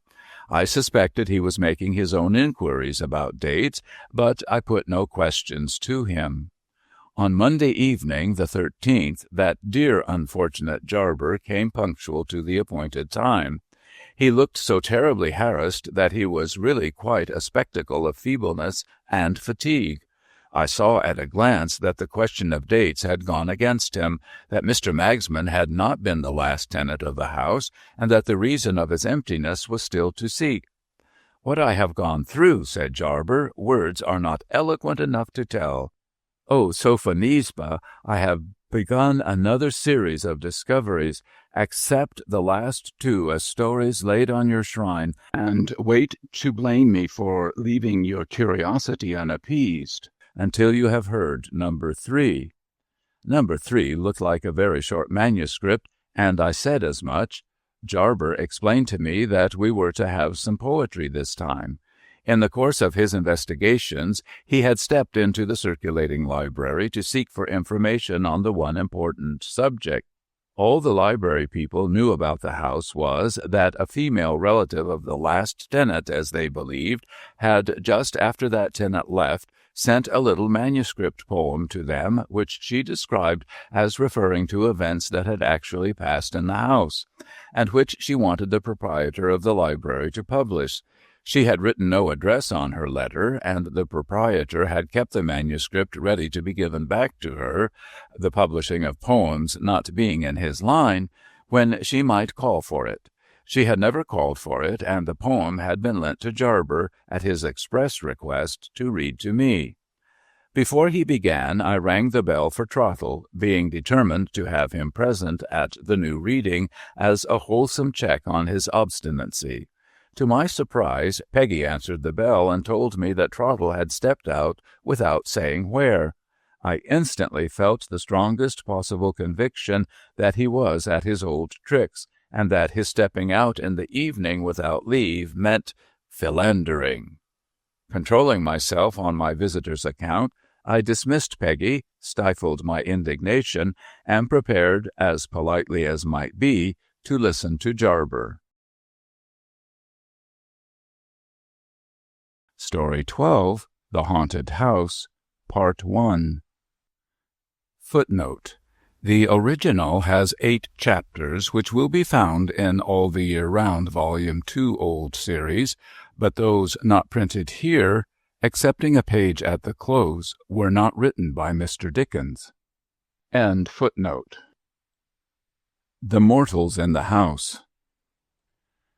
Under none of the accredited ghostly circumstances, and environed by none of the conventional ghostly surroundings, did I first make acquaintance with the house which is the subject of this Christmas piece. I saw it in the daylight with the sun upon it.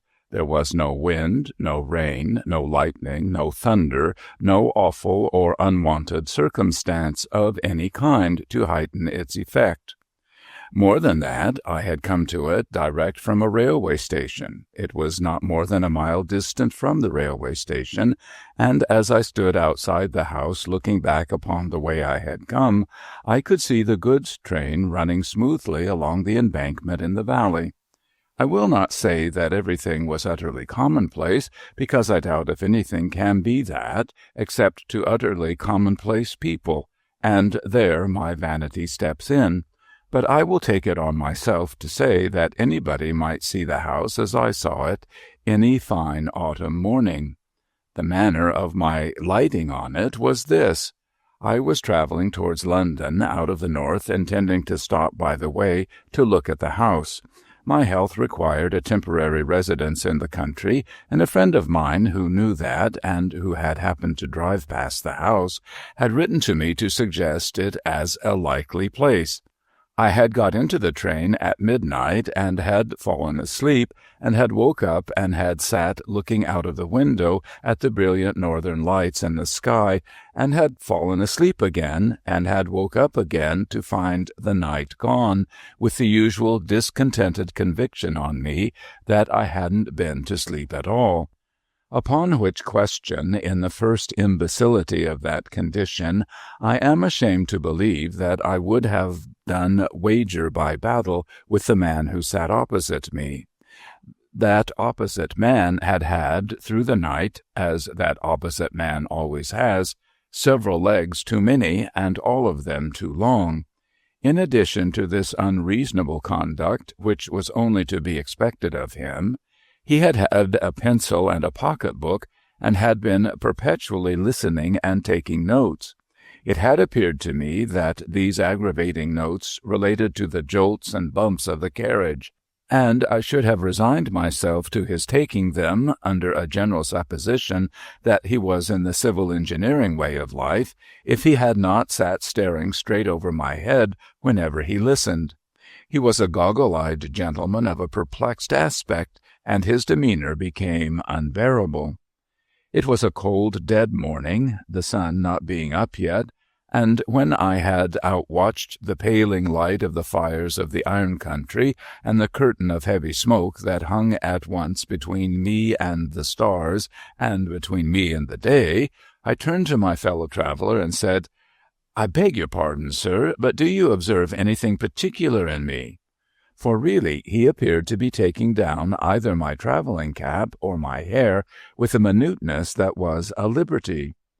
The goggle-eyed gentleman withdrew his eyes from behind me, as if the back of the carriage were 100 miles off, and said, with a lofty look of compassion for my insignificance, "In you, sir?"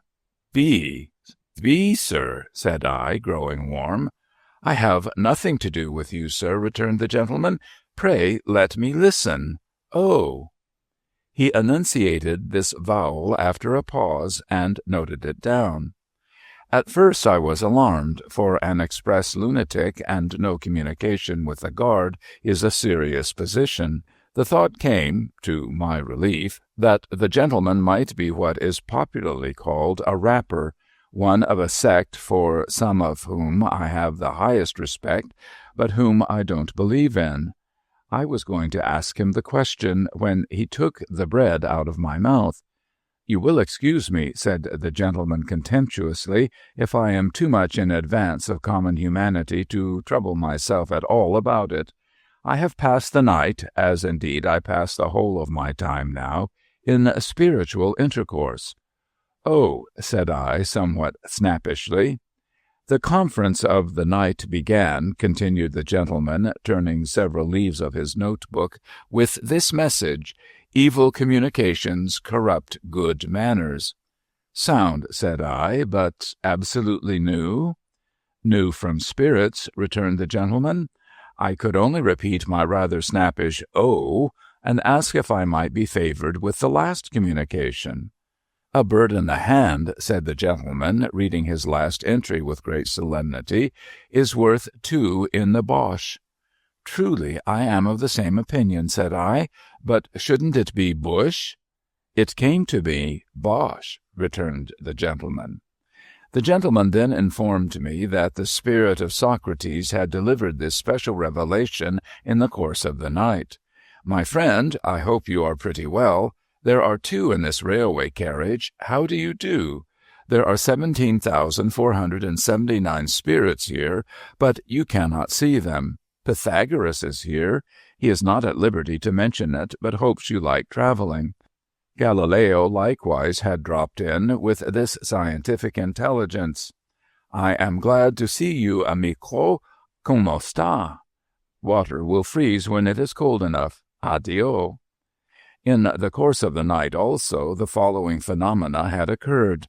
Bishop Butler had insisted on spelling his name Bubler, for which offense against orthography and good manners he had been dismissed as out of temper.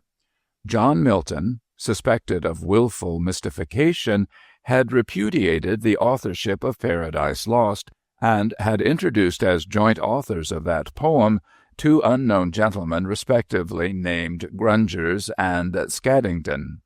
And Prince Arthur, nephew of King John of England, had described himself as tolerably comfortable in the seventh circle, where he was learning to paint on velvet under the direction of Mrs. Trimmer and Mary, Queen of Scots.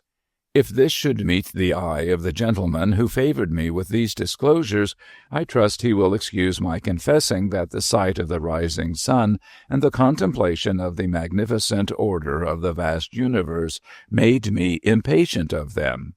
In a word, I was so impatient of them that I was mightily glad to get out at the next station, and to exchange these clouds and vapors for the free air of heaven. By this time it was a beautiful morning. As I walked away among such leaves as had already fallen from the golden, brown, and russet trees, and as I looked around me on the wonders of creation, and thought of the steady, unchanging, and harmonious laws by which they are sustained, the gentleman's spiritual intercourse seemed to me as poor a piece of journey work as ever this world saw. In which heathen state of mind, I came within view of the house, and stopped to examine it attentively. It was a solitary house, standing in a sadly neglected garden, a pretty even square of some 2 acres. It was a house of about the time of George II, as stiff, as cold, as formal, and in as bad taste as could possibly be desired by the most loyal admirer of the whole quartet of Georges. It was uninhabited, but had, within a year or two, been cheaply repaired to render it habitable. I say cheaply, because the work had been done in a surface manner, and was already decaying as to the paint and plaster, though the colors were fresh. A lopsided board drooped over the garden wall, announcing that it was to let on very reasonable terms, well furnished. It was much too closely and heavily shadowed by trees, and in particular there were 6 tall poplars before the front windows, which were excessively melancholy, and the site of which had been extremely ill chosen. It was easy to see that it was an avoided house, a house that was shunned by the village, to which my eye was guided by a church spire some half a mile off, a house that nobody would take, and the natural inference was that it had the reputation of being a haunted house. No period within the 24 hours of day and night is so solemn to me as the early morning. In the summer-time I often rise very early and repair to my room to do a day's work before breakfast, and I am always on those occasions deeply impressed by the stillness and solitude around me. Besides that, there is something awful in the being surrounded by familiar faces asleep, in the knowledge that those who are dearest to us and to whom we are dearest are profoundly unconscious of us in an impassive state, anticipative of that mysterious condition to which we are all tending, the stopped life, the broken threads of yesterday, the deserted seat, the closed book, the unfinished but abandoned occupation, all are images of death. The tranquillity of the hour is the tranquillity of death. The color and the chill have the same association. Even a certain air that familiar household objects take upon them when they first emerge from the shadows of the night into the morning, of being newer, and as they used to be long ago, has its counterpart in the subsidence of the worn face of maturity or age, in death into the old youthful look. Moreover, I once saw the apparition of my father at this hour. He was alive and well, and nothing ever came of it, but I saw him in the daylight sitting with his back towards me on a seat that stood beside my bed.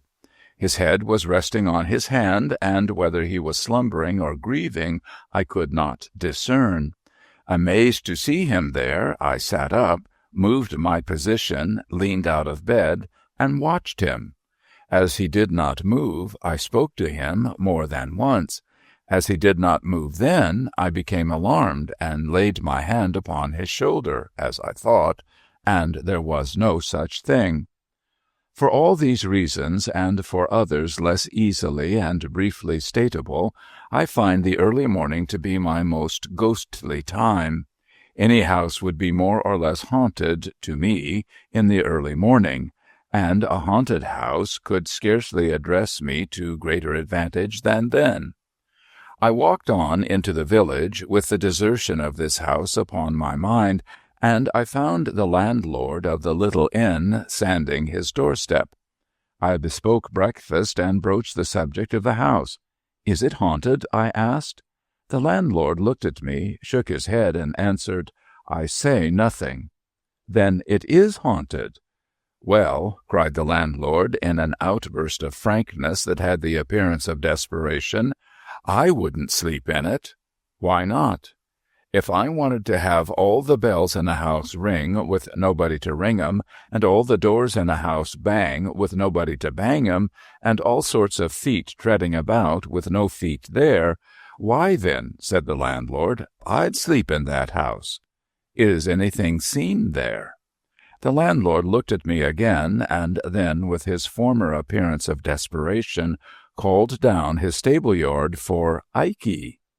The call produced a high-shouldered young fellow with a round red face, a short crop of sandy hair, a very broad humorous mouth, a turned-up nose, and a great-sleeved waistcoat of purple bars with mother-of-pearl buttons that seemed to be growing upon him, and to be in a fair way, if it were not pruned, of covering his head and overrunning his boots. "This gentleman wants to know," said the landlord, "if anything's seen at the Poplars." "'Ooded woman with a howl," said Ikey in a state of great freshness. "Do you mean a cry?" "I mean a bird, sir." "A hooded woman with an owl. Dear me! Did you ever see her?" "I seen the howl." "Never the woman?" "Not so plain as the howl, but they always keeps together." "Has anybody ever seen the woman as plainly as the owl?" "Lord bless you, sir, lots." "Who?" "Lord bless you, sir, lots." "The general dealer opposite, for instance, who is opening his shop?" "Perkins? Bless you, Perkins wouldn't go a-nigh the place." "No," observed the young man with considerable feeling. "He ain't overwise, ain't Perkins, but he ain't such a fool as that." Here the landlord murmured his confidence in Perkins knowing better. "Who is, or who was, the hooded woman with the owl? Do you know?" "Well," said Ikey, holding up his cap with one hand while he scratched his head with the other, "they say in general that she was murdered and that the howl he ooted the while." This very concise summary of the facts was all I could learn, except that a young man, as hearty and likely a young man as ever I see, had been took with fits and held down in 'em after seeing the hooded woman. Also that a personage dimly described as a hold chap, a sort of one-eyed tramp, answering to the name of Joby, unless you challenged him as Greenwood, and then he said, why not, and even if so, mind your own business, had encountered the hooded woman a matter of 5 or 6 times. But I was not materially assisted by these witnesses, inasmuch as the first was in California, and the last was, as Ikey said, and he was confirmed by the landlord, anywheres.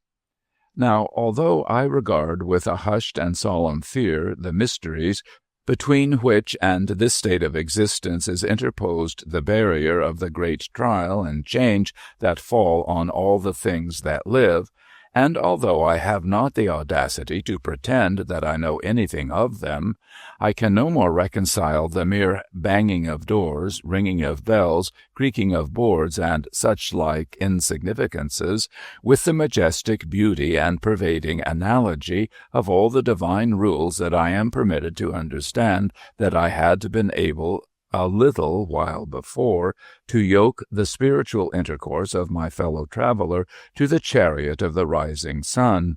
Moreover, I had lived in 2 haunted houses, both abroad.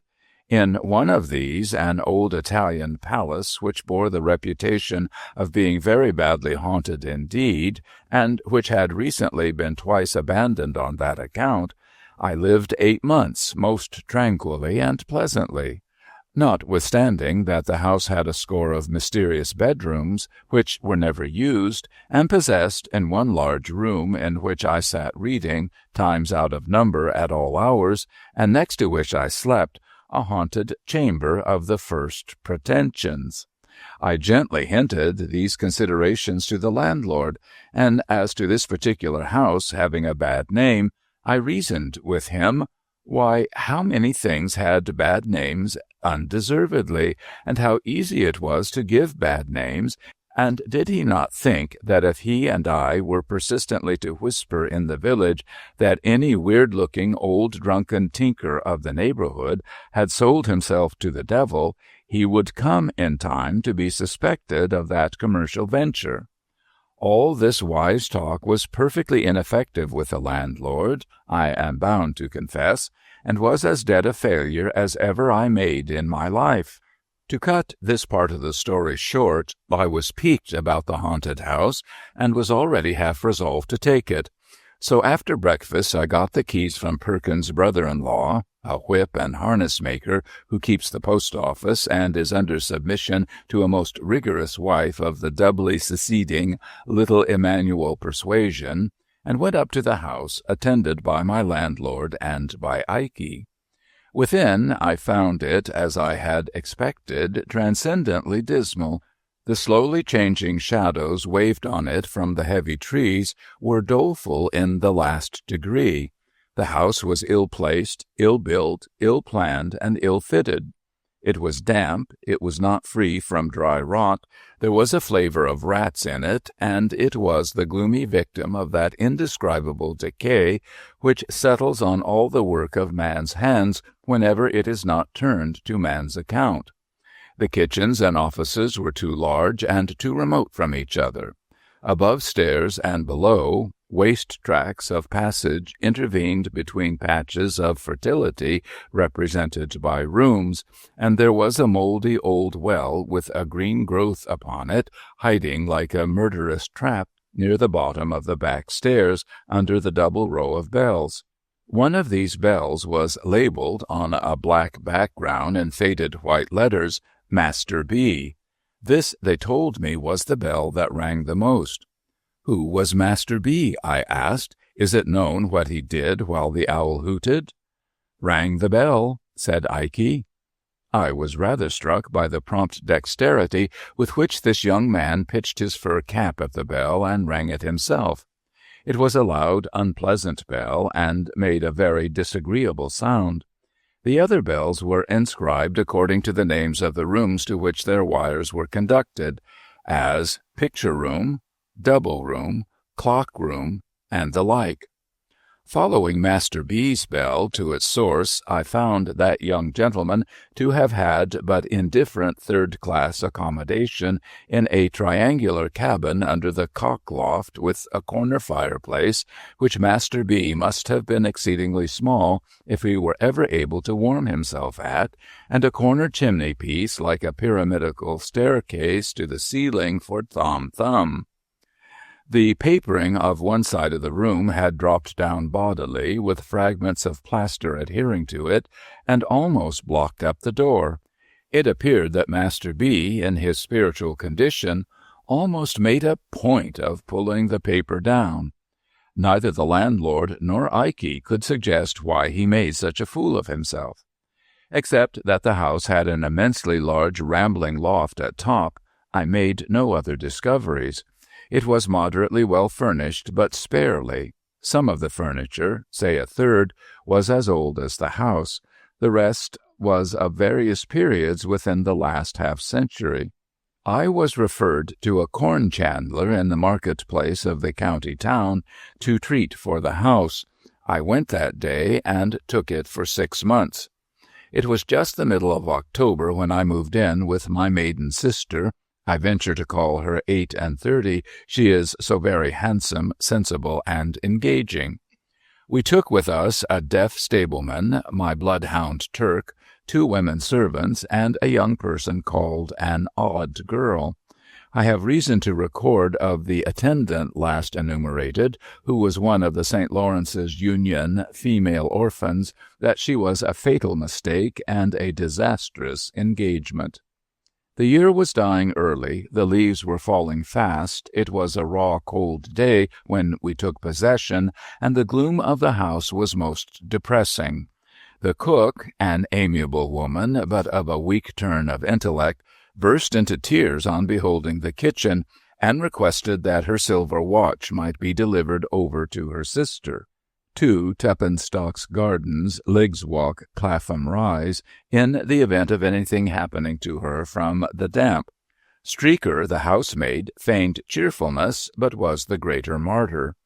The odd girl, who had never been in the country, alone was pleased, and made arrangements for sowing an acorn in the garden outside the scullery window, and rearing an oak. We went before dark through all the natural, as opposed to the supernatural, miseries incidental to our state. Dispiriting reports ascended, like the smoke, from the basement in volumes, and descended from the upper rooms. There was no rolling pin, there was no salamander, which failed to surprise me, for I don't know what it is. There was nothing in the house. What there was broken. The last people must have lived like pigs. What could the meaning of the landlord be? Through these distresses, the odd girl was cheerful and exemplary.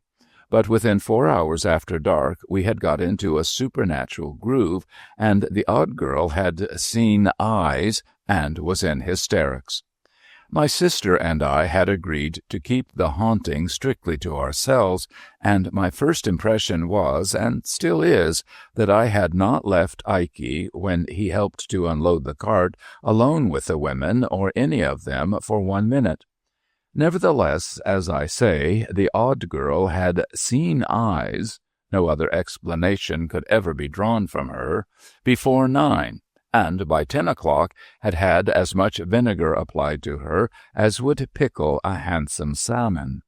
I leave a discerning public to judge of my feelings when, under these untoward circumstances, at about 10:30 o'clock, Master B.'s bell began to ring in a most infuriated manner, and Turk howled until the house resounded with his lamentations. I hope I may never again be in a state of mind so unchristian as the mental frame in which I lived for some weeks respecting the memory of Master B.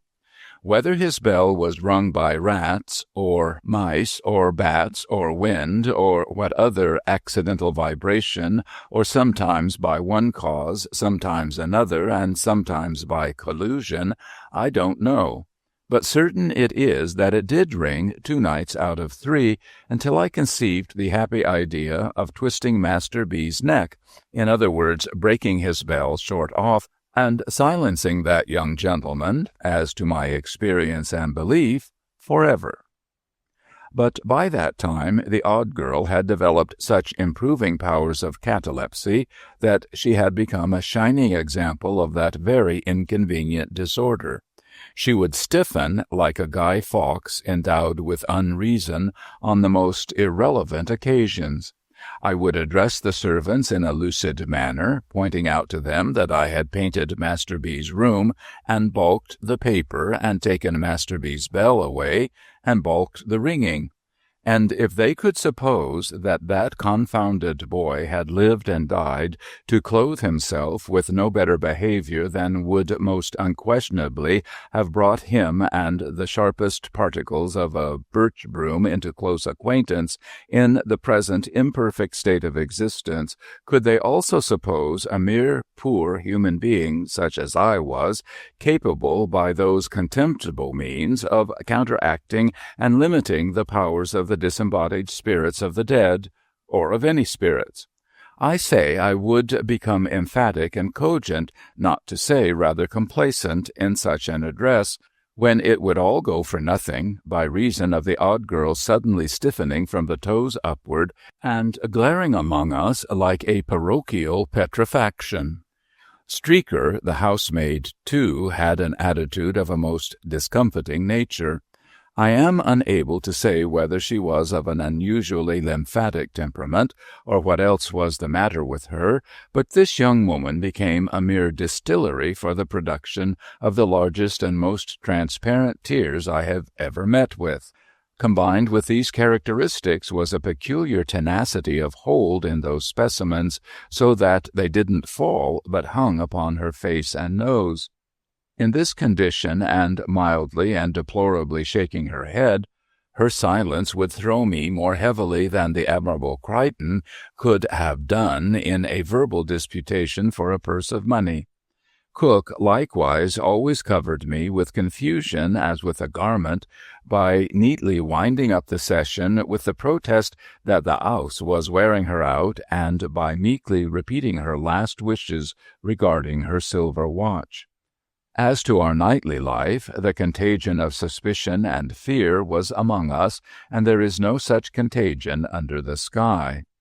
Hooded woman? According to the accounts, we were in a perfect convent of hooded women. Noises? With that contagion downstairs, I myself have sat in the dismal parlor listening until I have heard so many and such strange noises that they could have chilled my blood if I had not warmed it by dashing out to make discoveries. Try this in bed, in the dead of the night. Try this at your own comfortable fireside, in the life of the night. You can fill any house with noises, if you will, until you have a noise for every nerve in your nervous system. I repeat, the contagion of suspicion and fear was among us, and there is no such contagion under the sky. The women, their noses in a chronic state of excoriation from smelling salts, were always primed and loaded for a swoon and ready to go off with hair triggers. The 2 elder detached the odd girl on all expeditions that were considered doubly hazardous, and she always established the reputation of such adventures by coming back cataleptic.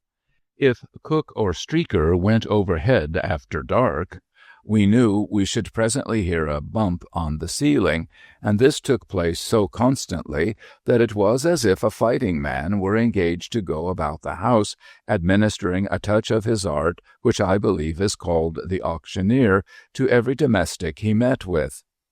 It was in vain to do anything. It was in vain to be frightened, for the moment in one's own person, by a real owl, and then to show the owl. It was in vain to discover, by striking an accidental discord on the piano, that Turk always howled at particular notes and combinations. It was in vain to be a Rhadamanthus with the bells, and if an unfortunate bell rang without leave, to have it down inexorably and silence it. It was in vain to fire up chimneys, let torches down the well, charge furiously into suspected rooms and recesses. We changed servants, and it was no better. The new set ran away, and a third set came, and it was no better. At last our comfortable housekeeping got to be so disorganized and wretched that I one night dejectedly said to my sister, "Patty, I begin to despair of our getting people to go on with us here, and I think we must give this up." My sister, who is a woman of immense spirit, replied, "No, John, don't give it up. Don't be beaten, John. There is another way." "And what is that?" said I. "John," returned my sister, "if we are not to be driven out of this house, and that for no reason whatever that is apparent to you or me, we must help ourselves and take the house wholly and solely into our own hands." "But the servants," said I. "Have no servants," said my sister boldly. Like most people in my grade of life, I had never thought of the possibility of going on without those faithful obstructions. The notion was so new to me, when suggested, that I looked very doubtful. We know they come here to be frightened and infect one another, and we know they are frightened and do infect one another, said my sister. With the exception of Bottles, I observed in a meditative tone, the deaf stableman. I kept him in my service, and still keep him, as a phenomenon of moroseness not to be matched in England.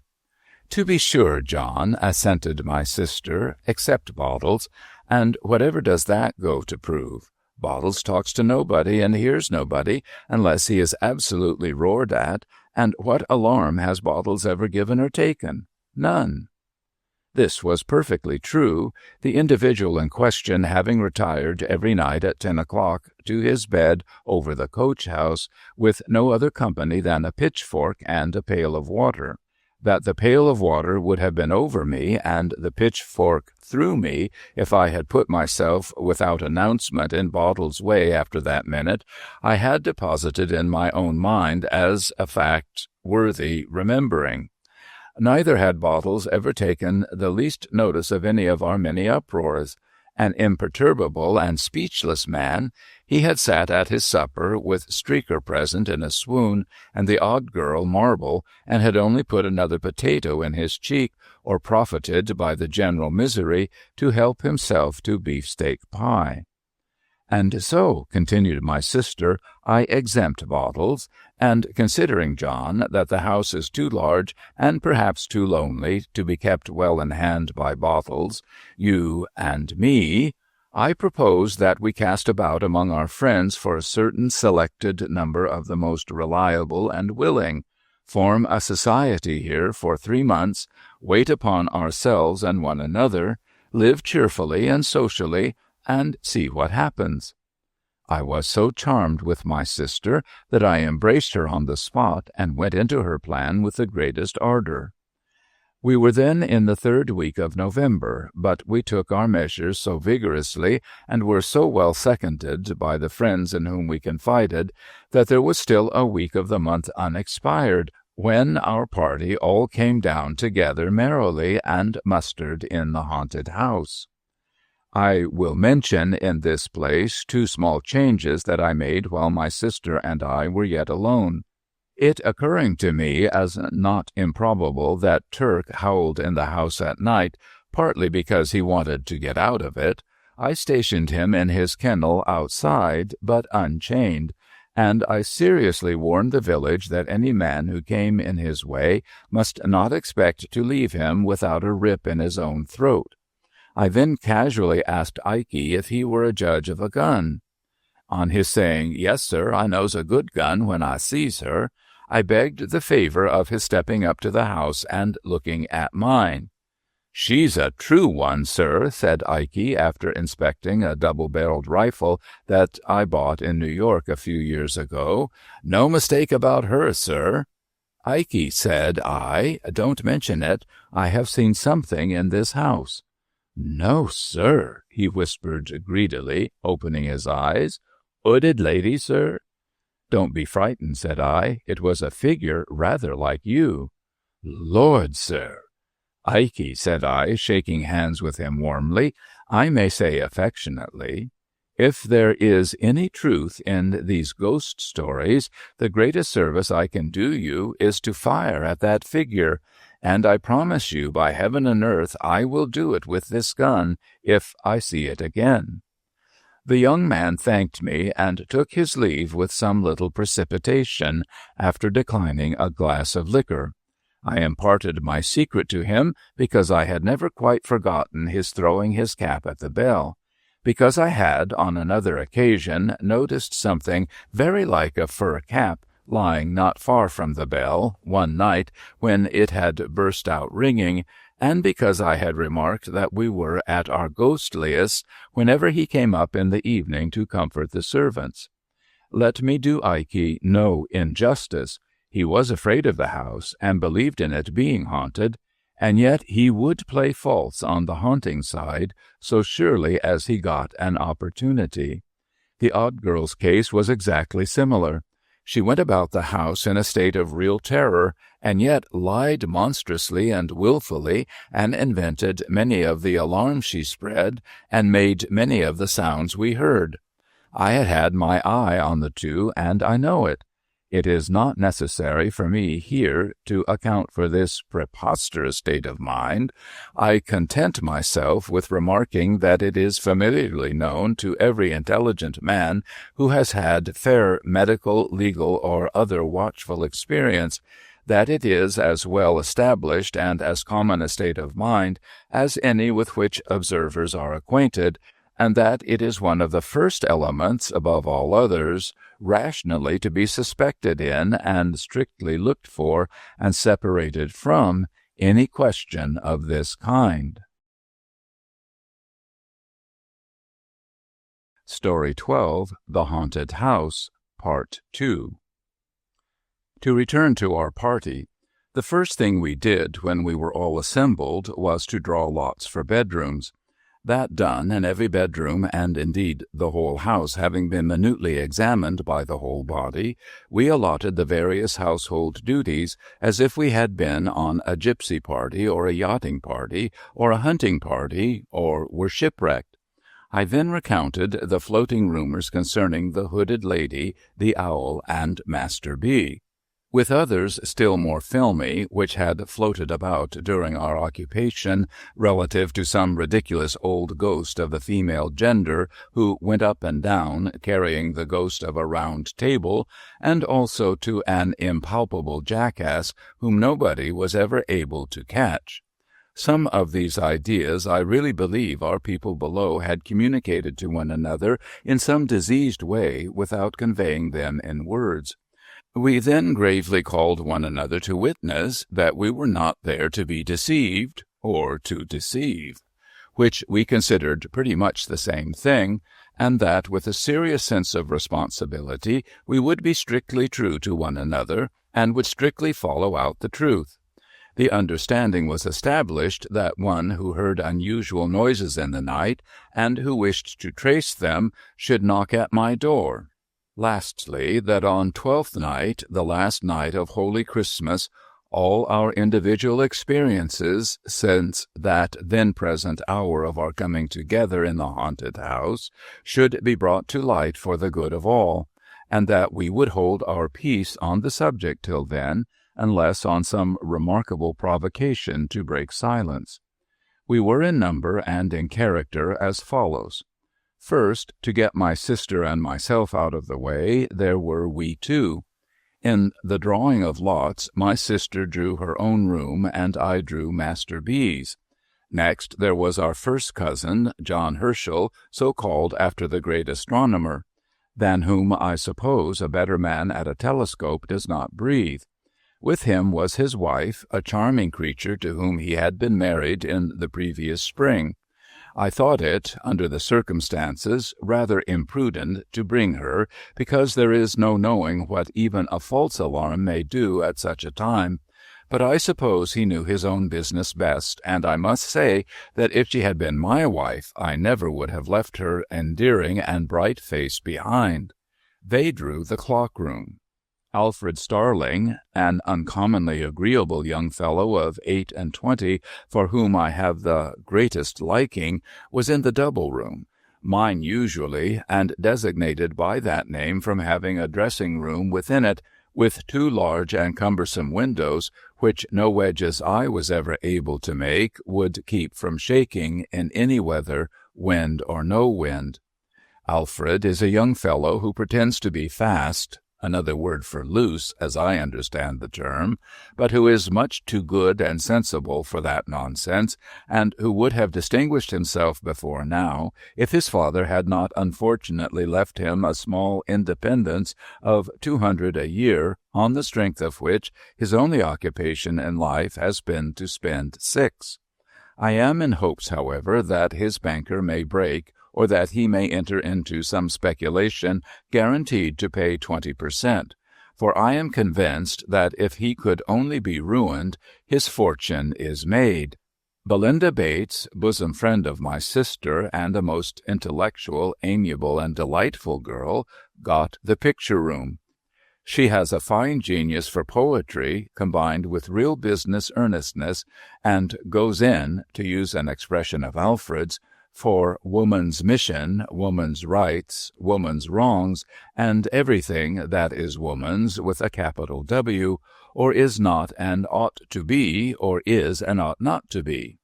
"Most praiseworthy, my dear, and heaven prosper you," I whispered to her on the first night of my taking leave of her at the picture-room door, "but don't overdo it. And in respect of the great necessity there is, my darling, for more employments being within the reach of woman than our civilization has as yet assigned to her, don't fly at the unfortunate men, even those men who are at first sight in your way, as if they were the natural oppressors of your sex. For trust me, Belinda, they do sometimes spend their wages among wives and daughters, sisters, mothers, aunts, and grandmothers, and the play is really not all Wolf and Red Riding Hood, but has other parts in it. However, I digress. Belinda, as I have mentioned, occupied the picture-room. We had but 3 other chambers, the corner-room, the cupboard-room, and the garden-room. My old friend, Jack Governor, slung his hammock, as he called it, in the corner-room. I have always regarded Jack as the finest-looking sailor that ever sailed. He is gray now, but as handsome as he was a quarter of a century ago, nay, handsomer. A portly, cheery, well-built figure of a broad-shouldered man, with a frank smile, a brilliant dark eye, and a rich dark eyebrow. I remember those under darker hair, and they look all the better for their silver setting. He has been wherever his Union namesake flies, has Jack, and I have met old shipmates of his, away in the Mediterranean and on the other side of the Atlantic, who have beamed and brightened at the casual mention of his name, and have cried, "You know Jack Governor? Then you know a prince of men." That he is, and so unmistakably a naval officer that if you were to meet him coming out of an Esquimau snow hut in sealskin, you would be vaguely persuaded he was in full naval uniform. Jack once had that bright, clear eye of his on my sister, but it fell out that he married another lady and took her to South America, where she died. This was a dozen years ago or more. He brought down with him to our haunted house a little cask of salt beef, for he is always convinced that all salt beef, not of his own pickling, is mere carrion, and invariably, when he goes to London, packs a piece in his portmanteau. He had also volunteered to bring with him one Nat Beaver, an old comrade of his, captain of a merchantman. Mr. Beaver, with a thick-set wooden face and figure, and apparently as hard as a block all over, proved to be an intelligent man, with a world of watery experiences in him, and a great practical knowledge. At times there was a curious nervousness about him, apparently the lingering result of some old illness, but it seldom lasted many minutes. He got the cupboard room and lay there next to Mr. Undery, my friend and solicitor, who came down in an amateur capacity to go through with it, as he said, and who plays whist better than the whole law list, from the red cover at the beginning to the red cover at the end. I never was happier in my life, and I believe it was the universal feeling among us. Jack Governor, always a man of wonderful resources, was chief cook, and made some of the best dishes I ever ate, including unapproachable curries. My sister was pastry cook and confectioner. Starling and I were cook's mate, turn and turn about, and on special occasions the chief cook pressed Mr. Beaver. We had a great deal of outdoor sport and exercise, but nothing was neglected within, and there was no ill humor or misunderstanding among us, and our evenings were so delightful that we had at least one good reason for being reluctant to go to bed. We had a few night alarms in the beginning. On the first night I was knocked up by Jack with a most wonderful ship's lantern in his hand, like the gills of some monster of the deep, who informed me that he was going aloft to the main truck to have the weathercock down. It was a stormy night, and I remonstrated, but Jack called my attention to its making a sound like a cry of despair, and said somebody would be hailing a ghost presently if it wasn't done. So up to the top of the house, where I could hardly stand for the wind, we went, accompanied by Mr. Beaver, and there Jack, lantern and all, with Mr. Beaver after him, swarmed up to the top of a cupola, some 24 feet above the chimneys, and stood upon nothing particular, coolly knocking the weathercock off until they both got into such good spirits with the wind and the height that I thought they would never come down. Another night they turned out again and had a chimney cowl off. Another night they cut a sobbing and gulping water-pipe away. Another night they found out something else. On several occasions they both, in the coolest manner, simultaneously dropped out of their respective bedroom windows, hand over hand, by their counterpanes, to overhaul something mysterious in the garden. The engagement among us was faithfully kept, and nobody revealed anything. All we knew was, if anyone's room were haunted, no one looked the worse for it. The Ghost in Master B.'s Room. When I established myself in the triangular garret which had gained so distinguished a reputation, my thoughts naturally turned to Master B. My speculations about him were uneasy and manifold. Whether his Christian name was Benjamin Bissextil, from his having been born in leap year, Bartholomew, or Bill; whether the initial letter belonged to his family name, and that was Baxter, Black, Brown, Barker, Buggins, Baker, or Bird; whether he was a foundling and had been baptized B; whether he was a lion-hearted boy, and B was short for Briton or for Bull; whether he could possibly have been kith and kin to an illustrious lady who brightened my own childhood, and had come of the blood of the brilliant Mother Bunch. With these profitless meditations I tormented myself much. I also carried the mysterious letter into the appearance and pursuits of the deceased, wondering whether he dressed in blue, wore boots, he couldn't have been bald, was a boy of brains, liked books, was good at bowling, had any skill as a boxer even in his buoyant boyhood, bathed from a bathing machine at Bognor, Bangor, Bournemouth, Brighton, or Broadstairs, like a bounding billiard ball. So from the first I was haunted by the letter B. It was not long before I remarked that I never by any hazard had a dream of Master B, or of anything belonging to him. But the instant I awoke from sleep, at whatever hour of the night, my thoughts took him up, and roamed away, trying to attach his initial letter to something that would fit it and keep it quiet. For 6 nights I had been worried thus in Master B.'s room, when I began to perceive that things were going wrong. The first appearance that presented itself was early in the morning, when it was but just daylight and no more. I was standing shaving at my glass when I suddenly discovered, to my consternation and amazement, that I was shaving not myself, I am 50, but a boy, apparently Master B. I trembled and looked over my shoulder. Nothing there. I looked again in the glass and distinctly saw the features and expression of a boy who was shaving, not to get rid of a beard, but to get one. Extremely troubled in my mind, I took a few turns in the room and went back to the looking-glass, resolved to steady my hand and complete the operation in which I had been disturbed. Opening my eyes, which I had shut while recovering my firmness, I now met in the glass, looking straight at me, the eyes of a young man of 4 or 5 and 20. Terrified by this new ghost, I closed my eyes and made a strong effort to recover myself. Opening them again, I saw, shaving his cheek in the glass, my father, who has been long dead. Nay, I even saw my grandfather, too, whom I never did see in my life. Although naturally much affected by these remarkable visitations, I determined to keep my secret until the time agreed upon for the present general disclosure. Agitated by a multitude of curious thoughts, I retired to my room that night, prepared to encounter some new experience of a spectral character. Nor was my preparation needless, for, waking from an uneasy sleep at exactly 2 o'clock in the morning, what were my feelings to find that I was sharing my bed with the skeleton of Master B.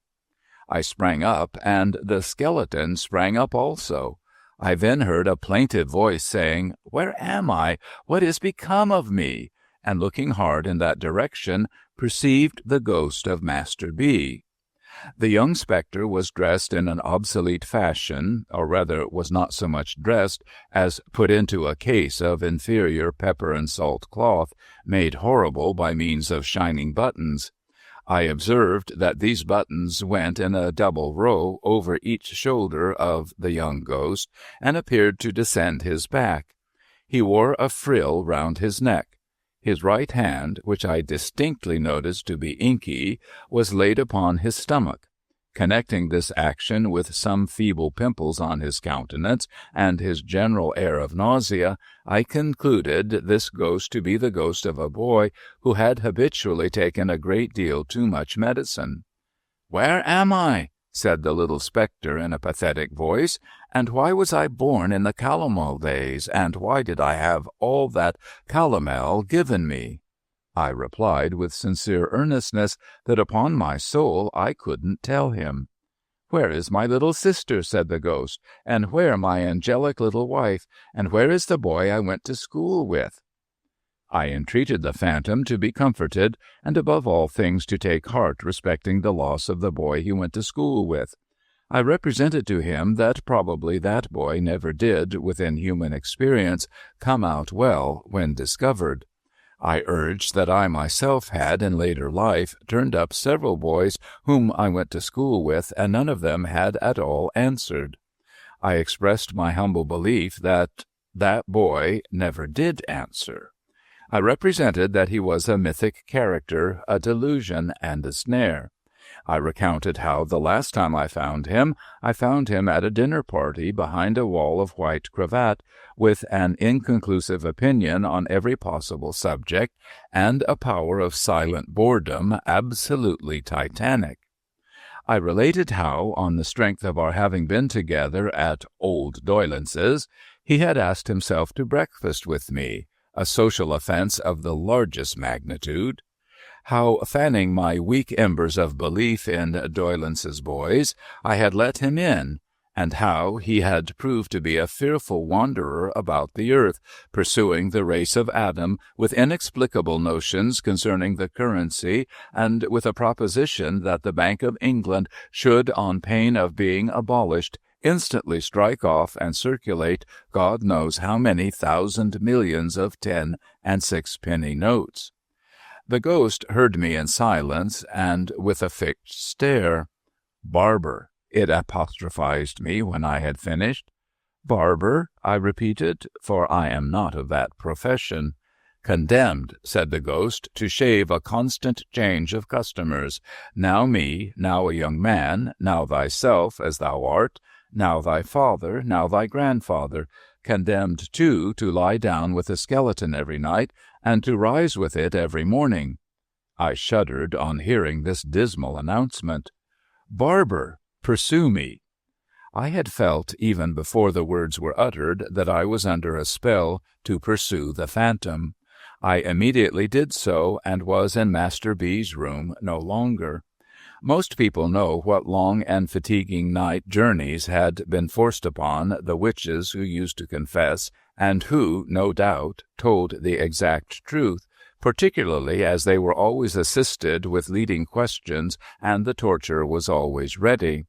I asseverate that during my occupation of Master B.'s room, I was taken by the ghost that haunted it on expeditions fully as long and wild as any of those. Assuredly, I was presented to no shabby old man with a goat's horns and tail, something between Pan and an old clothesman, holding conventional receptions as stupid as those of real life and less decent, but I came upon other things which appeared to me to have more meaning. Confident that I speak the truth and shall be believed, I declare without hesitation that I followed the ghost in the first instance on a broomstick, and afterwards on a rocking horse. The very smell of the animal's paint, especially when I brought it out by making him warm, I am ready to swear to.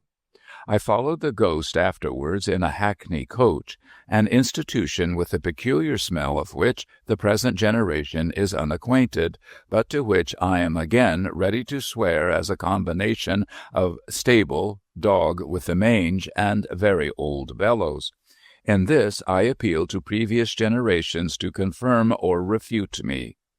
I pursued the phantom on a headless donkey, at least upon a donkey who was so interested in the state of his stomach that his head was always down there investigating it, on ponies expressly born to kick up behind, on roundabouts and swings from fairs, in the first cab, another forgotten institution where the fare regularly got into bed and was tucked up with the driver.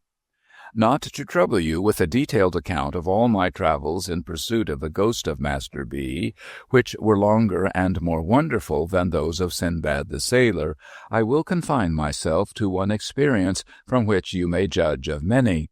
I was marvelously changed. I was myself, and yet not myself. I was conscious of something within me which has been the same all through my life, and which I have always recognized under all its phases and varieties as never altering, and yet I was not the I who had gone to bed in Master B.'s room. I had the smoothest of faces and the shortest of legs, and I had taken another creature like myself, also with the smoothest of faces and the shortest of legs, behind a door, and was confiding to him a proposition of the most astounding nature. This proposition was that we should have a seraglio. The other creature assented warmly. He had no notion of respectability, neither had I. It was the custom of the East, it was the way of the good Caliph Harun al-Rashid. Let me have the corrupted name again for once, it is so scented with sweet memories. The usage was highly laudable and most worthy of imitation. "Oh, yes, let us," said the other creature with a jump, "have a seraglio." It was not because we entertained the faintest doubts of the meritorious character of the Oriental establishment we proposed to import that we perceived it must be kept a secret from Miss Griffin. It was because we knew Miss Griffin to be bereft of human sympathies and incapable of appreciating the greatest of the great Harun. Mystery impenetrably shrouded from Miss Griffin, then, let us entrust it to Miss Buell. We were 10 in Miss Griffin's establishment by Hampstead Ponds, 8 ladies and 2 gentlemen. Miss Buell, whom I judged to have attained the ripe age of 8 or 9, took the lead in society. I opened the subject to her in the course of the day, and proposed that she should become the favorite. Miss Buell, having struggled with the diffidence so natural to and charming in her adorable sex, expressed herself as flattered by the idea, but wished to know how it was proposed to provide for Miss Pipson. Miss Buell, who was understood to have vowed towards that young lady a friendship, halves, and no secrets, until death, on the church service and lessons complete in 2 volumes with case and lock, Miss Buell said she could not, as the friend of Pipson, disguise from herself or me that Pipson was not of the common. Now, Miss Pipson, having curly light hair and blue eyes, which was my idea of anything mortal and feminine that was called fair, I promptly replied that I regarded Miss Pipson in the light of a fair Circassian. "And what then?" Miss Buell pensively asked. I replied that she must be inveigled by a merchant, brought to me veiled, and purchased as a slave. The other creature had already fallen into the second male place in the state, and was set apart for Grand Vizier. He afterwards resisted this disposal of events, but had his hair pulled until he yielded. "Shall I not be jealous?" Miss Buell inquired, casting down her eyes. "Zobadiah, no," I replied. "You will ever be the favorite sultana. The first place in my heart and on my throne will be ever yours." Miss Buell, upon that assurance, consented to propound the idea to her 7 beautiful companions. It occurred to me, in the course of the same day, that we knew we could trust a grinning and good-natured soul called Tabby, who was the serving drudge of the house, and had no more figure than one of the beds, and upon whose face there was always more or less black lead. I slipped into Miss Buell's hand after supper a little note to that effect, dwelling on the black lead as being in a manner deposited by the finger of Providence, pointing Tabby out for Mesrour, the celebrated chief of the blacks of the harem. There were difficulties in the formation of the desired institution, as there are in all combinations.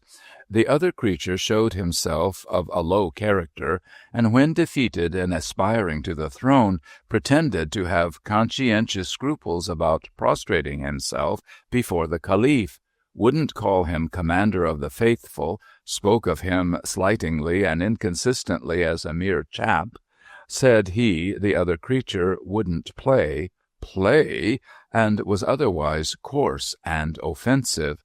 This meanness of disposition was, however, put down by the general indignation of an united seraglio, and I became blessed in the smiles of 8 of the fairest of the daughters of men.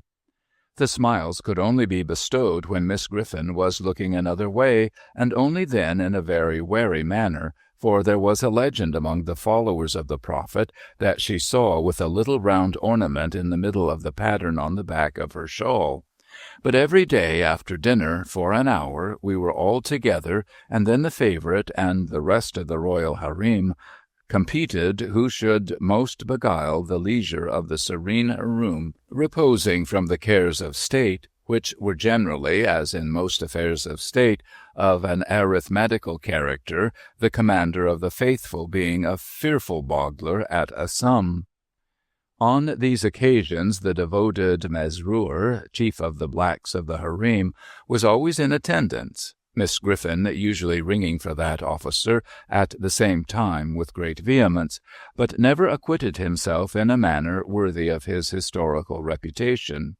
In the first place, his bringing a broom into the divan of the caliph, even when Haroun wore on his shoulders the red robe of anger, Miss Pipson's pelisse, though it might be got over for the moment, was never to be quite satisfactorily accounted for. In the second place, his breaking out into grinning exclamations of "Lork, you pretties!" was neither Eastern nor respectful. In the third place, when specially instructed to say Bismillah, he always said Hallelujah. This officer, unlike his class, was too good-humored altogether, kept his mouth open far too wide, expressed approbation to an incongruous extent, and even once, it was on the occasion of the purchase of the fair Circassian for 500,000 purses of gold, and cheap too, embraced the slave, the favorite, and the caliph all round. Parenthetically, let me say, God bless Mesrour, and may there have been sons and daughters on that tender bosom, softening many a hard day since. Miss Griffin was a model of propriety, and I am at a loss to imagine what the feelings of the virtuous woman would have been if she had known, when she paraded us down the Hampstead Road 2 and 2, that she was walking with a stately step at the head of polygamy and Mohammedanism.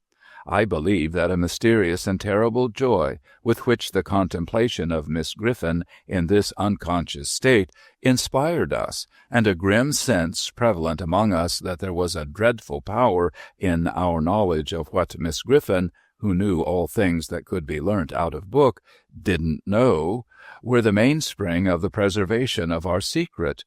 It was wonderfully kept, but was once upon the verge of self-betrayal. The danger and escape occurred upon a Sunday.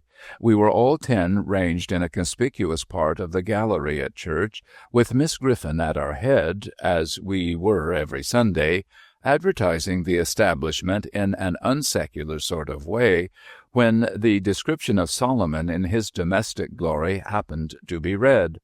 The moment that monarch was thus referred to, conscience whispered me, "Thou too, Haroun."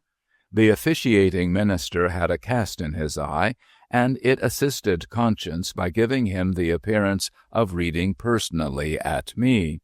A crimson blush, attended by a fearful perspiration, suffused my features. The Grand Vizier became more dead than alive, and the whole seraglio reddened as if the sunset of Baghdad shone direct upon their lovely faces.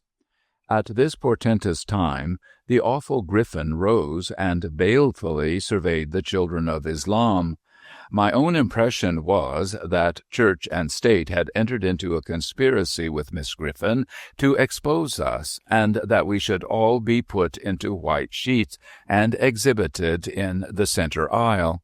But so westerly, if I may be allowed the expression as opposite to Eastern associations, was Miss Griffin's sense of rectitude, that she merely suspected apples, and we were saved. I have called the seraglio united, upon the question solely whether the commander of the faithful durst exercise a right of kissing in that sanctuary of the palace, were its peerless inmates divided. Zobeide asserted a counter-right in the favorite to scratch, and the fair Circassian put her face for refuge into a green baize bag originally designed for books.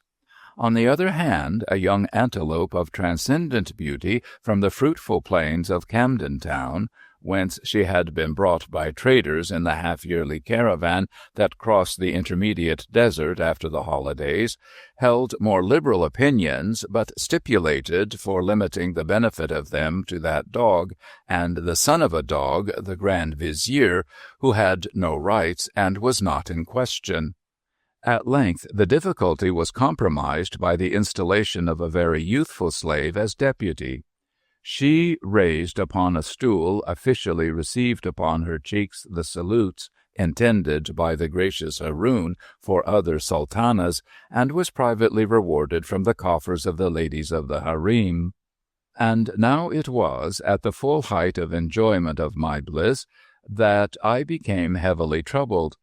I began to think of my mother, and what she would say to my taking home at midsummer 8 of the most beautiful of the daughters of men, but all unexpected. I thought of the number of beds we made up at our house, of my father's income, and of the baker, and my despondency redoubled. The seraglio and malicious vizier, divining the cause of their lord's unhappiness, did their utmost to augment it. They professed unbounded fidelity and declared that they would live and die with him. Reduced to the utmost wretchedness by these protestations of attachment, I lay awake for hours at a time, ruminating on my frightful lot. In my despair, I think I might have taken an early opportunity of falling on my knees before Miss Griffin, avowing my resemblance to Solomon, and praying to be dealt with according to the outraged laws of my country, if an unthought-of means of escape had not opened before me. One day we were out walking, 2 and 2, on which occasion the vizier had his usual instructions to take note of the boy at the turnpike, and if he profanely gazed, which he always did, at the beauties of the harem, to have him bowstrung in the course of the night, and it happened that our hearts were veiled in gloom. An unaccountable action on the part of the antelope had plunged the state into disgrace. That charmer, on the representation that the previous day was her birthday, and that vast treasures had been sent in a hamper for its celebration, both baseless assertions, had secretly but most pressingly invited 35 neighboring princes and princesses to a ball and supper, with a special stipulation that they were not to be fetched till 12. This wandering of the antelope's fancy led to the surprising arrival at Miss Griffin's door in diverse equipage and under various escorts of a great company in full dress, who were deposited on the top step in a flush of high expectancy, and who were dismissed in tears. At the beginning of the double knocks attendant on these ceremonies, the antelope had retired to a back attic and bolted herself in, and at every new arrival Miss Griffin had gone so much more and more distracted that at last she had been seen to tear her front. Ultimate capitulation on the part of the offender had been followed by solitude in the linen closet, bread and water, and a lecture to all of vindictive length, in which Miss Griffin had used expressions. Firstly, I believe you all of you knew of it. Secondly, every one of you is as wicked as another. Thirdly, a pack of little wretches. Under these circumstances we were walking drearily along, and I especially, with my Mussulman responsibilities heavy on me, was in a very low state of mind, when a strange man accosted Miss Griffin, and after walking on at her side for a little while, and talking with her, looked at me. Supposing him to be a minion of the law, and that my hour was come, I instantly ran away, with the general purpose of making for Egypt. The whole seraglio cried out when they saw me making off as fast as my legs could carry me. I had an impression that the first turning on the left and round by the public-house would be the shortest way to the pyramids. Miss Griffin screamed after me, the faithless vizier ran after me, and the boy at the turnpike dodged me into a corner like a sheep and cut me off. Nobody scolded me when I was taken and brought back. Miss Griffin only said, with a stunning gentleness, "This was very curious." Why had I run away when the gentleman looked at me? If I had had any breath to answer with, I dare say I should have made no answer. Having no breath, I certainly made none. Miss Griffin and the strange man took me between them, and walked me back to the palace in a sort of state, but not at all, as I couldn't help feeling with astonishment, in culprit state. When we got there, we went into a room by ourselves, and Miss Griffin called in to her assistance Mesrour, chief of the dusky guards of the harem. Mesrour, on being whispered to, began to shed tears. "Bless you, my precious," said that officer, turning to me, "your paws took bitter bad." I asked with a fluttered heart, "Is he very ill?" "Lord, temper the wind to you, my lamb," said the good Mesrour, kneeling down, that I might have a comforting shoulder for my head to rest on. "Your paws dead." Haroun al-Rashid took to flight at the words. The seraglio vanished. From that moment I never again saw one of the 8 of the fairest of the daughters of men. I was taken home, and there was debt at home as well as death, and we had a sale there. My own little bed was so superciliously looked upon by a power unknown to me, hazily called the trade, that a brass coal scuttle, a roasting jack, and a bird cage were obliged to be put into it to make a lot of it, and then it went for a song. So I heard mentioned, and I wondered what song, and thought what a dismal song it must have been to sing. Then I was sent to a great, cold, bare school of big boys, where everything to eat and wear was thick and clumpy without being enough, where everybody, large and small, was cruel, where the boys knew all about the sale before I got there, and asked me what I had fetched, and who had bought me, and who did at me, going, gone. I never whispered in that wretched place that I had been Haroun, or had had a seraglio, for I knew that if I mentioned my reverses, I should be so worried that I should have to drown myself in the muddy pond near the playground, which looked like the beer. Ah me, ah me! No other ghost has haunted the boys' room, my friends, since I have occupied it, than the ghost of my own childhood, the ghost of my own innocence, the ghost of my own airy belief. Many a time have I pursued the phantom, never with this man's stride of mine to come up with it, never with these man's hands of mine to touch it, never more to this man's heart of mine to hold it in its purity.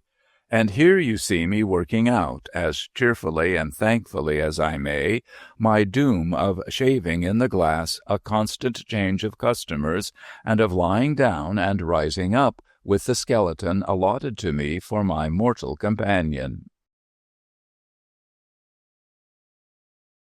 Story 13, A Message from the Sea, Part 1. Chapter 1, The Village.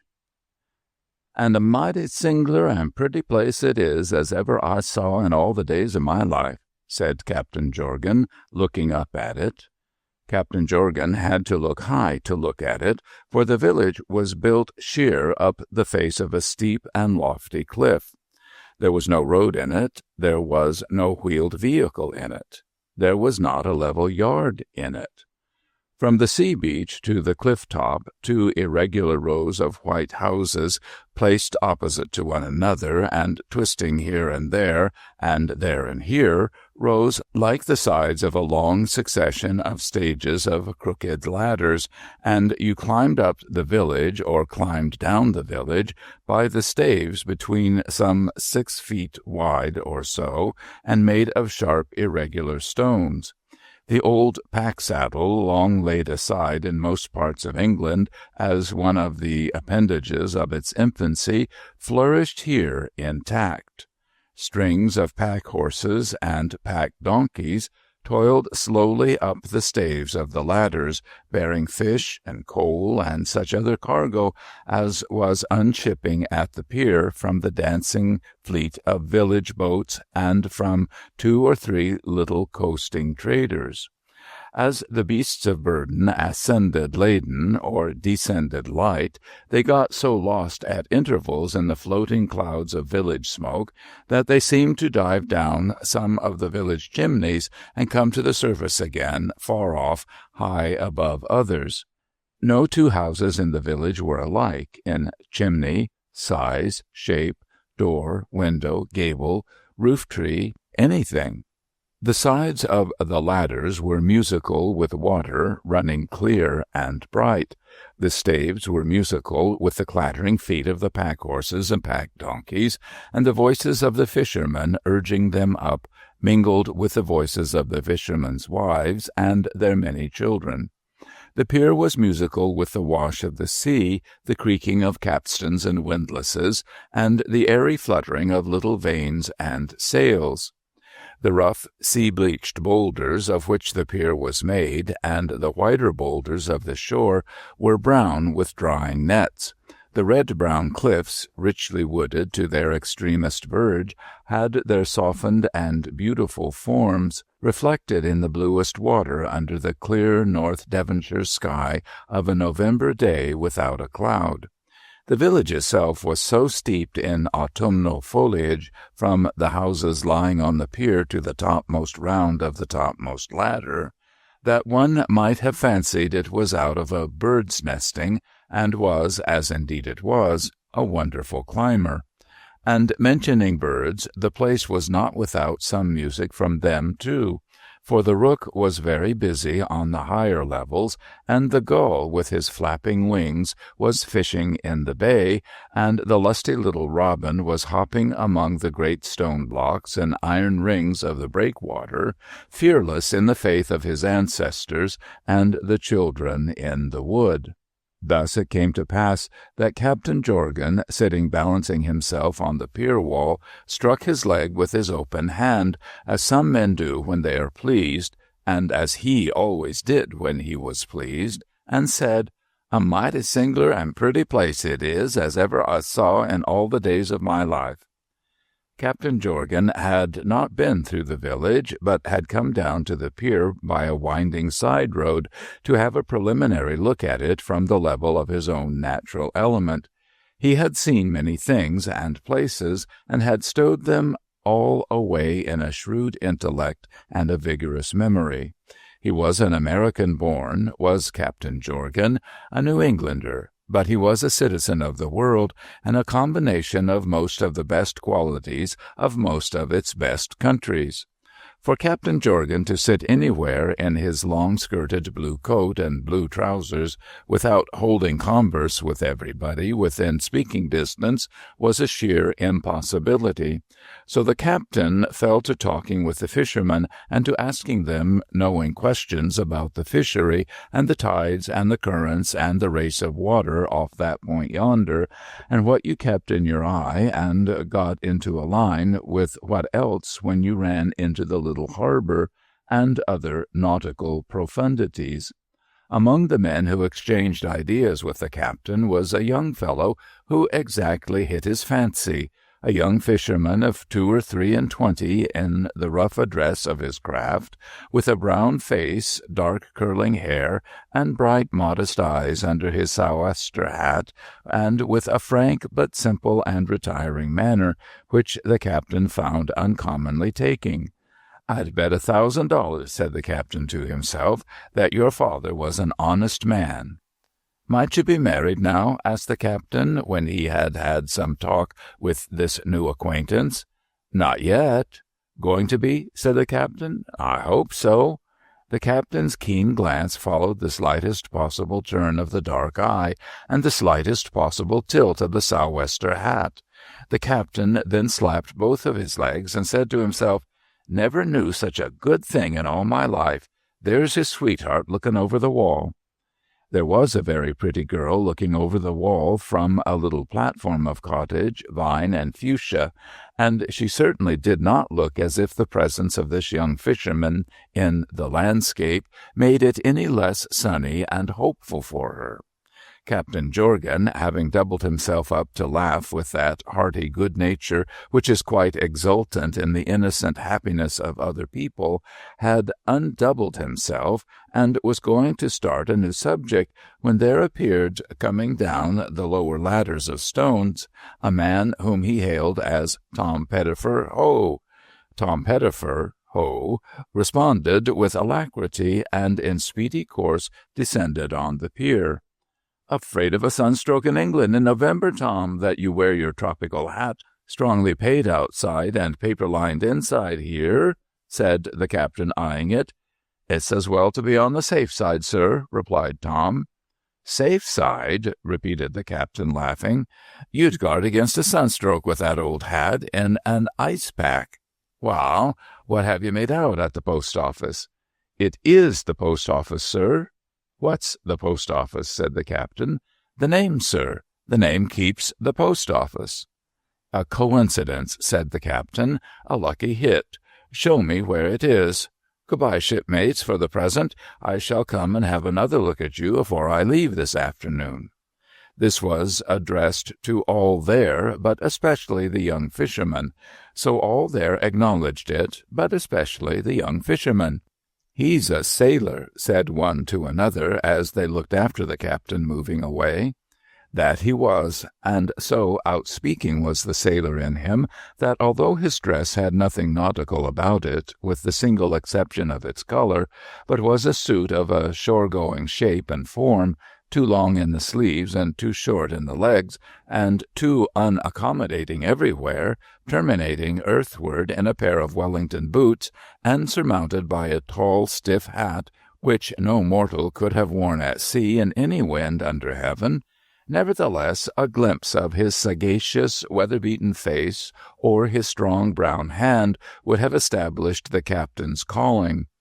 Whereas Mr. Pettifer, a man of a certain plump neatness, with a curly whisker and elaborately nautical in a jacket and shoes and all things correspondent, looked no more like a seaman beside Captain Jorgan than he looked like a sea-serpent.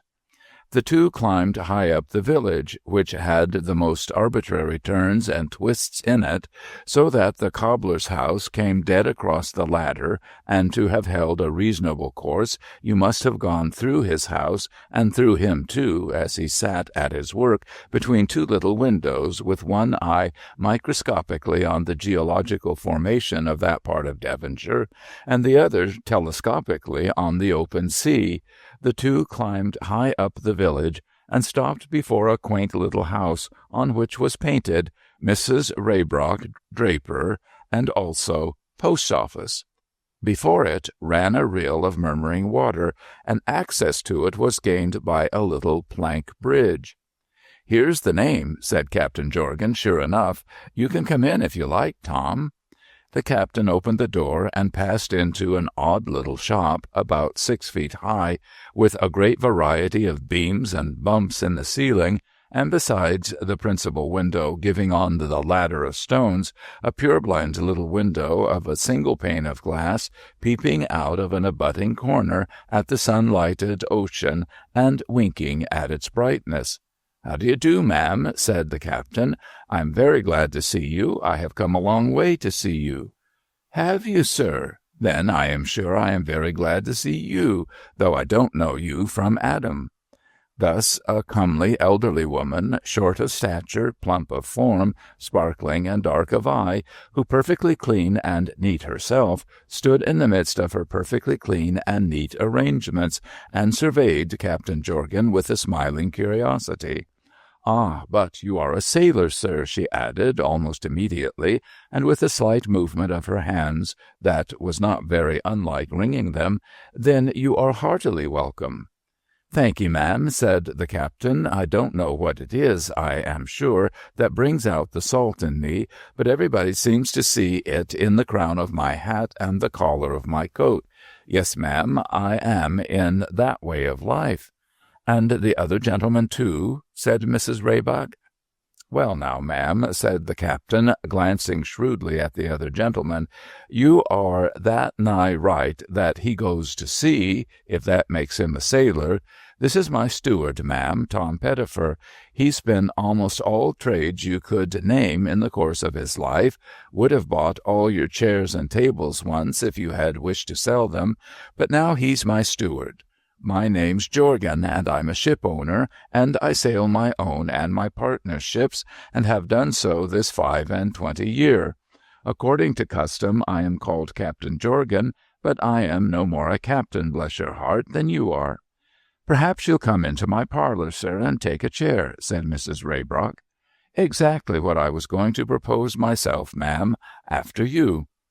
Thus replying, and enjoining Tom to give an eye to the shop, Captain Jorgan followed Mrs. Raybrock into the little low back room, decorated with divers plants in pots, tea-trays, old china teapots, and punch-bowls, which was at once the private sitting-room of the Raybrock family and the inner cabinet of the post-office of the village of Steepways. "Now, ma'am," said the captain, "it don't signify a cent to you where I was born, except—" But here the shadow of some one entering fell upon the captain's figure, and he broke off to double himself up, slap both his legs, and ejaculate, "Never knew such a thing in all my life. Here he is again. How are you?" These words referred to the young fellow who had so taken Captain Jorgan's fancy down at the pier. To make it all quite complete, he came in accompanied by the sweetheart whom the captain had detected looking over the wall. A prettier sweetheart the sun could not have shone upon that shining day.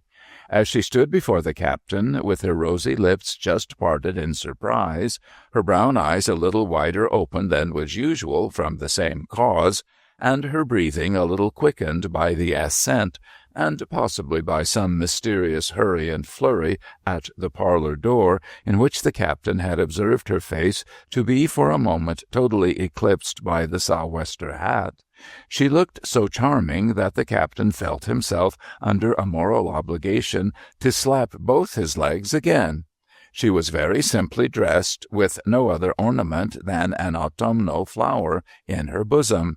She wore neither hat nor bonnet, but merely a scarf or kerchief folded squarely back over the head to keep the sun off, according to a fashion that may be sometimes seen in the more genial parts of England as well as of Italy, and which is probably the first fashion of headdress that came into the world when grasses and leaves went out. In my country, said the captain, rising to give her his chair, and dexterously sliding it close to another chair on which the young fisherman must necessarily establish himself, in my country we should call Devonshire beauty first-rate. Whenever a frank manner is offensive, it is because it is strained or feigned, for there may be quite as much intolerable affectation in plainness as in mincing nicety. All that the captain said and did was honestly according to his nature, and his nature was open nature and good nature. Therefore, when he paid this little compliment, and expressed with a sparkle or two of his knowing eye, "I see how it is, and nothing could be better," he had established a delicate confidence on that subject with the family.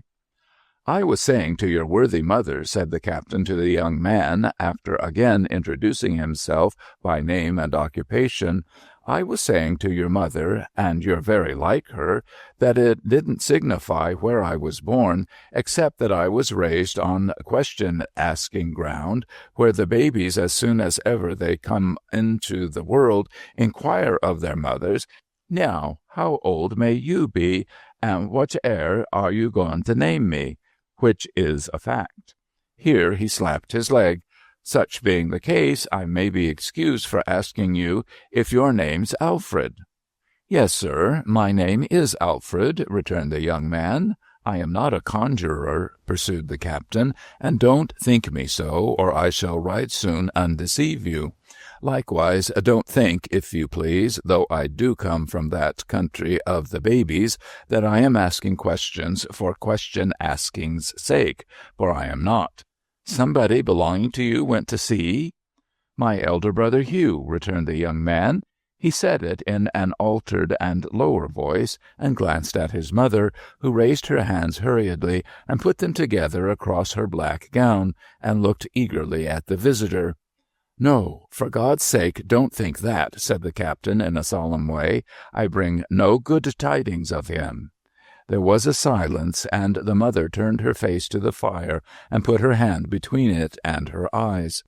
The young fisherman slightly motioned toward the window, and the captain, looking in that direction, saw a young widow sitting at a neighboring window across a little garden engaged in needlework, with a young child sleeping on her bosom. The silence continued until the captain asked of Alfred, "How long is it since it happened?" "He shipped for his last voyage better than 3 years ago." "Ship struck upon some reef or rock, as I take it?" said the captain, "and all hands lost?" "Yes." "Well," said the captain, after a shorter silence, "here I sit who may come to the same end like enough. He holds the seas in the hollow of his hand. We must all strike somewhere and go down. Our comfort, then, for ourselves and one another is to have done our duty. I'd wager your brother did his." "He did," answered the young fisherman. "If ever man strove faithfully on all occasions to do his duty, my brother did. My brother was not a quick man, anything but that, but he was a faithful, true, and just man. We were the sons of only a small tradesman in this county, sir, yet our father was as watchful of his good name as if he had been a king." "A precious sight more so, I hope, bearing in mind the general run of that class of critter," said the captain, "but I interrupt. My brother considered that our father left the good name to us to keep clear and true. Your brother considered right, said the captain, and you couldn't take care of a better legacy. But again I interrupt. No, for I have nothing more to say. We know that Hugh lived well for the good name, and we feel certain that he died well for the good name. And now it has come into my keeping, and that's all. Well spoken, cried the captain. Well spoken, young man. Concerning the manner of your brother's death, by this time the captain had released the hand he had shaken, and sat with his own broad brown hands spread out on his knees, and spoke aside. Concerning the manner of your brother's death, it may be that I have some information to give you, though it may not be, for I am far from sure. Can we have a little talk alone? The young man rose, but not before the captain's quick eye had noticed that on the pretty sweetheart's turning to the window to greet the young widow with a nod and a wave of the hand, the young widow had held up to her the needlework on which she was engaged with a patient and pleasant smile. So the captain said, being on his legs, "What might she be making now?" "What is Margaret making, Kitty?" asked the young fisherman, with one of his arms apparently mislaid somewhere. As Kitty only blushed in reply, the captain doubled himself up as far as he could, standing, and said with a slap of his leg, "In my country we should call it wedding clothes. Fact, we should, I do assure you." But it seemed to strike the captain in another light, too, for his laugh was not a long one, and he added in quite a gentle tone, "And it's very pretty, my dear, to see her, poor young thing with her fatherless child upon her bosom, giving up her thoughts to your home and your happiness. It's very pretty, my dear, and it's very good. May your marriage be more prosperous than hers, and be a comfort to her, too. May the blessed sun see you all happy together and in possession of the good name long after I have done plowing the great salt field that is never sown." Kitty answered very earnestly, "Oh, thank you, sir, with all my heart," and in her loving little way kissed her hand to him, and possibly by implication to the young fisherman too, as the latter held the parlor door open for the captain to pass out. Chapter 2. The Money. "The stairs are very narrow, sir," said Alfred Raybrock to Captain Jorgan. "Like my cabin stairs," returned the captain, "on many a voyage. And they are rather inconvenient for the head. If my head can't take care of itself by this time, after all the knocking about the world it has had," replied the captain, as unconcernedly as if he had no connection with it, "it's not worth looking after." Thus they came into the young fisherman's bedroom, which was as perfectly neat and clean as the shop and parlor below, though it was but a little place with a sliding window and a phrenological ceiling expressive of all the peculiarities of the house roof. Here the captain sat down on the foot of the bed, and glancing at a dreadful libel on Kitty which ornamented the wall, the production of some wandering limner whom the captain secretly admired as having studied portraiture from the figureheads of ships, motioned to the young man to take the rush-chair on the other side of the small round table. That done, the captain put his hand in the deep breast-pocket of his long-skirted blue coat, and took out of it a strong square case bottle, not a large bottle, but such as may be seen in any ordinary ship's medicine chest. Setting this bottle on the table without removing his hand from it, Captain Jorgan then spoke as follows. "In my last voyage, homeward bound," said the captain, "and that's the voyage off of which I now come straight, I encountered such weather off the Horn as is not very often met with, even there. I have rounded that stormy cape pretty often, and I believe I first beat upon there in the identical storms that blew the devil's horns and tail off, and led to the horns being worked up into toothpicks for the plantation overseers in my country, who may be seen, if you travel down south or away west fur enough, picking their teeth with 'em, while the whips made of the tail flog hard. In this last voyage, homeward bound for Liverpool from South America, I say to you, my young friend, it blew. Whole measures, no half measures, nor making believe to blow, it blew. Now, I weren't blown clean out of the water into the sky, though I expected to be even that, but I was blown clean out of my course, and when at last it fell calm, it fell dead calm, and a strong current set one way day and night, night and day, and I drifted out of all the ordinary tracks and courses of ships, and drifted yet, and yet drifted. It behooves a man who takes charge of fellow critters' lives never to rest from making himself master of his calling.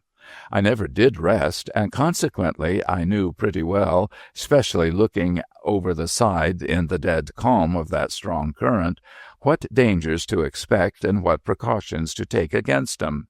In short, we were driving head-on to an island. There was no island in the chart, and therefore you may say it was ill manners in the island to be there. I don't dispute its bad breeding, but there it was.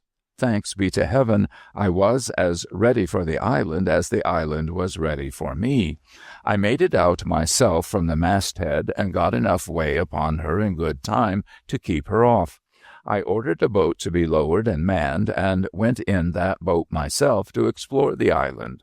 There was a reef outside it, and floating in a corner of the smooth water within the reef was a heap of seaweed, and tangled in that seaweed was this bottle.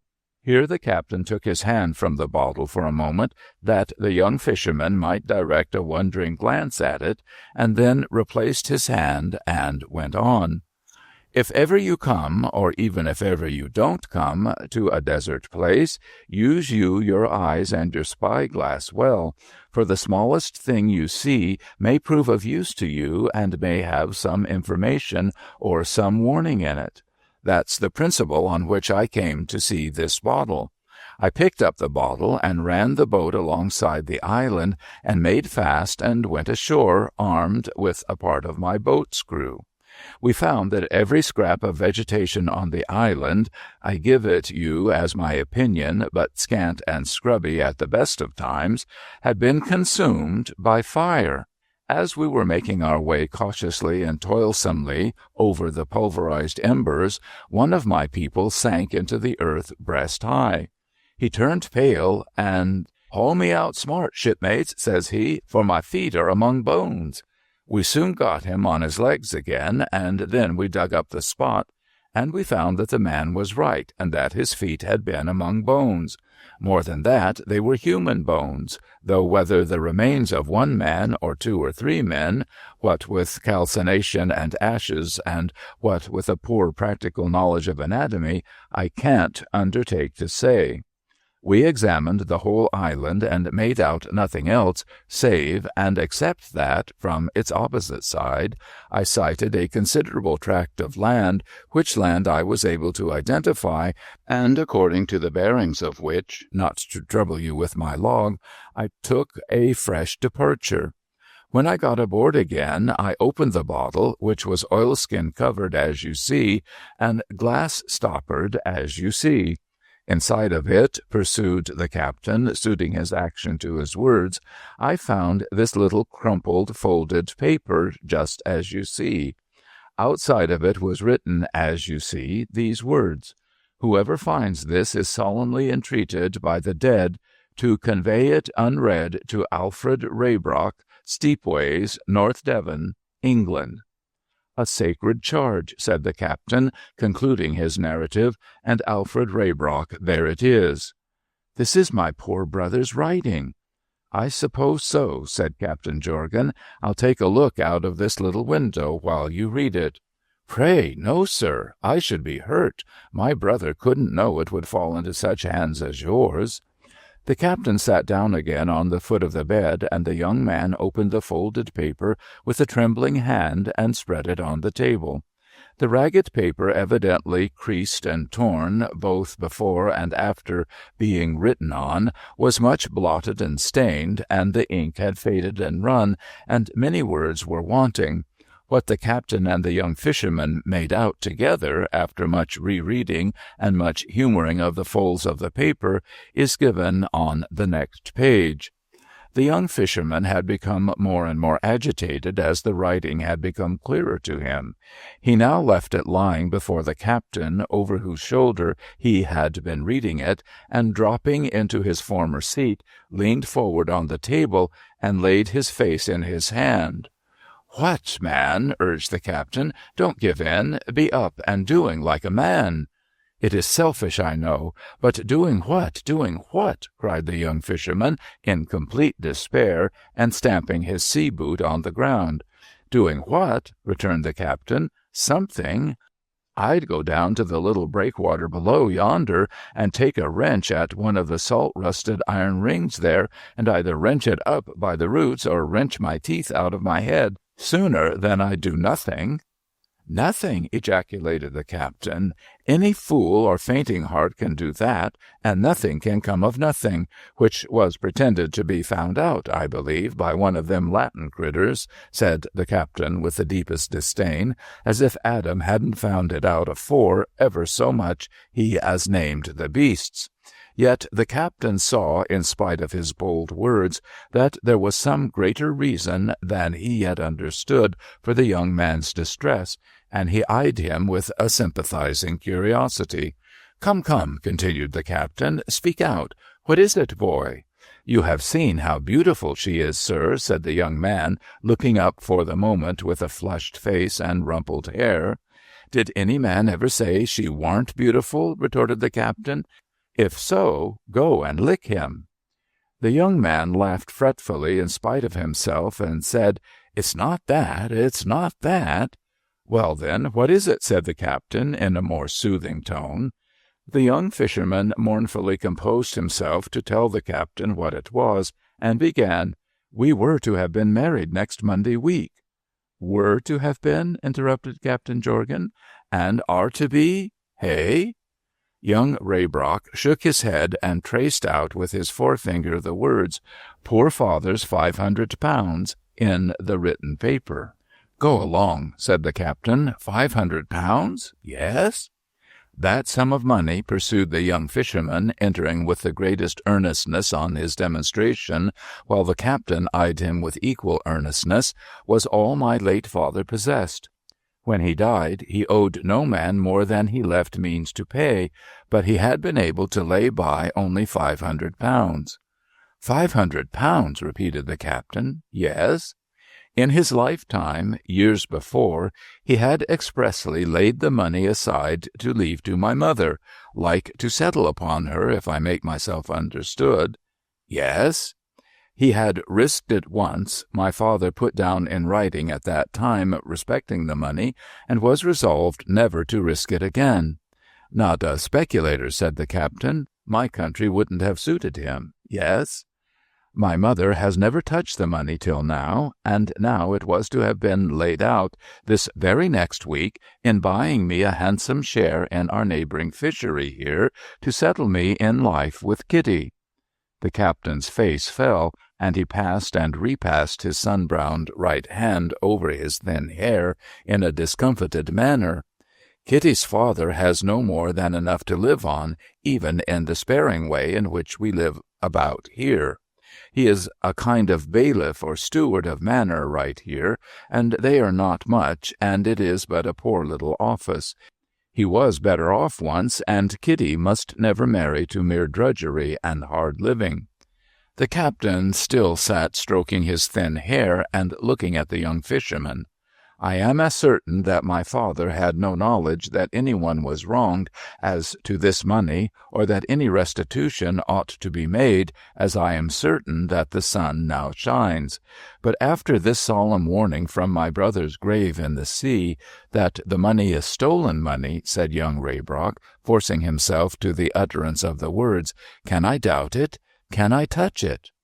About not doubting, I ain't so sure, observed the captain, but about not touching, no, I don't think you can. See, then, said young Raybrock, why I am so grieved. Think of Kitty. Think what I have got to tell her. His heart quite failed him again when he had come round to that, and he once more beat his sea-boot softly on the floor, but not for long. He soon began again in a quietly resolute tone. "However, enough of that. You spoke some brave words to me just now, Captain Jorgan, and they shall not be spoken in vain. I have got to do something. What I have got to do, before all other things, is to trace out the meaning of this paper for the sake of the good name that has no one else to put it right. And still, for the sake of the good name and my father's memory, not a word of this writing must be breathed to my mother, or to Kitty, or to any human creature. You agree in this?" "I don't know what they'll think of us below," said the captain, "but for certain I can't oppose it. Now, as to tracing, how will you do?" They both, as by consent, bent over the paper again, and again carefully puzzled out the whole of the writing. "I make out that this would stand if all the writing was here. Inquire among the old men living there for someone. Most like you'll go to this village named here," said the captain, musing with his finger on the name. "Yes, and Mr. Tregarthen is a Cornishman, and, to be sure, comes from Lanreen." "Does he?" said the captain quietly. "As I ain't acquainted with him, who may he be?" "Mr. Tregarthen is Kitty's father." "Aye, aye," cried the captain, "now you speak. Tregarthen knows this village of Lanreen, then?" "Beyond all doubt he does. I have often heard him mention it as being his native place. He knows it well." "Stop half a moment," said the captain. "We want a name here. You could ask Tregarthen. If you couldn't, I could. What names of old men he remembers in his time in those diggings, eh?" "I can go straight to his cottage and ask him now." "Take me with you," said the captain, rising in a solid way that had a most comfortable reliability in it. "And just a word more first. I have knocked about harder than you, and have got along further than you. I have had all my sea-going life long to keep my wits polished, bright with acid and friction, like the brass cases of the ship's instruments. I'll keep you company on this expedition. Now you don't live by talking any more than I do. Clench that hand of yours in this hand of mine, and that's a speech on both sides." Captain Jorgan took command of the expedition with that hearty shake. He at once refolded the paper exactly as before, replaced it in the bottle, put the stopper in, put the oilskin over the stopper, confided the whole to young Raybrock's keeping, and led the way downstairs. But it was harder navigation below stairs than above. The instant they set foot in the parlor, the quick womanly eye detected that there was something wrong. Kitty exclaimed, frightened, as she ran to her lover's side, "Alfred, what's the matter?" Mrs. Raybrock cried out to the captain, "Gracious, what have you done to my son to change him like this all in a minute?" And the young widow, who was there with her work upon her arm, was at first so agitated that she frightened the little girl she held in her hand, who hid her face in her mother's skirts and screamed. The captain, conscious of being held responsible for this domestic change, contemplated it with quite a guilty expression of countenance, and looked to the young fisherman to come to his rescue. "Kitty, darling," said young Raybrock, "Kitty, dearest love, I must go away to Lanreen, and I don't know where else or how much further this very day. Worse than that, our marriage, Kitty, must be put off, and I don't know for how long." Kitty stared at him in doubt and wonder and in anger, and pushed him from her with her hand. "Put off?" cried Mrs. Raybrock. "The marriage put off? And you going to Lanreen? Why, in the name of the dear Lord?" "Mother dear, I can't say why. I must not say why. It would be dishonorable and undutiful to say why." "Dishonorable and undutiful?" returned the dame. "And is there nothing dishonorable or undutiful in the boy's breaking the heart of his own plighted love, and his mother's heart, too, for the sake of the dark secrets and counsels of a wicked stranger? Why did you ever come here?" she apostrophized the innocent captain. "Who wanted you? Where did you come from? Why couldn't you rest in your own bad place, wherever it is, instead of disturbing the peace of quiet, unoffending folk like us?" "And what," sobbed the poor little Kitty, "have I ever done to you, you hard and cruel captain, that you should come and serve me so?" And then they both began to weep most pitifully, while the captain could only look from the one to the other, and lay hold of himself by the coat-collar. "Margaret," said the poor young fisherman on his knees at Kitty's feet, while Kitty kept both her hands before her tearful face to shut out the traitor from her view, but kept her fingers wide asunder and looked at him all the time, "Margaret, you have suffered so much, so uncomplainingly, and are always so careful and considerate. Do take my part, for poor Hugh's sake." The quiet Margaret was not appealed to in vain. "I will, Alfred," she returned, "and I do. I wish this gentleman had never come near us," whereupon the captain laid hold of himself the tighter, "but I take your part for all that. I am sure you have some strong reason, and some sufficient reason for what you do, strange as it is, and even for not saying why you do it, strange as that is. And Kitty, darling, you are bound to think so more than anyone, for true love believes everything and bears everything and trusts everything. And, mother dear, you are bound to think so too, for you know you have been blessed with good sons, whose word was always as good as their oath, and who were brought up in as true a sense of honor as any gentleman in this land. And I am sure you have no more call, mother, to doubt your living son than to doubt your dead son, and for the sake of the dear dead, I stand up for the dear living." "Wow, now," the captain struck in with enthusiasm, "this I say, that whether your opinions flatter me or not, you are a young woman of sense and spirit and feeling, and I'd sooner have you by my side in the hour of danger than a good half of the men I've ever fallen in with, or fallen out with either." Margaret did not return the captain's compliment or appear fully to reciprocate his good opinion, but she applied herself to the consolation of Kitty and of Kitty's mother-in-law that was to have been next Monday week, and soon restored the parlor to a quiet condition. "Kitty, my darling," said the young fisherman, "I must go to your father to entreat him still to trust me in spite of this wretched change and mystery, and to ask him for some directions concerning Lanreen. Will you come home? Will you come with me, Kitty?" Kitty answered not a word, but rose sobbing, with the end of her simple head-dress at her eyes. Captain Jorgan followed the lovers out, quite sheepishly, pausing in the shop to give an instruction to Mr. Pettifer. "Here, Tom," said the captain in a low voice, "here's something in your line. Here's an old lady poorly and low in her spirits. Cheer her up a bit, Tom. Cheer 'em all up." Mr. Pettifer, with a brisk nod of intelligence, immediately assumed his steward face and went with his quiet, helpful steward step into the parlor, where the captain had the great satisfaction of seeing him, through the glass door, take the child in his arms, who offered no objection, and bend over Mrs. Raybrock, administering soft words of consolation.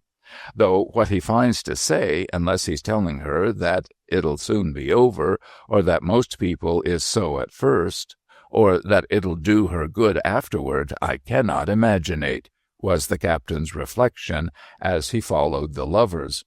He had not far to follow them, since it was but a short descent down the stony ways to the cottage of Kitty's father. But short as the distance was, it was long enough to enable the captain to observe that he was fast becoming the village ogre, for there was not a woman standing, working at her door, or a fisherman coming up or going down, who saw young Raybrock unhappy and little Kitty in tears, but he or she instantly darted a suspicious and indignant glance at the captain, as the foreigner who must somehow be responsible for this unusual spectacle. Consequently, when they came into Tregarthen's little garden, which formed the platform from which the captain had seen Kitty peeping over the wall, the captain brought to and stood off and on at the gate, while Kitty hurried to hide her tears in her own room, and Alfred spoke with her father, who was working in the garden. He was a rather infirm man, but could scarcely be called old yet, with an agreeable face and a promising air of making the best of things. The conversation began on his side with great cheerfulness and good humor, but soon became distrustful and soon angry. That was the captain's cue for striking both into the conversation and the garden. Story 13, A Message from the Sea, Part 2. "Morning, sir," said Captain Jorgan. "How do you do?" "The gentleman I am going away with," said the young fisherman to Tregarthen. "Oh," returned Kitty's father, surveying the unfortunate captain with a look of extreme disfavor, "I confess that I can't say I am glad to see you." "No," said the captain, "and to admit the truth, that seems to be the general opinion in these parts. But don't be hasty, you may think better of me by and by." "I hope so," observed Tregarthen. "Well, I hope so," observed the captain, quite at his ease. "More than that, I believe so, though you don't. Now, Mr. Tregarthen, you don't want to exchange words of mistrust with me, and if you did, you couldn't because I wouldn't. You and I are old enough to know better than to judge against experience from surfaces and appearances, and if you haven't lived to find out the evil and injustice of such judgments, you are a lucky man." The other seemed to shrink under this remark and replied, "Sir, I have lived to feel it deeply." "Well," said the captain, mollified, "then I've made a good cast without knowing it. Now, Tregarthen, there stands the lover of your only child, and here stand I, who know his secret. I warrant it a righteous secret, and none of his making, though bound to be of his keeping. I want to help him out with it, and towards that end I ask you to favor us with the names of 2 or 3 old residents in the village of Lanrin. As I am taking out my pocket-book and pencil to put the names down, I may as well observe to you that this, wrote atop of the first page here, is my name and address, Silas Jones, Jorgan, Salem, Massachusetts, United States. If ever you take it in your head to run over any morning, I shall be glad to welcome you. Now, what may be the spelling of these said names?" "There was an elderly man," said Tregarthen, "named David Polreath. He may be dead." "Well," said the captain cheerfully, "if Polreath's dead and buried and can be made of any service to us, Polreath won't object to our digging of him up. Polreath's down, anyhow. There was another named Penruin. I don't know his Christian name." "Never mind his Christian name," said the captain, "Penruin for short." "There was another named John Treadgear." "And a pleasant-sounding name, too," said the captain. "John Treadgear's booked." "I can recall no other except Old Parvis." "One of Old Parvis's family, I reckon," said the captain, "kept a dry goods store in New York City, and realized a handsome competency by burning his house to ashes. Same name, anyhow. David Polreath, unchristened Penwarren, John Treadgear, and old Arson Parvis. I can't recall any others at the moment." "Thank'ee," said the captain, "and so, Tregarthen, hoping for your good opinion yet, and likewise for the fair Devonshire flowers, your daughters, I give you my hand, sir, and wish you good day." Young Raybrock accompanied him disconsolately, for there was no Kitty at the window when he looked up, no Kitty in the garden when he shut the gate, no Kitty gazing after them along the stony ways when they began to climb back. "Now, I tell you what," said the captain, "not being at present calculated to promote harmony in your family, I won't come in. You go and get your dinner at home, and I'll get mine at the little hotel. Let our hour of meeting be 2 o'clock, and you'll find me smoking a cigar in the sun afore the hotel door. Tell Tom Pettifer, my steward, to consider himself on duty and to look after your people till we come back. You'll find he'll have made himself useful to 'em already, and will be quite acceptable." All was done as Captain Jorgan directed. Punctually at 2:00, the young fisherman appeared with his knapsack at his back, and punctually at 2:00 the captain jerked away the last feather end of his cigar. "Let me carry your baggage, Captain Jorgan. I can easily take it with mine." "Thank ye," said the captain. "I'll carry it myself. It's only a comb." They climbed out of the village and paused among the trees and fern on the summit of the hill above to take breath and to look down at the beautiful sea. Suddenly the captain gave his leg a resounding slap and cried, "Never knew such a right thing in all my life," and ran away. The cause of this abrupt retirement on the part of the captain was little Kitty among the trees. The captain went out of sight and waited, and kept out of sight and waited, until it occurred to him to beguile the time with another cigar. He lighted it and smoked it out, and still he was out of sight and waiting.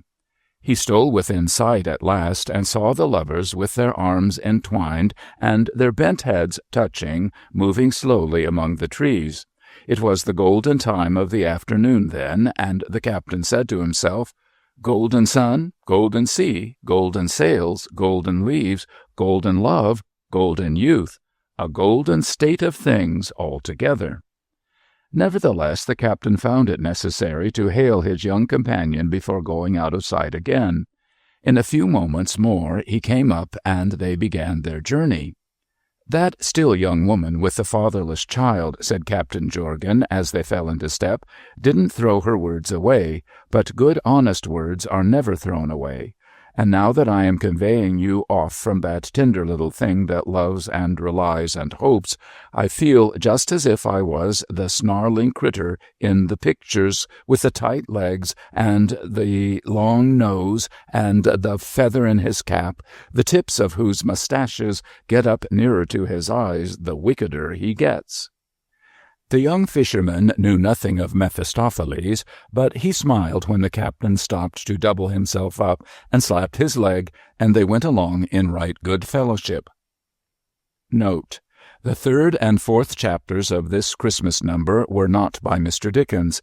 After the 1st and 2nd, he did not resume the pen until the chapter entitled The Restitution, here numbered as the 5th. For the 2 intervening chapters, the reader is referred to the number as republished in the volume of the 9 Christmas numbers of All the Year Round. End note. Chapter 5. Restitution.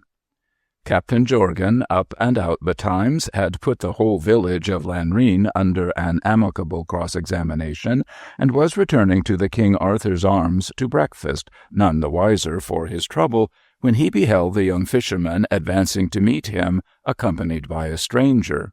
A glance at this stranger assured the captain that he could be no other than the seafaring man, and the captain was about to hail him as a fellow craftsman, when the two stood still and silent before the captain, and the captain stood still, silent, and wondering before them. "Why, what's this?" cried the captain, when at last he broke the silence. "You two are alike. You two are much alike. What's this?" Not a word was answered on the other side until after the seafaring brother had got hold of the captain's right hand, and the fisherman's brother had got hold of the captain's left hand, and if ever the captain had had his fill of handshaking from his birth to that hour, he had it then. And presently up and spoke the two brothers, one at a time, 2 at a time, 24 at a time, for the bewilderment into which they plunged the captain, until he gradually had Hugh Raybrock's deliverance made clear to him, and also unravelled the fact that the person referred to in the half-obliterated paper was Tregarthen himself. "Formerly, dear Captain Jorgan," said Alfred, "of Lanreen, you recollect. Kitty and her father came to live at Steepways after Hugh shipped on his last voyage."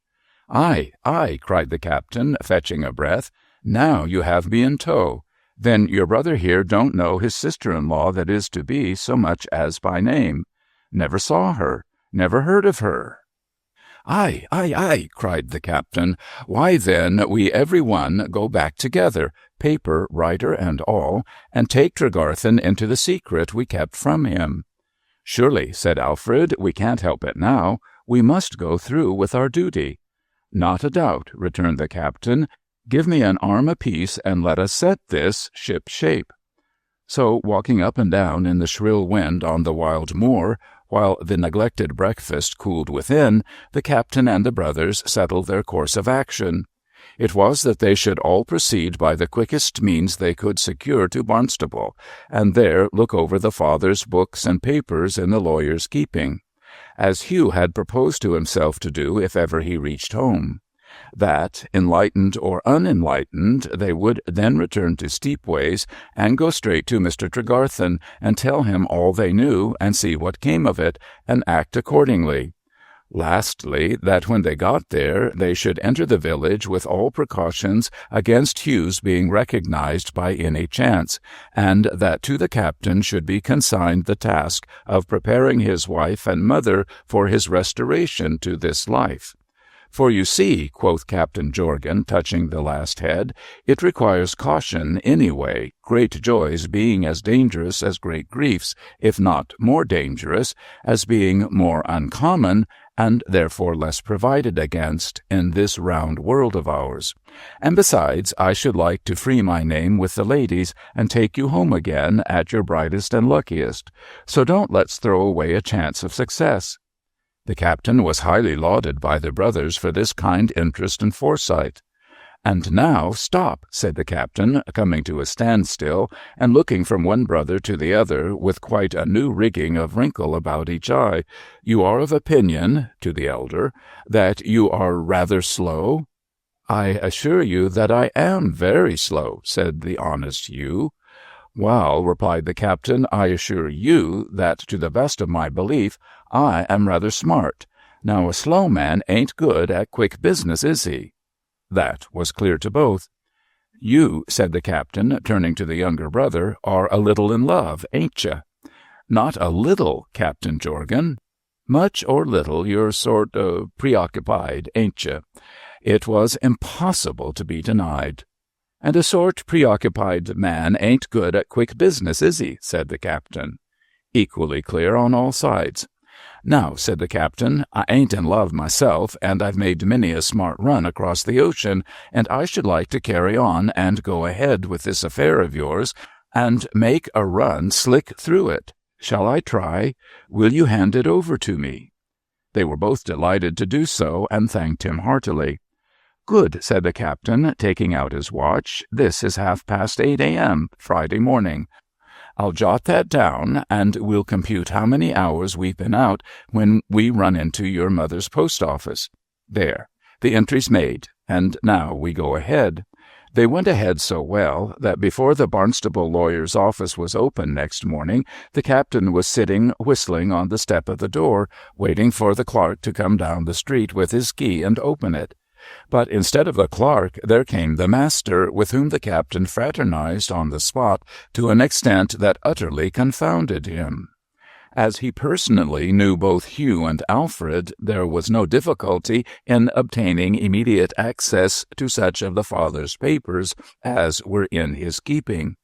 These were chiefly old letters and cash accounts, from which the captain, with a shrewdness and dispatch that left the lawyer far behind, established with perfect clearness by noon the following particulars: that one, Lawrence Clissold, had borrowed of the deceased at a time when he was a thriving young tradesman in the town of Barnstaple the sum of £500, that he had borrowed it on the written statement that it was to be laid out in furtherance of a speculation which he expected would raise him to independence, he being at the time of writing that letter no more than a clerk in the house of Dringworth Brothers, American Square, London; that the money was borrowed for a stipulated period, but that, when the term was out, the aforesaid speculation failed, and Clissold was without means of repayment; that hereupon he had written to his creditor in no very persuasive terms, vaguely requesting further time;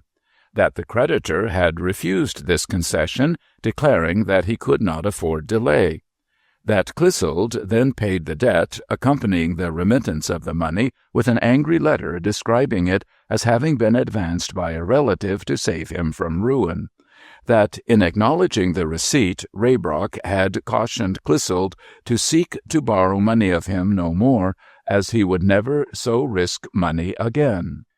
Before the lawyer, the captain said never a word in reference to these discoveries, but when the papers had been put back in their box and he and his two companions were well out of the office, his right leg suffered for it, and he said, "So far this run's begun with a fair wind and a prosperous, for don't you see that all this agrees with that dutiful trust in his father, maintained by the slow member of the Raybrock family?" Whether the brothers had seen it before or no, they saw it now. Not that the captain gave them much time to contemplate the state of things at their ease, for he instantly whipped them into a chaise again and bore them off to Steepways. Although the afternoon was but just beginning to decline when they reached it, and it was broad daylight, still they had no difficulty, by dint of muffling the returned sailor up and ascending the village rather than descending it, in reaching Tregarthen's cottage unobserved.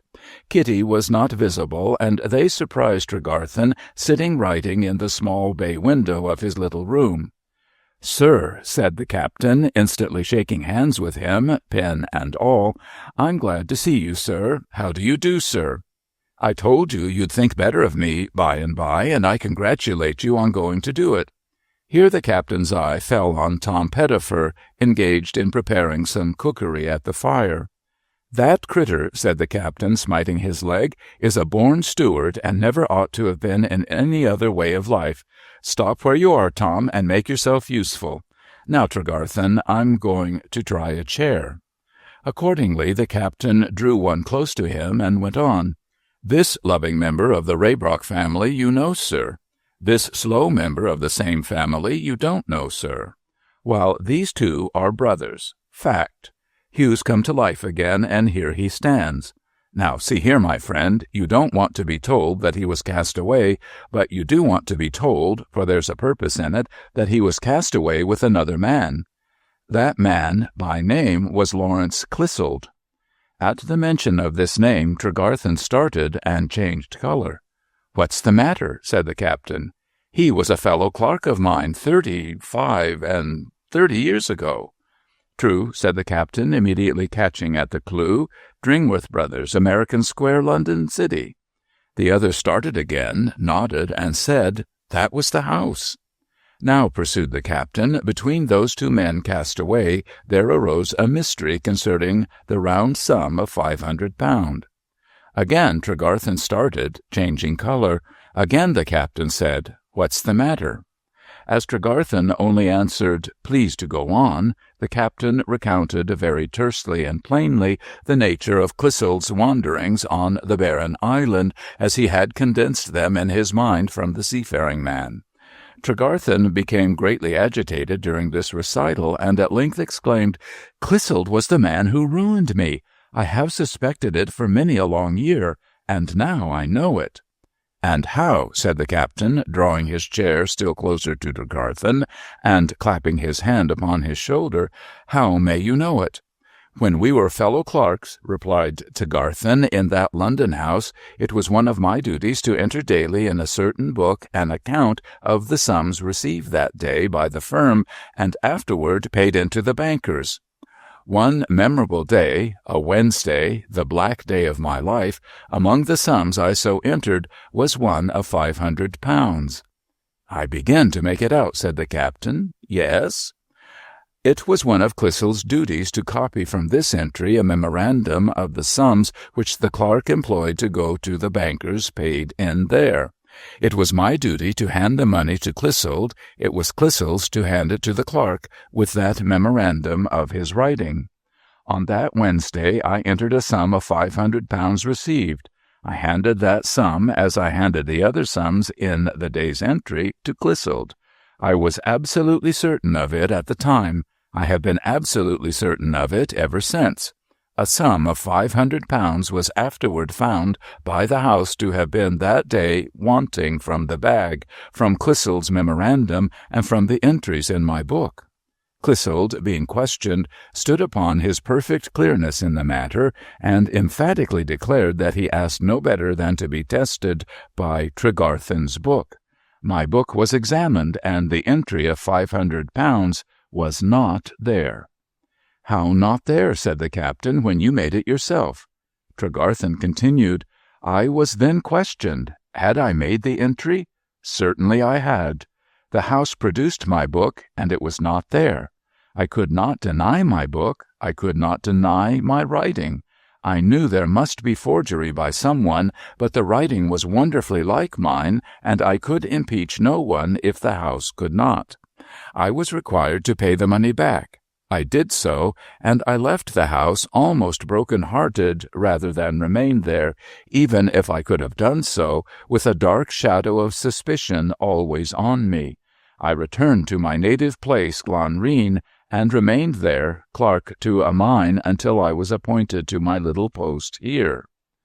"I well remember," said the captain, "that I told you that if you had no experience of ill judgments on deceiving appearances, you were a lucky man. You went hurt at that, and I see why. I'm sorry." "Thus it is," said Tregarthen. "Of my own innocence I have of course been sure. It has been at once my comfort and my trial. Of Clissold I have always had suspicions almost amounting to certainty, but they have never been confirmed until now. For my daughter's sake and for my own, I have carried this subject in my own heart as the only secret of my life, and have long believed that it would die with me." "Well, my good sir," said the captain cordially, "the present question is, and will be long, I hope, concerning living and not dying. Now here are our two honest friends, the loving Raybrock and the slow. Here they stand, agreed on one point on which I'd back 'em round the world and right across it from north to south, and then again from east to west, and through it from your deepest Cornish mine to China. It is that they will never use this same so often mentioned sum of money, and that restitution of it must be made to you. These two, the loving member and the slow, for the sake of the right and of their father's memory, will have it ready for you tomorrow. Take it and ease their minds and mine, and end a most unfortunate transaction." Tregarthen took the captain by the hand and gave his hand to each of the young men, but positively and finally answered no. He said they trusted to his word, and he was glad of it, and at rest in his mind, but there was no proof, and the money must remain as it was. All were very earnest over this, and earnestness in men, when they are right and true, is so impressive that Mr. Pettifer deserted his cookery and looked on, quite moved. "And so," said the captain, "so we come, as that lawyer critter over yonder where we were this morning might, to mere proof. Do we? We must have it, must we?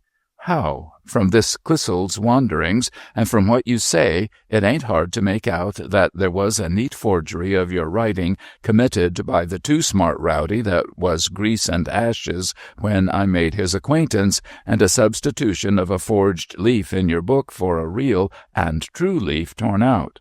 Now, was that real and true leaf then and there destroyed?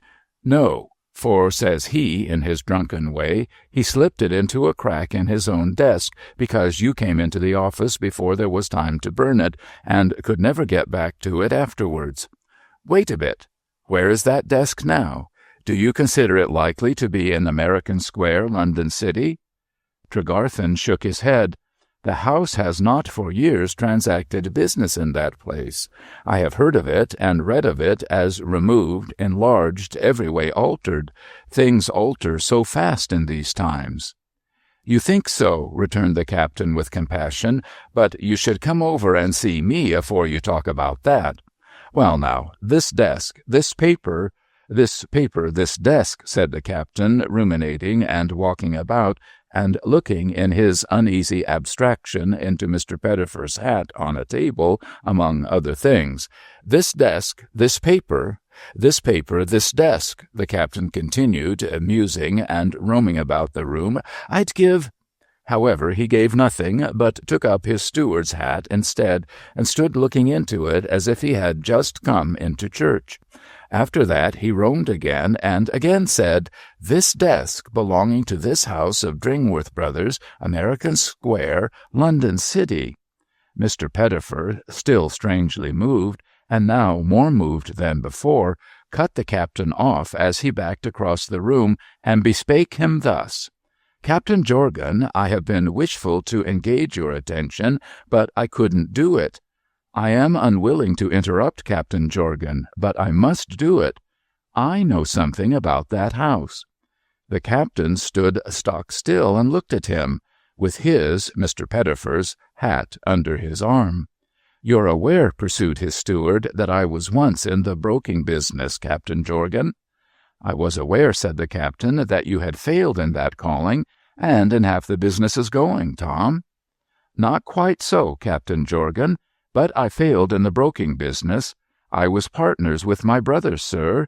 There was a sale of old office furniture at Dringworth Brothers when the house was moved from America Square, and me and my brother made what we call in the trade a deal there, sir.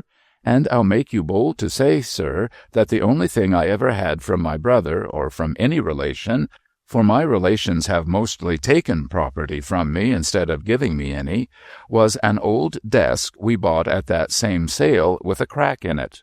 My brother wouldn't have given me even that when we broke partnership, if it had been worth anything." "Where is that desk now?" said the captain. "Well, Captain Jorgan," replied the steward, "I couldn't say for certain where it is now, but when I saw it last, which was last time we were outward bound, it was at a very nice lady's at Wapping, along with a little chest of mine, which was detained for a small matter of a bill owing." The captain, instead of paying that rapt attention to his steward which was rendered by the other 3 persons present, went to church again, in respect of the steward's hat, and a most especially agitated and memorable face the captain produced from it after a short pause. "Now, Tom," said the captain, "I spoke to you when we first came here, respecting your constitutional weakness on the subject of sunstroke." "You did, sir." "Will my slow friend," said the captain, "lend me his arm, or I shall sink right backwards into this blessed steward's cookery? Now, Tom," pursued the captain, when the required assistance was given, "on your oath as a steward, didn't you take that desk to pieces to make a better one of it, and put it together fresh, or something of the kind?" "On my oath I did, sir," replied the steward. "And by the blessing of heaven, my friends, one and all," cried the captain, radiant with joy, "of the heaven that put it into this Tom Pettifer's head to take so much care of his head against the bright sun," he lined his hat with the original leaf in Tregarthen's writing, "and here it is."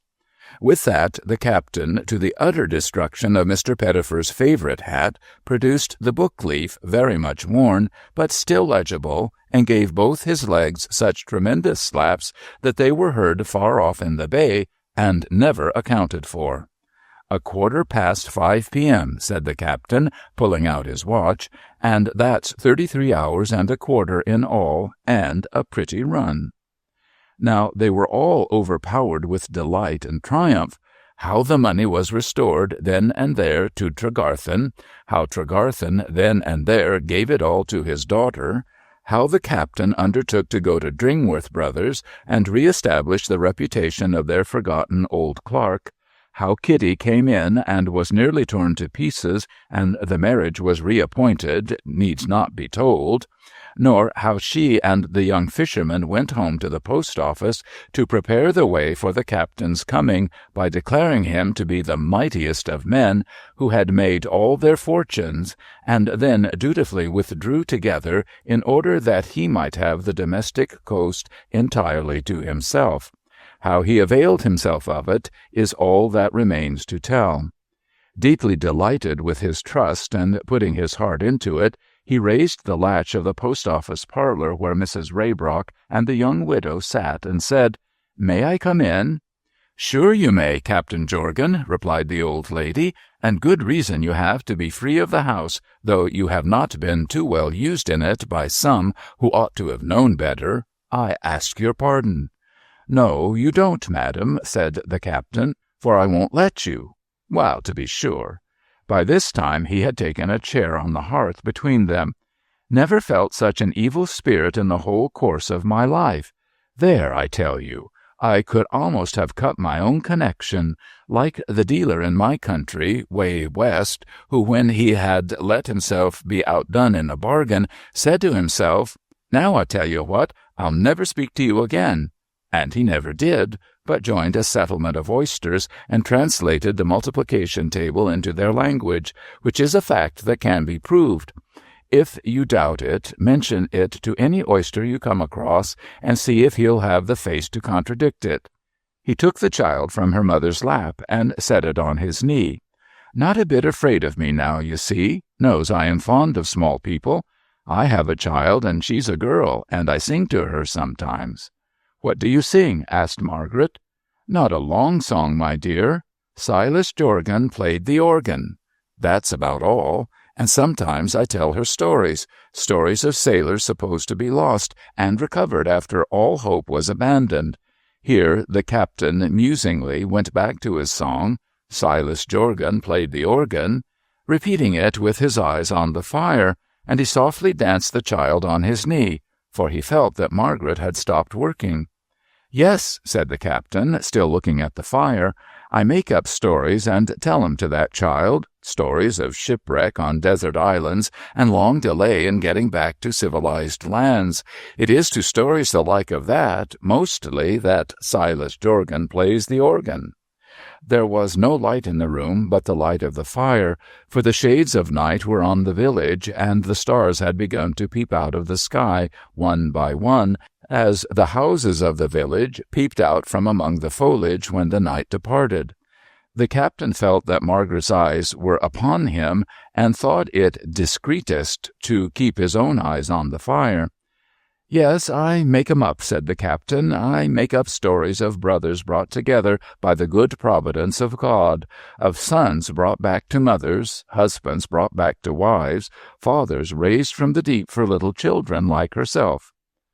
Margaret's touch was on his arm, and he could not choose but look round now. Next moment her hand moved imploringly to his breast, and she was on her knees before him, supporting the mother, who was also kneeling. "What's the matter?" said the captain. "What's the matter?" "Silas Jorgan played the—" Their looks and tears were too much for him, and he could not finish the song, short as it was. "Mistress Margaret, you have borne ill fortune well. Could you bear good fortune equally well if it was to come?" "I hope so. I thankfully and humbly and earnestly hope so." "Well, my dear," said the captain, "perhaps it has come. Don't be frightened. Shall I say the word alive?" "Yes."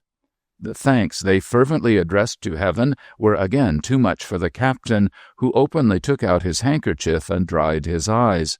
"He's no further off," resumed the captain, "than my country. Indeed, he's no further off than his own native country. To tell you the truth, he's no further off than Falmouth. Indeed, I doubt if he's quite so far. Indeed, if you was sure you could bear it nicely, and I was to do no more than whistle for him—" The captain's trust was discharged. A rush came, and they were all together again. This was a fine opportunity for Tom Pettifer to appear with a tumbler of cold water, and he presently appeared with it and administered it to the ladies, at the same time soothing them and composing their dresses exactly as if they had been passengers crossing the Channel. The extent to which the captain slapped his legs when Mr. Pettifer acquitted himself of this act of stewardship could have been thoroughly appreciated by no one but himself, inasmuch as he must have slapped them black and blue, and they must have smarted tremendously. He couldn't stay for the wedding, having a few appointments to keep at the irreconcilable distance of about 4,000 miles. So next morning all the village cheered him up to the level ground above, and there he shook hands with a complete census of its population, and invited the whole, without exception, to come and stay several months with him at Salem, Massachusetts, U.S. And there, as he stood on the spot where he had seen that little golden picture of love and parting, and from which he could that morning contemplate another golden picture with a vista of golden years in it, little Kitty put her arms around his neck and kissed him on both his bronzed cheeks, and laid her pretty face upon his storm-beaten breast, in sight of all, ashamed to have called such a noble captain names. And there the captain waved his hat over his head 3 final times, and there he was last seen, going away, accompanied by Tom Pettifer, and carrying his hands in his pockets. And there, before that ground was softened with the fallen leaves of 3 more summers, a rosy little boy took his first unsteady run to a fair young mother's breast, and the name of that infant fisherman was Jorgan Raybrock.